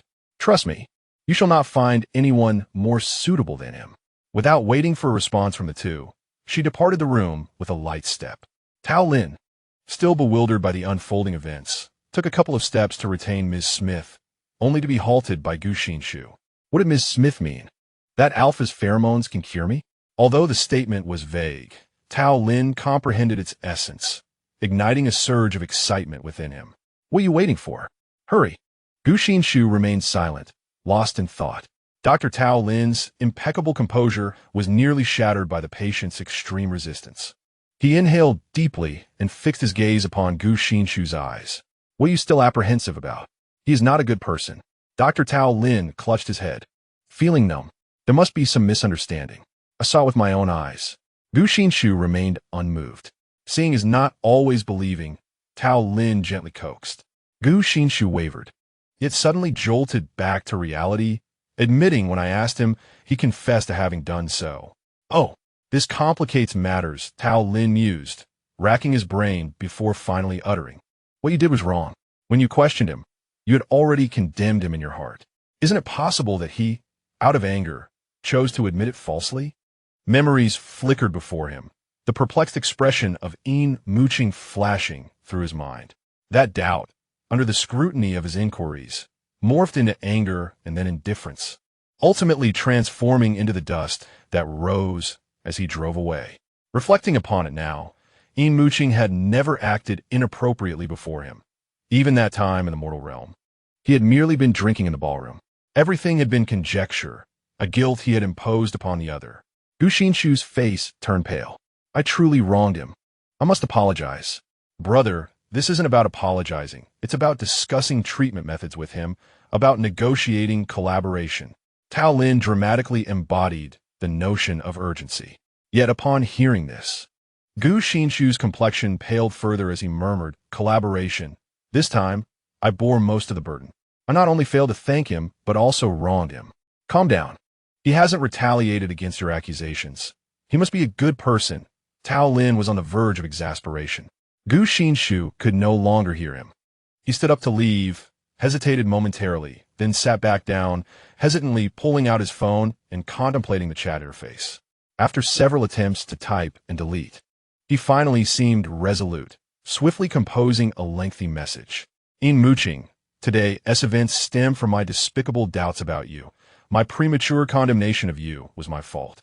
I apologize, I'm sorry. The message indicated successful delivery.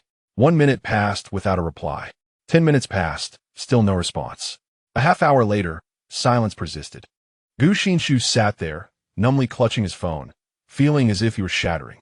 Tao Lin's lips twitched, and anyone unaware of the situation might have thought this young man had suffered a heartbreak and failed to reconcile. He has now regained his composure.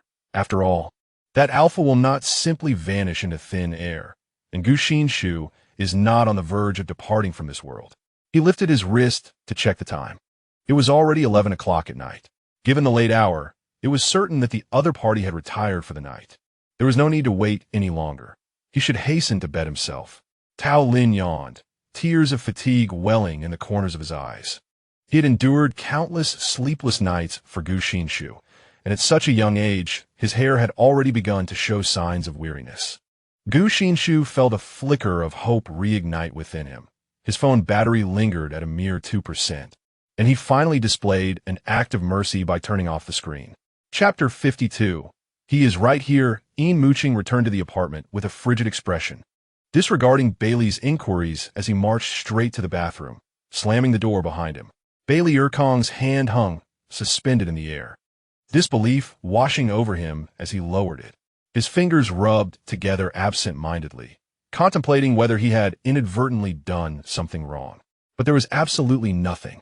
Who had the audacity to provoke their esteemed young master? Why must he bear the brunt of someone else's folly? He felt a twinge of sadness. After all, he had been exceptionally well-behaved and perceptive lately. After his shower, Yin Muqing's mood had settled. Why stoop to the level of a fool? If a dog were to bite him, would he retaliate?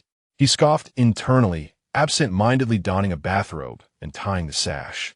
His hair remained damp, droplets cascading from his temples and strands, falling onto his shoulders and the nape of his neck, the gray robe darkening to a deeper hue.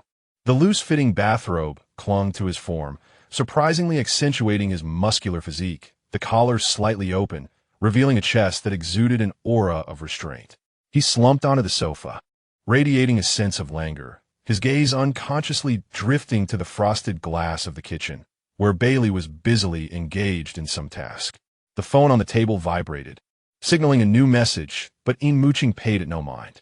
Moments later, the screen illuminated again, displaying a low battery warning, indicating that the phone would shut down in 30 seconds.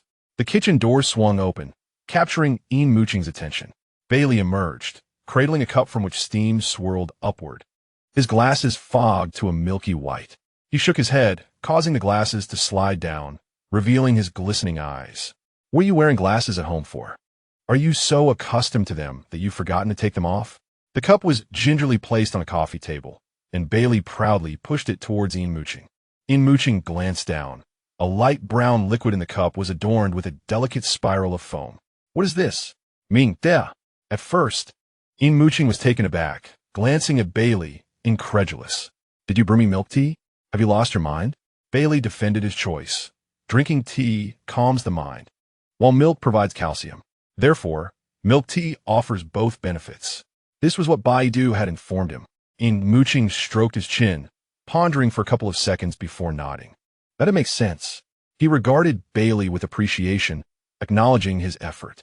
After finishing the milk tea and completing his evening routine, Yin Muqing instructed Bailey to arrange for additional personnel the following day before retreating to his bedroom and collapsing into bed. 10 minutes later, sleep eluded him, prompting him to shift positions. 20 minutes later, he still found himself wide awake, sitting up to check his phone, only to remember that it had already powered down. He plugged it into charge and returned to his bed. An hour later, he opened his eyes, filled with vigor as he gazed at the ceiling. Is tea a means of tranquility? Yin Muqing, feeling troubled, closed his eyes once more, drifting into slumber around 4 in the morning. In his dreams, he transformed into a bee, leisurely gathering nectar in a rose garden, his body covered in golden pollen. However, upon returning to the hive, he lost his way. The scene shifted abruptly like a theatrical performance, the endless expanse of roses morphing into a city of towering skyscrapers. He wobbled into one of the high rises, weaving through the bustling crowd until he found himself in an office. Perched upon the window, he felt a colossal shadow loom behind him. The reflection in the glass revealed a human form, and then he was ensnared by the figure. A damp sensation enveloped him as the other party extended their tongue to lick the pollen from his body, exclaiming afterward, "How sweet!" Recognizing the familiar voice, Yin Muqing lifted his gaze, only to find the giant S-face was none other than Gu Xinshi. In the spacious bedroom, beneath a soft, fluffy quilt, a mound had formed. With a sudden motion, Yin Muqing threw off the covers and sat up, his hair tousled, with a few strands defiantly standing upright. The room was shrouded in darkness, the tightly drawn curtains blocking all sunlight. A rapid knocking echoed at the door, prompting him to toss aside the quilt and open it. Bai Li stood there, his face etched with urgency. "Young master, the young master is missing." What? In the opulent hall of the Yin family's villa. A heavy silence enveloped the multitude kneeling on the floor, none daring to utter a word, as if the very air had ceased to flow. The sound of a pin dropping could be heard. Yin Yunshan sat on the sofa, his face darkened, the authority of a leader of an arms family manifesting in full measure. At the opposite end of the sofa sat Yang Xuanjun, tears brimming in his eyes. With a flutter of his lashes, the tears cascaded down like beads from a broken string. Upon entering, Yin Muqing beheld this scene, frowning as he surveyed the surroundings. The bodyguards kneeling on the floor exhaled in relief at his arrival. This perhaps exemplified the sense of security that emanated from a strong presence. "Father." Upon noticing his eldest son, Yin Yunshan was about to speak when a figure suddenly darted past him. "Muqing, you have finally arrived. Your brother is missing. What shall we do? Is he in danger? He is an Omega, so timid." Yang Xuanjun threw himself into Yin Muqing's embrace, the petite Omega wrapping his arms around him. His fervent body heat transmitted vividly through the thin fabric against Yin Muqing's skin. "Uncle Yang, please calm down." Yin Muqing forced a smile, exerting all his strength to resist the urge to kick the other away. He firmly grasped Yang Xuanjun's wrist, peeling him off himself. Then, holding on to Yang Xuanjun's shoulders, he gently spun him around, almost tenderly pushing him into Yin Yunshan's embrace. Yin Yunshan cradled Yang Xuanjun, his sturdy palm supporting the delicate spine of the Omega. Yin Muqing maintained a courteous demeanor. "Father, Yin-Chen will be fine. I am here." Seeing Uncle Yang so agitated, it would be best for you to console him. "Very well. I acknowledge your unwavering reliability. I have already dispatched someone to investigate. Yichun is undoubtedly still in Deep City." Yin Yunshan sighed, bending down to lift Yang Xuanjun into his arms. He could feel the elevated body temperature of the person he held, Omegas are exceptionally fragile. An excessive sorrow can lead to a rapid decline in immunity, making them susceptible to illness. The alpha's pheromones can effectively alleviate such pain. After the two departed, Yin Muqing lit a cigarette, inhaling deeply as the smoke slowly ascended. His somber brows concealed a fierce, murderous intent, shrouded by the drifting white haze. Now, tell me how he went missing. The bodyguard, kneeling on the ground, lowered his head. We escorted the young master to school, as usual. On the way, he complained of stomach pain and requested to use the restroom. So we found a restroom in a nearby shopping mall. After he entered, we stood guard at the door. After 10 minutes, when we checked, the young master had vanished. Yin Muqing flicked away the ash, his tone calm. Did anyone enter during that time? Yes. But what about the surveillance footage? Retrieve it, I wish to see. Yin Muqing interrupted him. Bailey opened the tablet and handed it over. The surveillance was focused on the entrance to the restroom. After Yin Yichen entered, 2 bodyguards remained outside, and during the period of his disappearance, 3 individuals entered and 5 exited. This indicates that there was already someone inside before Yin Yichen entered. A person cannot simply vanish into thin air. The shopping mall restroom lacks windows, leaving only the main entrance for exit. Yin Muqing dragged the footage progress bar back to the beginning. Before Yin Yichen entered, a janitor pushing a garbage cart entered first. Less than 2 minutes later, he emerged. Yin Muqing paused the video, tapping the screen on the garbage cart. Yin Yichen was right here. Chapter 53. A new kind of fraternal bond. What? The janitor resigned? The mall manager wiped his sweat nervously. Yes. That janitor had worked with us for a long time. Suddenly yesterday, she insisted on resigning, saying she would no longer work here. We couldn't really force her. Could we? Yin Muqing tapped the screen. Is this the janitor?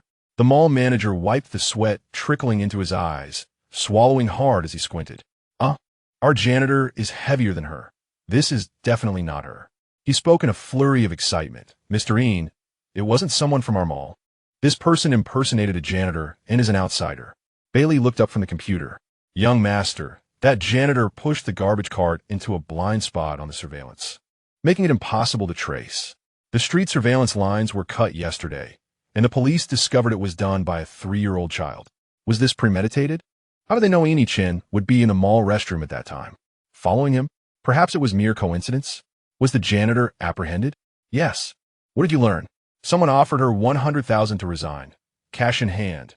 She knows nothing else. Just then, Yin Muqing's phone rang. He answered, and Gu Xinshi.Little's grave voice came through. Yin Muqing, Yin Yichen has been kidnapped. Simultaneously, the landline in the hall suddenly rang. 10 minutes ago, in the doctor's office of the Deep City Research Institute, under Tao Lin's persistent urging, Gu Xinshi reluctantly agreed to have his blood drawn for tests. The crimson liquid slowly flowed through the transparent tube into the collection vial. The door swung open, and a nurse entered, extending a phone towards him. Mr. Gu, your phone has been ringing incessantly. It must be something of importance. Gu Xinshi took the phone, unlocked the screen, and saw 9 missed calls. Beneath the red dot of the missed calls lay unfamiliar numbers. Just as Gu Xinshi pondered whether to return the call, the phone rang again from the same number. He answered and held the phone to his ear. Before he could utter a word, a cacophony of sobs erupted from the receiver, followed by a desperate plea for mercy. The voice distorted beyond recognition. Suddenly, an electronic tone broke through. Mr. Gu, your boyfriend is in my custody. If you wish to avoid seeing his corpse, follow my instructions. You have 30 minutes to place $5 million in cash in the trash bin behind the International Trade Building. Remember, do not contact the police. Why should I trust you? Gu Xinshi retorted. I've already sent you a video. I will call you again in 30 minutes. The call was abruptly terminated, and Gu Xinshi lowered the phone. Indeed, finding the video that had been sent. As he opened it, his pupils constricted. The footage revealed Yin Yichen bound to a chair, eyes closed, oblivious to his fate. Drenched in blood, his clothing tattered, showing marks as if carved by a blade. Blood dripped from his fingertips, creating crimson blooms upon the ground. What happened? Tao Lin lifted his gaze from a pile of documents. In the face of such a critical situation, Gu Xinshi casually wiped the beads of blood that had seeped from the injection site, lowered his sleeves, and donned his coat. Noticing Tao Lin's stunned expression, he sighed. You cannot assist with this matter. I must leave now. Do not worry. All right, take care, Tao Lin replied, furrowing his brow, lost in thought.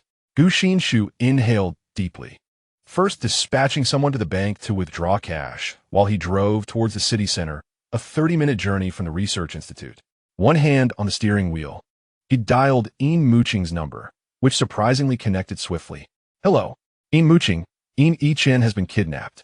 The calm voice on the other end responded. How do you know this? Did the kidnappers contact you?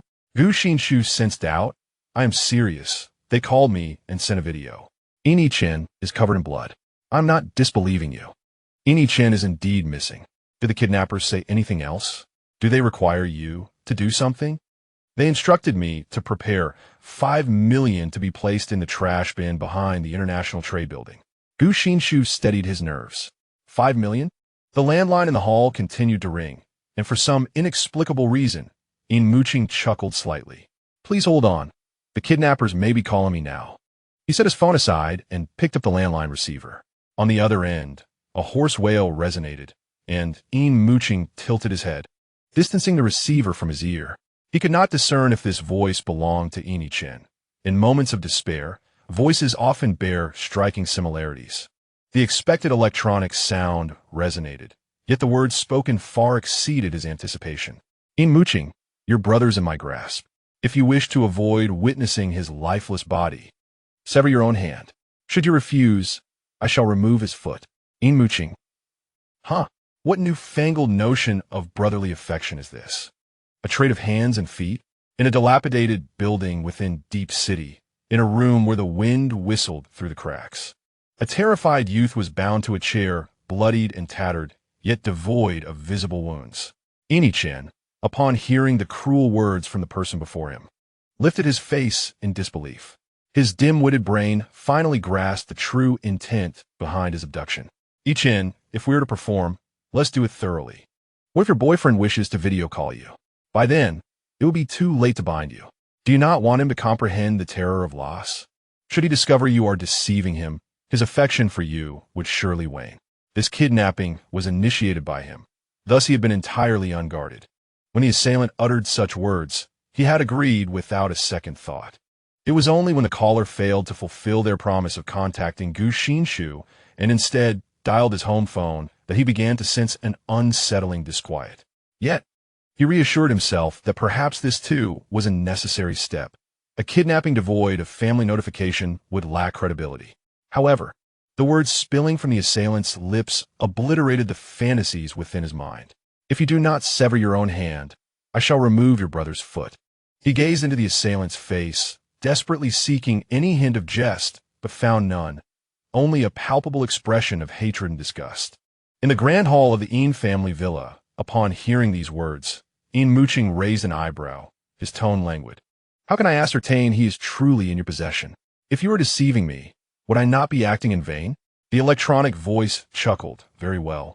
I shall show you. Yin Muqing's phone screen illuminated, revealing a video call. Upon answering, the screen initially displayed darkness. After a rustling sound, the camera focused on Yin Yichen's face. Bound to a chair, his eyes wide with terror, he shook his head incessantly. A knife emerged from the lower right corner of the video, slicing into Yin Yichen's thigh, blood gushing forth instantaneously. Yin Muqing's gaze shifted, the unfolding events slipping from his control. He had presumed Yin Yichen was orchestrating this. Now, it appeared to be a far more complicated predicament. Chapter 54. He seeks my life. Yin Muqing extinguished the cigarette with burnt fingertips, depositing it into the ashtray, and accepted a towel from the maid to wipe his hands. From the outset, he sensed something amiss. The surveillance footage revealed that the cleaner and Yin Yichen entered in quick succession, and merely a minute later, the cleaner emerged. Pushing a garbage bin.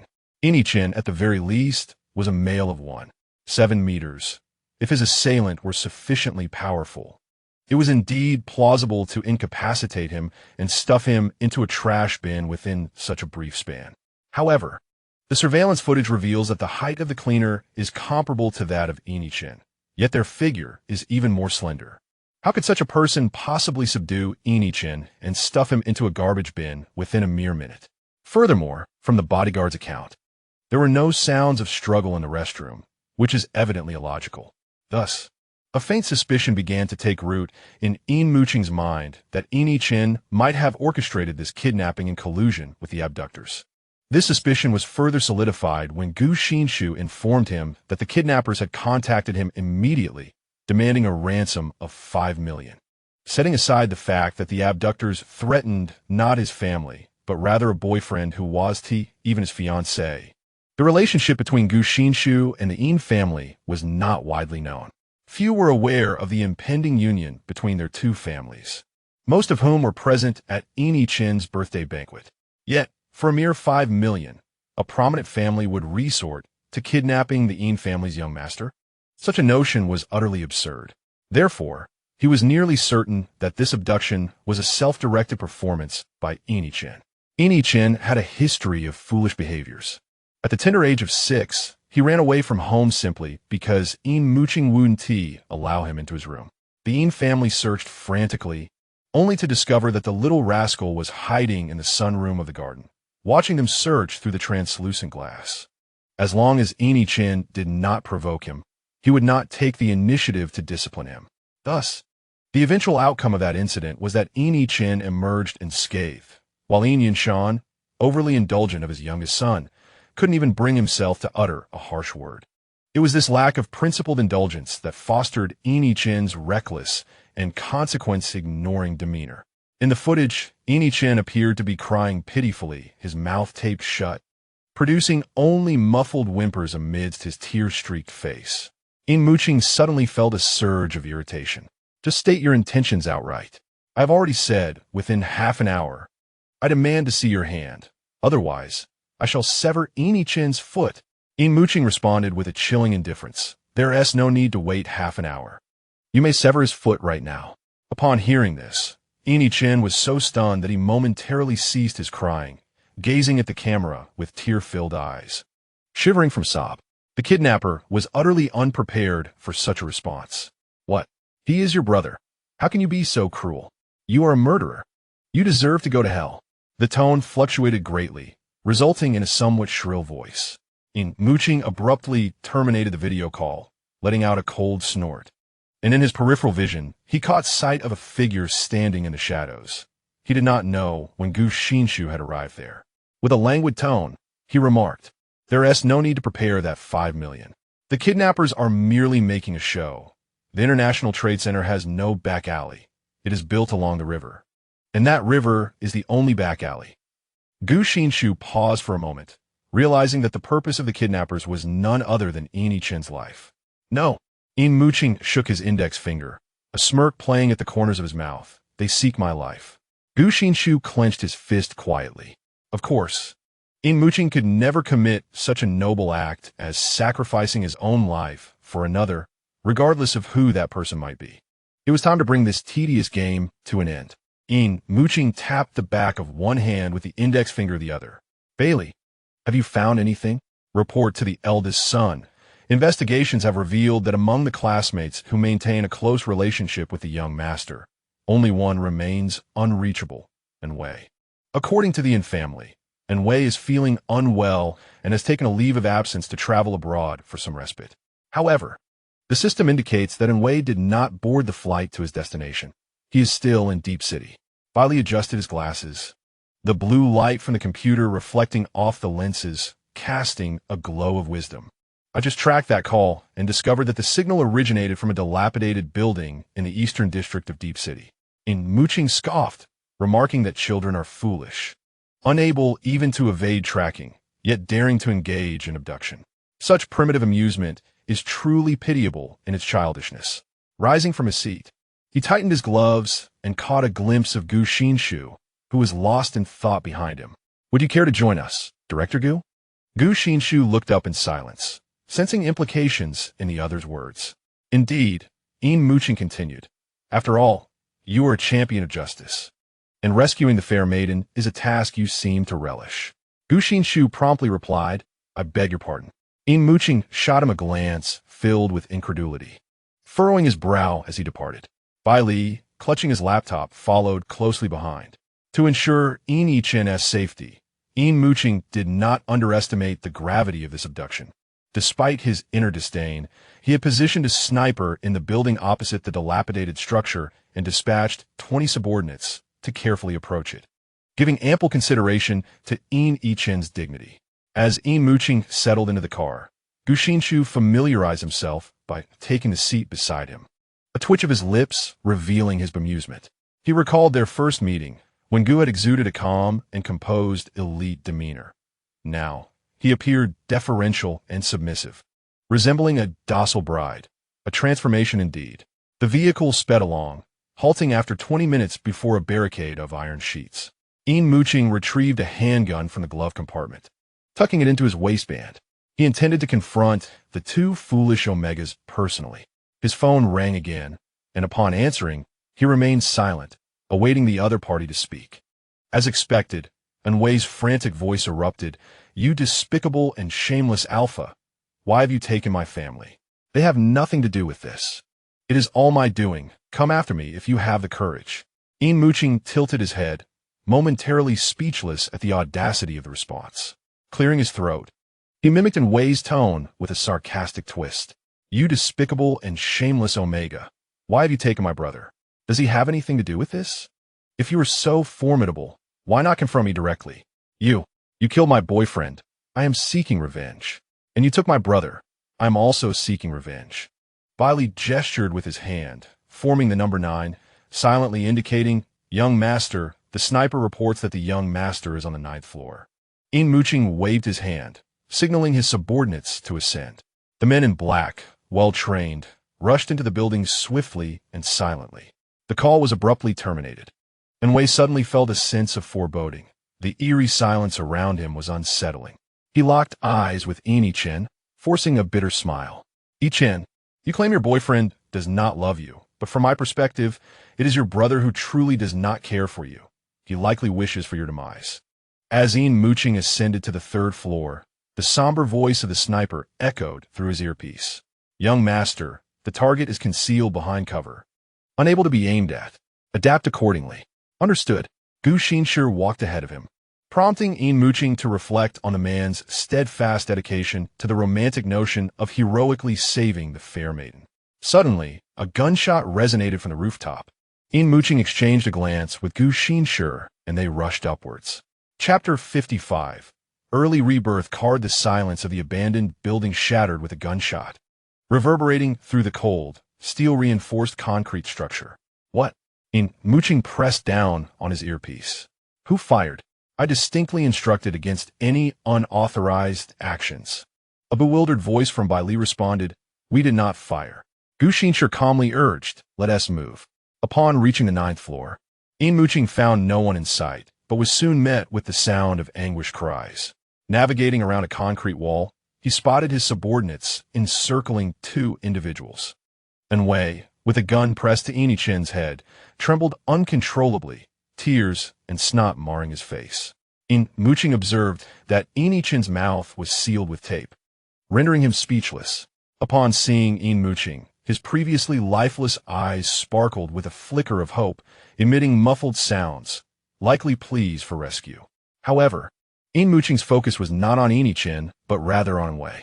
What could compel a kidnapper, who held a gun to another's head, to weep more profusely than the victim? Gu Xinshi stepped protectively in front of him, and suddenly remarked, "He has been shot." "Who?" "Anwei."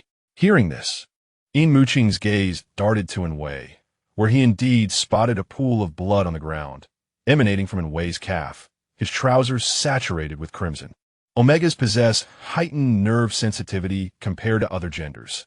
Enduring such pain as an Omega might just be the essence of love strength. The individual in front shifted slightly to the right. Yin Muqing gripped Gu Xinshi's shoulder, forcefully pushing him aside. "Why are you blocking my view? It's obstructive. How could he be shot if no one fired? Did he shoot himself?"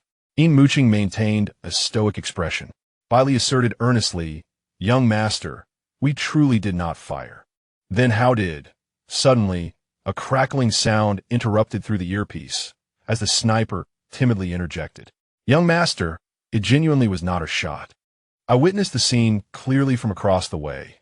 The target accidentally discharged his weapon while disengaging the safety, injuring his own calf. Yin Muqing. Each member of the Yin family had an earpiece, and aside from Gu Xinshi, everyone involved in the rescue operation heard this revelation distinctly, creating an oddly charged atmosphere that silently spread throughout the space. Gu Xinshi inquired, "What is wrong?" Yin Muqing replied, "It's nothing. Baili shuklat, yeah." Yin Muqing felt a sense of regret for being present. He had never encountered such a foolish adversary before. A sniper could effortlessly eliminate Wei with a well-timed shot, concluding the matter. Thus, he found his thoughts drifting, increasingly distracted. Long overlooked, Wei was consumed by a surge of anger. He wiped away the tears on his face and, with a hoarse voice, declared, "Yin Muqing, do you still wish to save your brother? He is in my grasp, and with the slightest pull of the trigger, I could send him to meet the king of hell." Yin Muqing turned to face him, as if just realizing his presence. "Yes, I heard you. And then what? Unless you die, I will certainly kill him." The intense emotional turmoil caused a rapid shift in the hormones within the Omega's body. The overwhelming panic compelled his body to release pheromones, seeking sympathy and pity from his tormentor. Though Wei appeared desperate, resolute in spirit, deep within, he was profoundly afraid of death and of taking a life. As the scent of jasmine pheromones filled the air, Gu Xinshi abruptly lifted his head. This fragrance was reminiscent of the aroma he had encountered during his first ride in Yin Muqing's car. Was the Omega who had been entangled with Yin Muqing in a vehicle truly him? What was the current state of affairs? Was it love turned to hatred? Had Yin Muqing abandoned him, prompting this quest for revenge? Yin Muqing scoffed, "Do you truly believe that?" Gu Xinshi was startled, fearing he had inadvertently voiced his thoughts. However, upon seeing Yin Muqing direct his attention towards Wei, he exhaled in relief. Wei pressed the muzzle against Yin Yichen's head, nearly grinding his silver teeth to dust. "If he dies, it will be your fault. Yin Yinshan will not spare you. No, no, no. If you pull the trigger and Yin Yichen perishes, it is evidently your doing. What does it have to do with me?" Yin Muqing replied with a smirk. "Moreover, your parents will receive their own karmic retribution for your foolish actions, obtaining their reincarnation cards decades early. You despicable, shameless wretch. Do you not comprehend the principle that one's misfortunes should not affect their family?" Wei roared, his voice sharp. Yin Muqing wore a look of exasperation, tilting his head as his gaze fell on the silently observing Gu Xinshi, suddenly finding a target for his ridicule. Listen to the venomous words he spews. "I am despicable and shameless? Is there no justice left in this world?" Yin Muqing enunciated each word with a slow, powerful cadence. Gu Xinshi suddenly addressed Wei. "Since you have already parted ways, why persist in this torment? Is it truly worth risking your life? Yin Yichen is your classmate. What does that have to do with your love?" Wei replied with a sardonic smile, "You are Yin Yichen's boyfriend. You two can reunite, but I cannot. Why should I facilitate your union? I was forced to part from my beloved, and you shall not enjoy a favorable outcome. Furthermore, we have not broken up." Upon hearing the last statement, Gu Xinshi immediately turned to Yin Muqing, hoping for a denial. "If there is something to say, then say it." Yin Muqing tugged at the corner of his mouth, glancing around. "What are you staring at? I'm not a mind reader.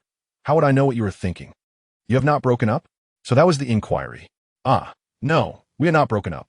Even if Wei and Chu Yong wished to part ways, circumstances would not permit it. After Chu Yong was captured, Wei hurried to the hospital entrance to plead for him, her demeanor suggesting a willingness to sacrifice everything for her beloved, a testament to the strength of their bond. A casual remark from Yin Muqing plunged Gu Xinshi into confusion. He stared blankly at Yin Muqing, his heart heavy, as if a ship navigating through fog had lost sight of its guiding light. He attributed this discomfort to the altitude of the 9th floor. Wei's frantic behavior had completely drained Yin Muqing's patience. This tedious rescue had consumed too much of his time. He pressed his earpiece and inquired, "Have you arrived?" "We have." On the side of the building, resembling a hastily abandoned structure, a sniper clad in black positioned his rifle at the expansive window of a bear unit, his index finger lightly resting on the trigger. From this angle, he had a clear view of the target. 3 minutes prior, the young master had ordered him to shift from the opposite building to this side. And indeed, from here, the target was fully visible, ripe for the taking. The crosshairs now aligned perfectly with the target's head. With a mere command from Yin Muqing, the target's fate would be sealed. A cold voice crackled through the earpiece. Aim at his hand and disarm him. And Wei turned in shock, yet before he could react, a searing pain shot through his hand. A bullet had cleanly pierced his palm, shattering it, while the firearm he held was knocked from his grip and fell to the ground. Yin Muqing gasped in horror, his eyes widening, before he convulsed and fainted. In an instant, Wei found himself pinned to the ground. The coarse gravel scraped against his skin, and the adrenaline dulled his pain, only for it to surge forth like a cataclysm. He trembled, letting out a scream. Chapter 56. Why do you always obstruct my path? It's bothersome. Two bodyguards approached to free Yin Muqing, quickly assessing his condition and confirming he was not in life-threatening danger. After consulting with Yin Muqing, they swiftly carried Yin Muqing to the hospital. Gu Xinshi found it challenging to process the events of those fleeting seconds. Could two individuals, once in love, truly reach such a dire juncture? For the first time, he grasped the profound implications of love's tragic outcomes. Wei lay helplessly on the ground, struggling against the weight of his captors, his skin torn and gravel embedding into his flesh. A towering figure approached him, squatting with an unsettling grace, grinning like a demon risen from the depths of hell. Wei, your boyfriend is not dead, actually. Gu Xinshi. The voice was loud enough to reverberate in the spacious room, with no barriers to muffle the sound. And given that Gu Xinshi was merely 2 meters away from Yin Muqing, he heard it distinctly. Thus, he was genuinely perplexed. Yet his overly analytical mind began to wander uncontrollably. Could this be a new rhetorical device? Death did not refer to the end of life, but rather to the extinguishing of love. If he was not dead, did that imply love still lingered? Perhaps his surprise was too evident, as Bai Li, who had been idly observing, sauntered over and poked him in the arm. Mr. Gu, does my eldest son's silhouette appear appealing? Ever since Bailey became aware of the clandestine affair between these two, he has been observing them surreptitiously. After all, who can resist the allure of gossiping about their superior's romantic entanglements? To his astonishment, he uncovered a remarkable truth. Initially, he believed the eldest son was imposing his affections upon Gu Xinshi, who he thought was merely a pitiable lover, coerced into a secret liaison under the eldest son's dominance. However, through reflection and today's observations, he realized that it was, in fact, Gu Xinshi who had taken the initiative to pursue the eldest son. Regardless of the moment, Gu Xinshi's gaze remained fixated on the eldest son. This unconscious following of his eyes was likely unnoticed by Gu Xinshi himself. It was unmistakably apparent to an outsider. In stark contrast, the eldest son treated Gu Xinshi as if he were invisible. When visible, he seemed merely a nuisance, irking him at every turn. This elicited a sense of pity for Gu Xinshi within Bailey, a shared sympathy arising from their mutual disdain from the eldest son. Gu Xinshi, lost in thought, failed to catch Bailey's words. As he pondered inquiring about what was just said, his attention was diverted once more by a voice from Yin Muqing's direction. Bailey remarked, "Alas, poor Gu Xinshi is entirely at the mercy of the eldest son." Upon uttering a certain statement, Yin Muqing indeed observed the stunned expression on Wei's face. That surprise was swiftly replaced by delight, only to be followed by overwhelming panic as he seemed at a loss for how to confront the situation before him. He opted for a plea for mercy, a common trait among many Omegas, who often believe that lowering their stance will elicit sympathy. Wei implored, "Mr. Yin, I beseech you, spare my boyfriend. He has not even laid a hand on anyone, and the Yin family head has already recovered. Please, show mercy." A sardonic expression crossed Yin Muqing's face as he opened his mouth to respond, only to be interrupted by a head peeking in from the right. Yin Muqing inquired, "What?" Gu Xinshi, speaking rapidly, asked, "Who is your boyfriend?" Wei, eager to rescue his partner, nearly exclaimed, "It's Chu Yong. My boyfriend is Chu Yong. Mr. Gu. He has done nothing wrong. Yin Muqing has imprisoned him. He is innocent. I implore you, save him." Gu Xinshi lowered his eyes, his lashes casting shadows over his gaze, murmuring to himself, "So your boyfriend is not Yin Muqing. He then noticed the astonished expressions on both Wei on the ground and the standing bodyguard. A chill crept up behind him. Yin Muqing, with a stern countenance, wrapped his arm around Gu Xinshu's neck, ominously questioning. "What did you say?" Gu Xinshu closed his eyes, uttering, "I'm sorry, I was wrong." He believed he was merely speaking to himself in his mind, unaware that his astonishment had led him to voice his thoughts aloud. Perhaps he ought to consult a psychologist to find a remedy for his propensity to indulge in fanciful thoughts. What filthy notions occupy your mind? Shall I arrange for you to have your brain cleansed at the hospital? Yin Muqing's tone turned slightly confrontational. Gu Xinshu, as if jolted back to reality, seized Yin Muqing's hand, his demeanor earnest. "I truly apologize. I was mistaken. Yesterday, I misjudged you. It was my own impure thoughts that wrongfully accused an innocent." Yin Muqing cast a sidelong glance at him, scoffing, "What? The chairman has also learned the ways of Omega," pleading for forgiveness as if it were so easily granted. "Are you perhaps indulging in fanciful thoughts?" Before Gu Xinshi could respond, he furrowed his brow and exclaimed, "Why do you always obstruct my path? You're a nuisance."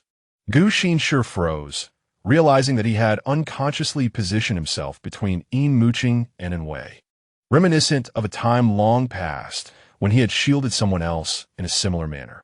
The others present dared not speak. Yet they secretly admired Gu Xinshi for standing his ground despite offending the young master. Merely remaining unscathed in such circumstances was an impressive feat in itself. Now, the main act begins. Yin Muqing beckoned with a finger, prompting Li to produce a tablet linked to surveillance from a certain location.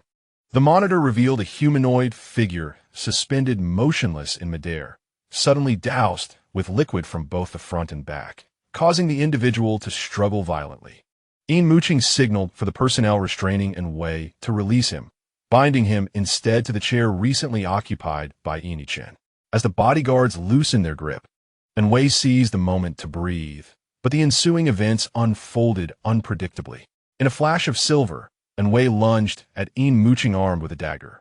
Logically, Wei should have lacked the strength for such an assault. However, the wonders of human adrenaline can cloud pain and unleash extraordinary bursts of energy. At that moment, as Yin Muqing turned to accept the tablet from Li, he caught a glimpse of the blinding silver flash. Just as he prepared to evade, Gu Xinshi sprang forth from behind him like a lithe panther. He struck from the side, swiftly seizing Wei's wrist, applying force until the dagger clattered to the ground, while simultaneously pressing Wei's neck down, forcing him back to the ground. Wei fell heavily, akin to a human-sized fan, stirring up dust from the floor into the air.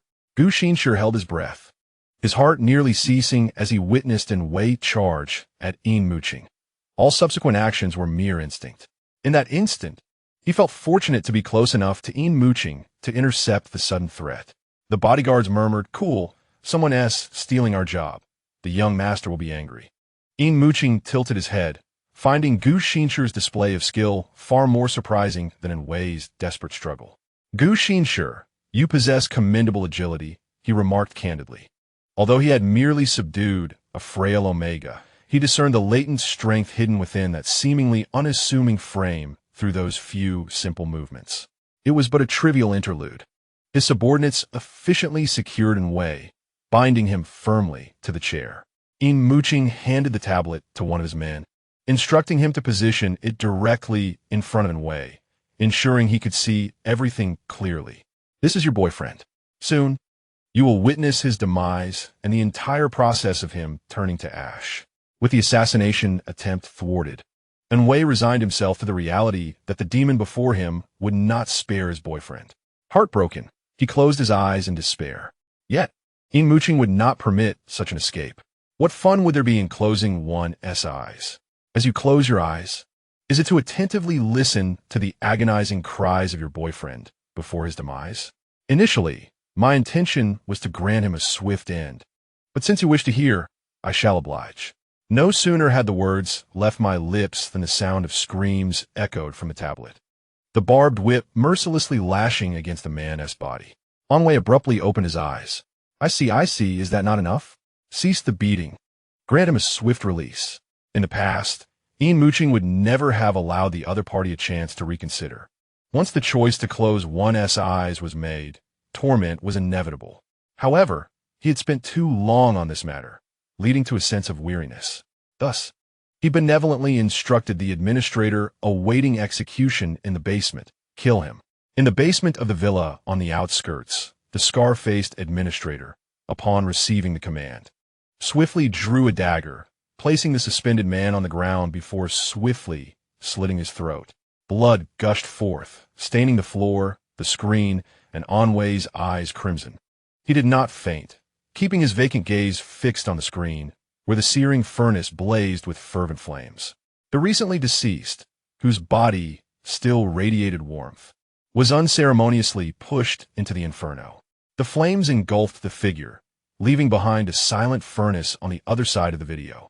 Your boyfriend should be grateful to you for allowing him to reincarnate ahead of time. Anwei could no longer weep. Upon hearing these words, he merely blinked, his eyes reddening before he succumbed to unconsciousness. After a prolonged period of idleness, Bailey inquired, "Young master, how shall we handle this individual?" Chapter 57. So obedient? The man stretched lazily, responding with a nonchalant air. Handle it? We reside in a society governed by law, and we are not a criminal syndicate. Naturally, we will each return to our homes and seek our own mothers, toss him back to the family, and let them deal with it. Bailey comprehended the implication. The young master intended for the family to cleanse their own doorstep, sparing their manpower from the burdensome task of body disposal. After Yin Muqing finished speaking, he turned to leave, only to be halted by Gu Xinshi.'s outstretched hand. "What is it, Chairman Gu? I have a few words to share with you." Bailey's eyes sparkled with intrigue. It appeared they were about to engage in heartfelt confessions. He chuckled lewdly and exchanged glances with others, signaling them to exit. The signal was received, and the group of bodyguards nodded, gently lifting Anwei and departing. "Bailey, Mr. Gu, I can assist you only to this extent." The empty, unfurnished room was permeated with a gentle breeze, bright and serene, sunlight streaming in, stirring faint particles of lime dust in the air. Gu Xinshi spoke slowly, enunciating each word with clarity. "Yin Muqing, yesterday, I was mistaken. I misunderstood you, and I apologize." Yin Muqing raised an eyebrow, feigning ignorance. "What did you misunderstand?" "I was unaware." Gu Xinshi struggled to articulate his thoughts, stammering, "I misunderstood you regarding that youth." Yin Muqing smiled slightly. "I did not expect you to be like those others." Gu Xinshi bowed his head. "I am sorry." Yin Muqing continued with a sardonic tone. "Scum." Gu Xinshi's head lowered even further. "I was wrong." "Enough, enough." Yin Muqing chuckled. "Am I truly such a petty person?" Gu Xinshi regarded him. Yin Muqing nodded. "Indeed, I am that petty person." He took 2 steps towards Gu Xinshi and said, "Come here, let me vent some frustration." Gu Xinshi obediently stepped forward. Yin Muqing stretched out his hand, gesturing as if searching for a suitable target. Once he found the right spot, his hand formed a fist, and he struck decisively at Gu Xinshi's chest. Contrary to expectations, no pain ensued. Gu Xinshi looked down to see the fist pressed against his chest, which suddenly relaxed, and a distinctly defined palm gently pushed him back. Gu Xinshi staggered a few steps backward, propelled by the force. Yin Muqing chuckled. "So obedient? Not even trying to dodge?" Gu Xinshi's face flushed slightly. "Aren't you going to hit me anymore? You sound rather eager. Are you a masochist? Did that feel good?" Yin Muqing's smile turned mischievous. Gu Xinshi's blush deepened, spreading to the tips of his ears, resembling a lovesick maiden. Unaware of his own demeanor, Yin Muqing found it amusing to tease him. Suddenly, for reasons unknown, he reached out and grasped Gu Xinshi's chin, applying a gentle pressure to lift his face. Gu Xinshi was only slightly taller, causing their gazes to nearly align. They were in such close proximity that he could see his own reflection in Gu Xinshi's light-colored pupils, creating an impression of profound intimacy. The atmosphere grew increasingly ambiguous. As Yin Muqing smiled, his expression faltered, questioning the situation. Who was he? Why was he here? And what was he doing? An awkward silence ensued. He nonchalantly released his grip, letting his fingers hang stiffly at his side, clearing his throat in an exaggerated manner. "Well, all right, I forgive you." Gu Xinshi blushing, nodded erratically, feeling a warmth trickle through his nostrils. Instinctively, he touched his nose, discovering the crimson blood on his fingertips, a few drops falling to the ground, staining the concrete with dark red marks. Dazed, he lifted his face, meeting Yin Muqing's gaze with an innocent expression. Yin Muqing. Yin Muqing. You have a nosebleed, he exclaimed, astonished. Gu Xinshi accepted the handkerchief offered by Yin Muqing, pressing it against his nose, which soon became soaked with blood. Yin Muqing frowned, placing his hand on Gu Xinshi's forehead. Tilt your head back like this. Gu Xinshi complied, looking upward, the metallic scent of blood filling his nostrils. His mouth slightly agape for breath. A breeze swept by, carrying a hint of coolness. Yin Muqing, concerned, pressed gently on his shoulder and crouched down. Let me see. Gu Xinshi knelt on the ground, head tilted back, while Yin Muqing leaned over to pat his forehead, the heat radiating from him enveloping Gu Xinshi through the air. The flow of blood from his nose intensified. You don't have some blood disorder, do you? Like low platelet count? Gu Xinshi forced a smile. No, I might just be a bit overheated. It's obvious. ISNT it. I'll be fine soon. Don't worry. What should I be worried about? Are you going to bleed to death from a nosebleed? Finally, Yin Muqing released him, moving to the windowsill for fresh air. After about 2 minutes, Gu Xinshi wiped his nose, realizing the bleeding had ceased. Blood dripped from Gu Xinshi's collar, and Yin Muqing reached into his pocket, promptly producing a pack of wet wipes, a necessity for those with a penchant for cleanliness. He handed 2 sheets to Gu Xinshi, gesturing for him to clean the bloodstains from his face and collar. As they descended the stairs, the others had already departed, leaving only a single car below, where Bailey stood in front, engrossed in a conversation on his phone. Approaching, Yin Muqing caught Bailey's eye, who widened his gaze slightly, hastily stuffing his phone into his pocket. Young master, have you finished your business? How swift, he exclaimed, rubbing his nose and glancing between the two, noting that the atmosphere between them was markedly improved compared to that morning, as if some misunderstanding had been resolved. Their attire was tidy, devoid of creases. Could it truly have been mere conversation? No. Gu Xinshi's trousers bore clear stains at the knees, marks only acquired from kneeling, and there were damp traces on his collar. Observing Gu Xinshi closely, his eyes glistened and his lips appeared to have been recently kissed. Bailey gasped inwardly, good heavens. How exhilarating. The young master was indeed ruthless, a true enigma. Bailey chuckled to himself. This was a secret of the young master, one he was sworn to protect.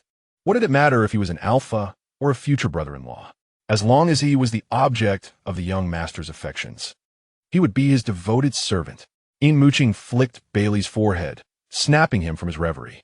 Ahem, Bailey cleared his throat. Young master, where to now? To the hospital. As a brother, I must pay a visit. Is that not reasonable? Yet you hardly seem the type to visit a patient. Rather, you appear intent on delivering a reprimand. Your powers of observation have indeed improved. Very well. Gu Xinshi is Yin Yichen's fiancé. A visit would at least be sincere. Yin Muqing relaxed against the back seat. Gu Xinshi furrowed his brow at the remark. Yin Yichen and I are not yet engaged. I cannot be considered a fiancé. MHM. Yin Muqing replied dismissively. The car pulled away from the unfinished building area, stirring up a cloud of dust along the roadway. Through the reflective glass of the window, Gu Xinshi glimpsed Yin Muqing's profile, lost in thought. As the vehicle rolled over gravel, causing a slight jolt, Yin Muqing lifted his lashes, locking eyes with Gu Xinshi in the reflection. Wait a moment, I need to discuss something with you. Chapter 58. The importation of anesthetic. Before Yin Yichen arrived at the hospital, he regained consciousness. His subordinates had already notified Yin Yunshan via telephone, and both Yin Yunshan and Yang Xuanjin had reached the hospital ahead of him. Accompanying this rescue operation were 2 seasoned doctors, equipped with comprehensive medical apparatus capable of performing a cardiac bypass surgery on-site, if necessary. The doctors expertly activated the emergency equipment in the vehicle, adhering metal plates to Yin Yichen's chest for cardiac monitoring, to mitigate the risk of respiratory distress due to blood loss. They fitted him with an oxygen mask and provided basic treatment for the knife wound on his leg. The vehicle sped through several red lights, the instruments inside emitting urgent beeps. Yin lay on the stretcher, the howling wind outside audible, while the electrocardiogram displayed an upward curve, his heartbeat racing uncontrollably from fear. The doctor gently inquired, "Young sir, do you feel any discomfort? Am I going to die?" He whimpered. Initially, he was not overly frightened, but surrounded by a plethora of cold instruments, it felt as though he had sustained grave injuries and had little time left. The doctor, with a reassuring smile, comforted him. "Do not worry, young sir. Your only injury is a knife wound on your leg, which has already stopped bleeding. You are not in any danger." Upon arrival at the hospital's outpatient entrance, several doctors were prepared to assist. As Yin lay on the emergency stretcher, his wide eyes fixated on the sharp jawlines of the medical personnel. 2 doctors flanked either side, pushing the stretcher through the desolate emergency corridor of the hospital. Halting at the entrance of the emergency room, when Yin spotted Yin Yunshan and Yang Xuanjin, he nearly burst into tears. Yang Xuanjin immediately noticed the blood-soaked clothing of Yin, nearly losing his balance, his hands trembling. How could he bleed so profusely? Where is he injured? "We require further examination, madam. Please rest assured. We have a professional medical team that will promptly take the young sir into the emergency room for treatment." "Very well, hurry," she replied. Yin, wearing an oxygen mask, was rendered speechless, tears streaming silently down his cheeks. He only had a wound on his leg. Why did he need to enter the emergency room? This sight deeply pained Yin Yunshan, who thought his youngest son was frightened and hurried to comfort him. "Yin, do not be afraid. Soon, they will administer anesthesia, and you will sleep through it." The door to the emergency room closed mercilessly before him, and he felt akin to a lamb awaiting slaughter, terrified as he gazed at the circle of doctors surrounding him. Trembling with fear, a nurse approached and gently patted his head. "Do not be afraid, young sir. Your wound is not life-threatening. However, it has been some time, and there is a risk of amputation should it become infected." Yin, the eldest son, had instructed that the youngest be treated with utmost care, using the finest medical equipment to eliminate any potential hazards. The doctor, masked and serious, announced, "Administer the anesthetic." The anesthetist stepped forward. "What about the handcrafted saw?" A nurse inquired, bringing forth a handsaw. Yin, "Help!" He attempted to rise, but discovered that his legs were weak, his body feeble. Devoid of strength, he could only watch helplessly as the anesthetist slowly injected the anesthetic into his body. 3 seconds later, he lost consciousness entirely. Unbeknownst to him, the moment he fell into darkness, the doctors in the emergency room gathered around him, bending over and discussing animatedly. "Did the eldest son not instruct us to frighten the young sir? Is this not sufficient?" "Indeed, the young sir has been frightened to tears. Thankfully, we administered a sedative beforehand. Otherwise, he would have made a scene in front of the family head and the madam." "Quite right. So what shall we do now?" The doctors exchanged glances.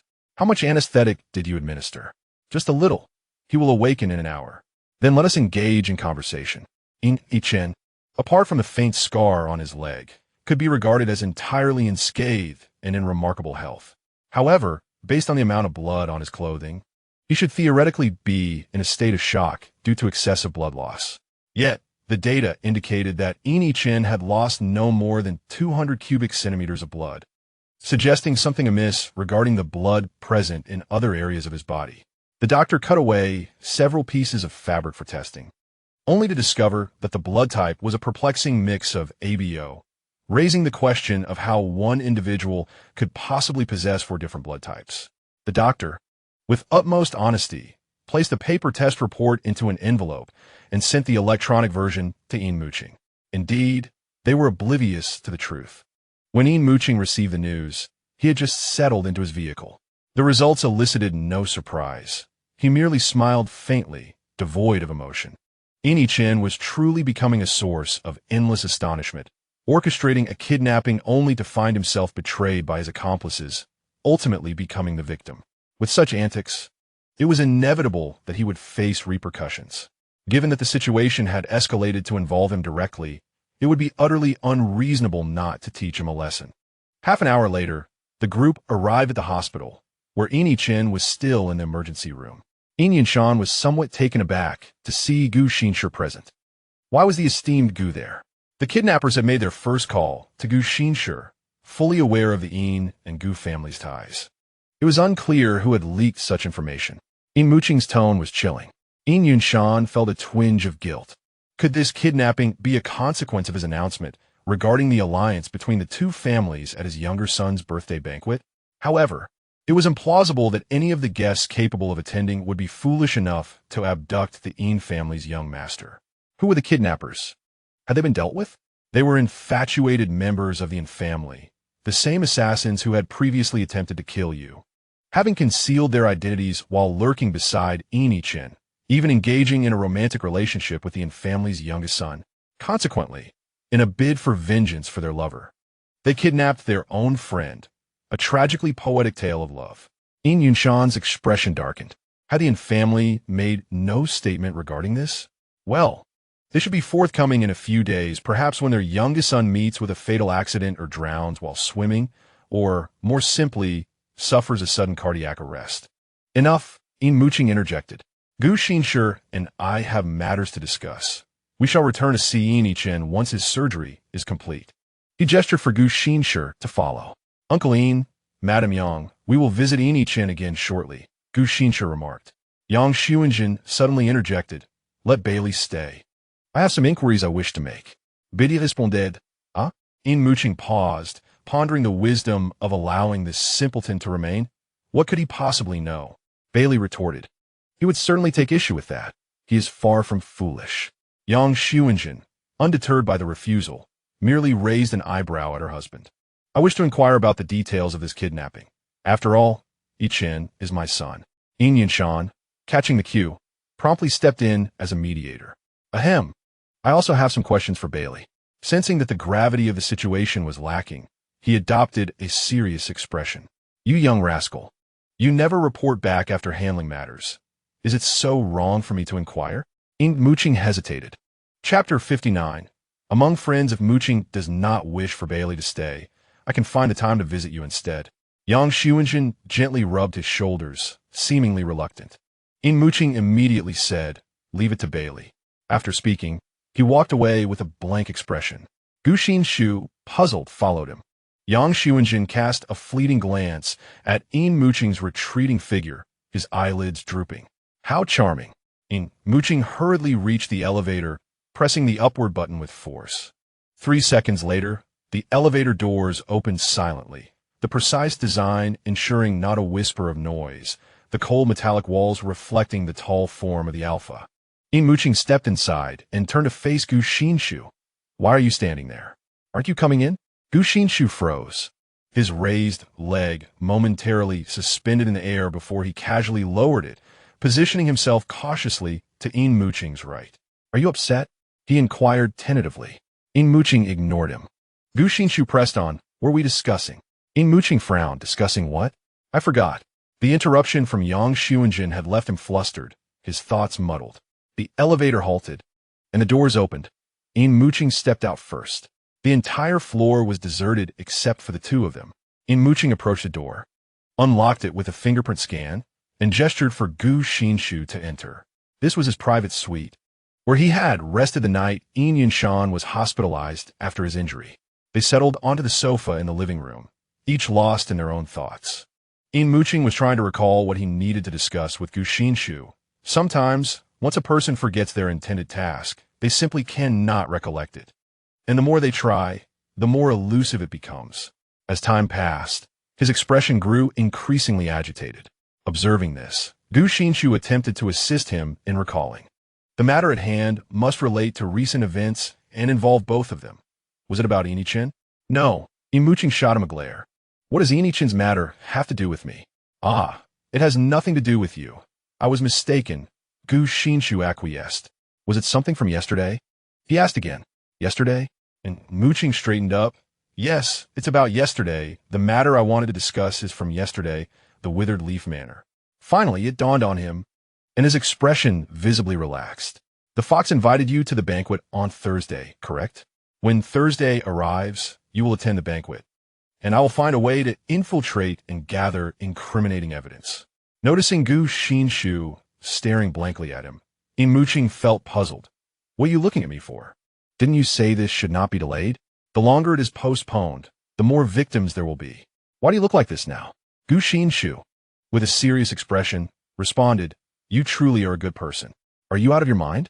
Yin Muqing retorted, The place where the victims are held is not at the Withered Leaf Manor, but elsewhere.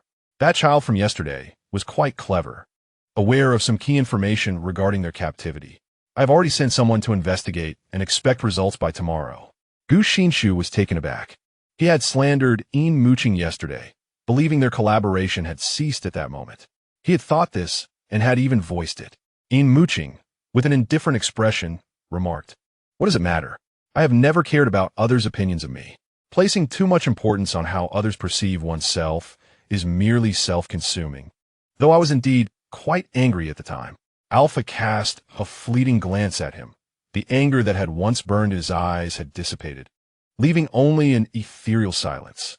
After all, I abhor engaging in thankless endeavors. However, Gu Xinshi felt a pang of bitterness within. No one can truly disregard the opinions of others. If one were to be indifferent, it would only indicate a lack of concern for the one voicing those opinions.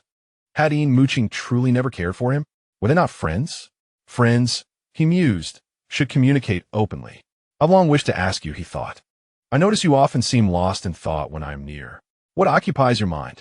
Initially, he believed social interactions required a certain distance, and thus refrained from inquiring. Yet, as time passed and their bond deepened, his curiosity ultimately overcame him.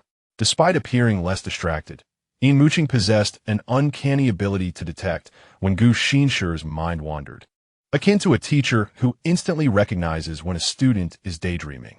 Gu Xinshi snapped back to reality. He certainly could not vocalize the melodramatic thoughts swirling in his mind. In that moment, the chairman of the board, renowned for his eloquence in the corporate arena, felt akin to a student caught in a moment of distraction, unsure of how to respond. Fortunately, Yin Muqing's inquiry had been casual, his curiosity fleeting. Upon receiving no answer, he merely smiled. Surely, he mused, it is not something nefarious? He thought Yin Muqing had relinquished the subject. Yet after 2 minutes of silence, the topic resurfaced. It seemed Yin Muqing relished teasing him, delighting in his own mischief. Gu Xinshi sighed internally, resigning himself to the notion that perhaps this playful banter was a sign of concern.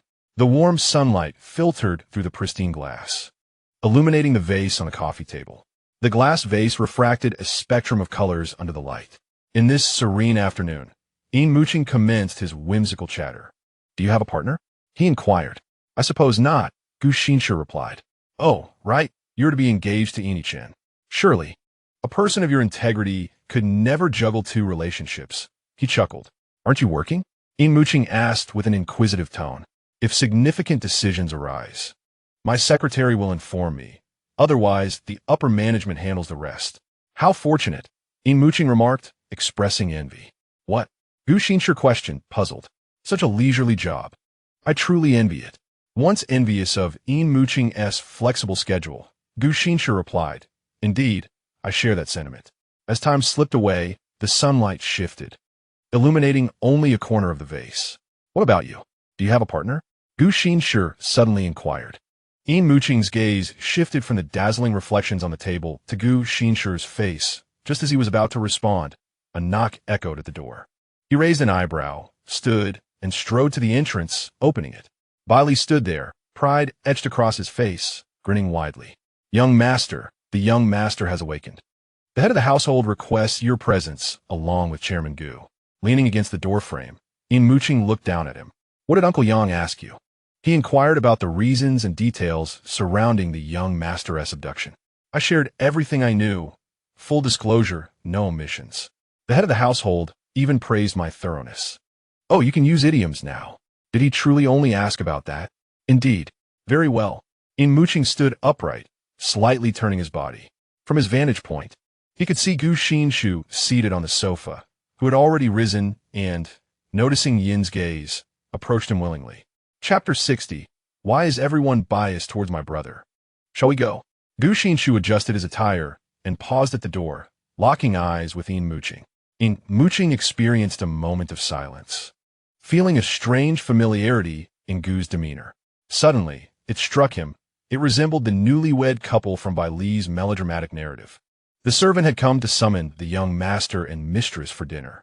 The young master turned to his wife, who had completed her grooming, and, feeling her husband's gaze, stood and linked her arm with his, her ruby lips parting softly. "Let us go." Servants murmured. The eldest young master? Gu, the young mistress. Yin Muqing stifled a laugh, discreetly touching his nose. "It's nothing. Let us proceed," he said, bracing himself to face the potential ridicule from the formidable in-laws below. However, there were no villainous in-laws awaiting them, only a distraught Omega. Yin Chen lay on the hospital bed, tears cascading from the corners of his eyes. What was meant to be a poignant scene was marred by his intermittent cries. Yin Yinshan was jolted by the sound, initially irritated by his younger son's reckless behavior. His habitual affection quickly overshadowed the anger as he witnessed his son's suffering. "What is wrong, Yichen? Where do you feel unwell?" The doctor had explicitly stated that he only had a shallow wound on his leg, and with the anesthetic still in effect, it should not be causing him pain. Yet, Yin Chen remained unresponsive, tears streaming silently. The doctor's ominous words about possible amputation lingered in his memory, and upon awakening, the numbness in his leg seemed to affirm the doctor's prognosis. He lacked the courage even to uncover the blanket and look. His family's cautious attempts at appeasement only pierced his heart deeper. Yang Xuanjin sat coldly on the sofa opposite the bed. Her usual gentle smile vanished without a trace. Upon seeing his father's indifferent expression, Yin Chen felt an overwhelming urge to weep. Even in his misery, he received no comfort, only a stern demeanor. Yin Muqing pushed the door open and was taken aback by the sight of Yin Chen weeping inconsolably. He initially presumed the tears were a reaction to Yin Yinshan's rebuke. If what Bali claimed was true, and Yin Yinshan was aware of the kidnapping's full scope, it was easy to deduce Yin Chen's actual role in the ordeal. Merely finding himself in peril was sufficient reason for them to reprimand him mercilessly. "It's all your fault. Why didn't you rescue me sooner? Was it intentional? Are you satisfied with how I am now?" Yin Chen glared at him, as if seeing an enemy, nearly shouting in rage. Under ordinary circumstances, he would not dare to be so audacious, but with Yin Yinshan and Yang Xuanjin present, Yin Muqing refrained from retaliating. Gu Xinshi, having overheard everything from outside, entered with a frown. "Is this truly how you feel? Your brother risked himself to save you, and instead of expressing gratitude, you blame him?" Yin Chen never anticipated his presence, nor did he expect to stumble upon the scene of his outburst. A rush of blood surged through him, rendering his face a deep crimson. "You are my boyfriend. Why do you defend him?" Perhaps the anesthetic coursing through his bloodstream had clouded his judgment, prompting Yin Chen to retort once more. "Chen, how can you speak like that?" Yin Yinshan scowled. "This child must be frightened. Speaking nonsense. He is not usually like this." The atmosphere grew somewhat awkward. Gu Xinshi was taken aback by the vile nature of Yin Chen's character. The image of the shy and playful Omega he remembered was now overshadowed by that of an unreasonable little tyrant, leaving him with a sense of distaste. However, due to his status, he felt he lacked the authority to discipline Yin Chen, yet he could not bear the slander directed at Yin Muqing. Yin Muqing, seemingly an outsider in this scenario, had remained silent since his arrival. The once articulate young Master Yin now appeared as a pitiful and weak laborer, observing the unfolding drama with a gaze full of scorn. Upon noticing the concern in Gu Xinshi's eyes, his amusement faded, as though he had miscalculated the situation. If Gu Xinshi was unwilling to marry Yin Chen after his true nature was revealed, when would this troublesome boy be able to marry and wreak havoc upon others? Yin Muqing felt compelled to say something to alter the course of events, yet he found himself unable to utter such insincere words. Thus he frowned, his indecision becoming a poignant piece of evidence in Gu Xinshi's eyes, deepening the latter's concern. Yin Muqing felt numb. His visit to see Yin Chen had merely been a formality, and after observing the scene, he chose to depart without lingering. The hospital room was left with just Yin Yinshan and Yang Xuanjin accompanying their youngest son. "Yi Chen is here with me. You should rest now, head of the family," Yang Xuanjin said, gently touching Yin Chen's forehead with her cold fingers, akin to a serpent slithering past, causing him to shiver. "It's all right. I'll stay with him a while longer," Yin Yinshan replied nonchalantly. Yang Xuanjin sighed. "The doctor advised you not to overexert yourself. Have you forgotten? If Yi Qin recovers and you fall ill, Muqing will only worry." At this point, Yin Yinshan felt he could not insist any longer. He glanced at the bed, noticing Yin Yiqin with his eyes shut, and leaned down to plant a kiss on Yang Xuanjin's cheek, earning him a playful glare from his beloved wife. "I shall take my leave then. Do not tire yourself too much. Yi Qin has only a minor injury. The nurses will take good care of him. So your presence is unnecessary." After the door closed, Yang Xuanjin's expression shifted from shyness to gloom. She bent down to pinch Yin Yiqin's ear, her fingers pressing firmly. "I indulged you because of your youth and innocence, hoping you would grow up happily. Yet I never imagined you would develop such a reckless disposition." Yin Yiqin trembled in fear, stammering, "Father, I was wrong." "Wrong? In what way?" Yang Sunzhen retorted. "It is always the same. You only acknowledge your mistakes verbally. But have you ever amended your ways?" Hearing his child's pleas for mercy only stoked the flames of Yang Xuanjin's anger. He felt a wave of unease at the recent events he had overheard. Bailey reported, the kidnapper stated that if the young master does not sever his own hand, he will cut off the young master's foot. Fortunately, the young master, with his courage and resourcefulness, engaged in a battle of wits with the kidnapper, successfully overcoming him after a grueling struggle. Bai Li's humorous narration stirred a tempest within his heart. The assassin was sent by Yin Yiqin, and the kidnapper was personally chosen by him. It was one thing to harm Yin Yinshan, but to nearly endanger Yin Muqing was utterly unacceptable. "I brought you into this world, and you are intent on opposing me?" Yang Xuanjin's eyes brimmed with disappointment. "It's one thing to playfully tease your brother, but how could you place him in peril? Father, who is truly your biological son? Why do you treat him better than you do me? You are biased." Yin Yiqin felt utterly wronged. "I have endured such grave injuries, yet you show no concern for me, only scold me. Woe is me." Yang Xuanjin's demeanor remained icy. "Is this what you call a grave injury? It's merely a knife wound. Even if you were to lose a limb, the Yin family could provide you with the finest prosthetics, and you could live a life far happier than an ordinary person, marrying an outstanding partner." These words pierced Yin Yiqin's heart like a dagger, shattering his spirit. So, losing a limb was merely akin to sustaining a knife wound? Bias. Chapter 61. 100 Ways to Please the Benefactor. After parting ways with Yin Muqing, Gu Xinshi received a call from his mother. Her gentle voice resonated in his ear. "Son, I heard from Fong, Nin, that you've been on leave for quite some time. Why haven't you returned to the old residence?" Your mother cleared her throat. "What mischief are you up to out there?" Gu Xinshi began to speak, but was swiftly interrupted by his mother's soft voice. "Actually, your grandfather wants you to come back. He seems troubled these past few days. There must be something he wishes to discuss with you in person. Can you return tonight?" "Of course," Gu Xinshi replied promptly. "I'll head over now." He opened the car door and settled inside, preparing to start the engine when his peripheral vision caught a glimpse of Bai Li stealthily approaching from the rearview mirror, as if he were up to some clandestine business. Gu Xinshi withdrew his gaze and said into the phone, "Mother, I have something to attend to. I'll hang up now." As the phone screen went dark, the smooth, glossy surface mirrored the car window. Gu Xinshi turned his head, finding Bai Li peering in with squinted eyes, leaning against the window. As the glass slowly lowered, it revealed Bai Li's somewhat dazed expression.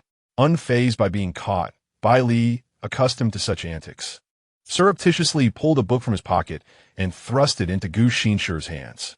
The back of the book faced up, its pink cover adorned with red hearts, appearing rather indecent. Gu Xinshi suppressed his wandering thoughts, reminding himself not to judge Bai Li's intentions too harshly, and then, with a serious countenance, flipped the book to reveal the front cover. 100 Ways to Please the Benefactor. The red title shimmered with yellow light, dazzling to the eyes. "It must be difficult to cater to the young master," Bai Li remarked with the air of an experienced individual. "Having been by his side for so many years, I have never seen him genuinely care for anyone. Recently, he often leaves me behind to seek you out." "Indeed. But what does this have to do with this book?" Bailey cautiously surveyed his surroundings, relieved to find no familiar faces before leaning into the car window and whispering, You are an alpha. Engaging in such activities must be challenging. The young master lacks experience, and it is inevitable that you may feel discomfort. This book, which I have self-published, contains various positions, care techniques, and flirting strategies, ensuring that while you tend to the young master, you can also find comfort for yourself. Gu Xinshi.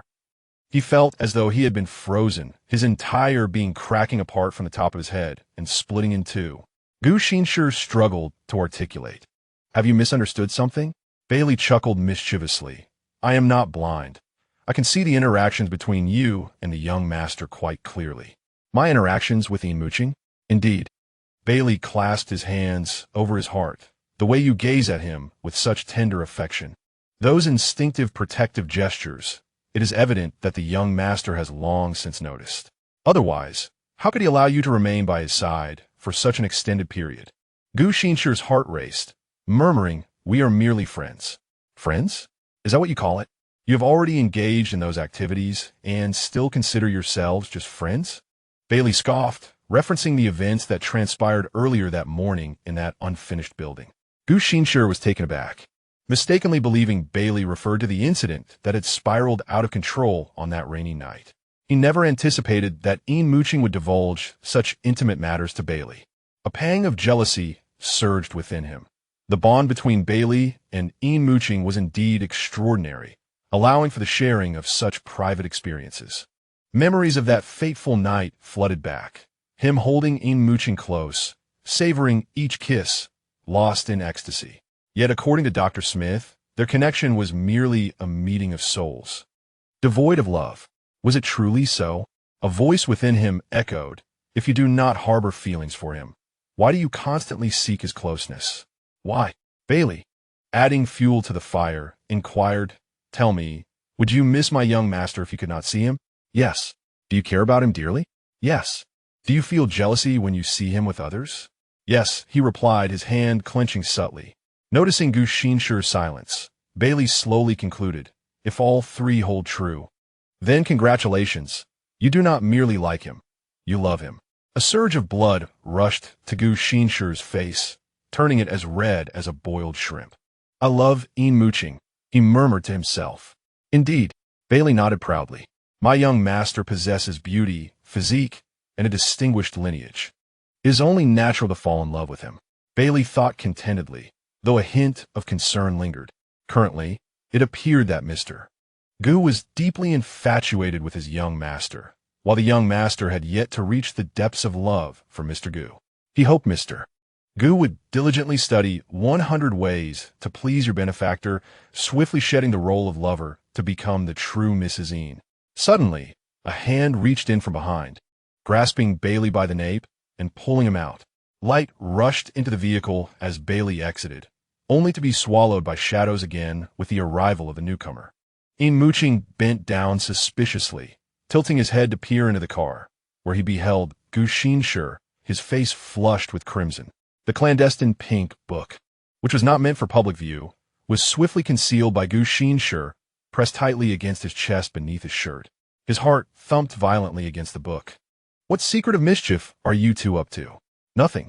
Gu Xinshi fixed his gaze ahead, acutely aware of the warmth emanating from Yin Muqing, which seemed to scorch his left cheek through the air that separated them.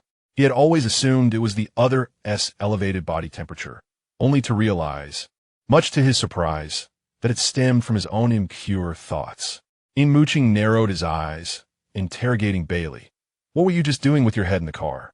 Bailey's face turned pale, her lips pressed tightly. It's nothing. I was just greeting Director Gu. Is that how one greets someone? Yin Muqing retorted, leaning into the car window to exchange glances with Gu Xinshi. Gu Xinshi, you wouldn't be harboring feelings, would you? Gu Xinshi's breath hitched. Genuinely, for Bailey, right? Yin Muqing slowly completed his sentence. Gu Xinshi, please don't say such nonsense. Bailey wore a look of shock. Huh? Young master, don't misunderstand. Director Gu could never be interested in me. He wouldn't dare. What are you two so agitated about? The duo's conspiring demeanor stirred an unsettling feeling in Yin Muqing. After all, Bailey was under his wing, so why did she seem to align with Gu Xinshi? Furrowing his brow, he seized Gu Xinshi's collar, threateningly stating, "Keep your distance from Bailey." Gu Xinshi, with a tinge of envy, remarked, "You and Bailey seem quite close." Yin Muqing's frown deepened. "What nonsense are you spouting?" Observing from the sidelines, Bailey found herself at an impasse. Unsure whether to clarify her innocence to her own young master or to Gu Xinshi regarding her relationship with him. In that moment, she opened her phone, clicked on the browser, and the first search record glaringly read, "What does it feel like to fall in love with someone?" Feeling guilty, Bailey hastily deleted the search history and typed a new query.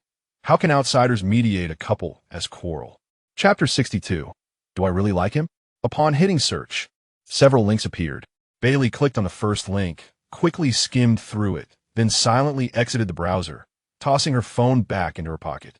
The online advice rang true. Argue in bed. Make up in bed. Outsiders should not interfere. Additionally, it was reasonable that Gu Xinshi and Bailey had known each other since childhood, and their close relationship was only natural. Gu Xinshi murmured to himself, head bowed. Yin Muqing released his grip, rubbing away the goosebumps on his arms, resolutely stating, "You're acting quite strangely." "It's merely..." Gu Xinshi swallowed the remainder of his words. "It's nothing." His mind was in turmoil as he lowered his head. "I have matters to attend to. I'll be leaving now." Throughout the journey, he endeavored to rein in his wandering thoughts. Daydreaming was a perilous distraction while driving. For the safety of himself and others, he momentarily suppressed his feelings. As the car distanced itself from the city's clamor, the surrounding traffic dwindled and the winding mountain road ascended. Gu Xinshi parked approximately a kilometer from the Gu residence, where the trees lining the road flourished, shielding him from the harsh sunlight, a gentle breeze whispering beneath their shade. Yet his heart remained restless. Did he truly have feelings for Yin Muqing? Gu Xinshi unlocked his phone, his fingers subconsciously gliding across the screen, sensing that Bailey seemed somewhat unreliable. A new message popped up.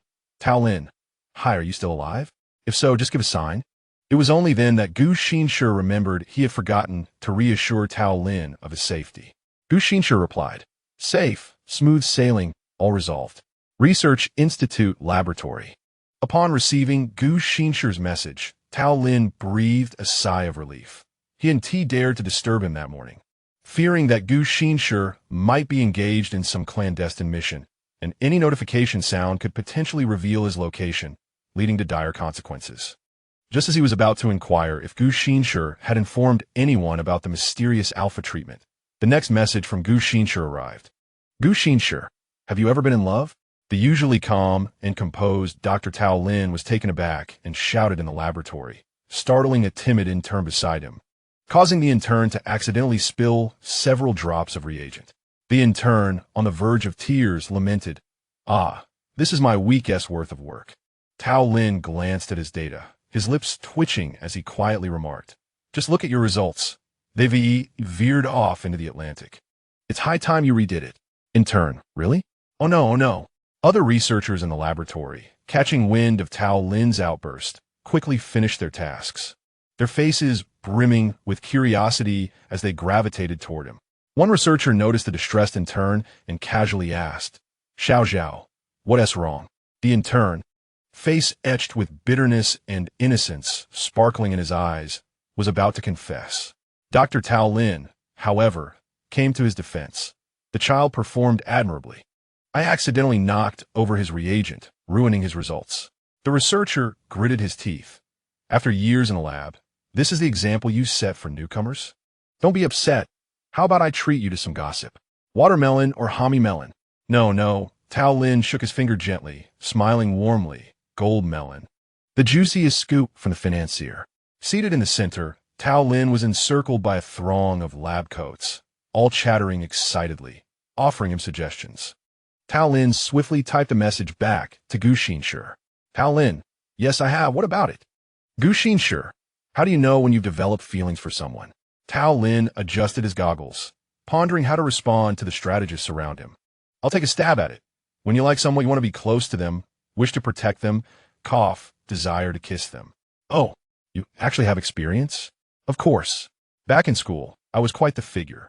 Tao Lin relayed this to Gu Xinshi, but received no reply.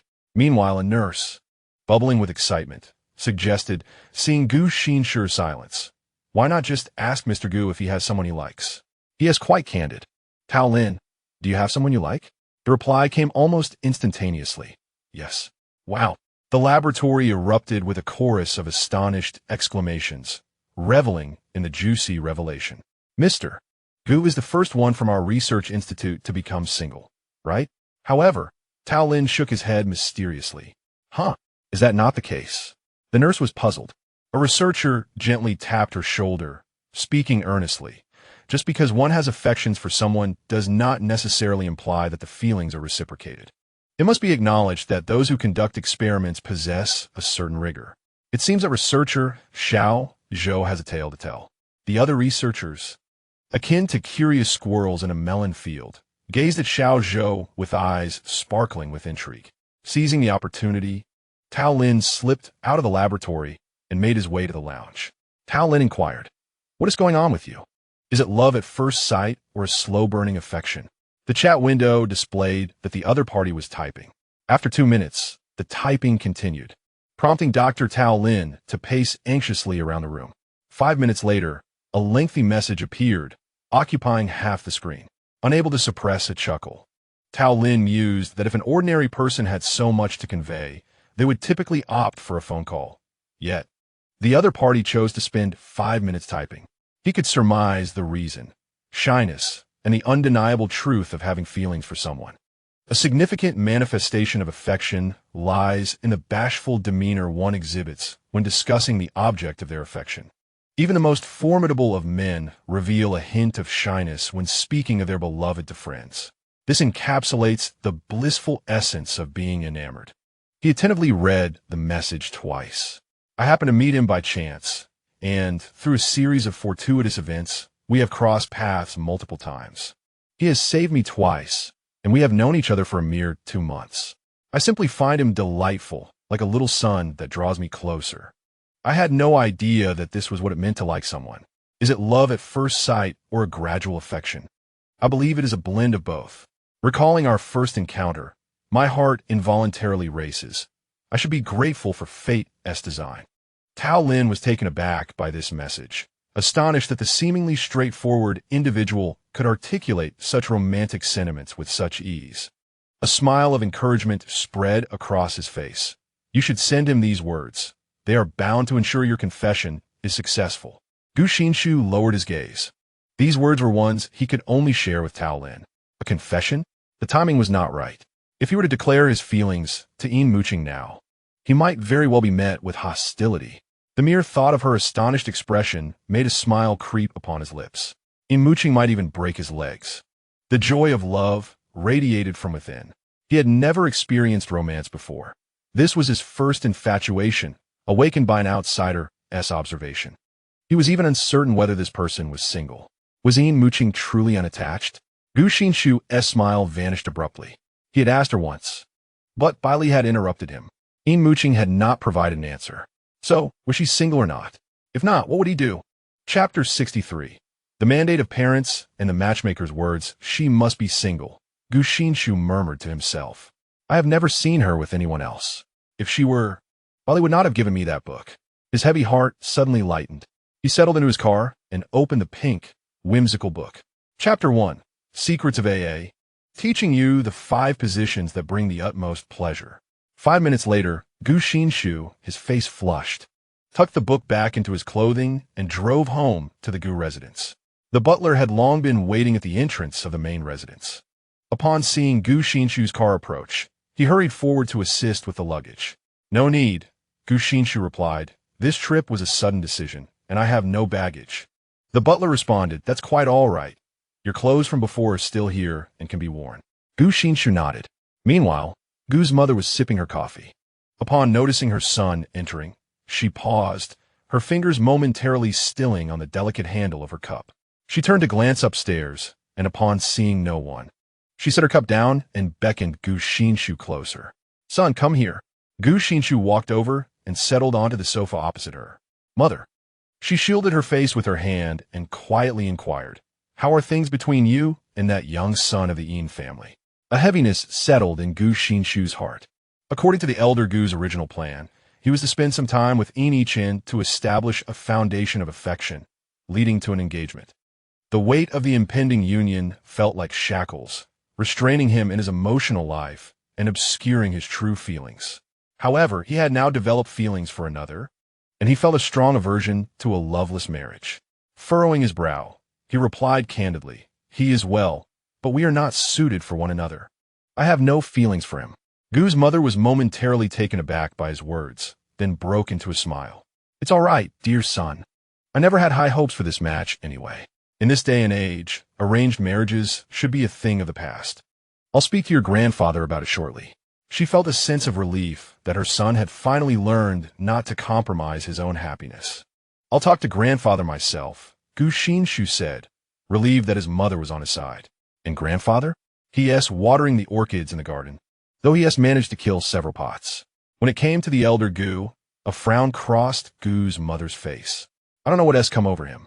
A week ago, he suddenly announced he wanted to stay at the old residence for a few days. We were surprised, but welcomed it. Yet, throughout this week, he has appeared burdened with worries. When asked, he remains tight-lipped, spending his days watering flowers, and, sadly, he has killed several of the endangered orchids. It's not the flowers I lament, but rather I worry for his health. He tends to bottle up his feelings, not wanting the younger generation to know, which only serves to heighten our concerns." Gu Xinshi rose from his seat. "Then I shall go find grandfather." "All right, but do speak to him kindly. Avoid any arguments. After all, he is older and values his dignity." Gu Xinshi smiled in agreement. As autumn approached, the weather still bore the remnants of summer's warmth, a slight discomfort lingering in the air. The evening light spilled like shards of gold upon the glazed tiles, casting a hazy, golden hue.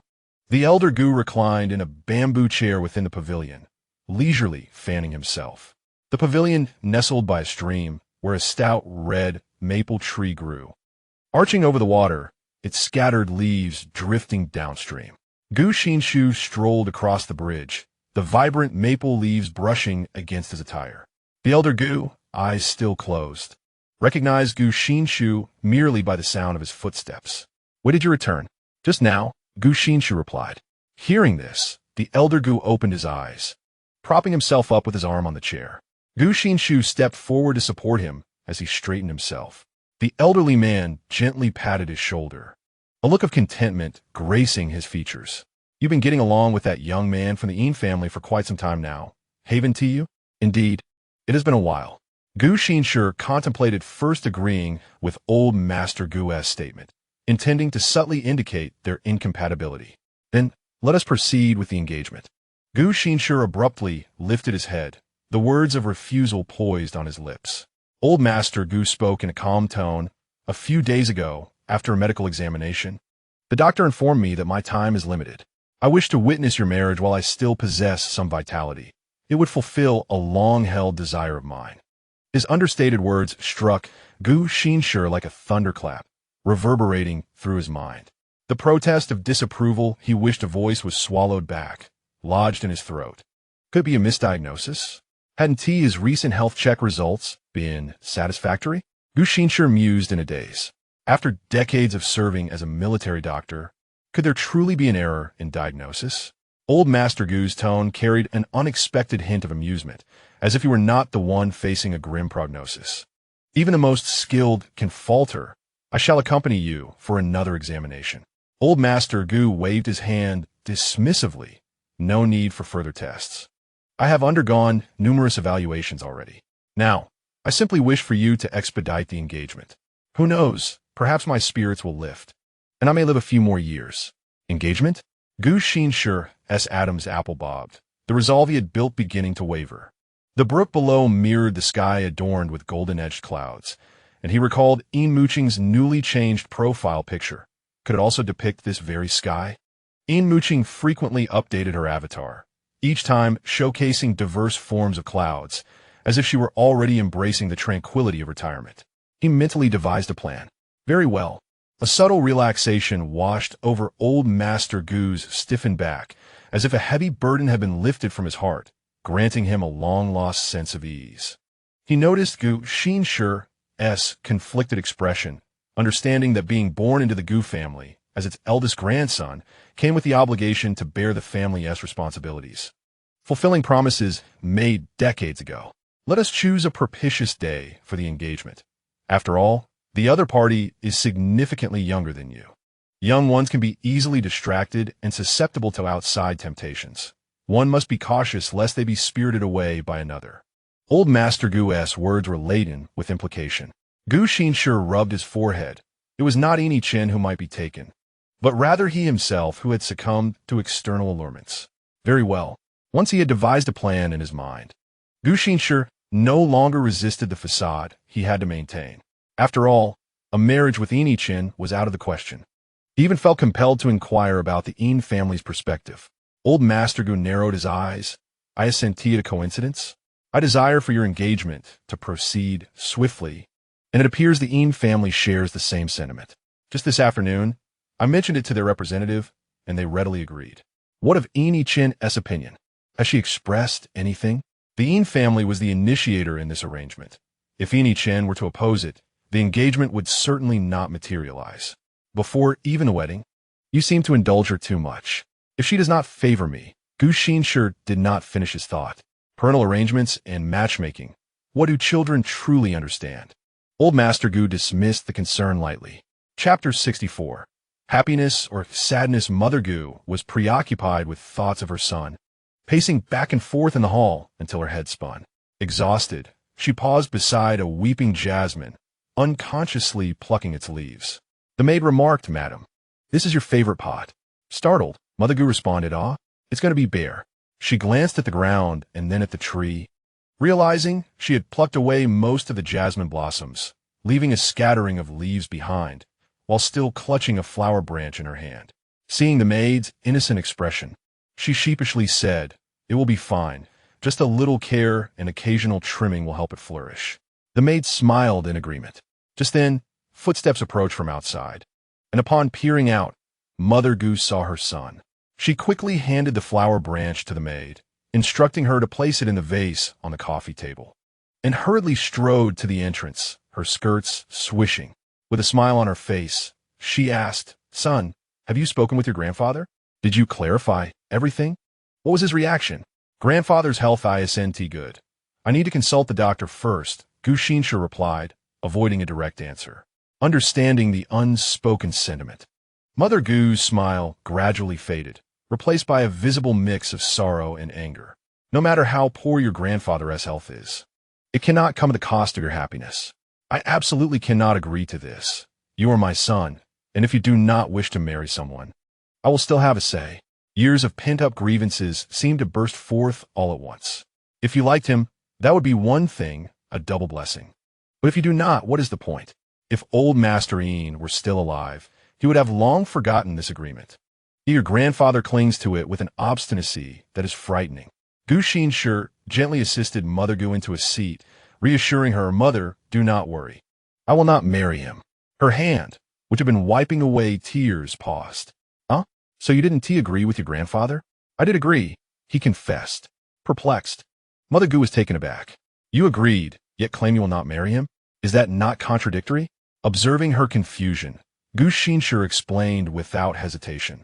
"Who said that agreeing means I must comply?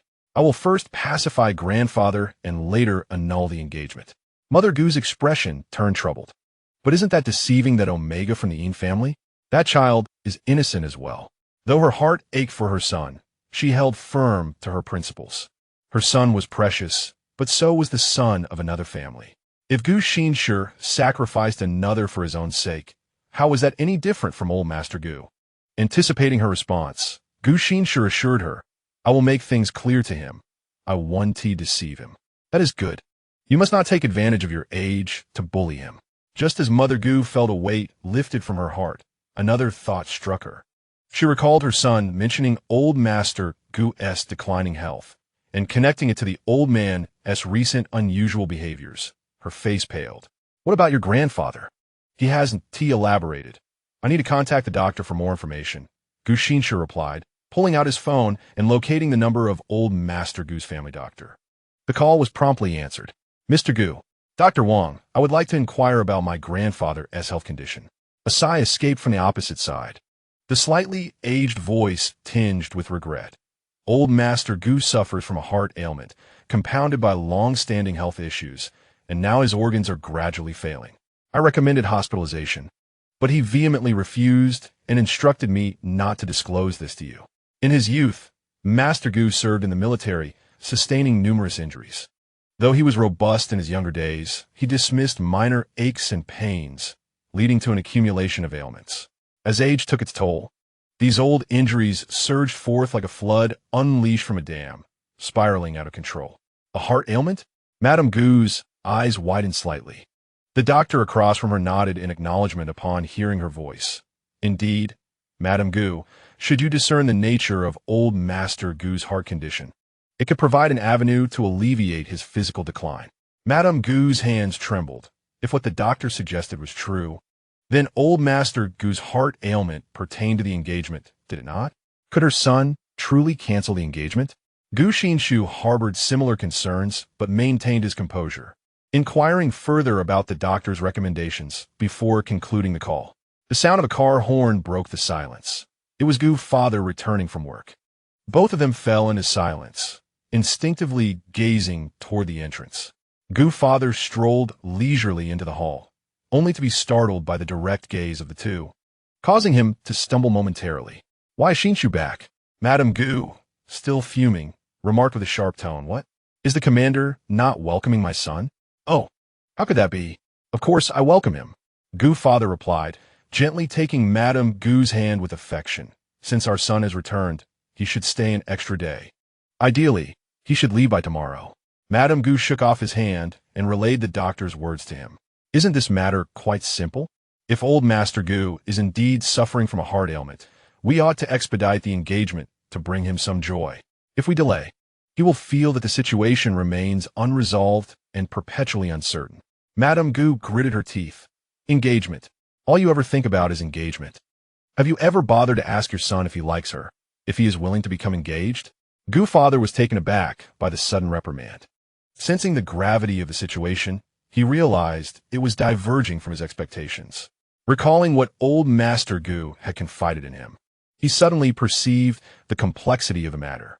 The head of the Yin family displayed significant enthusiasm regarding this engagement, matching that of old Master Gu, making it evident that pursuing a resolution through the Yin family would prove futile. "Xinshi, what are your thoughts? I would like to hear your perspective." I need to gauge Yin Yichen's attitude first. He intended to candidly express to Yin Yichen that he harbored no feelings for him and hoped to negotiate a false marriage through compensatory benefits. If Yin Yichen also held reservations about this union, that would be even more fortuitous. At Luhua Hospital, Yin Yichen lay in a daze upon the hospital bed, disregarding the inquiries of doctors and nurses, wallowing in self-pity, his eyes half open, embodying a sense of disillusionment with life. The nurse whispered softly, "Have we gone too far?" The doctor replied in a hushed tone, "Hasn't he realized that his legs are still there? Perhaps he has not dared to lift the blanket?"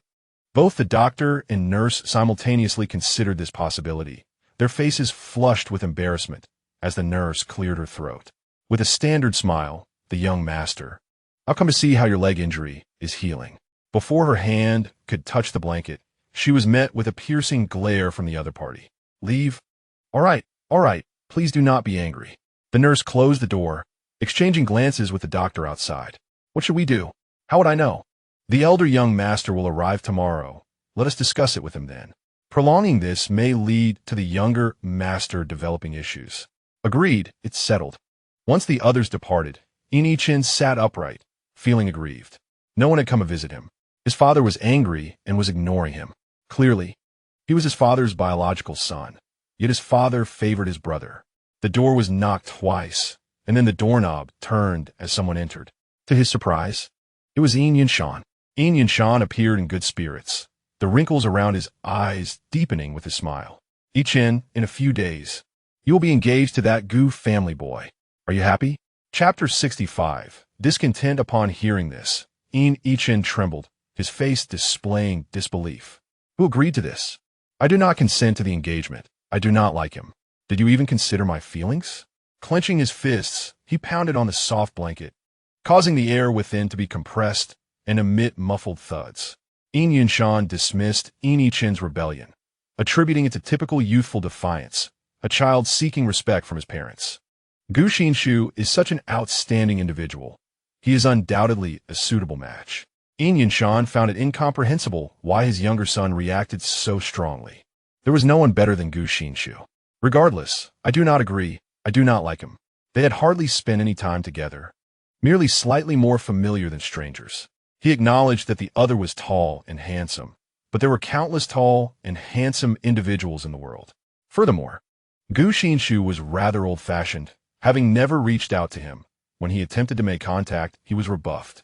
Who would desire such a husband? Marriage has always been decided by the parents. It is no trifling matter, not a mere game of house for children. How could I possibly harm you? Yin Yichen retorted without reservation, You married my father. Did you seek Grandpa's approval? You little rascal. What about my brother? Is he to be subjected to your whims as well? Would you dare to allow someone he dislikes through his door? Would you dare to dictate his marriage? Having been spoiled since childhood, Yin Yichen could not endure such treatment. His words flowed like a rapid-fire barrage, leaving Yin Yunshan speechless. Humph. Do you dare? You would not even dare. You are merely bullying me. Yin Yichen pouted in grievance. Yin Yunshan, feeling a headache coming on, exclaimed, What nonsense are you spouting? This is entirely different. Your brother does not require my concern. You, however, if I do not oversee your affairs, who knows what you would become? Upon hearing this last remark, Yin Yichen's eyes widened, feeling even more wronged. In the past, Yin Yunshan had never spoken harshly to him. Now, he was belittling him.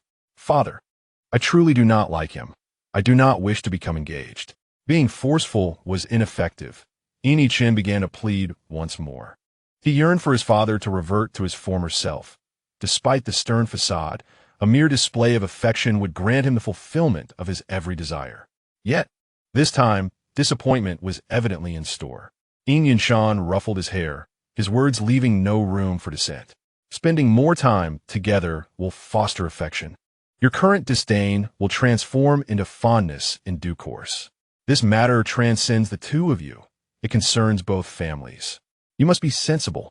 Yin Yichen ceased to argue, acutely aware that he could not alter the other's convictions. This was an immutable arrangement. A mocking thought flickered in his mind. Two formidable families were willing to sacrifice a child's happiness for the sake of consolidation.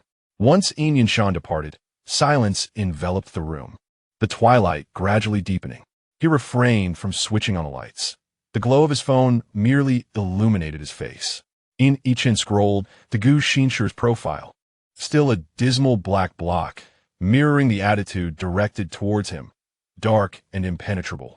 He, the young master of the Yin family, had never needed to curry favor with others.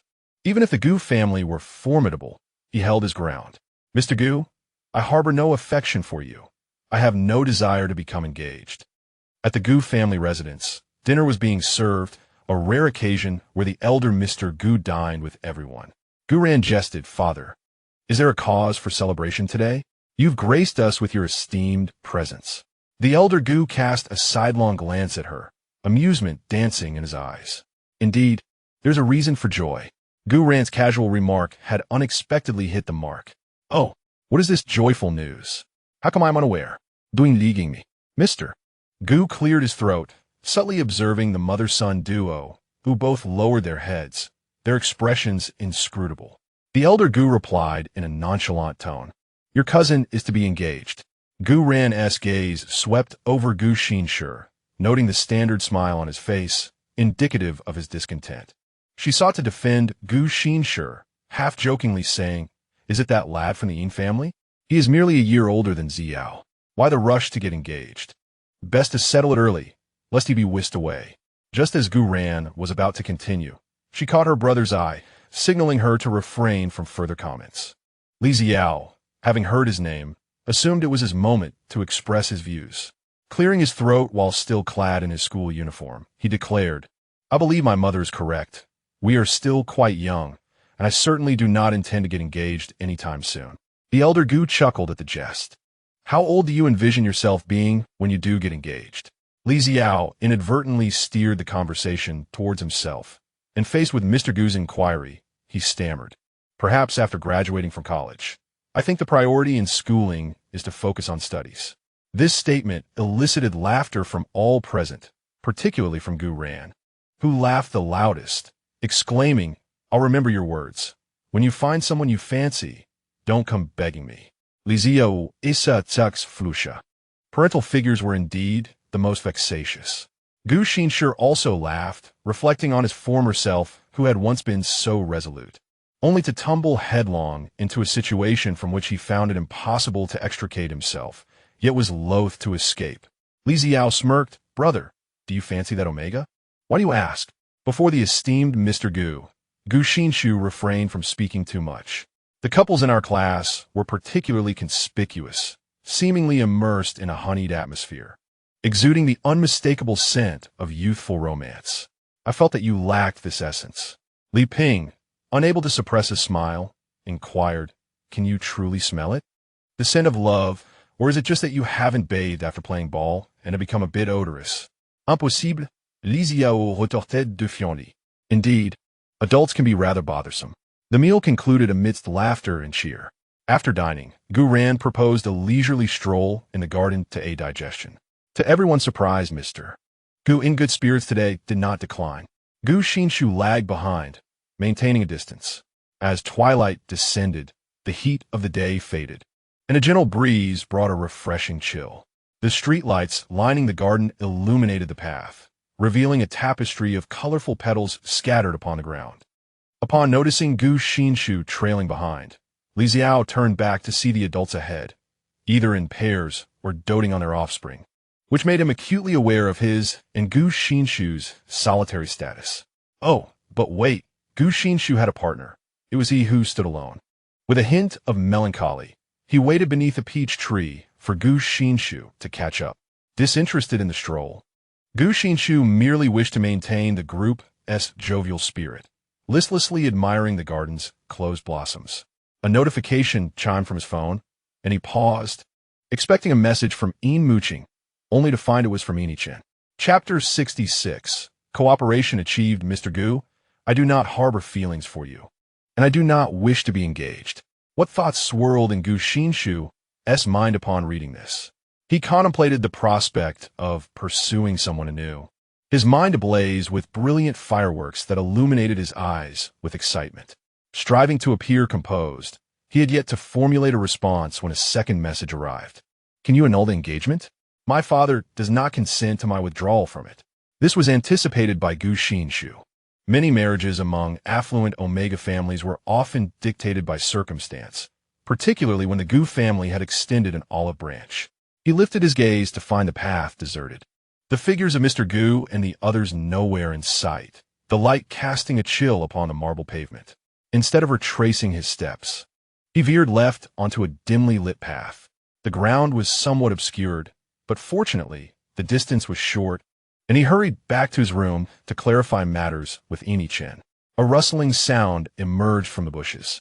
Li Xiao, who had just stood up from picking flowers, found leaves clinging to his naturally curly hair, his expression one of confusion. "Where's my brother?" He scanned the surroundings, finding no one, only a chilling breeze replacing the warmth of the garden.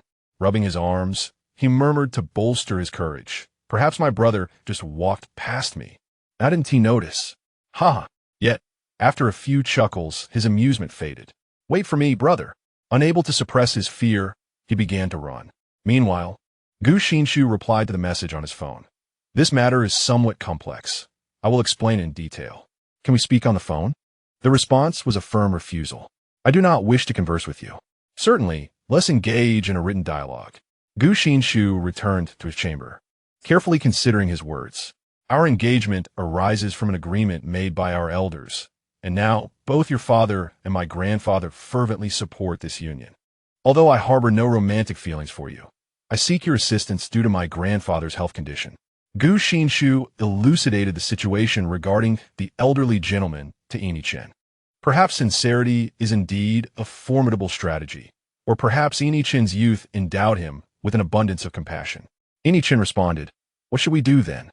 Gu Xinshi proposed, "We may feign an engagement without the intention of marriage. I shall provide you with ample benefits. During this period, You may indulge in romantic pursuits at your discretion. You need only to perform for my grandfather, and in doing so, you will also be resisting the notion of arranged marriages. After a moment's contemplation, he sent a playful expression that conveyed his defiance. The delightful image struck Yin Muqing's heart like a splash of invigorating energy, awakening his spirit. The use of such an expression created an illusion of camaraderie among peers. Yin Muqing felt a surge of enthusiasm, almost compelled to raise his fist in solidarity against feudal traditions and arranged marriages, championing the cause of love unbound. Long live free love. Moreover, this was a narrative that could only exist within the pages of a novel. At that moment, Yin Muqing's youthful exuberance reached its zenith, undoubtedly a thrilling experience. Gu Xinshi continued, "When you find a true partner, you may reveal your relationship at your own convenience. It is merely an engagement. I will ensure that my grandfather's worries are alleviated before the wedding banquet." Yin Muqing's excitement grew. He envisioned introducing his genuine boyfriend to his parents, demonstrating that he would not be constrained by their expectations. The two formed an alliance over WeChat, sealing their pact with emojis and chat records, standing resolutely against feudal oppression, ardently supporting the notion of love unencumbered. With fervor, Yin Muqing conversed with Gu Xinshi for half an hour, oblivious to Yang Xuanjin's arrival. It was only when the room's light illuminated that he disengaged from his phone, hastily sending a farewell message to Gu Xinshi. Yang Xuanjin stood at the foot of the bed, his expression neutral. "I heard from your father that you do not favor Gu Xinshi and are reluctant to engage." This statement fell upon Yin Muqing like a bucket of cold water, extinguishing his prior elation. He replied dismissively. He was no longer fearful, for he had an ally. Despite his irritation towards his father, he understood that as his own son, there was a desire for him to willingly accept this marriage. "Young Sunzhen Siget, you are still young and naive. If you were to mature a couple of years, you would comprehend Gu Xinshi's merits. Were it not for the elder Gu's insistence on that engagement, your father's influence alone may not have sufficed to secure your position within the Gu family. The Yin family, despite their wealth, is rooted in commerce, while the Gu family is intertwined with the military and state affairs. Setting aside the illustrious achievements of the elder Gu, consider the present. How much military power resides within the Gu family? The political sphere places great emphasis on social standing and alliances, rarely intertwining with merchants.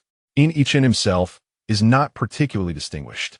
Being connected to the Gu family's heir is indeed a significant elevation. Yin Muqing smiled sweetly. "Yes, you are correct. I was foolish earlier. I appreciate your guidance, father. I now understand how to proceed." Yang Xuanjin, still harboring some resentment, noticed his eager compliance but chose not to delve deeper, merely adding, "You represent the Yin family, so do not bring shame upon your brother and father." Yin Muqing's silence did not perturb Yang Xuanjin. It was merely the sulking of a child. He forced a smile to pacify him. "Haven't you always said that your brother doesn't favor you? By marrying Gu Xinshi, you will become half the master of the Gu family, and in time, you will be your brother's ally. Surely he will come to appreciate you." Yin Muqing pouted, resolute in his refusal to win his brother's affection through such means. If his brother were to learn of his reluctance to marry Gu Xinshi, he would never impose such a burden upon him. After Yang Xuanjin departed, he remained quiet in his room for 2 minutes, ensuring no one would intrude upon him. He then retrieved his phone from under the covers and smiled contentedly at Gu Xinshi's message urging him to sleep early. Both his father and his dad had claimed he was unworthy of Gu Xinshi, yet here was someone actively seeking his collaboration to oppose their self-righteous parents. How delightful. In the Gu residence, Gu Xinshi sat in a solitary armchair, grappling with a sense of unreality as events unfolded so seamlessly. It confirmed the adage that unity is strength. He glanced at the clock. It was only 9 o'clock. The joy within him had no outlet, no one to share it with, and his thoughts were consumed by the carefree elegance of a particular individual. On his phone, the profile picture of Yin Muqing depicted a golden-hued, ethereal cloud, reminiscent of the one he had seen at dusk. Gu Xinshi replaced his profile picture with an image of the clouds he had captured that afternoon and sent a message to Yin Muqing. "Gu Xinshi, are you asleep?" Yin Muqing, Is there anything more irritating than being disturbingly awakened? Yes, interrupting someone who is working overtime. Yin Muqing had been exceptionally busy lately, engaging in business pursuits. Ammunition is a consumable, and the Yin family was inundated with orders from clients spanning the globe, driven by both the demands of war and conflicts among underworld factions and noble military families. On the colossal television screen, news was being broadcasted. The rebel forces in Country F had staged a coup yesterday, inadvertently destroying a kindergarten, resulting in over 40 casualties among young children, shocking the international community. At the press conference, Commander Fox of the military displayed a white flower on his chest, his face etched with sorrow as he mourned the lost children, announcing the commencement of war against the rebels. The news footage shifted to the streets of Country F, where tanks forged a path and troops marched resolutely toward the rebel stronghold. Citizens spontaneously provided the military with intelligence, revealing the rebels' hiding places. Some even went so far as to betray their own rebel spouses. The rebel leader, undeterred, openly taunted the government forces, vowing to overthrow the regime. Country F had officially descended into civil war. Chapter 67. Truly embarrassing. Yin Muqing had nearly forgotten about the existence of the rebels in Country F, having focused solely on the nation's plans to invade its neighbors, entirely overlooking the internal strife. The main reason was the relative weakness of the rebels. It remained a mystery why Fox had chosen to keep them around, perhaps to make their eventual disappearance more valuable. Yin Muqing diverted his gaze from the television screen, as Bailey awaited to report on the investigation of the Rose Garden, gazing at the stack of documents on the desk, then at Gu Xinshi, who appeared to be indulging in a leisurely slumber. A sense of irritation welled up within me. Yin Muqing inquired, "Are you quite idle?" Only then did he notice that the other's profile picture had transformed from a solid black to a cloud, bearing a resemblance to his own. With a hint of disdain, Yin Muqing thought, "Is he trying to be clever? How childish." Bailey stealthily approached, his impeccable vision allowing him to immediately spot the glaring couple's avatars. Ah, Mr. Gu must have taken inspiration from that book of his, adeptly catering to the preferences of his benefactor. A flush crept onto Bailey's cheeks. Aligning with Quan Gue in his studies was indeed the wisest decision he made this year. Secretly striving for excellence could truly astonish everyone. Yet, why did the young master's avatar resemble a cloud? What could it signify? Bailey, young master, why is your avatar a cloud? As the young master's personal bodyguard, there was nothing he felt hesitant to inquire about. The answer was unequivocal. He harbored no reservations. Although Quan Gue occasionally reminded him when he misinterpreted the young master's intentions, he remained unconvinced with the time he spent with the young master. How could he possibly be mistaken? Bailey lacked the awareness expected of a subordinate, and Yin Muqing felt it was his responsibility to address this, having not imparted sufficient lessons to prevent Bailey from sneaking glances at his phone. However, he was indeed quite lenient with him. Perhaps he simply found clouds more aesthetically pleasing. He, your avatar matches Mr. Gu's. How thoughtful of him. Yin Muqing paused in his perusal of the documents, casting a curious glance at Bailey before shaking his head. Gu Xinshi was to be wed to Yin Chen. His focus should remain on Yin Chen, for any effort directed towards him would be futile. If Yin Chen objected, he would not intervene. He had no intention of meddling in Yin Chen's marriage.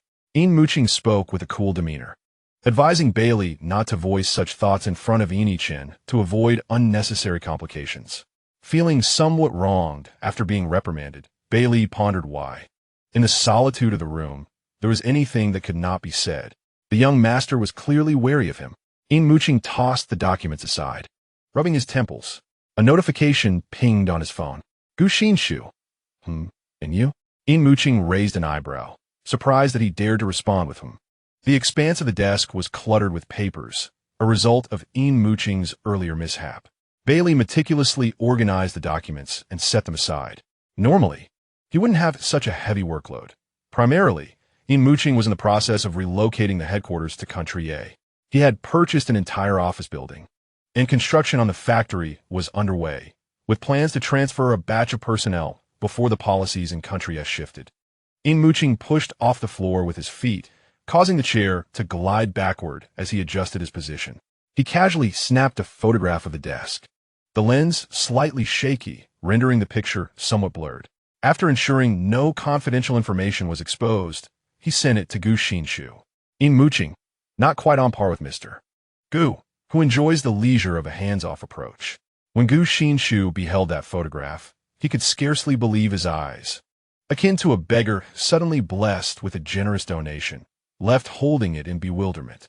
The photograph merely depicts an ordinary desk, revealing that Yin Muqing has just attended to a portion of documents, with his fountain pen still not stowed away. The files on the left side are evidently untouched. In observing their height, Gu Xinshi was taken aback by the realization of Yin Muqing's busyness. A wave of shame washed over him for having intruded upon the other's activities, prompting him to consider taking some action. However, he was soon captivated by another detail. In the lower left corner of the image, a hand appeared, sun-kissed in hue. Narrowing his eyes, Gu Xinshi discerned that it was not Yin Muqing's hand. The latter's hands, likely due to a lack of sunlight, bore a porcelain-white complexion with a delicate blush at the knuckles. Connecting the dots between Yin Muqing and Bailey, who were nearly inseparable, Gu Xinshi swiftly surmised the identity of the hand. He suddenly pondered whether Yin Muqing still employed a personal bodyguard. Diligent individuals invariably reap rewards, and Gu Xinshi found a delightful surprise within this photograph. Upon the desk rested a metallic ornament, its sleek, polished surface reflecting like a mirror, clearly capturing the image of Yin Muqing. Clad in a light gray loungewear, he sat barefoot in a chair. One leg curled upon the seat while the other stretched languidly onto the floor, indicating a relaxed posture. The wide neckline of his attire exposed his elongated neck. As Yin Muqing gazed down at his phone screen, his lashes casting shadows over his eyes, the air around him exuding a palpable languor that seemed to spill beyond the frame. Gu Xinshi covered his mouth, feeling as though he were a boiled shrimp. His face and neck flushed, his heart racing almost to a frenzied degree. A warmth surged through his nasal passages, and before he knew it, a few drops of blood cascaded onto the carpet, soaking in instantly. In a flurry, Gu Xinshi pressed his hand against his nose, hastily grabbing several tissues to staunch the flow, while attempting to clean the fabric beneath him, though to no avail. Not only did the bleeding persist, but the tissues soon became saturated, leaving crimson stains on his fingers. Discarding the bloodied tissues into the trash, he grabbed more to plug his nose. Recalling the method Yin Muqing had taught him, he tilted his head back and patted his forehead, the metallic tang of blood in his nostrils causing him to grimace. A sense of indignation arose within him. Could a typical alpha truly bleed from the nose over an innocuous photograph? Was it possible he suffered from some blood condition? Or perhaps a deficiency in platelets attributable to pheromone disruption syndrome? My ailment may have escalated. Upon receiving the message, Dr. Tao Lin initially feared that Gu Xinshi had encountered a serious issue, for who would send such messages to their physician in the dead of night? He promptly called, only to be met with an unexpected outcome. The call was abruptly disconnected. Even the genteel and affable Dr. Tao Lin felt a flicker of irritation at being rebuffed. But it was swiftly quelled by a new message from Gu Xinshi. Gu Xinshi, I had a nosebleed today twice. Relieved, Tao Lin exhaled. He knew that pheromone disruption syndrome bore no relation to nosebleeds. Considering Gu Xinshi's mysterious acquaintance, he surmised much, his tone lacking in politeness. Tao Lin, cease indulging in inappropriate thoughts, and you shall heal without treatment. Gu Xinshi, I am not entertaining any inappropriate thoughts. Tao Lin, all right. Then tell me under what circumstances you experienced a nosebleed. 2 minutes later, Gu Xinshi, the first time was when we locked eyes. He was staring at me. The second time was when I saw his photograph. Tao Lin fell silent, suspecting that he might be illiterate. Otherwise, how could he not comprehend what Gu Xinshi was conveying? Yet, a glimmer of hope lingered in his heart. Tao Lin, was a nude photo. Xiao O.Through. No. Hope shattered in mere seconds. And Tao Lin wore an expression of disbelief. What kind of nosebleed is that? Are you that desperate? Tao Lin sent him a lengthy voice message, speaking earnestly. Mr. Gu, I suggest you brew some chrysanthemum tea to cool your ardor. If you truly cannot take action, do utilize your right hand. Prolonged inaction may lead to erectile dysfunction. By the way, your current state is indeed quite unbecoming of an alpha. Chapter 68. The Odor of Love. Gu Xinshi reclined on the sofa, murmuring to himself, "It's not my fault. It's Yin Muqing's allure that's to blame." The chat interface on his phone displayed their conversation, two clouds positioned left and right. If someone with refined taste were to behold it, they would likely surmise these were two elderly retirees. However, to Gu Xinshi, the clouds concealed a blue sky, symbolizing daylight and hope. The fact that Yin Muqing had not immediately changed his profile picture, could that be interpreted as tacit acceptance? Time passed swiftly, and before he knew it, it was already 10 o'clock. Gu Xinshi, reluctant to disturb the other, sent a good night message. He set down his phone and rose to wash up in the bathroom. A couple of knocks echoed on the room door, and Li Xiao's tentative voice called from outside. "Brother, are you in there?" Gu Xinshi paused, then turned on his heel and opened the door. The moment the door swung open, Li Xiao's expression shifted dramatically, and he exclaimed, "Brother, you smell of love." Gu Xinshi, Li Xiao was somewhat puzzled. There had been no such scent when they had strolled together earlier. His gaze darted around Gu Xinshi, and suddenly, he leaned forward into the room, a look of gossip etched across his face, hastily muttering, "You haven't hidden my future sister-in-law in here, have you? Where is she? I want to see. I haven't met her yet." "No, what nonsense are you spouting?" Gu Xinshi sighed in exasperation, stepping aside. "If you don't believe me, go ahead and look for yourself. Then I shan't hold back." Li Xiao thrust the freshly squeezed juice into Gu Xinshi's hand and dashed into the room. Discovering no one on the bed, no one behind the curtains, and not even in the bathroom. Unconvinced, he opened the wardrobe. Still, no one was there. Li Xiao was thoroughly perplexed now. Gu Xinshi placed the juice on the table, allowing him to rummage through his room freely, not only refraining from stopping him, but also offering suggestions. "What about under the bed? Shouldn't we check there?" "Yes, you have experience, brother." Li Xiao earnestly crouched down on the floor to peer beneath the bed. Gu Xinshi approached him from behind, inquiring with a smile, "Have you found anyone?" Li Xiao stood up obediently, dusting off his hands, and replied honestly, "No." "So what do you need from me?" Gu Xinshi resumed his seat on the sofa. Li Xiao, it seemed, was the type to seek him out only when there was trouble. Based on his experience, it was either a parent-teacher meeting or a failing report card. Indeed, the curly-haired youth shyly sidled up beside him, eagerly offering a leg massage, yet his height of over 1.8 meters combined with the ingratiating expression on his face rendered him akin to a seasoned rogue, thoroughly assimilated by society. "Stop, stop!" Gu Xinshi raised his hand. "Altinglisios Xiao O.Through. You are an alpha. Such coquettishness does not suit you. If you have matters to discuss, speak plainly, as long as it's not illegal. Everything is negotiable." "Oh, I knew you cared for me the most." Li Xiao circled around to the other side of the sofa, picked up the juice he had just brought over, and took a hearty sip, licking his lips. "Tomorrow, our school is having a sports meet, but my parents are too busy to attend. Will you accompany me?" "Why would parents need to attend a student sports meet?" "To be spectators," Li Xiao asserted with conviction, his expression earnest. "Besides, you are on holiday now, effectively an unemployed wanderer. You cannot remain idle. You must actively create value." "I might not have time tomorrow." Gu Xinshi hesitated, recalling that Yin Muqing mentioned the investigation into the rose garden would yield results the next day, and he worried that his presence might be required. Li Xiao clasped his hands together, his tone pleading, "Please, just for the morning. If you have something come up, you can leave directly. Can you bear to see me all alone without parental support?"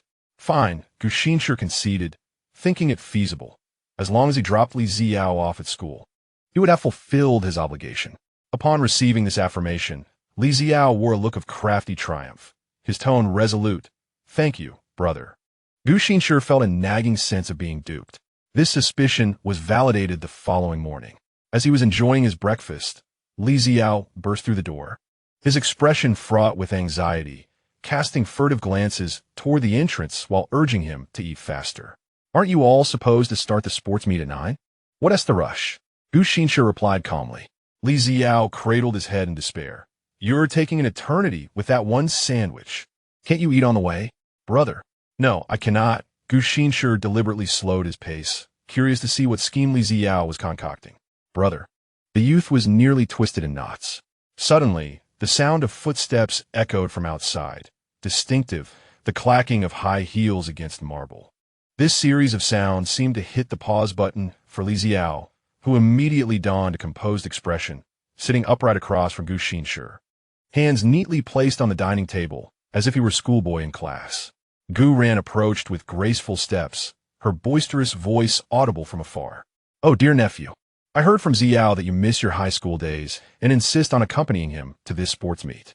Gu Ran circled around Gu Xinshi in her high heels, a triumphant expression on her face. "I didn't expect you to have retained such childlike exuberance all these years after graduating from university. Well, you shall reluctantly grant you this opportunity." Gu Xinshi paused mid-sip of his coffee, lifting his gaze to silently regard the alpha youth opposite him. Li Ziao beamed a broad smile, though it appeared somewhat forced, and subtly extended 2 fingers, pressing their tips together in a gesture of supplication. Gu Xinshi sighed. "Thank you, Aunt." Gu Ran gently covered her lips, her tone exaggerated. "No need to thank me, dear nephew. Who asked me to care for you?" Gu Xinshi finished his sandwich in 2 bites. "We should be on our way." The road was somewhat congested, and Li Ziao, seated in the passenger seat, discreetly observed Gu Xinshi's expression. He admitted to his own dishonesty, deceiving his elder brother, yet he felt he had no choice. With tears unshed, Li Ziao thought of the upcoming parent-teacher meeting before the sports event. His dismal grades would warrant a severe reprimand from either of his parents. If he were to outright refuse their attendance at the sports event, it would raise suspicions. Hence, he devised a cunning plan to convince his parents that his brother had voluntarily offered to take their place, transforming an act of initiative into one of passivity, and converting their doubts into a victory of joy. This victory was solely for his mother, Gu Ran, who had long held a grudge against Gu Xinshi for not cooperating with her playful antics during his childhood and had always sought opportunities to tease him. Unfortunately, her own lack of cleverness led her to be teased back in return. It was rather childish. Gu Xinshi drove with utmost seriousness, his gaze alternating between the rearview mirror and the road ahead, a stark contrast to Yin Muqing's casual driving style. He maintained an upright posture, exuding a distinct, albeit rigid charm. "Brother, are you angry?" Li Ziao inquired cautiously. "No," Gu Xinshi replied, his eyes fixed forward. "Why do you ask? It's just that I deceived you, causing you to lose face." Li Ziao scratched his head sheepishly. Gu Xinshi smiled softly, but remained silent. Li Ziao chuckled at his own words. Gu Xinshi was not like Gu Ran, that childish fool, to expend energy on such trivial matters. At that moment, Gu Xinshi pondered why his phone had not yet buzzed. Why had Yin Muqing not reached out to him? Chapter 69. It's really happening. Yin Muqing, upon hearing the doctor's report, wore a peculiar expression. "Are you saying that Yin Yichen still believes he has undergone amputation?" The doctor and nurse exchanged glances, their faces reflecting a sense of helplessness. "Indeed, young master." Yin Muqing felt a hint of irritation. Even if his mind is impaired, surely his eyes are still functional. He cannot see his own legs? He cannot see them. Came to reply. "What?" Yin Muqing was taken aback for several seconds, unable to comprehend. The doctor lowered his head, staring at his shoes as he carefully chose his words. "Young master, his condition is a result of psychological suggestion and emotional influence leading to visual and tactile hallucinations. He is convinced that his legs are no longer there. What he perceives as legs are, in fact, high-quality prosthetics. Thus, his perception differs from ours."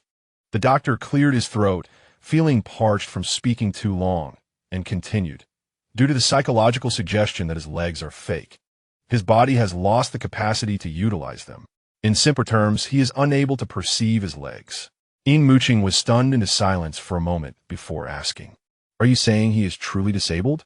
The doctor, sensing the misunderstanding, quickly clarified, "No, young master, this is only temporary. With a period of psychological treatment, he can make a full recovery." Yin Muqing responded, "Next time, please provide a comprehensive report." He almost believed that Yin Yichen had been so frightened that he had become incapacitated. If that were indeed the case, it would be quite an explanation to provide. He had not anticipated that Yin Muqing possessed such a fragile constitution. It seemed that covert psychological reprimands would no longer suffice, and he would have to resort to overt physical discipline.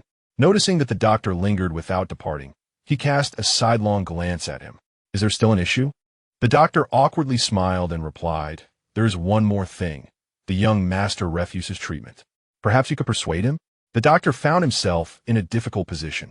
As an ordinary person without power or influence, he was at the mercy of the spoiled young master, who could easily dismiss him from the hospital with a mere word if he employed any aggressive tactics, regardless of the outcome of the treatment. While it is entirely normal for an elder brother to assist his younger sibling, through his observations over the past few days, he had discerned that the relationship between the elder and younger masters was fraught with animosity, igniting at the slightest provocation. The last time the young master had hurled insults, it had been all too clear to hear.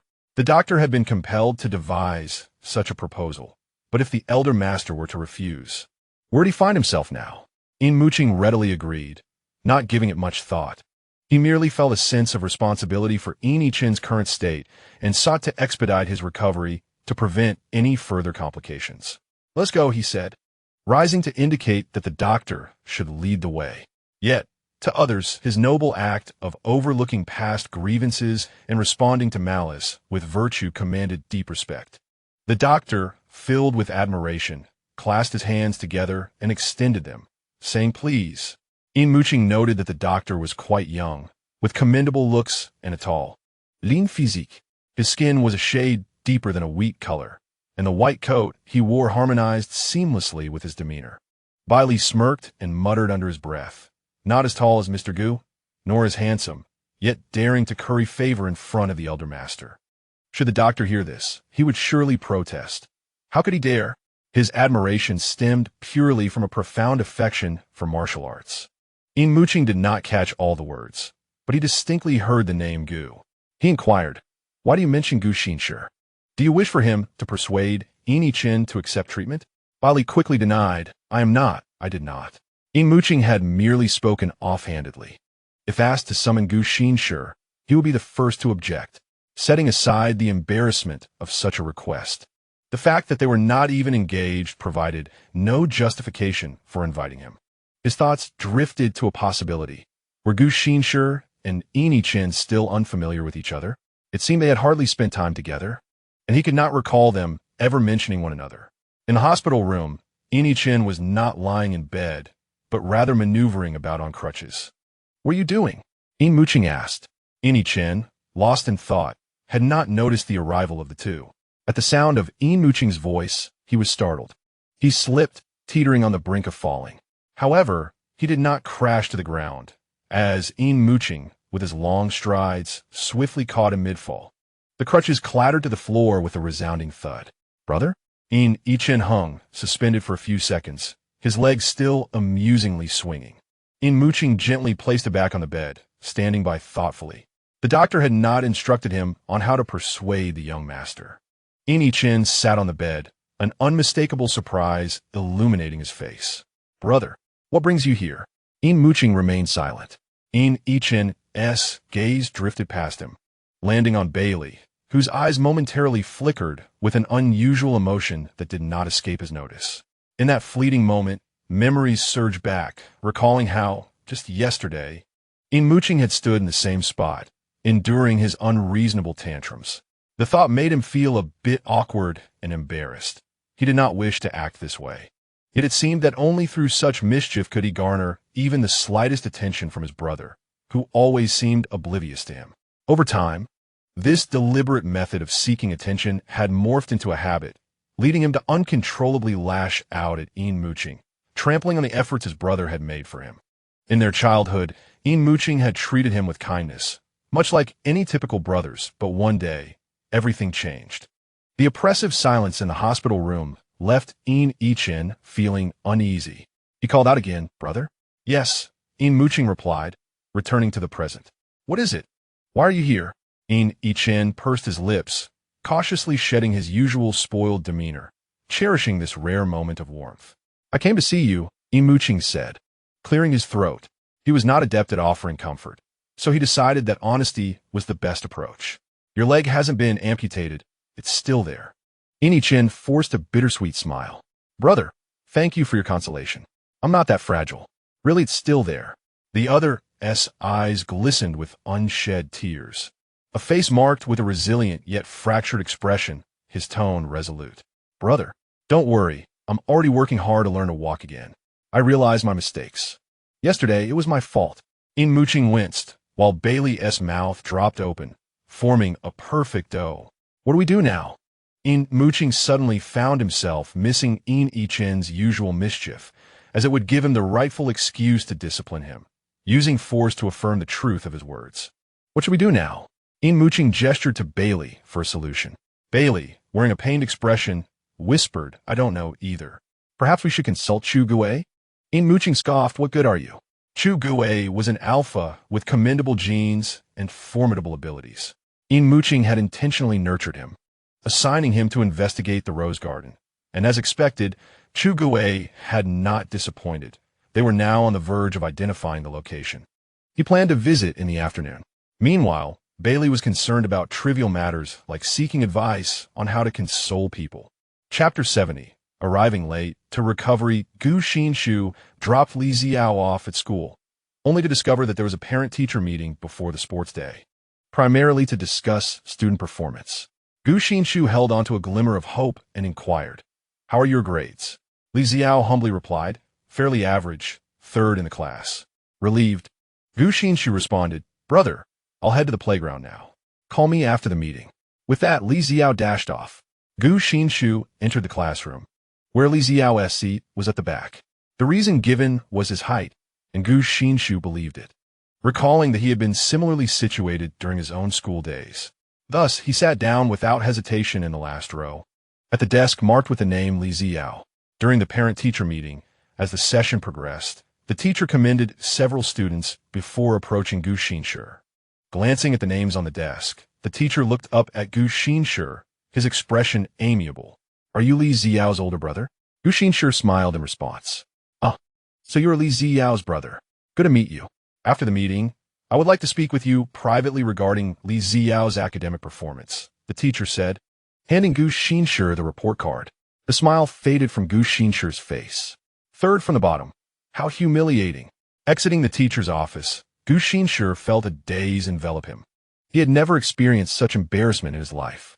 He refrained from calling Li Xiao and instead headed straight for the playground. Li Xiao was participating in 3 events. After all, the sports arena was the domain of alphas, and a robust alpha like him could not possibly delegate the responsibility to the beta classmates. Dressed in a short-sleeved shirt with his hands on his hips, his muscular arms bulged impressively, while a headband kept his hair neatly tied back, revealing a smooth forehead that exuded undeniable charm. A volunteer handed him a bottle of water, to which he responded with a bright smile, displaying his adorable little canine teeth. After finishing the water, he lifted his shirt to wipe away the sweat and inadvertently noticed his brother approaching with a melancholic expression, evidently unaware of his presence.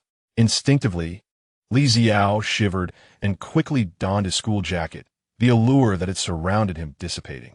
With wide eyes, he charged toward Gu Xinshi. In the final few meters, he bent his knees and knelt on the grass, sliding several feet forward until he came to a stop right in front of Gu Xinshi. That was his plan. But plans are often filled with uncertainties and surprises. Perhaps the fabric of his pants was too soft, or the blades of grass were unusually slick. Whatever the reason, he couldn't halt his momentum. As Gu Xinshi walked calmly, he suddenly heard a loud shout. Brother, quick, get out of the way. He turned toward the voice just as a human projectile hurtled toward him at breakneck speed. There was no time to sidestep. At the last moment, he pushed off the ground with all his might, leaping into the air as the figure whizzed beneath him. He rolled on the ground, narrowly avoiding the collision. Li Xiao skidded 5 meters before finally stopping, his knees ablaze from friction, and even in desperation, he attempted to use his hands to brake, only to leave his palms stinging. Rising to his feet, he wore an awkward smile as he quickly approached Gu Xinshi. Brother, haha, Li Xiao scratched his head, his eyes wide with earnestness. Believe it or not, I intended to surprise you. It seems it inadvertently turned into a fright instead. Can you forgive me? Gu Xinshi remained expressionless, scrutinizing him up and down before suddenly stating, "You are injured." "I'm not injured. I am perfectly fine," Li Xiao insisted, rolling up his sleeve to showcase his biceps. Gu Xinshi's tone shifted, growing more resolute. "You are injured." Li Xiao, slow to comprehend, yet quick with his words, replied, "All right, I'm injured. Then I shall take you to the hospital." "Huh?" Li Xiao sat in the car, still somewhat dazed. "Brother, where are we going?" Gu Xinshi replied without turning his head, "Luhua Hospital." "Oh, aren't we going to the one nearby?" Li Xiao asked casually. "No, why go if you're not ill?" Li Xiao pondered, am I ill or not? 20 minutes earlier, when Gu Xinshi arrived at the playground, he sought a cool spot amidst the throng of people. His mind occupied with thoughts of Yin Muqing, glancing at his phone from time to time. Regrettably, his phone remained silent, as if it were broken. He contemplated searching for her, but was uncertain of her whereabouts. If he were to inquire directly, he feared it might seem too deliberate, raising her suspicions. Especially given Yin Muqing's temperament, she would undoubtedly react explosively if she sensed any ulterior motives. Lacking Bailey's contact information, he could only rely on Yin. He messaged him, and the response came swiftly. "Yin, my brother's here with me, at Luhua Hospital." "Gu Xinshi, all right. Thank you." "Yin, what do you need my brother for? Please do not disclose our plan to him. If he finds out, he will surely help me cancel the engagement. I must rely on my own efforts to overcome my father." Gu Xinshi understood. Upon learning that she was at the hospital, Gu Xinshi felt an urgent need to leave. Contemplating how to justify his visit without arousing Yin Muqing's suspicions. At that moment, Li Xiao, like a human cannonball, collided with him. Noticing the dark grass stains on Li Xiao's legs, an idea struck him. The most legitimate excuse for a visit to the hospital would be due to injury or illness. Minor accidents were inevitable at a sports meet. Gu Xinshi drove swiftly, his skills evident as he overtook several vehicles, prompting Li Xiao to tightly grip his seatbelt. "Brother, I'm not that sick. There's no need to drive so fast." Gu Xinshi ignored him. Li Xiao's discomfort was secondary to his urgency. Upon arriving at the hospital, they fortuitously encountered Yin attending physician, who recognized him and was aware of his connection to the Yin family, leading him upstairs without hesitation. Yin Muqing was discussing treatment options with the doctor when she noticed him, casting an absent-minded glance before abruptly turning to face him. "What brings you here?" she asked, somewhat surprised. "My brother was injured during the sports meet, so I brought him to the hospital for a checkup." Behind Gu Xinshi stood a young boy in a blue and white school uniform, who, upon hearing his name, leaned forward and greeted Yin Muqing. "Hi, brother." Yin Muqing smiled. "Where are you hurt? Let the doctor examine you first." "I scraped my hand," Li Xiao replied with an awkward smile, extending his hands for inspection. The three of them simultaneously scrutinized his hands, then fell into an unspoken silence.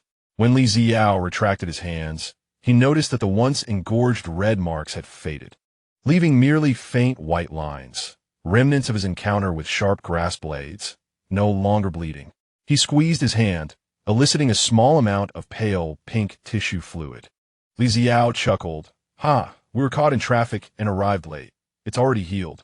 Gu Xinshi buried his face in his hands, as he had intended for Li Xiao to feign a leg injury, allowing for a delay through an X-ray. The doctor sitting opposite Yin Muqing rose with a sense of self-awareness, holding a bottle of iodine with a warm smile. "Come, my dear student, let me disinfect you." After Li Xiao's hand was tended to, he keenly sensed a shift in the room's atmosphere and proposed, "Brother, I think I shall go play in the park on the first floor." Gu Xinshi nodded in agreement. Yin Muqing instructed the doctor, "You need not linger here. Please take him along." Once they departed, the room was left with only Gu Xinshi and Yin Muqing. Their familiarity with each other rendered the absence of others a source of comfort. Yin Muqing tapped his fingers lightly on the table, gesturing for Gu Xinshi to sit closer. Gu Xinshi settled into the chair opposite him and casually inquired, "Where's Bailey?" "I haven't seen him. He has gone on a mission," Yin Muqing replied lazily. Lifting his gaze, some matters need not be explicitly stated, both understood. Yin Muqing's mind wandered, recalling how earlier that morning, Bailey had made quite a fuss upon learning that Quan Gue received commendation from Yin Muqing, insisting that Yin Muqing found him foolish. While it was true that Bailey was somewhat dim-witted, to claim disdain was a gross misrepresentation. Ultimately, he relented and provided Bailey with an address, directing him to Gu. "Oh," Gu Xinshi pondered for a moment before asking, "When shall we go?" Upon uttering this, he paused, as if unaware of the timeline. Their joint ventures had become habitual. Initially, it was merely a collaboration for mutual benefit. He sought accolades while Yin Muqing craved retribution. Yet after attending a banquet, his initial intentions shifted. Such depraved and cruel vermin must be exposed to the light of day and face the consequences of the law. The sunlight today was exquisite, warm yet not blinding, casting a silvery glow upon Gu Xinshi's hair, the soft strands creating a hazy texture. Yin Muqing, though somewhat disinterested in the notion of rescuing others, found the prospect of idleness equally unappealing, viewing the endeavor as a mere autumn outing. Gu Xinshi awaited his response, his expression earnest, with a playful inclination. Yin Muqing allowed a hint of a mischievous smile to grace his features and returned the question to him. "What do you intend to do?" "I am curious to hear your thoughts." Leaning slightly forward, he tilted his head. "You have witnessed the inhumane torment those victims endure. How do you propose to rescue them? Will it be a swift operation or a meticulous investigation for deeper clues?" For Yin Muqing, the fate of those individuals was of little concern. Although he had promised Yushio that he would save them, he had committed to no specific timeline. Thus, a gradual investigation into the puppet master behind the Gao family seemed the most self-serving option. Nonetheless, he was eager to hear Gu Xinshi's perspective. Gu Xinshi raised his gaze to meet Yin Muqing's, his eyes probing deeply into the other's, searching for some revelation in the depths of those dark eyes, but finding only profound amusement. Yin Muqing appeared perpetually indifferent, possessing a weak sense of empathy, yet never seeking to create enmity. He was a lion ruling over his domain, unwilling to allow others to desecrate his territory, nor would he proactively encroach upon the lands of others.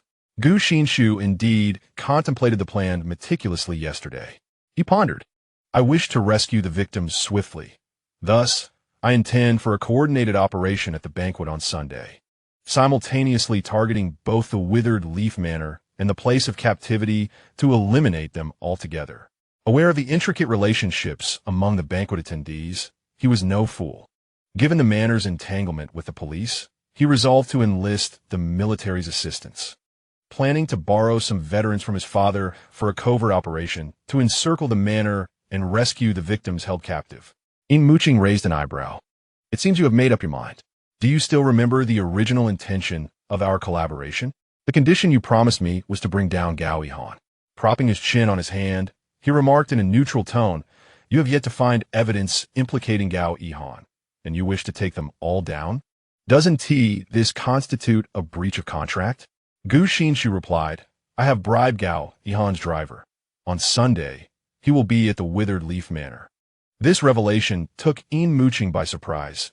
He had expected Gu Xinshi, the model student, to refrain from underhanded tactics. It appeared he was capable of much more than anticipated.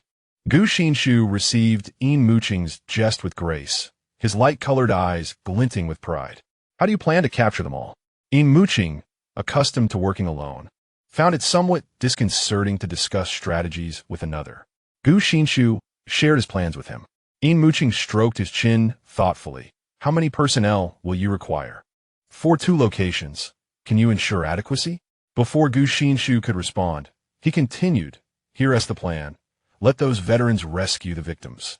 The guards at the place of captivity are relatively few, and the military exercises should equip them well for such a rescue. As for the manor, my people will handle that. Once we apprehend them, we can deliver them directly to the Public Security Bureau in Deep City. It would be even better to interrogate them beforehand.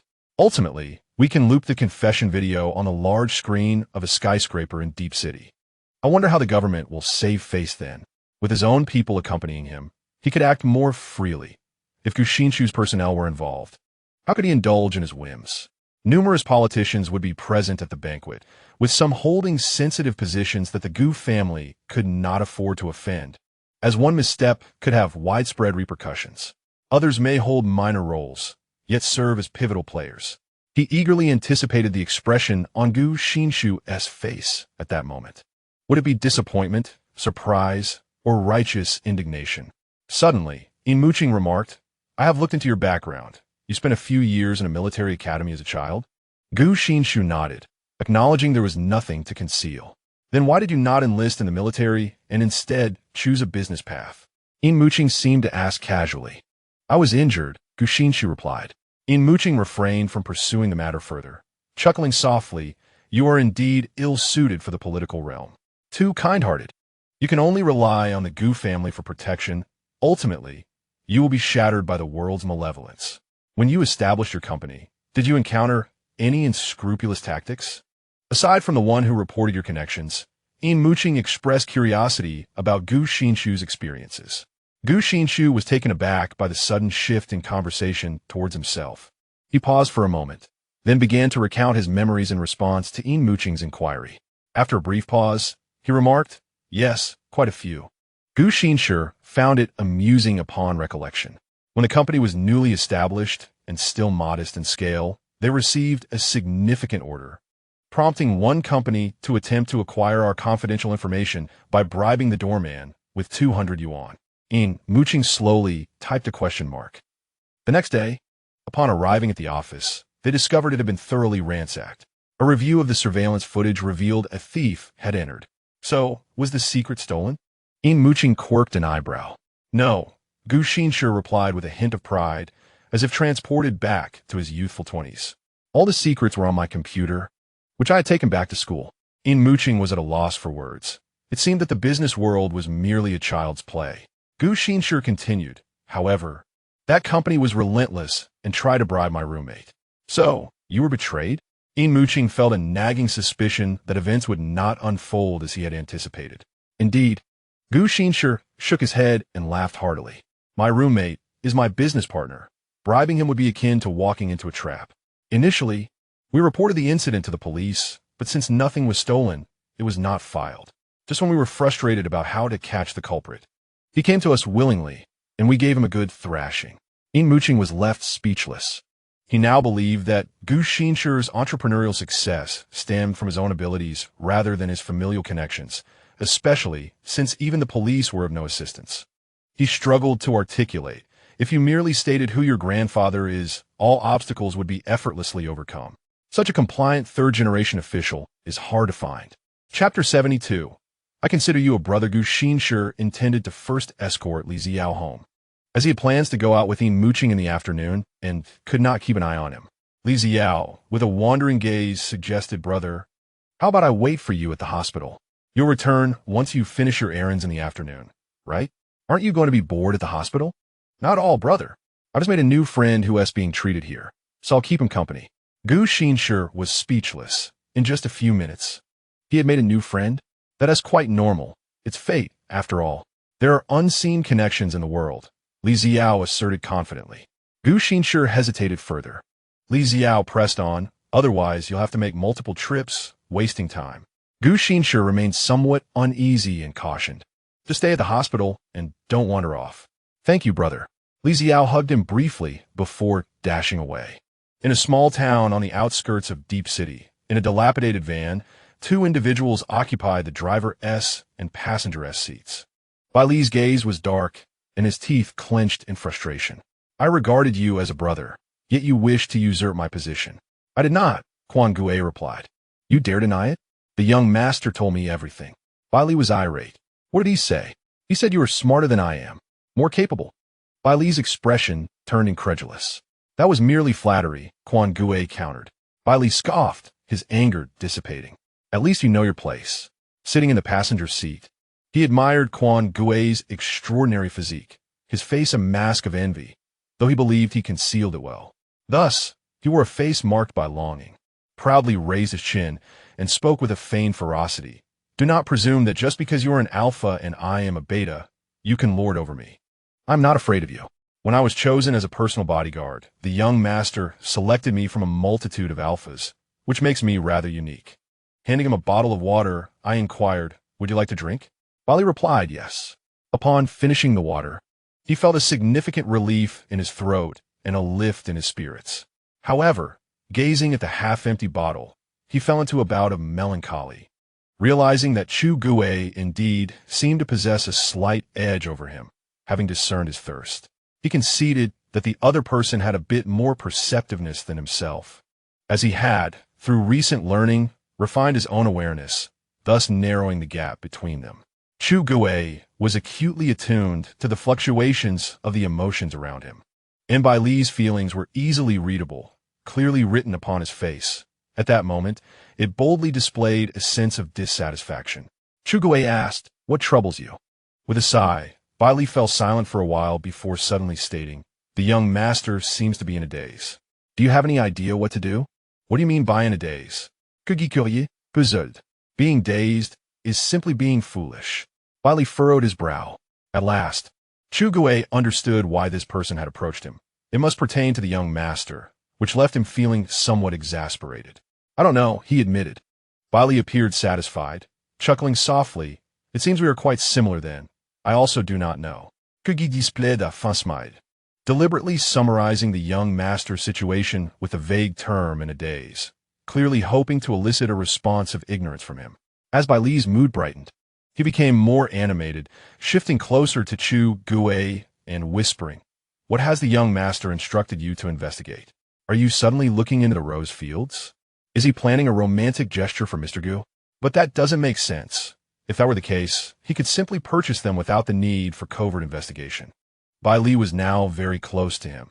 The beta lacked a pheromone, only exuding the faint scent of laundry detergent. He discreetly shifted away, maintaining his gaze straight ahead. The young master was collaborating with Mr. Gu on an investigation into a case of missing children, having discovered that the missing individuals were concealed in an area near the rose fields. This was information conveyed to him by Yin Muqing, who had not elaborated much, but had shared the crucial details, mentioning the proximity of the rose fields and another vital clue, the Ruggiamo meat sandwich. He recalled the young master's expression of barely contained laughter, as if he found the characteristics he provided to be amusing. Bai Li was taken aback. "Are you saying the young master intends to rescue someone?" Indeed, though not explicitly stated, it was clear from the current developments that the objective of this endeavor was indeed to save someone, and the young master seemed quite invested in the matter. Bai Li remained silent for a while, tilting his head against the backrest, murmuring, "Do you think Mr. Gu is a little sprite?" Although phrased as a question, his tone was imbued with certainty, almost conviction. Chu Gue had not anticipated such a swift and wild shift in conversation. He responded earnestly, "I have had little contact with Mr. Gu, thus I cannot say." "What pity that is." Bai Li, with a hint of pride gracing his brow, remarked, "Although I long to share, this is a secret of the eldest son, known only to me." "Ah, the eldest son treats you exceptionally well." Quan Gue's gaze drifted beyond the car window, observing the few figures passing by on the street. Scattered along the road were a handful of eateries, among which the most popular was undoubtedly the meat sandwich shop, bustling with a steady stream of customers, some purchasing dozens at a time. A kilometer away lay vast fields of roses, their vibrant red hues igniting the landscape, filling the entire town with a fragrant bouquet. The aroma of the meat sandwiches intertwined with the scent of roses, creating an unexpectedly delightful blend. "Are you hungry?" Bai Li responded without hesitation, "Starving." His exclamation echoed like a roar, startling Quan Gue. "Actually, I'm not that hungry," Bai Li quickly added. Suppressing a laugh, Quan Gue asked, "Do you want to eat meat sandwiches?" Bai Li, feigning innocence, replied, "Ido." The two alighted from a vehicle and made their way toward the meat sandwich shop across the street. The street was surprisingly desolate, with only the occasional vehicle passing by, while numerous old cars crowded the roadside parking spaces, allowing their own vehicle to blend effortlessly among them. Bai Li donned a gray cotton shirt and glasses, his naive expression making him appear remarkably youthful, akin to an inexperienced high school student. In contrast, Quan Gue wore a faded black short-sleeved shirt, loose-fitting enough to obscure his robust physique, significantly softening his demeanor. A cool touch brushed against his arm, prompting him to glance down at Bai Li, who, grinning, playfully poked his forearm. As Quan Gue looked down, Bai Li adjusted his glasses and conspiratorially suggested, "Shouldn't we assume A false identity? Perhaps as business partners? College students on a budget, he added. Indeed. Bailey conceded, tugging at his own attire with a hint of melancholy. Does that mean we'll only be able to afford the lower-tier meat sandwiches? Chapter 73. A family set of 2 meat sandwiches. The meat sandwich shop was a modest establishment, scarcely 2 meters wide. On a countertop wrapped in cardboard sat a pressure cooker and a cutting board, while a red sign on the door displayed various meal options. The proprietor adeptly assembled and chopped meat while engaging in light banter with the waiting customers, clearly familiar with the regulars. Upon reaching Bailey's turn, the shopkeeper regarded him with curiosity before suddenly lifting his gaze to scrutinize Bailey's face, his chopping motion unwavering. You seem a bit unfamiliar, young man, a traveler from afar. What brings you to this remote place? Bailey pouted, his tone somewhat brusque, a destitute college student on a budget. I have no choice but to wander here. Oh, how pitiable. What would you like, young scholar? I'll add an extra slice of meat for you. The shopkeeper beamed. Quan Gue subtly stepped forward, positioning himself at Bailey's side, and wrapped an arm around his shoulders, directing his unwavering gaze at the shopkeeper. 2 family sets of meat sandwiches, he declared. Yay, Bailey exclaimed. The shopkeeper's eyes twinkled mischievously as he continued to smile. Ah, so you're traveling with your boyfriend. With the 2 of you like this, are you perhaps eloping? Bailey, with his innocent demeanor and fair complexion, exuded the charm of a wealthy young master. In contrast, Quan Gue, towering near 2 meters, with sun-kissed skin and clad in tattered attire, unmistakably resembled a destitute youth who had spirited away the young heir. As Bailey felt the weight of Quan Gue's arm pressing down on him, he nearly lost his balance, pondering whether the shopkeeper was being overly loquacious. Suddenly, he felt Quan Gue pinch his arm. Stiffening, Bailey immediately grasped Quan Gue's intent, a result of his recent lessons in nonverbal communication. He raised his head, donning an expression of impatience. What nonsense are you spouting? A runaway marriage? Huh, do you think this is a television drama? We're merely impoverished college students on a budget trip. The shopkeeper exchanged glances with the customers queued behind Bailey, a look of understanding crossing his face. Don't be upset. My friend, traveling on a budget is a point of pride. Achieving the greatest returns with minimal investment is commendable, though our location may seem remote. The scenery here is exquisite. Bailey's countenance softened, his hostility gradually dissipating. The shopkeeper pressed on. You've just arrived? Haven't you found a place to stay yet? Yes. We just got here, planning to stay for a few days, Bailey replied. Don't your parents worry about you traveling? Just as Bailey opened his mouth to respond, a large hand pressed down on his head, causing him to stumble and collide face first into a wall of flesh. Casting a cold glance at the shopkeeper. Can you hold conversation? We have no parents. This was indeed the truth. The Yin family had adopted several orphans over a decade ago, raising them as their own, with Bailey and Quan Gue being among them. Though they had not known each other during their childhood. With his face buried in Quan Gue's chest, Bailey felt no emotional upheaval at Quan Gue's words. Some voids, when long unfilled, become habitual, and the absence of something one never possessed does not evoke sorrow. He silently grumbled about Quan Gue's failure to clarify their fabricated familial background beforehand, nearly causing him to misstep in conversation. The customers behind them sparkled with interest, nodding at the shopkeeper, who then wore an apologetic expression. I'm sorry, young man.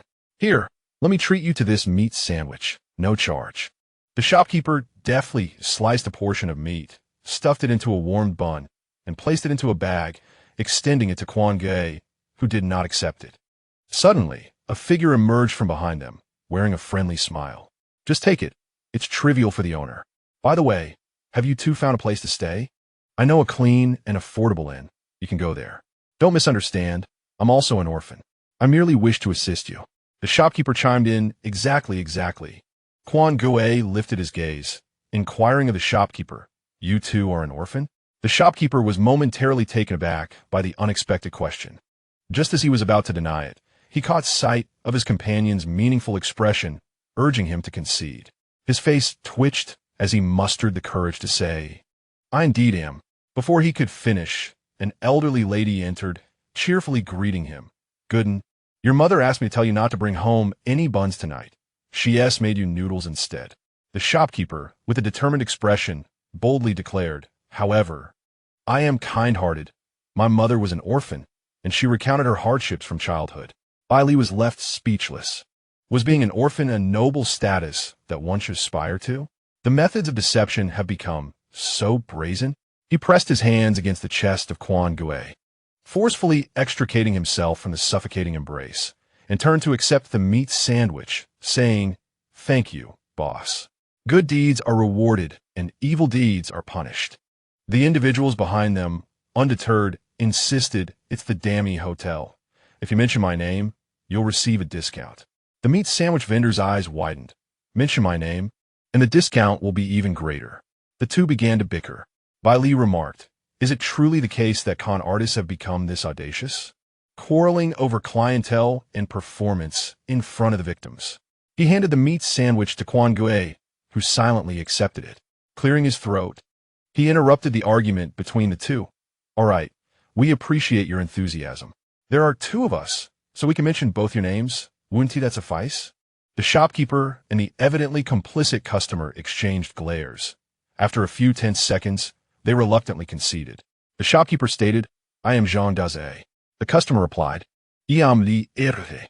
They then donned grins as wide as chrysanthemums, saying, Just don't get it wrong.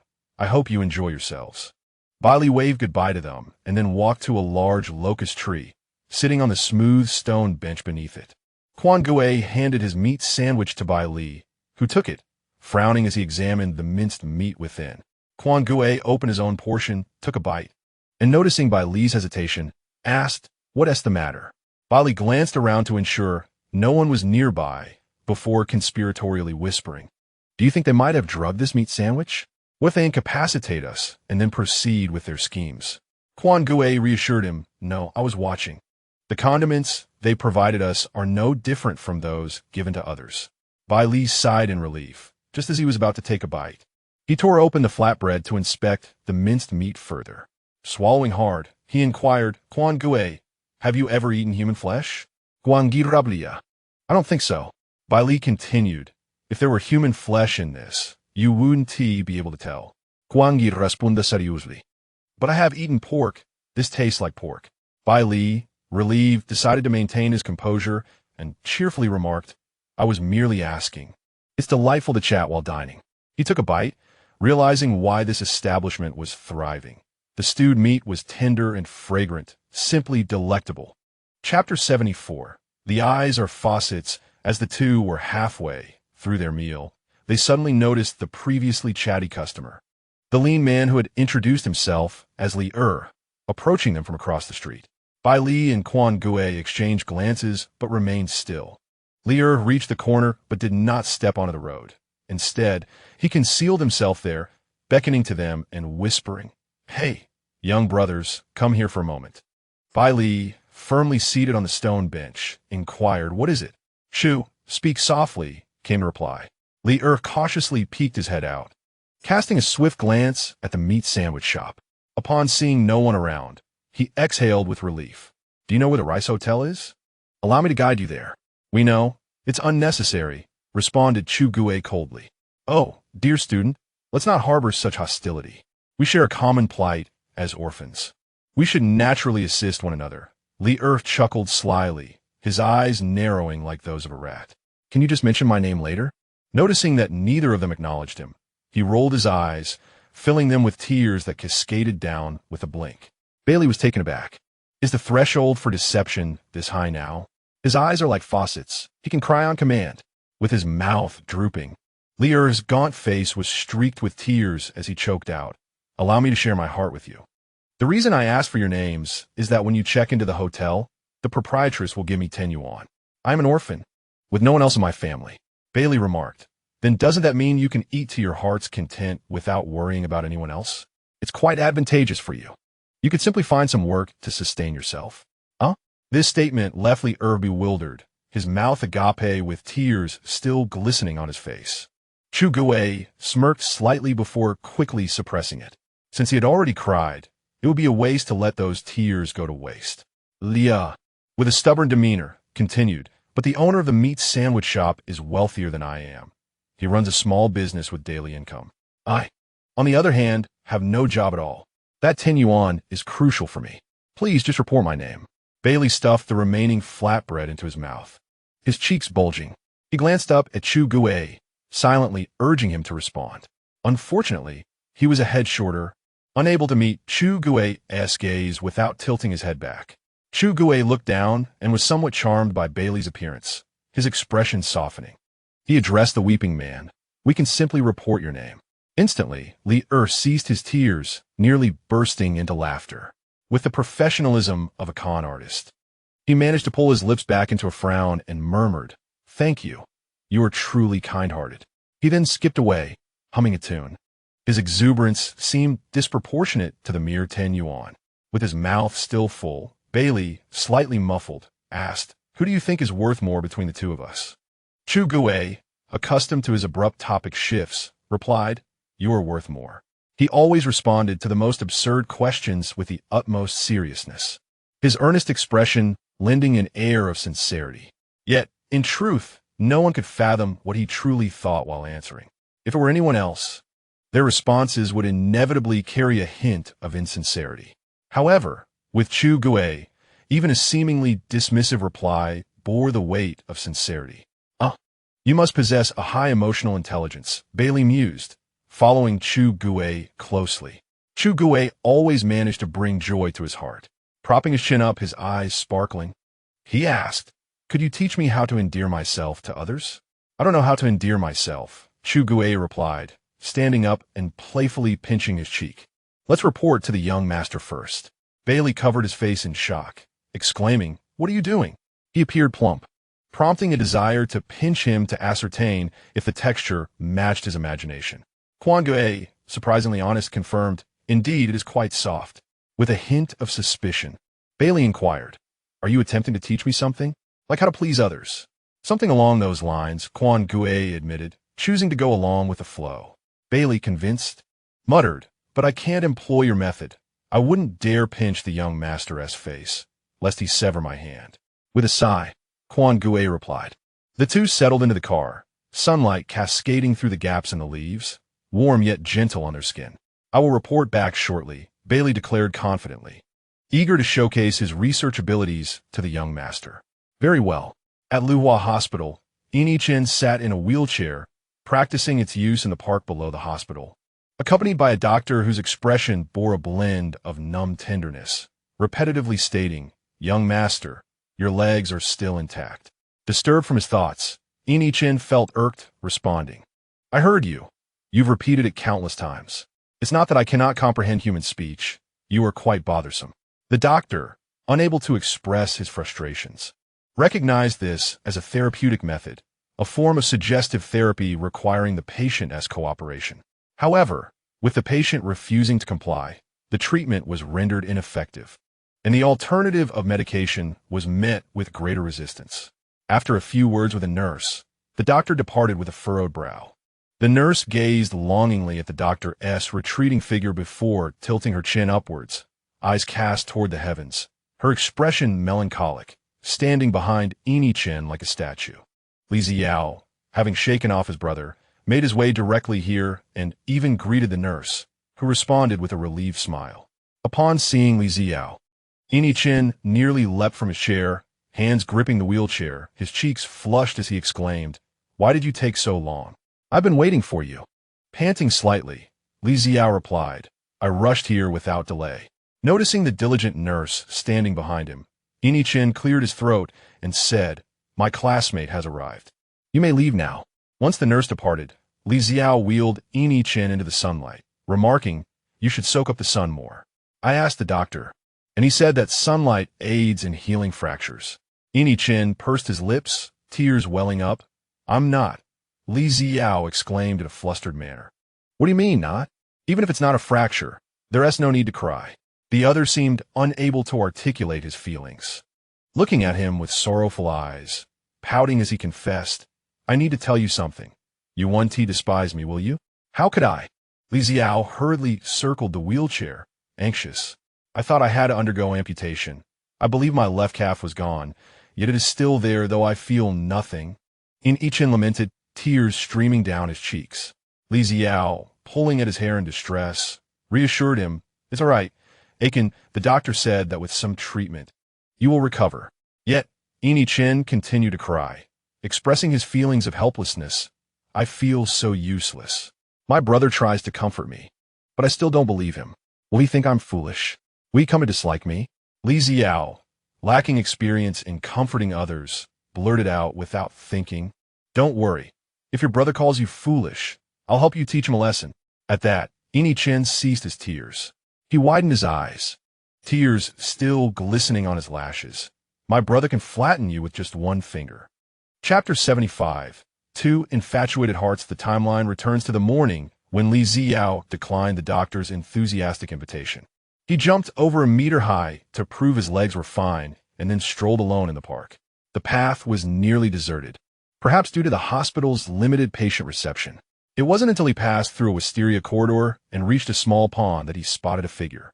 From a distance, it was hard to see clearly, so he took a few more steps forward. He saw a young boy standing beneath a willow tree, one hand resting on the trunk. His head tilted back as he conversed with the doctor. "Young master, try to stand on both feet." The doctor spoke softly, seemingly cautious not to startle the boy. "I don't want to. I will fall."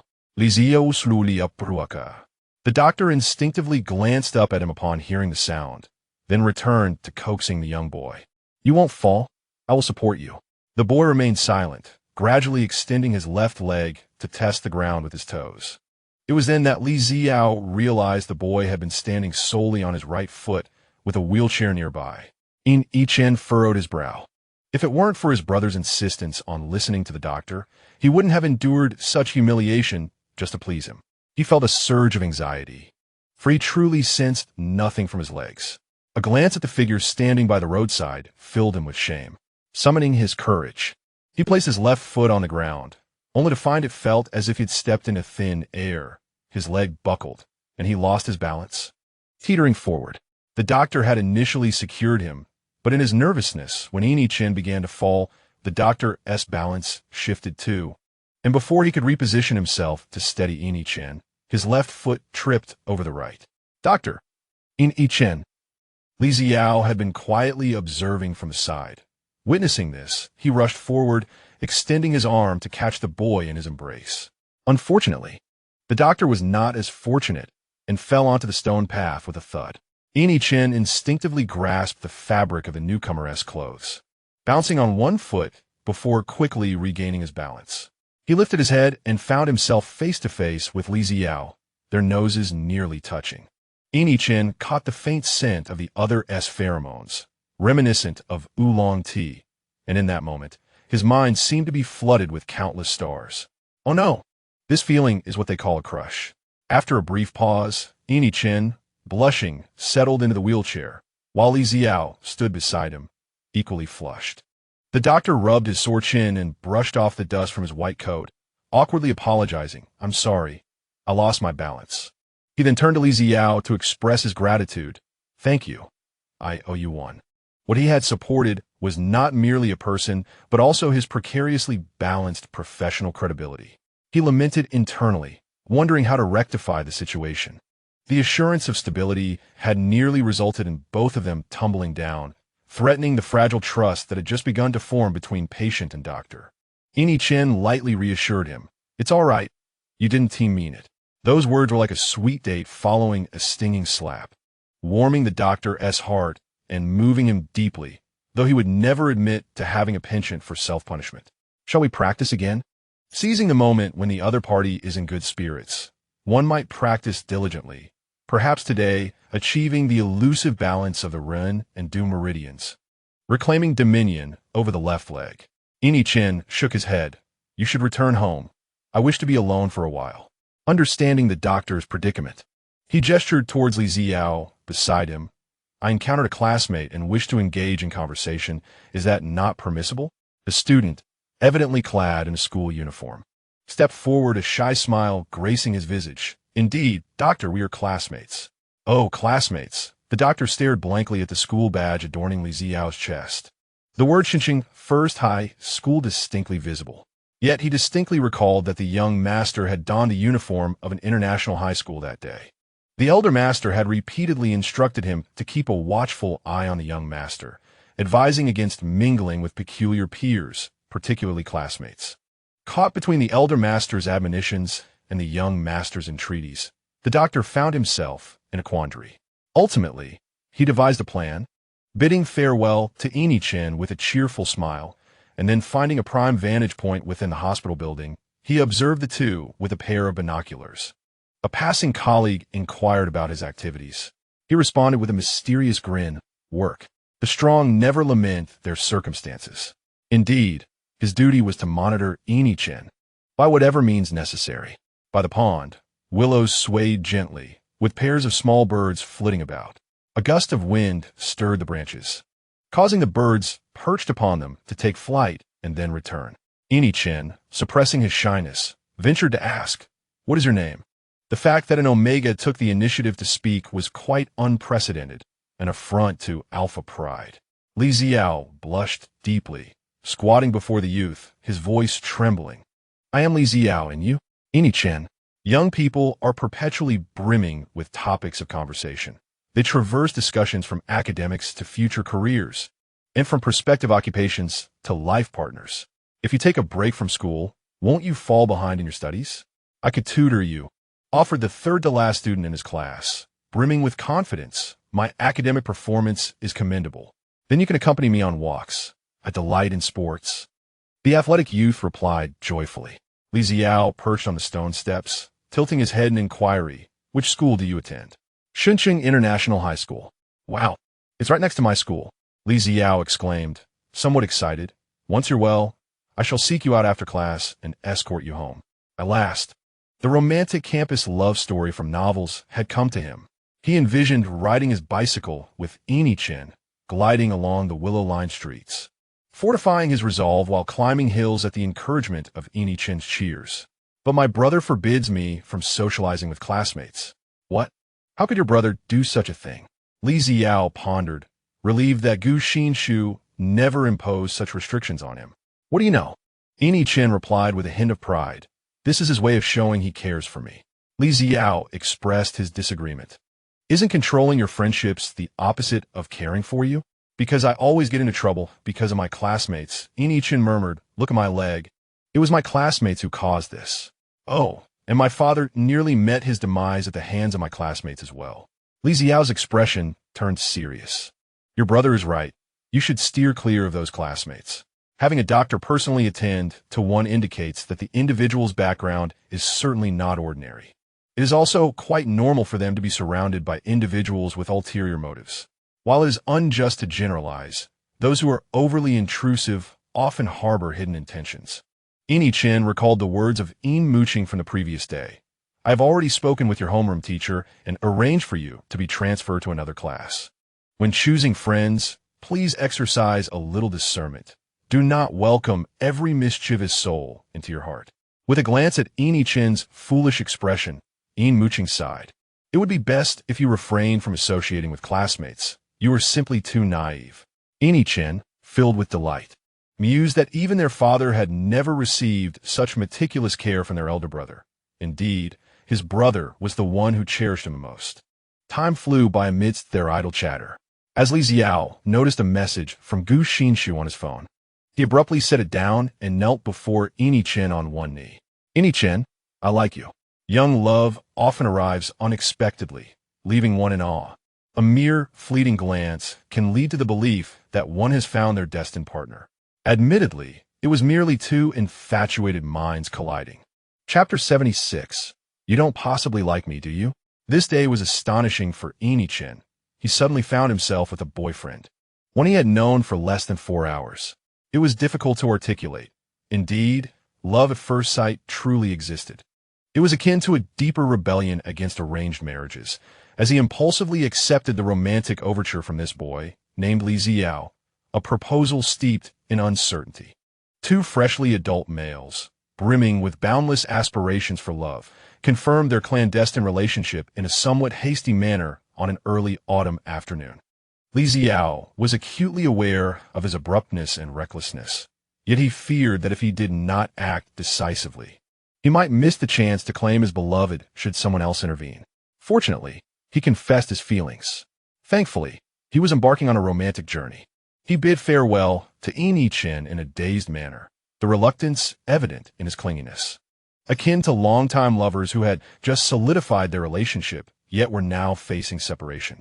He truly wished to linger. Thus, when Gu Xinshi offered to escort him home, he instinctively declined. This was a precious afternoon indeed. He finally possessed a sweet and tender omega. In the hospital office, Yin Muqing was inserting an earphone when his phone rang. He unlocked the screen, answered the call, and switched to speaker mode. Noticing his actions, Gu Xinshi stood up, intending to provide him with the privacy necessary to take the call. However, Yin Muqing gestured for him to sit and listen together. Bailey is on the line. He and Quan Gue are investigating, and there should be new developments. You might as well listen in to save me from having to relay everything. Gu Xinshi complied and returned to his seat.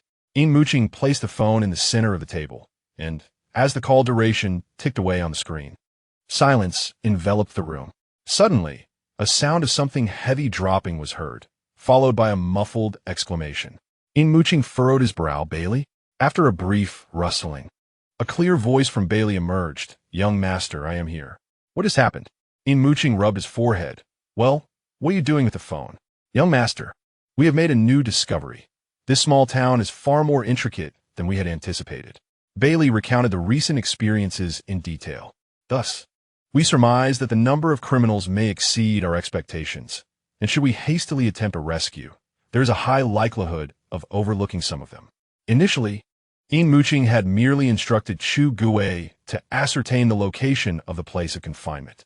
He had considered that the individuals nearby were unlikely to be entirely innocent, yet he had not anticipated their involvement as accomplices.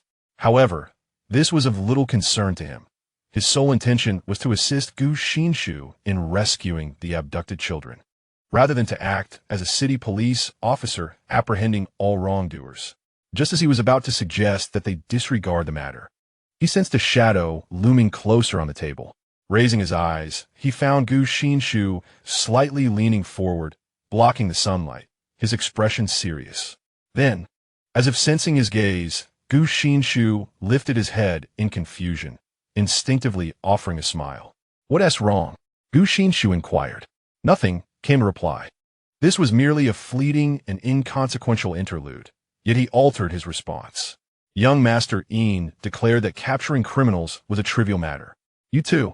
Do not take unnecessary risks. Prioritize your safety. Gather as much information as you can. If you cannot uncover anything, so be it. Bailey assured him, Young Master, rest assured. We will turn this criminal den inside out. Yin Muqing chuckled lightly. Did you bring your computer? Of course I did. I am a technical personnel, Bailey responded. After a moment's contemplation, Yin Muqing added, Chu Gue, take good care, Bailey. Keep an eye on him, and ensure he doesn't consume anything unsavory. Understood. Gu Xinshi, Bailey exclaimed, huh? The phone relayed Bailey's murmurs, accompanied by Chu Gue's soft reassurances. Yin Muqing tapped the table and inquired of the person opposite him. Do you have anything to add? Gu Xinshi, enveloped in a sense of longing, concealed his envy beneath a veil of dissatisfaction. I have nothing to contribute. Yin Muqing raised an eyebrow. What expression is that? Gu Xinshi, reluctant to speak, waited until Yin Muqing ended the call before quietly asking, Are you currently single? What? Yin Muqing momentarily registered confusion. Gu Xinshi reiterated the question. Yin Muqing, at a loss for words, wondered why he was suddenly interested in his personal life. The shift in topic felt rather abrupt. Gu Xinshi gazed directly at him, persistently asking, Is it true? Yes. Yin Muqing propped his head on his hand, studying him. Why? Do you intend to introduce someone to me? With no outsiders to interrupt, Gu Xinshi effortlessly obtained the answer he sought. It was not a mere figment of self-comfort, but a tangible reality. What type do you prefer? Are you genuinely going to introduce someone? Yin Muqing inquired with a smile. No. I'm merely curious about the kind of person who catches your eye. Your curiosity is rather intense. Then, can you satisfy my curiosity? Gu Xinshi pressed on. I can. Yin Muqing replied nonchalantly. There's nothing to conceal. If it's an omega, I prefer the scent of their pheromones to be pleasant and non-overbearing. As for a beta, the absence of pheromones aligns perfectly with my preferences. Gu Xinshi queried, what about an alpha? Yin Muqing frowned. Are you mocking me? It was previously mentioned that the alpha youth from the Withered Leaf Manor was merely acting. Why, then, do you still dredge up old matters? No. I am merely inquiring about your standards for a partner. Gu Xinshi hastily clarified, not intending any sarcasm. Does your criterion for a partner exclude alphas? Yin Muqing retorted. Have you not attended physiology classes in middle school? Alphas are inherently competitive, their pheromones repelling one another. How could a being perpetually exuding hostility possibly evolve into a romantic partner? Although rare instances of dual alphas exist in society, they're often pathological and unhealthy. During their mating season, an alpha's aggression intensifies, instinctively repelling the presence of other alphas, while omegas possess an innate allure for alphas. The relationship between alphas is predominantly characterized by the roles of the abuser and the abused, with the latter often being younger and unwilling. Yin Muqing's choice of the alpha youth at the Withered Leaf Manor stemmed from the fact that certain high-ranking alphas frequently grapple with a more uncontrollable propensity for brutality.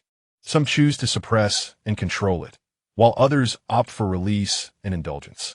This is also why serial offenders and suspects in heinous cases are often alphas. Their superior genetics endow alphas with towering physiques, intellects far surpassing the average, and striking appearances, which in turn can also facilitate criminal inclinations. Gu Xinshi countered, not all alphas necessarily repel one another. Research has shown. Yin Muqing interrupted, so, should one intentionally seek out non-repelling alphas for companionship? Gu Xinshi pinched the bridge of his nose. We seem to be missing the point. What I meant to convey is, would you ever find yourself attracted to someone who just happens to be an alpha? The room fell into an oppressive silence. You do not harbor feelings for me, do you? Yin Muqing's expression turned icy. Chapter 77. Seeking advice from his brother, Gu Xinshi's breath hitched. To confess? Revealing his plan to Yin Muqing would surely result in the annulment of his engagement to Yin Yichen, jeopardizing his grandfather's health. To deny? He was reluctant to do so. Oh, startled are we? Yin Muqing leaned forward, resting his hands on the table, tilting his head with a smile. Gu Xinshi's eyes darkened. He secretly wished the other was serious, ready to unveil his own layers of cowardice. Yin Muqing's gaze was imbued with a chilling calmness as he languidly remarked, after all, I believe that in this world, there should not exist a person engaged to the young master of the Yin family who would dare to entertain feelings for others. The Yin family, regardless of its members, would not tolerate any affront from outsiders. Should one dare to harbor a divided heart after committing to an engagement with Yin Yichen, Gu Xinshi would be dealt with severely.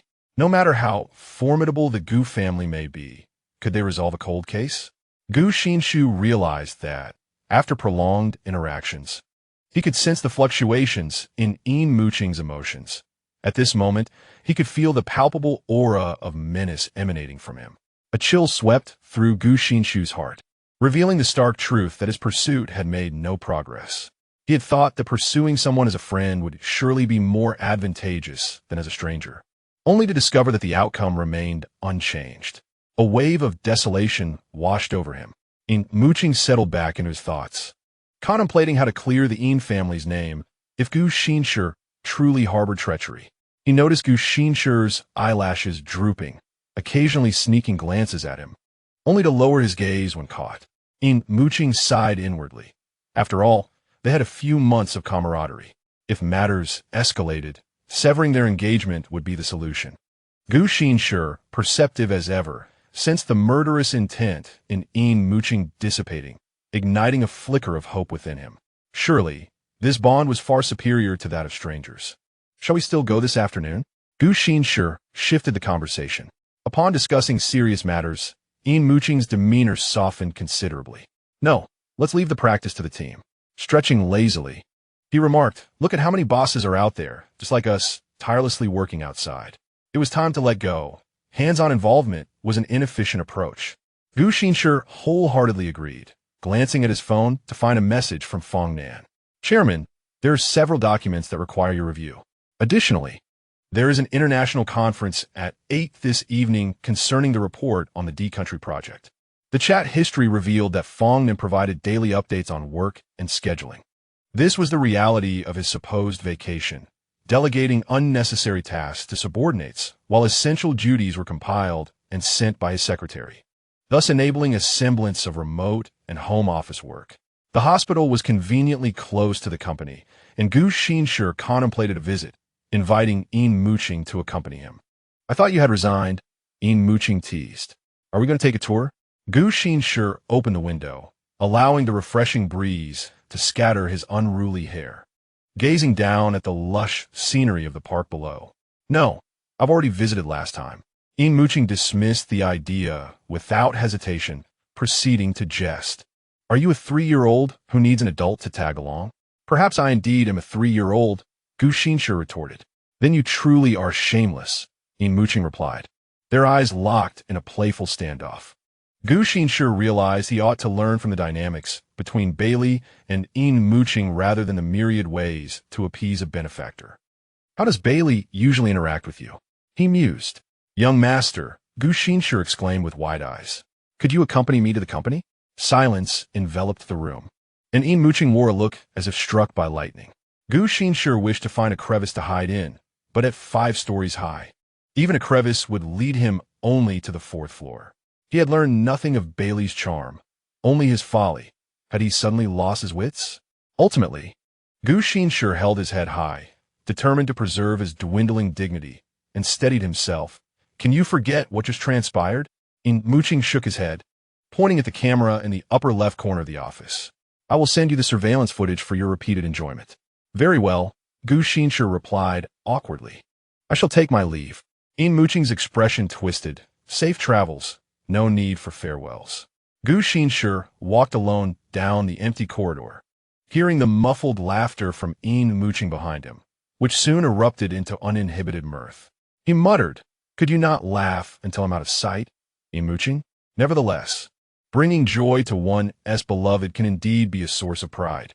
Since departure was inevitable, it was only natural to take Li Xiao along. Gu Xinshi recalled the moment in Yin Muqing's office when he glanced out the window and spotted Li Xiao closely engaged with a boy seated in a wheelchair. The two were positioned with their backs to the building, and Gu Xinshi recognized Li Xiao by his school uniform. He remembered them by a small pond. Following the path in his memory, he strolled along the wisteria corridor, crunching petals beneath his feet. Li Xiao held a cup of milk tea, feeding Yin. On a nearby stone table, an assortment of delicate snacks was displayed. After finishing the milk tea, Li Xiao set the cup aside and began to massage Yin-chen's legs. This technique, recently learned online, felt somewhat clumsy, yet it was heartfelt. "Do you feel anything?" "A little," Yin-chen replied, concentrating on the sensations. "It feels tingly." "Then shall we try standing and taking a few steps?" Li Xiao suggested. With Li Xiao as support, Yin-chen stood, intending to take a few steps along the path beside the pond. As his feet connected with the ground, a look of joy illuminated his face. "I can feel my legs." Li Xiao was even more exhilarated. Indeed, this was the power of love. He and Yin were destined to be together. Gu Xinshi, hidden behind a stone pillar, wore a puzzled expression. So, Yin and Li Xiao were acquainted. Were they classmates or childhood friends? Yin leaned on Li Xiao's arm, took a step forward, released his hold, and fell into Li Xiao's embrace, tightly wrapping his arms around Li Xiao's waist, who sheltered him in his arms. Gu Xinshi frowned. Were they truly this close? He had never heard Li Xiao mention such a friend. Li Xiao hadn't invited Yin to his birthday celebration, so they couldn't have known each other before today. Had they only just met? Yin straightened up, wrapped his arms around Li Xiao's neck, and rose on his toes to kiss him on the chin. Li Xiao's face flushed instantly, and he bent down to kiss his beloved's lips.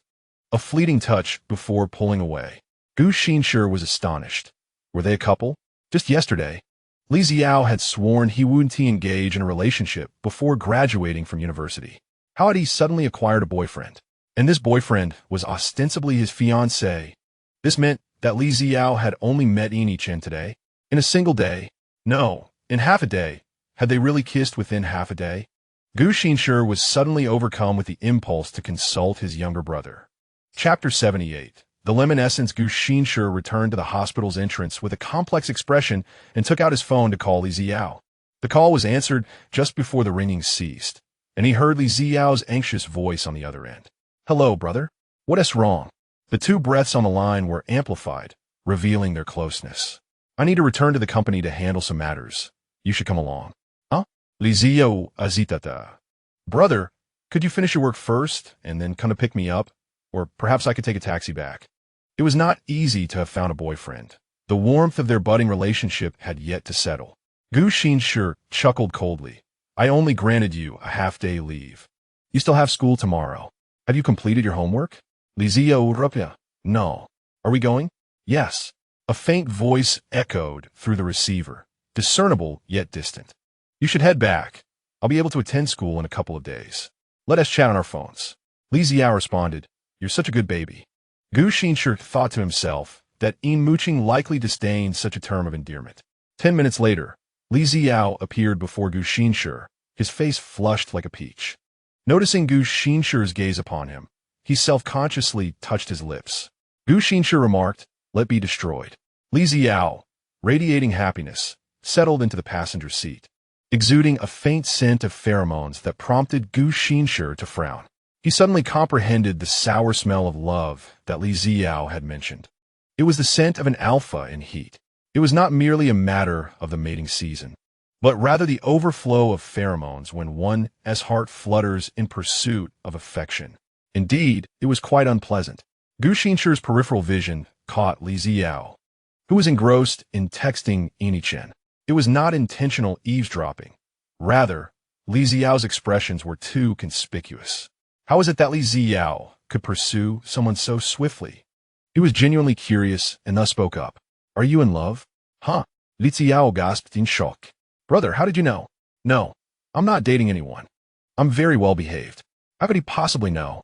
The pheromones were already spilling over, yet he still questioned how it was discerned. Gu Xinshi turned the steering wheel around a bend, chuckling, "Don't be anxious. I'm not here to break you two apart." Li Ziyao remained visibly tense. "Brother, I truly am not." Gu Xinshi interrupted. "I can smell the sour scent of love emanating from you." Li Ziyao instantly changed his tune. "My boyfriend is super adorable." Gu Xinshi, with a complex expression, inquired, "What is your boyfriend's name?" "Brother, I'll tell you, but you must promise not to let our parents know." Li Ziyao stated earnestly. "I certainly want to disclose it."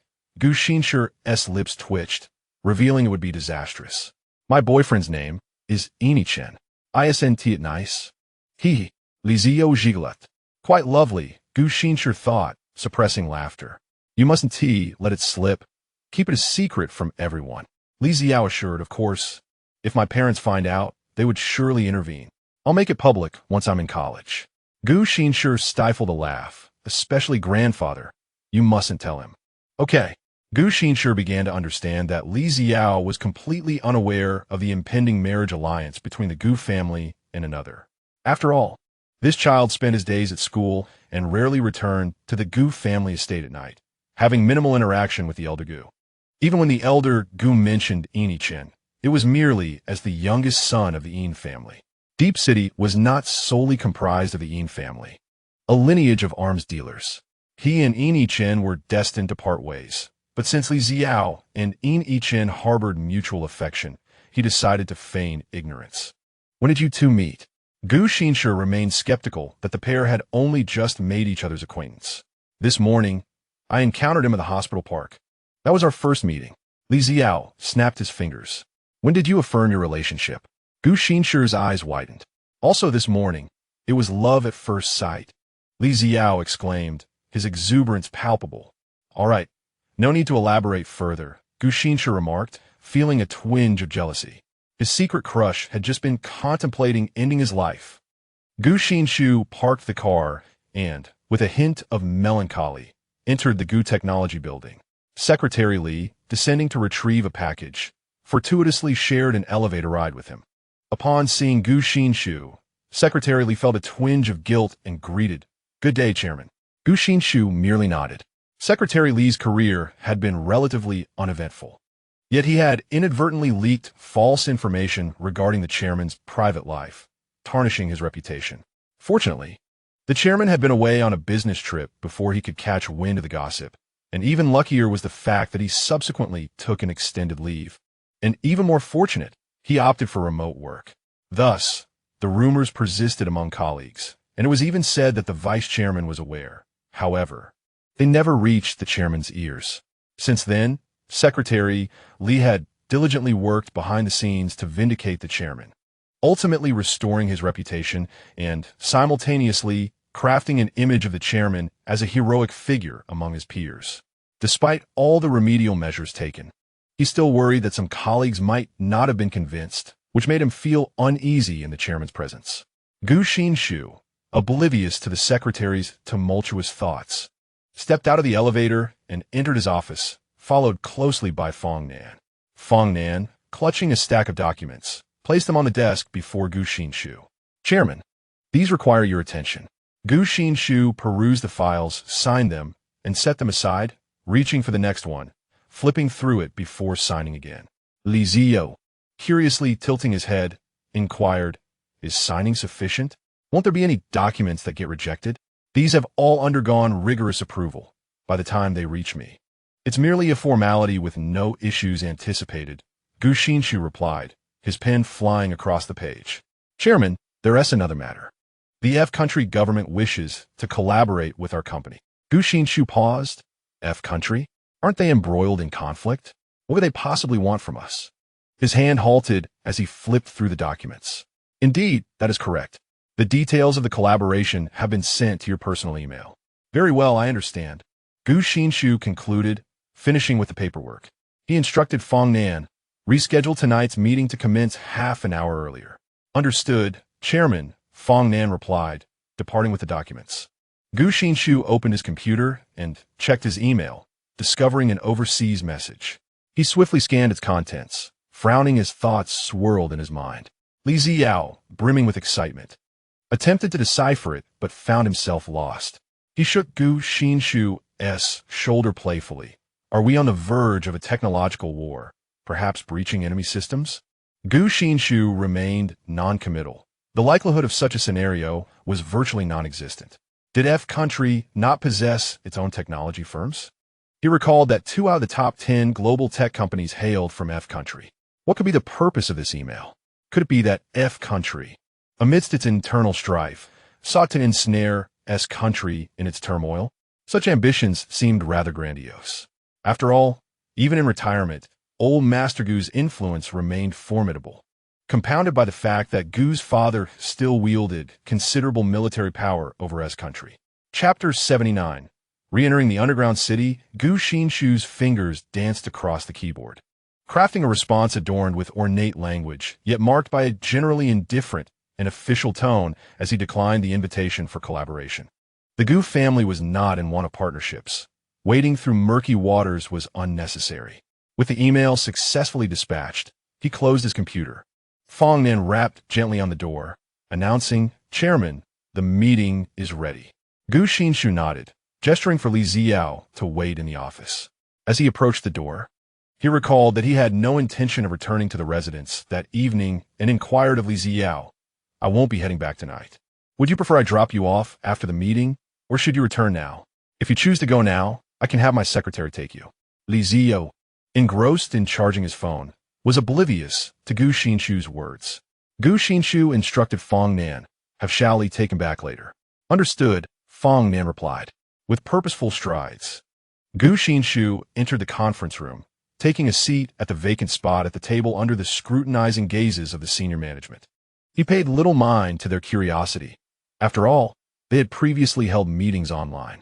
He nodded to signal the commencement of the meeting. The technical lead, having received the signal, commenced his presentation, which was thorough and meticulously detailed. Gu Xinshi perused the data before him. Due to the peculiar nature of the client, the cooperation process would be somewhat intricate and protracted. However, the data indicated that everything was proceeding in an orderly fashion. The meeting extended for an hour and a half, and by the time it concluded, Xiao Li had returned after escorting Li Ziyo. Gu Xinshi intended to venture into the underground city, hoping to encounter a bounty hunter who might provide insights into the layout of the Withered Leaf Manor. Previously, he had hired a bounty hunter to investigate the true identity of the manor's elusive master, only to uncover a tenuous link to the Gu family, with no further leads. Not even a whisper of the fox's true identity. This individual seemed to have materialized from thin air, remaining concealed within the manor, never venturing elsewhere. Arriving at the underground city before dusk, Gu Xinshi found the main urban area ablaze with neon lights, vibrant as daylight, while the shadowy alleys behind the glitz were rife with clandestine transactions. Through the window, he observed scattered figures loitering on the streets. There were addicts huddled in corners, mumbling incoherently, their minds clouded. Yet upon noticing passers-by, they pounced like a cunning leopard, begging for alms, only to be kicked back into the refuse. Beautiful courtesans beckoned to clients, their alluring smiles accompanied by swirling plumes of smoke, each gesture dripping with charm. As his vehicle traversed the dim streets and entered the bustling main district, Gu Xinshi parked before a dilapidated building. After scanning the vicinity for any suspicious figures, he alighted from the car and briskly approached the iron gate reinforced with layers of steel. The door was robust, adorned with a few scattered bullet holes, a testament to its past, as it was not uncommon for solitary bounty hunters without the backing of a powerful faction to find themselves coveted in such a locale. The bullet holes narrated tales of desperate souls attempting to breach the door for robbery, thwarted by the impenetrable steel. A faint voice emanated from behind the door. "Who is it?" Gu Xinshi replied. "It's Gu. We had an appointment just now." The surveillance camera atop flickered a crimson light, suggesting it was newly installed, its casing pristine. In contrast, several rows of defunct cameras dangled haphazardly from the wall. The door creaked heavily as a woman in her 30s opened it. Upon seeing Gu Xinshi, she cautiously stepped aside, inviting him in. Gu Xinshi entered with a sidestep, and the woman swiftly closed the door, locking it securely. She then picked up a kettle from the hallway and inquired, "Would you like some water?" "No, thank you," he replied. The woman's name was Lily, with whom Gu Xinshi had collaborated numerous times. Lily was meticulous in her work, maintaining a high level of confidentiality and efficiency. Gu Xinshi settled onto the sofa in the living room and stated his purpose. "Can you procure a map of the Withered Leaf Manor?" Lily's expression shifted slightly, leading Gu Xinshi to suspect that she was aware of the secret banquet at the manor. "I cannot make any guarantees at this moment," Lily replied cautiously, always preferring to leave room for negotiation. "I will need some time." 3 days, the timeline is rather tight, he responded. Today was Wednesday, and the banquet commenced on Sunday evening. He needed the map before then to avert potential dangers. "I will do my best," Lily said, gripping a pen as she scribbled something on a piece of paper. Gu Xinshi was unaware of her methods of acquiring information, but recognized her prowess and vast network. If a task were insurmountable, Lily would decline the commission. However, if she accepted, even without a definitive promise, she would complete it on time. Gu Xinshi paid a deposit. Lily stated, "As per our usual arrangement, this commission must remain entirely confidential, and neither party is to disclose any information about the other." "I understand," Gu Xinshi replied. On the large blue-screen monitor in the center of the living room, the surveillance video displayed 2 addicts loitering around Gu Xinshi's car, occasionally leaning against the window to peer inside. Lily frowned. "I hope there's nothing in your car that shouldn't be there." Gu Xinshi pondered for a moment. "There shouldn't be. Nothing of value. I hope." She pointed at the screen, which showed the 2 individuals attempting to pry open the car window. While the glass was bulletproof, it was not immune to being forced. Lily suggested he call the waste disposal crew from the underground. They could remove any refuse, including living debris, albeit at a higher cost for more challenging jobs. Gu Xinshi declined the offer, not out of fear of expenditure, but because waiting for the disposal crew would likely result in his car being dismantled. He bid farewell to Lily, who opened the door to let him out. The moment he stepped beyond the threshold, she quickly shut the door, locking it with a decisive click. As he approached his vehicle, he warned the 2 individuals to leave. They exchanged glances, and instead of retreating, their expressions shifted to one of avarice. Reeking and disheveled, they advanced toward Gu Xinshi. "Hey, buddy, could you lend us some cash?" One of them implored. "Yeah, your car looks pretty valuable. Repairs must be costly." The other chimed in. Gu Xinshi loosened his tie and asked, "Are you planning to resort to violence? Quite audacious, aren't you?"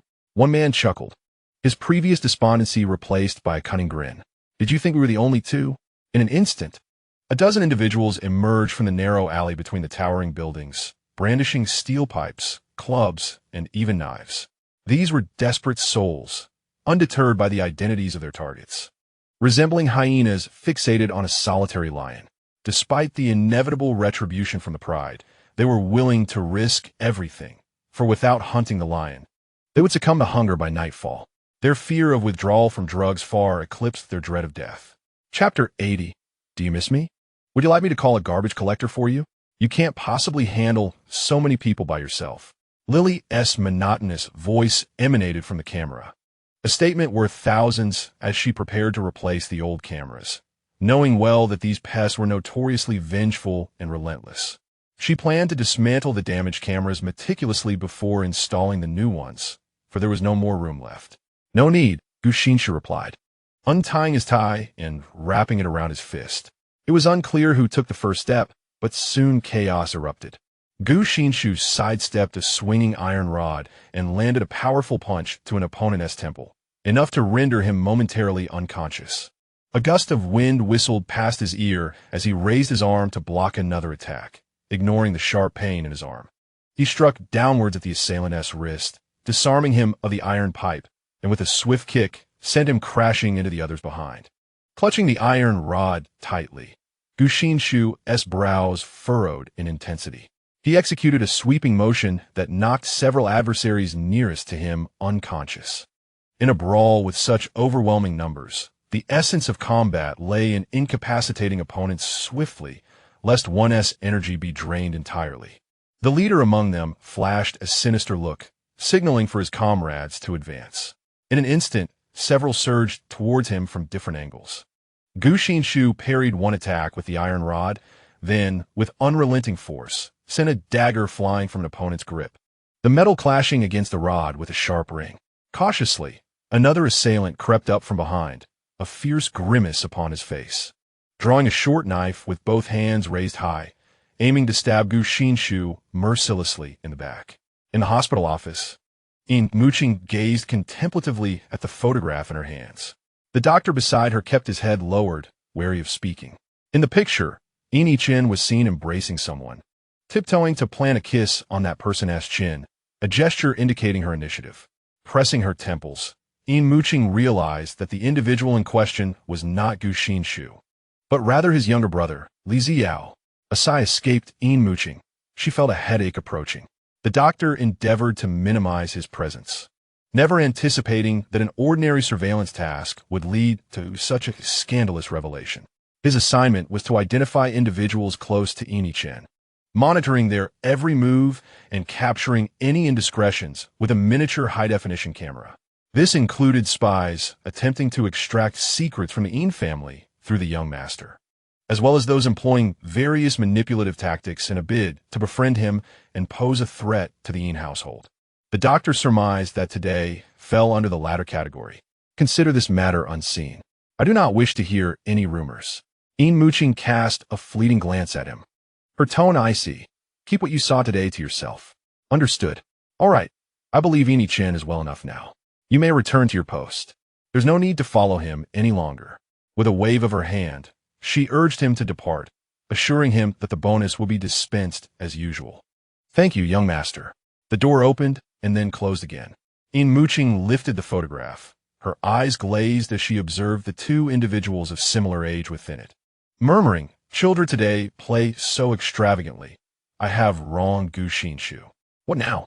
Gu Xinshi has yet to waver, yet Yin Chen has already secured a romantic interest. And that interest happens to be Gu Xinshi's younger brother. Alas, poor Gu Xinshi, his brother entangled with his prospective spouse. When did they become acquainted? Yin Muqing pondered aloud. They do not attend the same school. Could be an online romance? That seems implausible. Such coincidences are rare. She dialed a number. Investigate when Yin Chen and Gu family's grandson, Li Xiao, first met. 2 minutes later, she answered the call, receiving a methodical report from her subordinate. Young master, upon investigation, the two are not acquainted. Their itineraries reveal no intersection whatsoever. They merely happened to be at the same hospital today. Hanging up, Yin Muqing resumed her scrutiny of the photograph, frowning. A first meeting? Huh. Could it be that Yin does not harbor feelings for Gu Xinshi? That would be quite unfortunate for her. Does Li Xiao know of the relationship between Yin and Gu Xinshi? He likely does not. That boy appears quite innocent. After a while, Yin Muqing casually tossed the photograph into her drawer, locking it with a click, then reclined on the sofa, wearing an expression of indifference. What does it matter to me? Let them be. 20 minutes later, she appeared in Yin-chen's hospital room. Upon seeing her, Yin bounded over, showcasing his perfectly healed left leg. Yin Muqing waited until he had finished his display before inquiring, "How did you recover so quickly?" With a sweet smile, Yin replied, "It just suddenly got better." After a brief silence, Yin Muqing asked again, "Have you encountered anything troubling recently?" "Not all. I'm very happy," Yin replied, puzzled. The setting sun cast a warm glow, painting the sky with hues of red, as the sun and crescent moon hung in tandem. Yin Muqing felt her inquiries lacked clarity. So she decided to be forthright. "Are you dissatisfied with this marriage arrangement? You are not yet engaged. If you're unhappy, you can simply break it off." "I'm perfectly content, brother." "Why would you ask such a thing?" Yin exclaimed, eyes wide, feigning sincerity. "Has Mr. Gu said something?" "Oh no. Has Mr. Gu reconsidered?" "He expressly told me not to inform my brother. He still has a grand gift for father and dad. Hasn't he mentioned anything?" Yin Muqing stroked her chin, her expression inscrutable. "Very well, focus on resting." She took a few steps before turning back, offering one last reminder. "I heard from father that the engagement may be imminent. Have you truly given it thought?" MHM. Yin nodded vigorously. With a complex expression, Yin Muqing departed. Upon returning to her office, she retrieved the photograph from the drawer, gazed at it for 2 seconds, then produced a lighter and ignited a corner of the photo. The flames danced eagerly upon the photograph, which he promptly discarded into the ashtray, where it was gradually engulfed by the fire, leaving behind only a few shards of blackened ash after a fleeting moment. Yin Muqing rested his chin on his hand, delicately tapping his fingertips amidst the ashes, twirling a dark fragment between them. He withdrew a tissue to clean his fingers, but remnants of a pale gray still lingered. Rising, Yin Muqing made his way to the restroom, turning on the tap. The cold water flowed through his fingers, washing away the gray and restoring their original pallor. As the phone rang, he glanced at the screen in surprise. Just before the ringing subsided, he answered, placing the phone to his ear, remaining silent as he awaited the other party to speak first.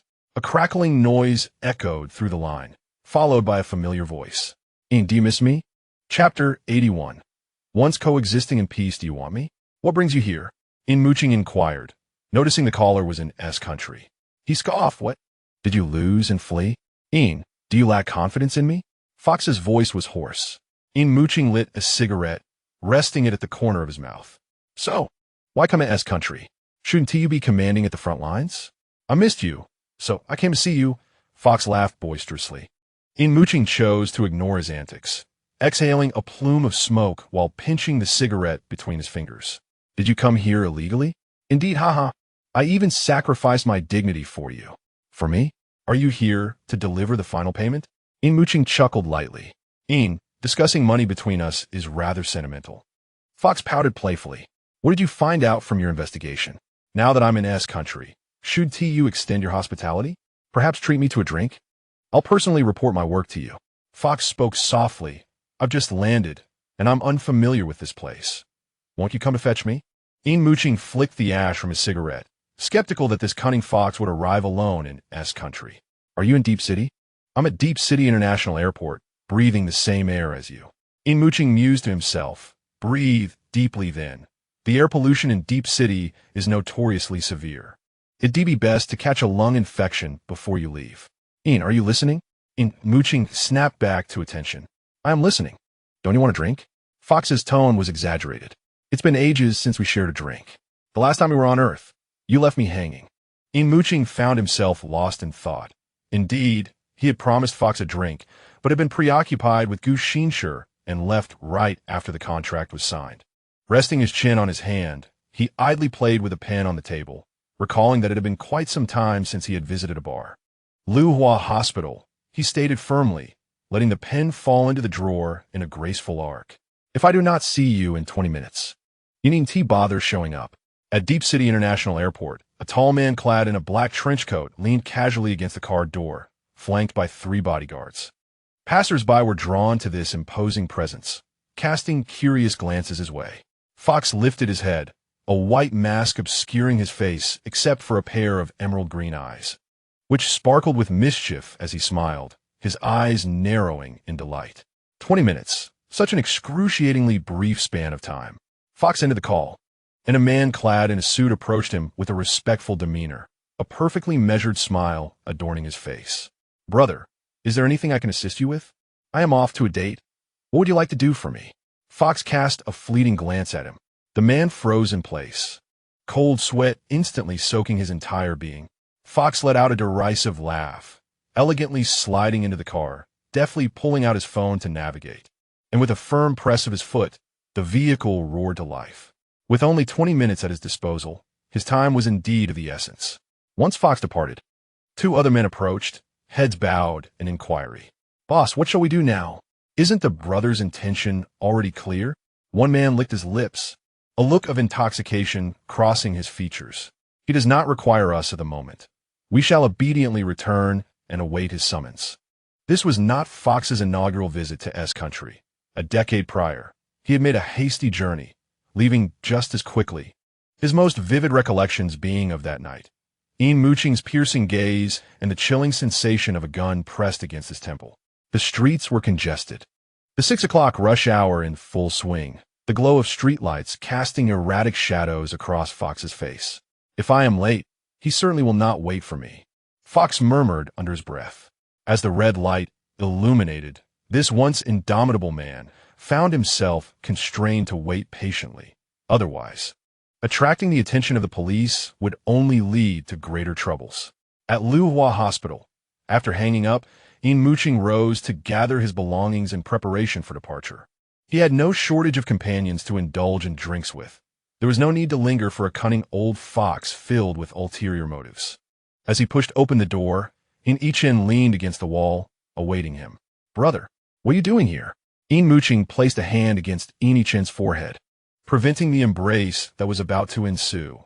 This younger sibling had been unusually clingy of late, seemingly impervious to any attempts at intimidation. He genuinely suspected that the kidnapping incident had left a lasting impression on him. Yin Muqing adjusted his tousled bangs, yet before he could speak, he was interrupted by another voice. "I have something to discuss with you." Yang Xuanjing emerged from around the corner, a gentle smile gracing his lips. "Muqing, I owe you my gratitude these past few days." Dressed casually, he appeared significantly younger. Yin Muqing's expression remained unperturbed. "I have done nothing. It is all Yin Muqing's own merit, finding a boyfriend and overcoming his inner fears through the power of love." "Muqing, why don't you head downstairs? I have matters to discuss with your brother." Yang Xuanjing gestured towards the elevator. Yin Muqing pouted. "Got it." As he walked away, he grumbled. "What is so important that it must be whispered behind my back? Honestly, every day it's like you're conspiring against me." The elevator doors closed, indicating the descent. "Speak." Yin Muqing leaned against the door, casting a sidelong glance at him. "What madness are you planning today?" Yang Xuanzeng chucked softly, taking a few steps closer to Yin Muqing. "I simply wish to see you. I found myself suddenly longing for your presence and wanted to be nearer." Yin Muqing replied in a flat tone. "What is it about me that you find appealing?" He had never quite understood when Yang Xuanjing had developed such feelings for him. Nor could he fathom what purpose such frivolous antics served for Yang Xuanjing. Tearing away the facade to reveal sordid intentions merely pushed him further away. Yin Muqing could never consent to such an immoral relationship. "All of you," Yang Xuanjing gazed at Yin Muqing's face, momentarily lost in thought, murmuring, "Has no one ever told you how enchanting you are? Simply standing here, you emanate an irresistible allure." Yin Muqing blinked, conceding that perhaps a rational mind would indeed struggle to comprehend the logic of a madman.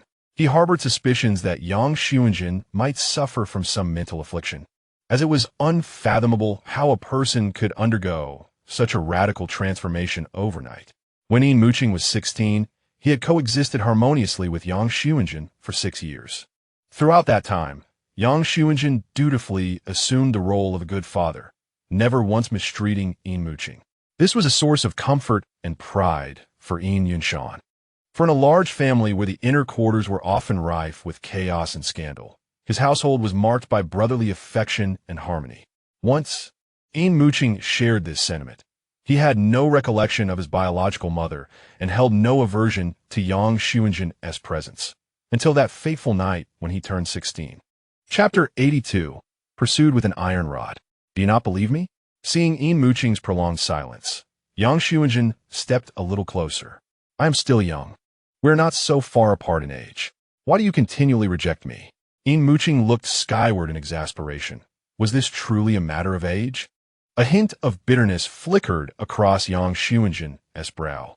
He never regretted that night's decision. Had he not acted, their relationship would have remained one of mere stepfather and stepson, and he would never have attained Yin Muqing's affection.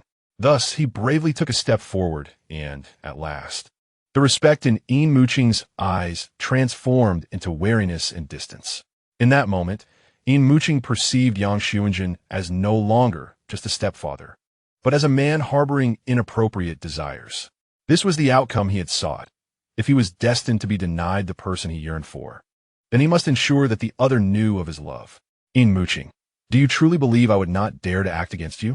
He lowered his gaze, a cold smile gracing his lips.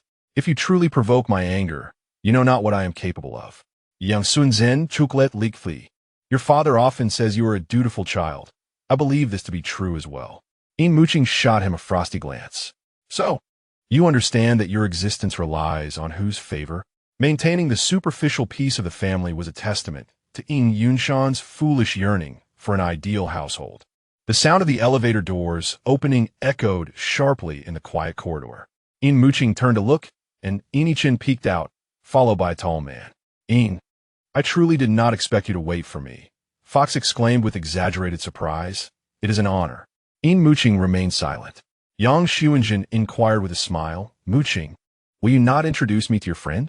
Fox boldly stepped forward. Allow me to introduce myself. I am Yin's friend, Fox. He appraised Yang Xuanjin with an overly familiar gaze before breaking into a bright smile. I know you. You're Yin's stepfather. The smile on Yang Xuanjin's face faltered. Fox scratched his head in apparent distress and pondered aloud.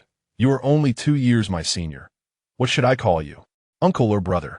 Yin blinked in confusion, gazing at the man who claimed to be a friend of his brother. What should I address you as, Yin?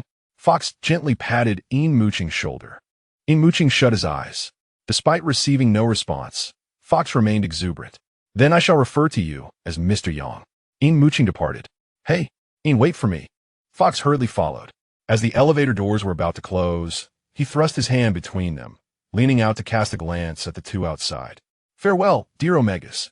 Yin Muqing remained silent, his hand persistently pressing the close button.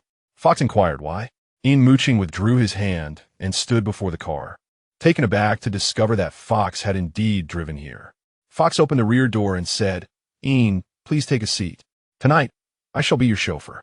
After Yin Muqing settled in, Fox closed the door and climbed into the driver's seat. To the underground city, Yin Muqing stated tersely. Fox paused momentarily while fastening his seatbelt, then narrowed his emerald eyes as he caught sight of Yin Muqing's dark gaze in the rearview mirror. As you wish. As the car roared to life under the serene voice of the navigation system, it surged forward, weaving through the streets with fervor, chasing the tail of the yellow traffic light. The cacophony gradually faded, signifying their departure from the bustling city center. Outside the underground city, the lights dimmed, enveloping them in a stifling silence. Upon passing a block, they spotted a lifeless figure sprawled on the ground. Which madman is wreaking havoc here? Yin Muqing remarked, pulling gloves from his pocket. Fox, one hand on the steering wheel, turned to inquire, is this a specialty of the underground city? Human doormats? Can I run over them? Yin Muqing's forehead twitched in irritation. Do not run over them. It's filthy. Oh, there is someone standing. Yin Muqing followed Fox's gaze and indeed saw a man, iron rod in hand, instinctively looking up as their vehicle approached. As they passed, Yin Muqing locked eyes with the man for a fleeting moment. Fox glanced at the rearview mirror, raising an eyebrow. Yin, is that man your foe? Why does he seem intent on pursuing us? At the mention, Yin Muqing straightened in his seat, peering through the rear windshield. Gu Xinshi was indeed chasing after their car, wielding the iron rod as if in pursuit of vengeance. But he halted after a few hundred meters. Yin Muqing averted his gaze. I did not recognize him. Oh, Fox chuckled lightly. You do not know him? Gu Xinshi, slightly breathless, shook the iron rod in his hand before casually tossing it into a nearby trash bin, then swiftly made his way back to his vehicle. While some of the figures on the ground began to stir, emitting pained groans, he settled into the car, rubbing his stiff fingers. The prolonged grip had rendered them somewhat rigid. An unsettling feeling gnawed at him. How could Yin Muqing be here, and for what purpose? The man at the wheel smoothly maneuvered the vehicle, turning sharply onto the street. Gu Xinshi pressed the accelerator, racing in the direction the previous car had taken. The most renowned entertainment establishment in the depths of Jiangnan, it monopolized the entire underground city's liquor industry. The private room remained relatively tranquil as Yin Muqing ordered several bottles of liquor, inquiring of Fox. Would you like to join me for a drink? Fox replied with mock disdain. Am I such a frivolous person? Do I need to call for company when drinking with friends? Too then. Yin Muqing signaled to the server for the drink menu. Fox, with an exaggerated expression of distaste, meticulously selected 2 acceptable choices. Yin Muqing's casual glance at the selection darkened his expression instantly. You've chosen 2 alphas. Are you out of your mind? Fox waved his finger dismissively. Don't worry. I have confidence in handling them. Who cares if you can handle them? Yin Muqing poured himself a glass of whiskey and downed it in one go, the liquid searing as it slid down his throat. Fox discreetly ordered a bottle of brandy, pouring it into his glass. The brandy's aroma cautiously masking itself against the potent scent of whiskey. The amber liquid within the glass was stunningly beautiful. Fox took a delicate sip before pouring some over the head of the accompanying alpha, the liquid cascading down through the hair, along the neck, and into the clothing, vanishing into unseen realms of allure. The white shirt, dampened, clung to the alpha's skin, accentuating his robust physique. He grasped the alpha's chin, inspecting him closely. Only those pitch-black eyes bore a hint of resemblance, though this minuscule similarity became utterly incongruous beneath the alpha's tempting demeanor. What is your name? I have no name. We only have code names, the alpha replied, deadpan. Yin Muqing, catching a whiff of the brandy, mistakenly believed his pheromones were leaking, and absent-mindedly touched the gland at the nape of his neck. Then he noticed Fox pointing at the accompanying alpha, accusingly stating Yin. He served the wrong drink and spilled it. Yin Muqing ignored him, thinking he must be out of his mind. Chapter 83. He wants to kiss you. Yin Muqing had consumed several drinks. His tolerance was not particularly high, and he was starting to feel lightheaded. His phone rang, and upon answering, Gu Xinshi's tentative voice came through. Yin Muqing, was that you just now? Who are you? Yin Muqing's breath came heavy. Caught off guard, Gu Xinshi instinctively glanced at the screen displaying Yin Muqing's name, confirming it was indeed him. Just as he opened his mouth to respond, an unfamiliar male voice interjected. Yin, who are you on the phone with? Gu Xinshi's mind exploded. The voice was alarmingly clear, indicating that the man was very close to Yin Muqing's phone. Yin Muqing, where are you? Gu Xinshi inquired, growing anxious.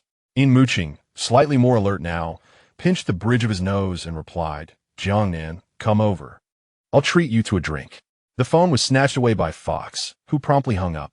Yin Muqing shot him a cold glance. What are you doing? You promised to buy me a drink, yet you unilaterally invited outsiders without consulting my opinion. Yin, you lack a spirit of contract, Fox teased. Did I ever say that? Yin Muqing scoffed. It's always been your assumption. You seem a bit inebriated, Fox remarked, reaching out towards Yin Muqing's face. Yin Muqing tilted his head to evade him, impatiently retorting, get away. Fox blinked and resumed his previous position.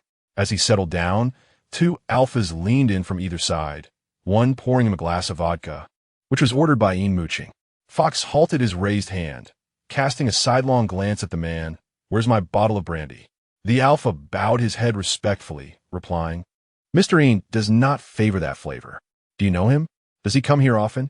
Fox inquired with curiosity. The alpha chose not to respond further. Yin Muqing felt the effects of the alcohol creeping in. He had indeed acted a bit recklessly today, coming to the underground city alone with Fox and getting drunk. In the past, this would have been nearly inconceivable. He despised placing himself in an inebriated state. However, he had been overwhelmed with vexations lately, with troubles piling up one after another, and in a moment of impulsiveness, he decided to accompany Fox. Although he had his connections in Jiangnan, and thus was not in peril, Fox himself was a significant liability, harboring unknown intentions. This was precisely why he had requested Gu Xinshi.'s presence. There ought to be someone sober to safeguard his safety. Yin Muqing raised his hand to shield his eyes from the overhead light, feeling a wave of drowsiness wash over him. Where's Gu Xinshi? He should be arriving soon, right? What if he decided not to come? Yin Muqing felt a flicker of irritation, recalling that he had not distinctly heard Gu Xinshi's affirmation. Bang! The sound of a heavy object crashing to the ground reverberated in his ears, jolting Yin Muqing upright, instinctively drawing the gun tucked at his lower back. He quickly disengaged the safety, gripping the firearm tightly and aiming it at the man standing before him. His heart raced uncontrollably. He could hardly believe he had actually fallen asleep. As his eyes adjusted to the dim light of the room, they locked onto Gu Xinshi's injured gaze. Yin Muqing. Before he could process the situation, he caught sight of Fox, bare-chested, revealing a sun-kissed physique adorned with tattoos, with several dark red hickeys dotting his neck. Noticing Yin Muqing's stare, Fox winked provocatively before tightening his fist and lunging towards Gu Xinshi. Yin Muqing. Though Gu Xinshi faced Yin Muqing, he had been attuned to the movements of the man behind him. Upon hearing the commotion, he immediately turned to confront the threat. Yin Muqing furrowed his brow, pointing at the silent alpha who had been serving drinks. Come here. What's going on between the two of them? The shock still evident on the alpha's face. He hastened to kneel before Yin Muqing, swallowing hard. Fox intended to make advances towards you, and before we could intervene, this gentleman rushed in and knocked Fox out with a punch. This revelation carried substantial weight. Yin Muqing's expression darkened. How did he intend to make advances towards me? He wanted to kiss you. 3 minutes prior, Fox reclined on the sofa, his gaze fixated intently on the calm and steady breathing Yin Muqing across from him. The alpha, recently doused in alcohol, stood before him, obstructing his line of sight. Can you serve a person? Fox shed his snug tank top and drew the alpha into his embrace, inhaling the intoxicating scent of alcohol that clung to him. Can you kiss? Yes. The alpha leaned in closer. Fox maintained a stoic expression, his gaze unwavering as he scrutinized the face pressed against his. The damp sensation on his lips failed to ignite any spark of interest within him. Grasping the alpha's hair at the nape of his neck, he created some distance, smirking playfully. Your allure is far too lacking before the main event. The alpha gasped slightly, tilting his head back in response to the tugging pain. Hush, do not speak. Fox placed his index finger on the alpha's lips. Then, with a nimble rise, he approached Yin Muqing, who sat on the sofa, his hand shielding his eyes, head resting against the backrest, breathing steadily. He had fallen asleep. Fox revealed a mischievous grin, gently placing his hand on the sofa as he leaned toward Yin Muqing's face. The alpha's pupils constricted, and he scrambled up, ready to pounce on Fox. With a click, the door swung open, revealing a guiding waiter, accompanied by a man behind him. Upon witnessing the scene inside, the man's calm demeanor transformed into shock, swiftly followed by overwhelming fury. He forcefully shoved the waiter aside and charged in. Fox, irritated by the noise, turned his head, only to be seized by the shoulder and struck violently in the face. The force of the punch was tremendous, sending a piercing pain through his cheek. And as he toppled, he crashed into a bottle of wine on the table, shattering it into a myriad of fragments. Rising to his feet, he felt the blood trickling from his back. Fox glanced at Yin Muqing, a sanguine smile adorning his face. Yin, your friend appears to be quite rude. Yin Muqing lit a cigarette, seated in a corner of the sofa, silently smoking while observing the two men engaged in a fierce struggle. To his surprise, Gu Xinshi proved to be quite the fighter. As it stood, he held a slight advantage, though neither was faring well. Yin Muqing frowned, noting Fox land several kicks to Gu Xinshi's legs. The furniture in the room bore the brunt of the chaos, splintering into scattered wooden shards, while the alpha watched on in trepidation. Stop! The two remained oblivious to his command, engrossed in their relentless brawl. Yin Muqing exhaled a plume of smoke, instructing the accompanying alpha to leave and close the door behind him. The alpha, though anxious, complied obediently. Soon, only 3 individuals remained in the room. More accurately, 1 person and 2 beasts incapable of comprehending human speech. Gu Xinshu stumbled over a broken bottle, and Fox seized the opportunity to deliver a kick to his chest, eliciting a grimace of pain from Gu Xinshu. Yin Muqing raised his hand, pulling the trigger. With a resounding bang, he shattered the vase positioned between the 2 combatants. Enough! He aimed the gun at Fox, his expression impassive. I do not wish to repeat myself a 3rd time. Chapter 84. Rivals meet, sparks fly. Yin Muqing, clad in gloves, lightly pressed his index finger against the trigger, reclining on the sofa, exuding an air of languor, the gun's muzzle aimed distantly at Fox's chest. The current state of the individual is indeed quite dire. His lips are torn, a significant bruise mars his face, and his body is lacerated by shards of glass strewn across the floor. Fox clenches his teeth, for he initiated the altercation. Why did you not point a gun at him? Yin Muqing's smile carries a hint of inebriation, her cheeks flushed, because he is far more obedient than you. Gu Xinshi, come here.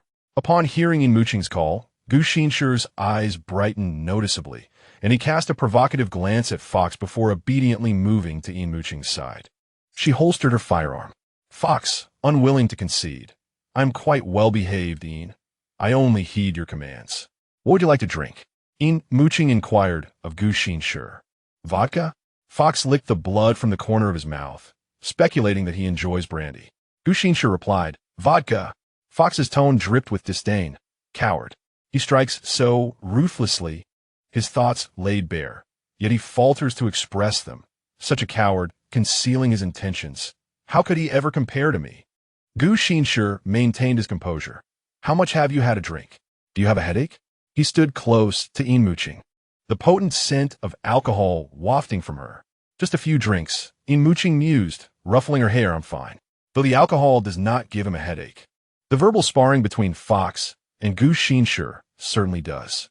The server inquired whether they wished to change rooms, as nearly everything within was in disarray. Only the sofa and table remained intact. Yin Muqing, disinterested in moving, instructed them to tidy the room simply and bring more bottles of liquor. How is your alcohol tolerance? Yin Muqing asked. Gu Xinshi humbly replied, I have never been drunk. Yin Muqing felt reassured. Now they could indulge freely. Fox, treated as if he were invisible, was unfazed. He opened a bottle and poured the contents over his back, the alcohol stinging his wounds and sending sharp pangs through his head. The redness of the snake tattoo on his back became more vivid due to the swelling. He accepted the bandages from the server and haphazardly wrapped them around himself, sitting nonchalantly on the sofa. Yin, do you have any cigarettes? Please give me one. Yin Muqing tossed him an entire pack. Gu Xinshi pursed his lips, his brow furrowed tightly, his eyes gleaming with animosity. This man seeks to steal a kiss from Yin Muqing. Why has she not struck him? How can they interact so naturally when he himself had been so brutally interrupted by her? Fox smirked slightly. Little brother, allow me to introduce myself. I am Fox, a friend of Yin's for over a decade. Besides Xiao Bailey, I have known Yin the longest. By the way, where is Xiao Bailey? Fox pondered aloud. I sent him on an errand. Yin Muqing replied dismissively. Oh, what task requires Xiao Bailey's personal involvement? Isn't he your bodyguard? Fox inquired with curiosity. Yin Muqing continued to be evasive. Matters you are unaware of. Suddenly, Gu Xinshi interjected. I know. Yin Muqing glanced at him. Yes, you know. Fox scoffed. Childish. Yin Muqing noticed Gu Xinshi's unwavering gaze upon her, making her somewhat uncomfortable. She poured a glass of wine for him and slid it across the table. Do not speak. Drink more. Thus, Gu Xinshi fell into silence, pouring drink after drink, causing Yin Muqing's throat to ache. TCH. Fox rolled his eyes, muttering under his breath. feigning innocence and playing the victim. How could an alpha display such weakness like an omega? He shot a disdainful glance at Gu Xinshi, his contempt palpable. There was no way Yin would fall for such antics, for he detested weakness above all. As expected, Yin Muqing's brow furrowed deeper with each passing moment. Finally, unable to bear it any longer, he reached out to halt Gu Xinshi's relentless drinking, struggling to say, "Slow down. One might think I'm maltreating you." "All right," Gu Xinshi replied, his voice slightly hoarse. "I merely wish to keep you company." Yin Muqing poured himself another glass, clinking it against Gu Xinshi's, and resignedly said, "Let us drink slowly together. Drinking is meant for leisure, not for suffering." "Agreed," Gu Xinshi replied. Fox, incredulous, stood up abruptly, pointing at Gu Xinshi. "Yin, are you seriously interested in this little brat?"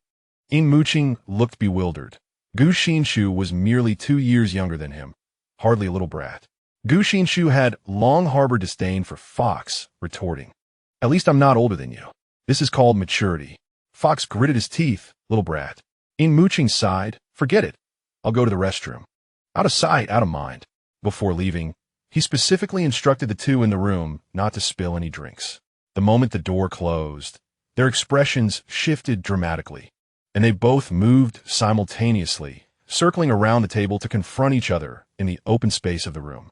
Fox suddenly boasted, "Have you ever seen Yin at 18? Gu Xinshi clenched his fist. Fox, filled with pride, continued, "I have." He was youthful and flamboyant, a sight to behold, unforgettable even to this day. Gu Xinshi's expression remained impassive, and so what? No matter how exceptional Yin Muqing is, what does it matter to you? After 10 years, does he still hold a place for you in his heart? Fox cracked his neck. "Are you looking for a fight?" Gu Xinshi cast a glance at the various hickeys on Fox's body, managing a smirk. "He would never choose you, filthy creature." The tone of this statement was exceedingly flat, even the last 3 words devoid of inflection, yet it struck home effectively. Fox's pupils constricted, his anger barely contained. The two then engaged in a primal brawl, relying solely on their physical strength, fighting barehanded. Fox, having more combat experience, quickly deciphered Gu Xinshi's moves and landed a heavy punch to his face. Gu Xinshi felt a rush of wind by his ear as he stepped back to create distance, only to be grazed on the left cheek. He sensed warm liquid trickling down his face, followed by a slight sting. Fox extended his hand to showcase the ring on his finger, exclaiming, "Oh, blood has been drawn. What bad luck." However, it was merely a boastful display, Gu Xinshi thought. Any discerning eye could see who truly bore the brunt of the injury. Gu Xinshi was dressed, his injuries concealed beneath his clothing, while Fox stood bare-chested, displaying a myriad of bruises, splotches of blue and purple, interspersed with numerous minor cuts. The most glaring being the bruise at the corner of his mouth, a sight that evoked pity. He mentally calculated the time. Yin Muqing was likely to return soon. Choosing not to linger on the confrontation, he resumed his previous position. "Are you that lad from the Gu family?" Fox suddenly recalled something, a peculiar smile creeping across his face. "I remember. Yin's younger brother is betrothed to that Gu boy." It was not uncommon for Fox to maintain informants in Country S. Those with even a modicum of power often indulged in such practices. Gu Xinshi remained calm, replying, "Yin Muqing's younger brother is engaged to my brother." Fox frowned. "You have a younger brother?" "Yes, they are currently in the throes of romance," he affirmed, and this was indeed true. Chapter 85. I can assist you. When Yin Muqing returned, he was greeted by the sight of an intact tabletop, which brought him a moment of relief, until his gaze fell upon the 2 faces that were difficult to behold, and he realized his relief had been premature. "Sigh," he remarked, taking his seat on the sofa. He lifted his chin, signaling Gu Xinshi to pour him some wine, opting to overlook the palpable tension between the two, seeking solace in drink. After consuming several glasses, Yin Muqing began to feel a lightheadedness, likely due to the lapse of time since his last indulgence. He sensed a warmth radiating from his body, more intense than usual. After receiving a phone call, Fox returned with a frosty demeanor. "Yin, I must take my leave." Yin Muqing waved dismissively, signaling for him to depart. A glint of mischief flickered in Fox's eyes as he stepped forward. seizing Yin Muqing's hand and planting a quick kiss upon it before swiftly retreating to evade Yin Muqing's instinctive kick. His movements were so rapid, or perhaps so outrageous, that Gu Xinshi did not anticipate such brazen behavior. By the time he comprehended the situation, Fox had already snatched the black trench coat hanging by the door and made his escape. Yin Muqing extended his hand, his expression transitioning from shock to disgust. He suddenly felt grateful for his habit of wearing gloves when going out.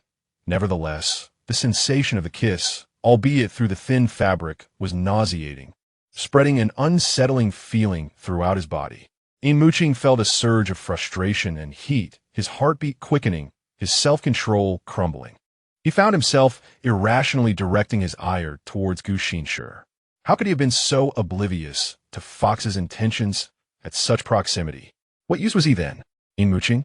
Gu Xinshi detected the potent, heated scent of Yin's pheromones. Shut up.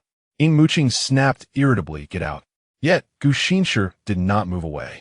He knelt before Yin Muqing, gently and insistently removing his gloves, then took up half a bottle of wine from the table to cleanse the perspiration from Yin Muqing's palm. Yin Muqing pinched Gu Xinshi's face, his tone grave. I told you to leave. Are you deaf?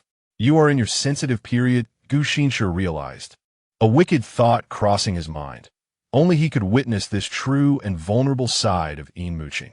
During the sensitive period, alpha experiences restlessness while simultaneously releasing pheromones from their glands, often exhibiting hostility towards other alphas and subconsciously suppressing their kind, all the while being filled with an insatiable desire for omegas. As the drink in Yin Muqing's hand flowed into Gu Xinshi's mouth, it also trickled down the wound on his face. I apologize. I was at fault just now, Gu Xinshi said, tentatively grasping Yin Muqing's wrist in a soothing manner. You are currently in your sensitive period. Where is your suppressant? I don't have one. Yin Muqing gasped. I left it at home. Who could have anticipated that a mere outing for drinks would coincide with his sensitive period? Frustration washed over him as he pulled a cigarette from the pack on the table, only to find his hand trembling uncontrollably. A look of confusion crossed his face. He had never before experienced this period, as he always preemptively administered his suppressants at the slightest hint of its onset. Seeing Yin Muqing in such a state tugged at Gu Xinshi's heart. I will inquire. Establishments usually keep suppressants on hand. Yin Muqing's irritation grew. I'm allergic to standard suppressants. Just take me back home. I have some there. Very well. Gu Xinshi rose, draping a coat over Yin Muqing's shoulders and requesting a damp towel from the waiter for him to wipe his face. Yin Muqing was drenched in sweat, beads glistening on his forehead, and the scent of pheromones enveloped him. Gu Xinshi could not help but inhale deeply. Endure, Yin Muqing urged. As the car exited the underground city, the intensity of the pheromone scent within the vehicle escalated to an almost overwhelming degree, akin to dousing the interior with several bottles of brandy. Gu Xinshi could taste the essence in the air, feeling like a thief clandestinely savoring the pheromones. Yin Muqing felt a scorching heat enveloping him, desires surging fiercely and uncontrollably, accompanied by a tumultuous sensation in his stomach and a pounding headache. Stop, he gasped. What is wrong? Gu Xinshi glanced at him through the rearview mirror, maneuvering the steering wheel to pull over to the roadside. Yin Muqing was feeling nauseous. Gu Xinshi exited the vehicle and opened the back door, only for Yin Muqing to kick at him. Gu Xinshi absorbed the blow without flinching. It did not hurt, but it left a footprint on his shirt. The back seat was spacious, and, as Gu Xinshi closed the door, he knelt beside it, one hand resting on the seat, positioning himself to gaze upward at Yin Muqing. During an alpha's sensitive period, hostility towards their peers is pronounced, prompting him to lower himself. Gu Xinshi keenly observed the changes in Yin Muqing's body. His eyes darkened as his hand inappropriately brushed against the other S-form. I can assist you. And how do you propose to help me? Yin Muqing's eyes sparkled with intensity, his lashes dampened by sweat and drooping, his rationality having seemingly abandoned him. He grasped Gu Xinshi's face, the moisture from his palm transferring to Gu Xinshi's skin, laden with potent pheromones. Gu Xinshi instinctively licked his lips, pressing them against Yin Muqing's palm, his breath inevitably becoming heated. Is it permissible to use my hands? Suddenly, Yin Muqing beamed, his bright eyes appearing to see straight through Gu Xinshi. He released his grip and playfully tapped Gu Xinshi's lips with his finger. You like me? It was not a question, but a declaration. Indeed, I cherish you. The moment these words escaped his lips, Gu Xinshi felt an overwhelming sense of relief. It turned out that expressing one's feelings was not as daunting as he had imagined.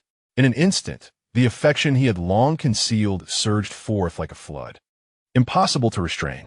I like you, Yin Muqing, he reiterated. Yin Muqing responded with a simple, oh. Gu Xinshi inquired, do you have no thoughts on this? None. Yin Muqing replied. Suddenly, Gu Xinshi leaned closer, bracing his hands on either side of Yin Muqing, scrutinizing his eyes, which appeared hazy and unfocused. A chill ran through Gu Xinshi's heart. Yin Muqing, who am I? Yin Muqing scoffed, who are you? Don't you know yourself? Before he could further argue, his uncontrollable desire surged forth, and he began to tug at Gu Xinshi's clothing. Gu Xinshi blushed. No, let me help you. The unfamiliar stimulation widened Yin Muqing's eyes, rendering him almost unable to bear it. His hand sought something but grasped nothing. Observing this, Gu Xinshi extended his other hand to firmly grasp Yin Muqing's. Yin Muqing's exposed skin glowed with a rosy hue, drenched as if he had just emerged from water. The car was filled with heavy breaths. Finally, as if unable to withstand such intense sensations, he suddenly seized Gu Xinshi's collar and kissed him. Yin Muqing made no further movements, merely pressing against him, prompting Gu Xinshi to instinctively seek deeper connection. Yet his partner turned his head aside. Gu Xinshi's heart raced, nearly leaping from his chest. In Chapter 86 at the end, Yin Muqing's lips brushed against Gu Xinshi's neck, his warm breath cascading over the skin. Then, before Gu Xinshi could fully comprehend what was happening, Yin Muqing sank his teeth into the gland at the nape of his neck. To prevent any struggle, Yin Muqing instinctively confined Gu Xinshi in his embrace. However, the man in his arms remained tranquil, even presenting his neck willingly. Yin Muqing remarked, so obedient. Gu Xinshi wrapped his arms around Yin Muqing, feeling the warm, damp sensation at the nape of his neck. The infusion of pheromones was overwhelmingly potent, impossible to ignore. Typically, pheromones between alphas are repellent. Yet Gu Xinshi and Yin Muqing were an exception, their pheromones harmonizing. Thus, Gu Xinshi felt no pain, but rather a profound sense of comfort. This time, the pheromones he absorbed from Yin Muqing were far more intense than before, and he sensed a unique transformation within himself. Yin Muqing's gentle hands glided across his back, igniting an unusual exhilaration within him. Yin Muqing was soothing him. Once this thought emerged, it filled him with immense excitement, as if the elusive feelings he had harbored were now tangible. He could even deceive himself into believing that at least Yin Muqing was willing to accept him. In contrast, that vile fox, even if he resorted to trickery to touch Yin Muqing, could only elicit deep disdain from him. As the warmth at his nape dissipated, Gu Xinshi lifted his gaze to find Yin Muqing's bewildered expression. How adorable, Gu Xinshi mused. Would he remember this moment once he regained his clarity? After all, the state he was in seemed to suggest he might forget it all afterward. Yin Muqing's lips bore a trace of crimson, staining them a vivid red, with even the corners of her eyes tinged in the same hue. Gu Xinshi suddenly spoke. This was the last sound Gu Xinshi would hear. Thereafter, all that resonated were the pounding of his heart, echoing violently against his eardrums, overwhelmed by an immense joy that enveloped him. Almost instinctively, he leaned towards the alluring red. He tasted the iron tang of blood, his hands tightly encircling Yin Muqing's waist, while the other cradled the nape of her neck, gradually deepening the kiss, savoring the sweetness of her lips. As the kiss lingered, Gu Xinshi abruptly noticed that the one in his embrace remained motionless. With a flicker of confusion, he pulled back, only to discover that Yin Muqing had closed her eyes, her breathing steady. She had drifted into slumber. Gu Xinshi mused that Yin Muqing had indulged in quite a bit of alcohol that evening, and having perspired profusely during a vulnerable period. She was utterly exhausted and had succumbed to a drowsy state once her body felt a modicum of comfort. In a modest inn on the outskirts of Deep City, although small, it stood as the most splendid establishment in the quaint town, albeit with a rather peculiar name, Ricin. Bailey remarked that the sign seemed to have darkened in patches. The night had fallen completely, and the illuminated advertisement glowed a crimson hue, making the name Rice appear even more incongruous. Bailey pushed aside the plastic curtain at the entrance, revealing a young girl at the front desk. She appeared youthful, adorned with smoky eyeshadow, her short hair framing her face, and she was chewing gum. Upon seeing Bailey, she halted her chewing, frowning as she sized him up. Her thoughts inscrutable. Bailey inquired, "Is this the Ricin?" The girl shot him a glance, her tone dismissive. "Are you blind?" "This is the Ben Lion," Bailey retorted. "The sign clearly states Ricin. We were sent here by Heir." The girl cursed loudly. "Damn Heir, illiterate fool. This is Ben Lai, a name with depth, while you only know it as Rice, a mere glutton." Bailey stated, "We wish to stay for a night." The girl glared at him, her almond-shaped eyes wide with menace. Noticing Bailey's unwavering demeanor, she spat, the gum sticking to the desk. Quan Gue entered silently behind Bailey. "Are you together?" the girl asked, her posture slanted, her attitude exceedingly poor. "How many of you are there?" "Two," he replied. "And how many rooms?" She queried again. "One." Bailey glanced at Quan Gue, blinking, implying that a single room would be safer. Quan Gue nodded in agreement. The girl retrieved another piece of gum and resumed chewing, tossing a key to Bailey. Her words mumbled, "One double bed, 99. Pay by scan or cash." Quan Gue stepped forward, producing a 100 yuan note to hand to her. The girl scrutinized the bill, then declared, "No change, keep it." Bailey exclaimed, "They are supposed to be impoverished university students. Is it too much to ask for change? You must give us change. We are quite poor." The girl scoffed, tossing him 2 pieces of candy. "I've already said there's no change. Head up to the 2nd floor, turn left, don't get lost. The livestock is on the right." Qian Gui lifted his gaze casually and cast a glance at her. Bai Li, holding the keys and 2 pieces of candy, couldn't shake the feeling that the girl's demeanor towards them was rather peculiar. The staircase was dimly lit. Bai Li stamped his foot, but the light did not illuminate. The front desk girl's sarcastic voice echoed, "Dear guest, the light switch for the stairs is to your right. We do not have voice-activated lights, so please refrain from stomping downstairs."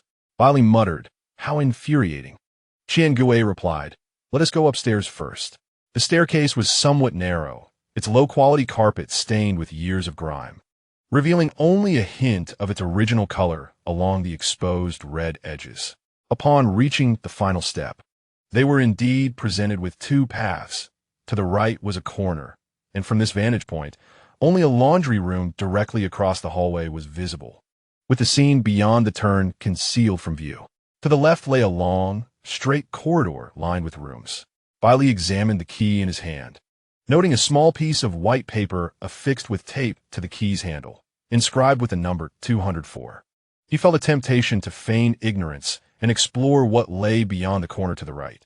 The girl had mentioned livestock there, yet he detected no foul odor, only a faint, musty scent. Qian Gui, sensing his intentions, placed a reassuring hand on his shoulder and said, "No rush. Let us see what the room is like."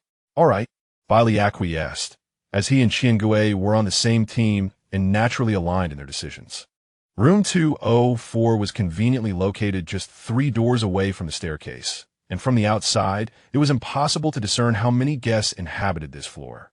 Moreover, the likelihood of hidden cameras within the room was almost absolute. Qian Gui inserted the key into the lock, and before he could turn it, the door creaked open. They stepped inside and closed the door behind them. Bai Li remarked, "The environment is quite pleasant, haha, at least if you don't scrutinize it too closely." He flopped onto one of the beds, tilting his head to look at Qian Gui. "Where shall we explore tomorrow?" he inquired, maintaining a playful demeanor. Qian Gui replied, "Where do you want to go? I'm unfamiliar with this place." Bai Li sat up, suggesting, "How about we ask the girl at the front desk tomorrow?" "Sounds good." Qian Gui responded naturally. "If there are plenty of places to enjoy, we might extend our stay." Chapter 87. You're My Boyfriend by Li went to freshen up first. Having scanned the room with his phone, there was a camera only in the socket directly facing the bed, and none in the bathroom. Qian Gui opened the suitcase he had used for disguise, retrieving a change of clothes. Bai Li's computer was also inside, appearing rather ordinary, lacking any remarkable features, even somewhat worn. After taking out the necessary items, he positioned the suitcase in front of the socket concealing the camera, effectively blocking it. This was a reasonable action that would not arouse suspicion. He placed Bai Li's computer on the bedside table, anticipating it might be needed soon. Knock, knock, knock.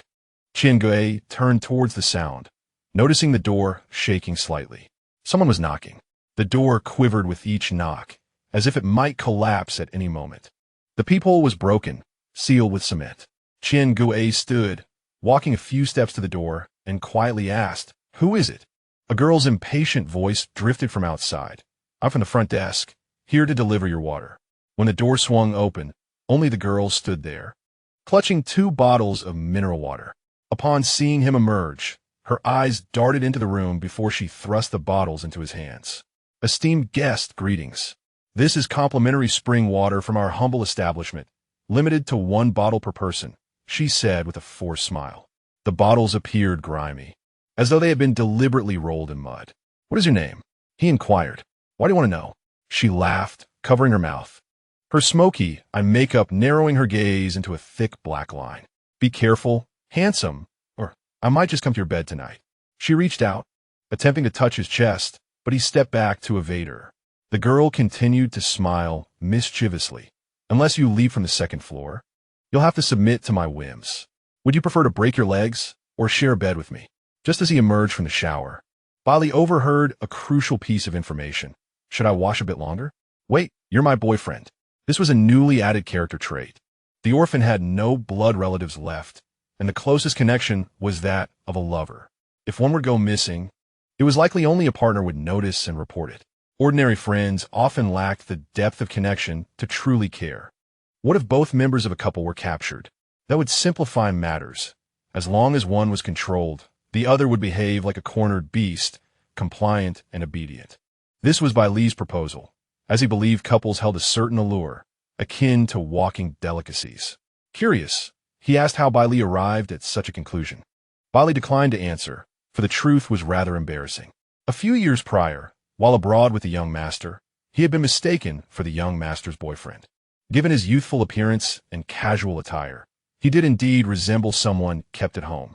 He was subsequently kidnapped, and Bai Li seethed with indignation as the captors threatened the young master, demanding 5 million or they would sell him into a brothel.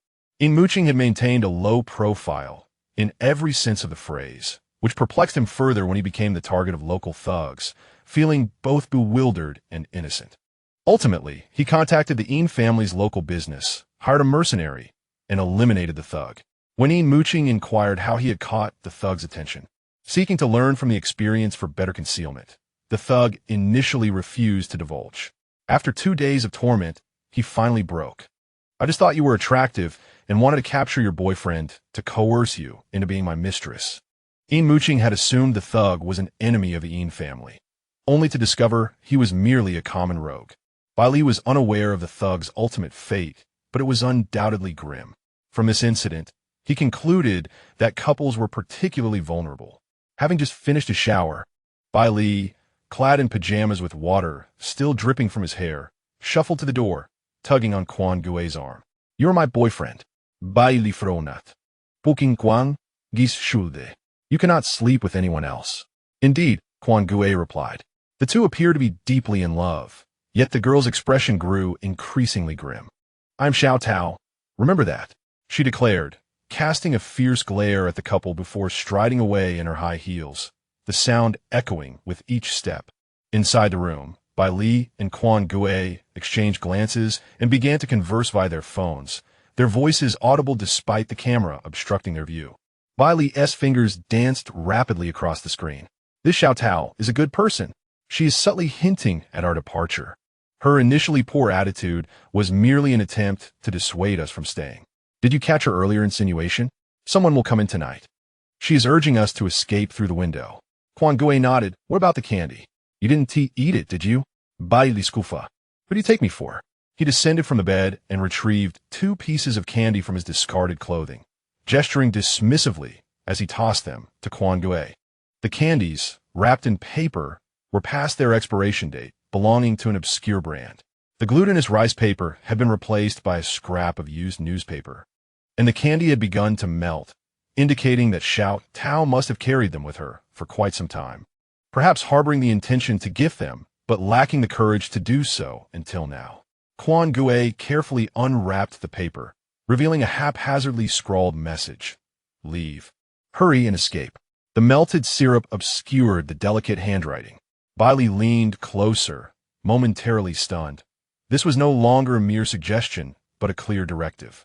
Had they been ordinary individuals, they would likely have fled at the sight of such a warning. He unwrapped another piece, which bore the inscription, poison in the water. Bai Li's eyes widened, and he whispered, "What water? The bath water?" When Xiao O.Through had handed the bottled water to Quan Gue, Bai Li was unaware, occupied as he was in the bath. By the time he emerged, Quan Gue had casually set the bottles on the table by the entrance. It was delivered by her. Guangyi murmurat quietly. Only those chosen as prey would receive water from Xiao O.Through, a method employed to incapacitate the victims through poisoning. After all, if they were to abduct individuals one by one, the families of the victims would have already raised an uproar. From their experiences today, it was evident that the suspects they encountered employed exceedingly crude schemes. Only those lacking caution would fall victim to such deception. Yin Muqing had shared the background and details of the matter with them earlier that afternoon, including information about the withered leaf manor and the police involvement. This indicated that the small town was essentially a breeding ground for malevolence, with the manor serving merely as a facade for commercial activities. The breeding ground lay behind the inn, or rather, behind the entire street of storefronts, where a vast area not shown on maps served as the location of the breeding ground. Given the current investigative findings, it seemed that the entire town was comprised of villains, with the inn functioning as a critical junction for their operations. Occasionally, when the right prey was encountered, they would actively hunt. It was likely that all the occupants in the other rooms were criminals. Chapter 88. Wake up. However, relying solely on the inn's inefficient methods would inevitably lead to a supply-demand imbalance. The primary hunting tactics would have to involve other means, as the number of visitors to this town was insufficient to sustain such a vast operation. Currently, they have identified 3 methods of abduction. The first is direct kidnapping, a frequent occurrence in the town due to the abundance of minivans. As long as they avoid abducting children from powerful families, the police can provide cover. The second method involves adopting from welfare institutions, where the systems are inadequate. By masquerading as a foster family and using forged documents, they can easily deceive the staff. The third method is akin to waiting for the prey, as exemplified by Quan Gue and Bai Li, who take the initiative to approach. Quan Gue brings over 2 dirty bottles of water and places them on the table. Xiao O.Through's assistance is straightforward yet effective, aimed at inducing aversion to prompt refusal of the water. "Bring me my laptop," Bai Li beckons with a smile. "Let us watch a movie." Quan Gue raises an eyebrow and hands it over. Sitting cross-legged on the bed, Bai Li shakes his head while tapping away at the keyboard. "Noticing Guang Gizgaza." He gestures dismissively. "You go take a shower first. We'll watch together later." "Sure." Quan Gue showers swiftly, also washing their clothes, hanging them in the bathroom. Upon finishing, he realizes this was unnecessary labor, merely a habit. When he emerges, Bai Li is intently leaning over the computer screen. After his shower, he removes his glasses, making him appear even younger without their obstruction. "Have you found the movie?" Quan Gue picks up a towel to dry his hair. "I have." Bai Li turns the laptop to face Quan Gue, grinning. "It looks good. Let's watch it together." Quan Gue's eyes are drawn to the screen, where he sees Xiao O.Through idly waiting downstairs, Zhang with his mouth agape as he closes the shop, a masked figure patrolling a corridor, and many children in shabby rooms with expressions of numbness. There's even a camera from their own room, though it is obscured by a black suitcase. The screen displays surveillance footage of the entire town, and Quan Gue's hand pauses mid-dry, astonished at Bai Li's impressive computer skills. "The concept of the entire town?" He genuinely remarks, "You're remarkable." If he were to undertake this task alone, he would only manage to locate the captivity site. Beyond that, he would be powerless. The eldest son must have considered each of their strengths and weaknesses, assigning him the initial task of finding the location of the captivity. It was only after Bai Li's arrival that they were permitted to act freely. Bai Li blushes at the praise, though I'd like to be modest. I can't deny the truth of your words. Indeed, it's a fact. Come on, let us stop the flattery and watch the movie. Quan Gue sketches a rough map based on the surveillance video, noting that at the end of the right side of the second floor of the hotel is a locked door, behind which lies a room identical to those on the left, though occupied by individuals of a different caliber. Bai Li hands Quan Gue a headphone to listen to the surveillance audio while enlarging two of the surveillance windows, each taking up half the screen. The figure in the left video is someone they recognize. It is He. Lear was on the phone. Boss, aren't Alpha and Beta currently in demand? Today, two exceptional specimens arrived at the Rice Hotel, perfectly meeting the requirements. The person on the other end of the line was the masked man seen in the surveillance footage to his right. Deliver them to me tonight, he instructed. Even when alone in his room, the man kept his mask on. Bai Li leaned in close, whispering, he resembles me quite a bit. Later, we can dispose of him, and I will impersonate him. I can alter my voice. Bai Li felt a flicker of excitement. As the night deepened, the room remained enveloped in darkness. A knock echoed from outside the door, first gentle, then forceful, and again gentle, yet no one responded from within. Soon, a key was inserted into the lock with a soft click, and the door creaked open. They must have drunk that water, sleeping so soundly. This trick never fails. Enough chatter. Hurry and deliver it to the boss. If he's satisfied, we'll receive payment tonight. It was Le'er and Zhang Dazue. They initially did not need to handle this themselves, as there were designated individuals for such captured prey, but both yearned to claim the credit for themselves, having informed the boss of their intent to deliver personally. Consequently, they encountered an unexpected situation at the door. Not only did they fail to monopolize the achievement, but they also found themselves burdened with additional work. On the bed, two forms lay unconscious beneath the covers. Le'er lifted the blanket and confirmed it was indeed two individuals who had fainted. He patted Bai Li's head, grinning lewdly. This one will fetch a handsome price. Recently, there's been a new trend, seeing who can get a beta pregnant. Though the male beta's gestational sac has regressed, the possibility of pregnancy is not entirely absent.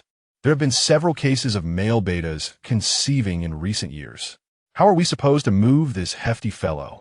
I can't manage it, Zhang Dazue complained, struggling to drag the upper half of Quan Gue's body, his face flushed from exertion. Le'er pondered for a moment and suggested,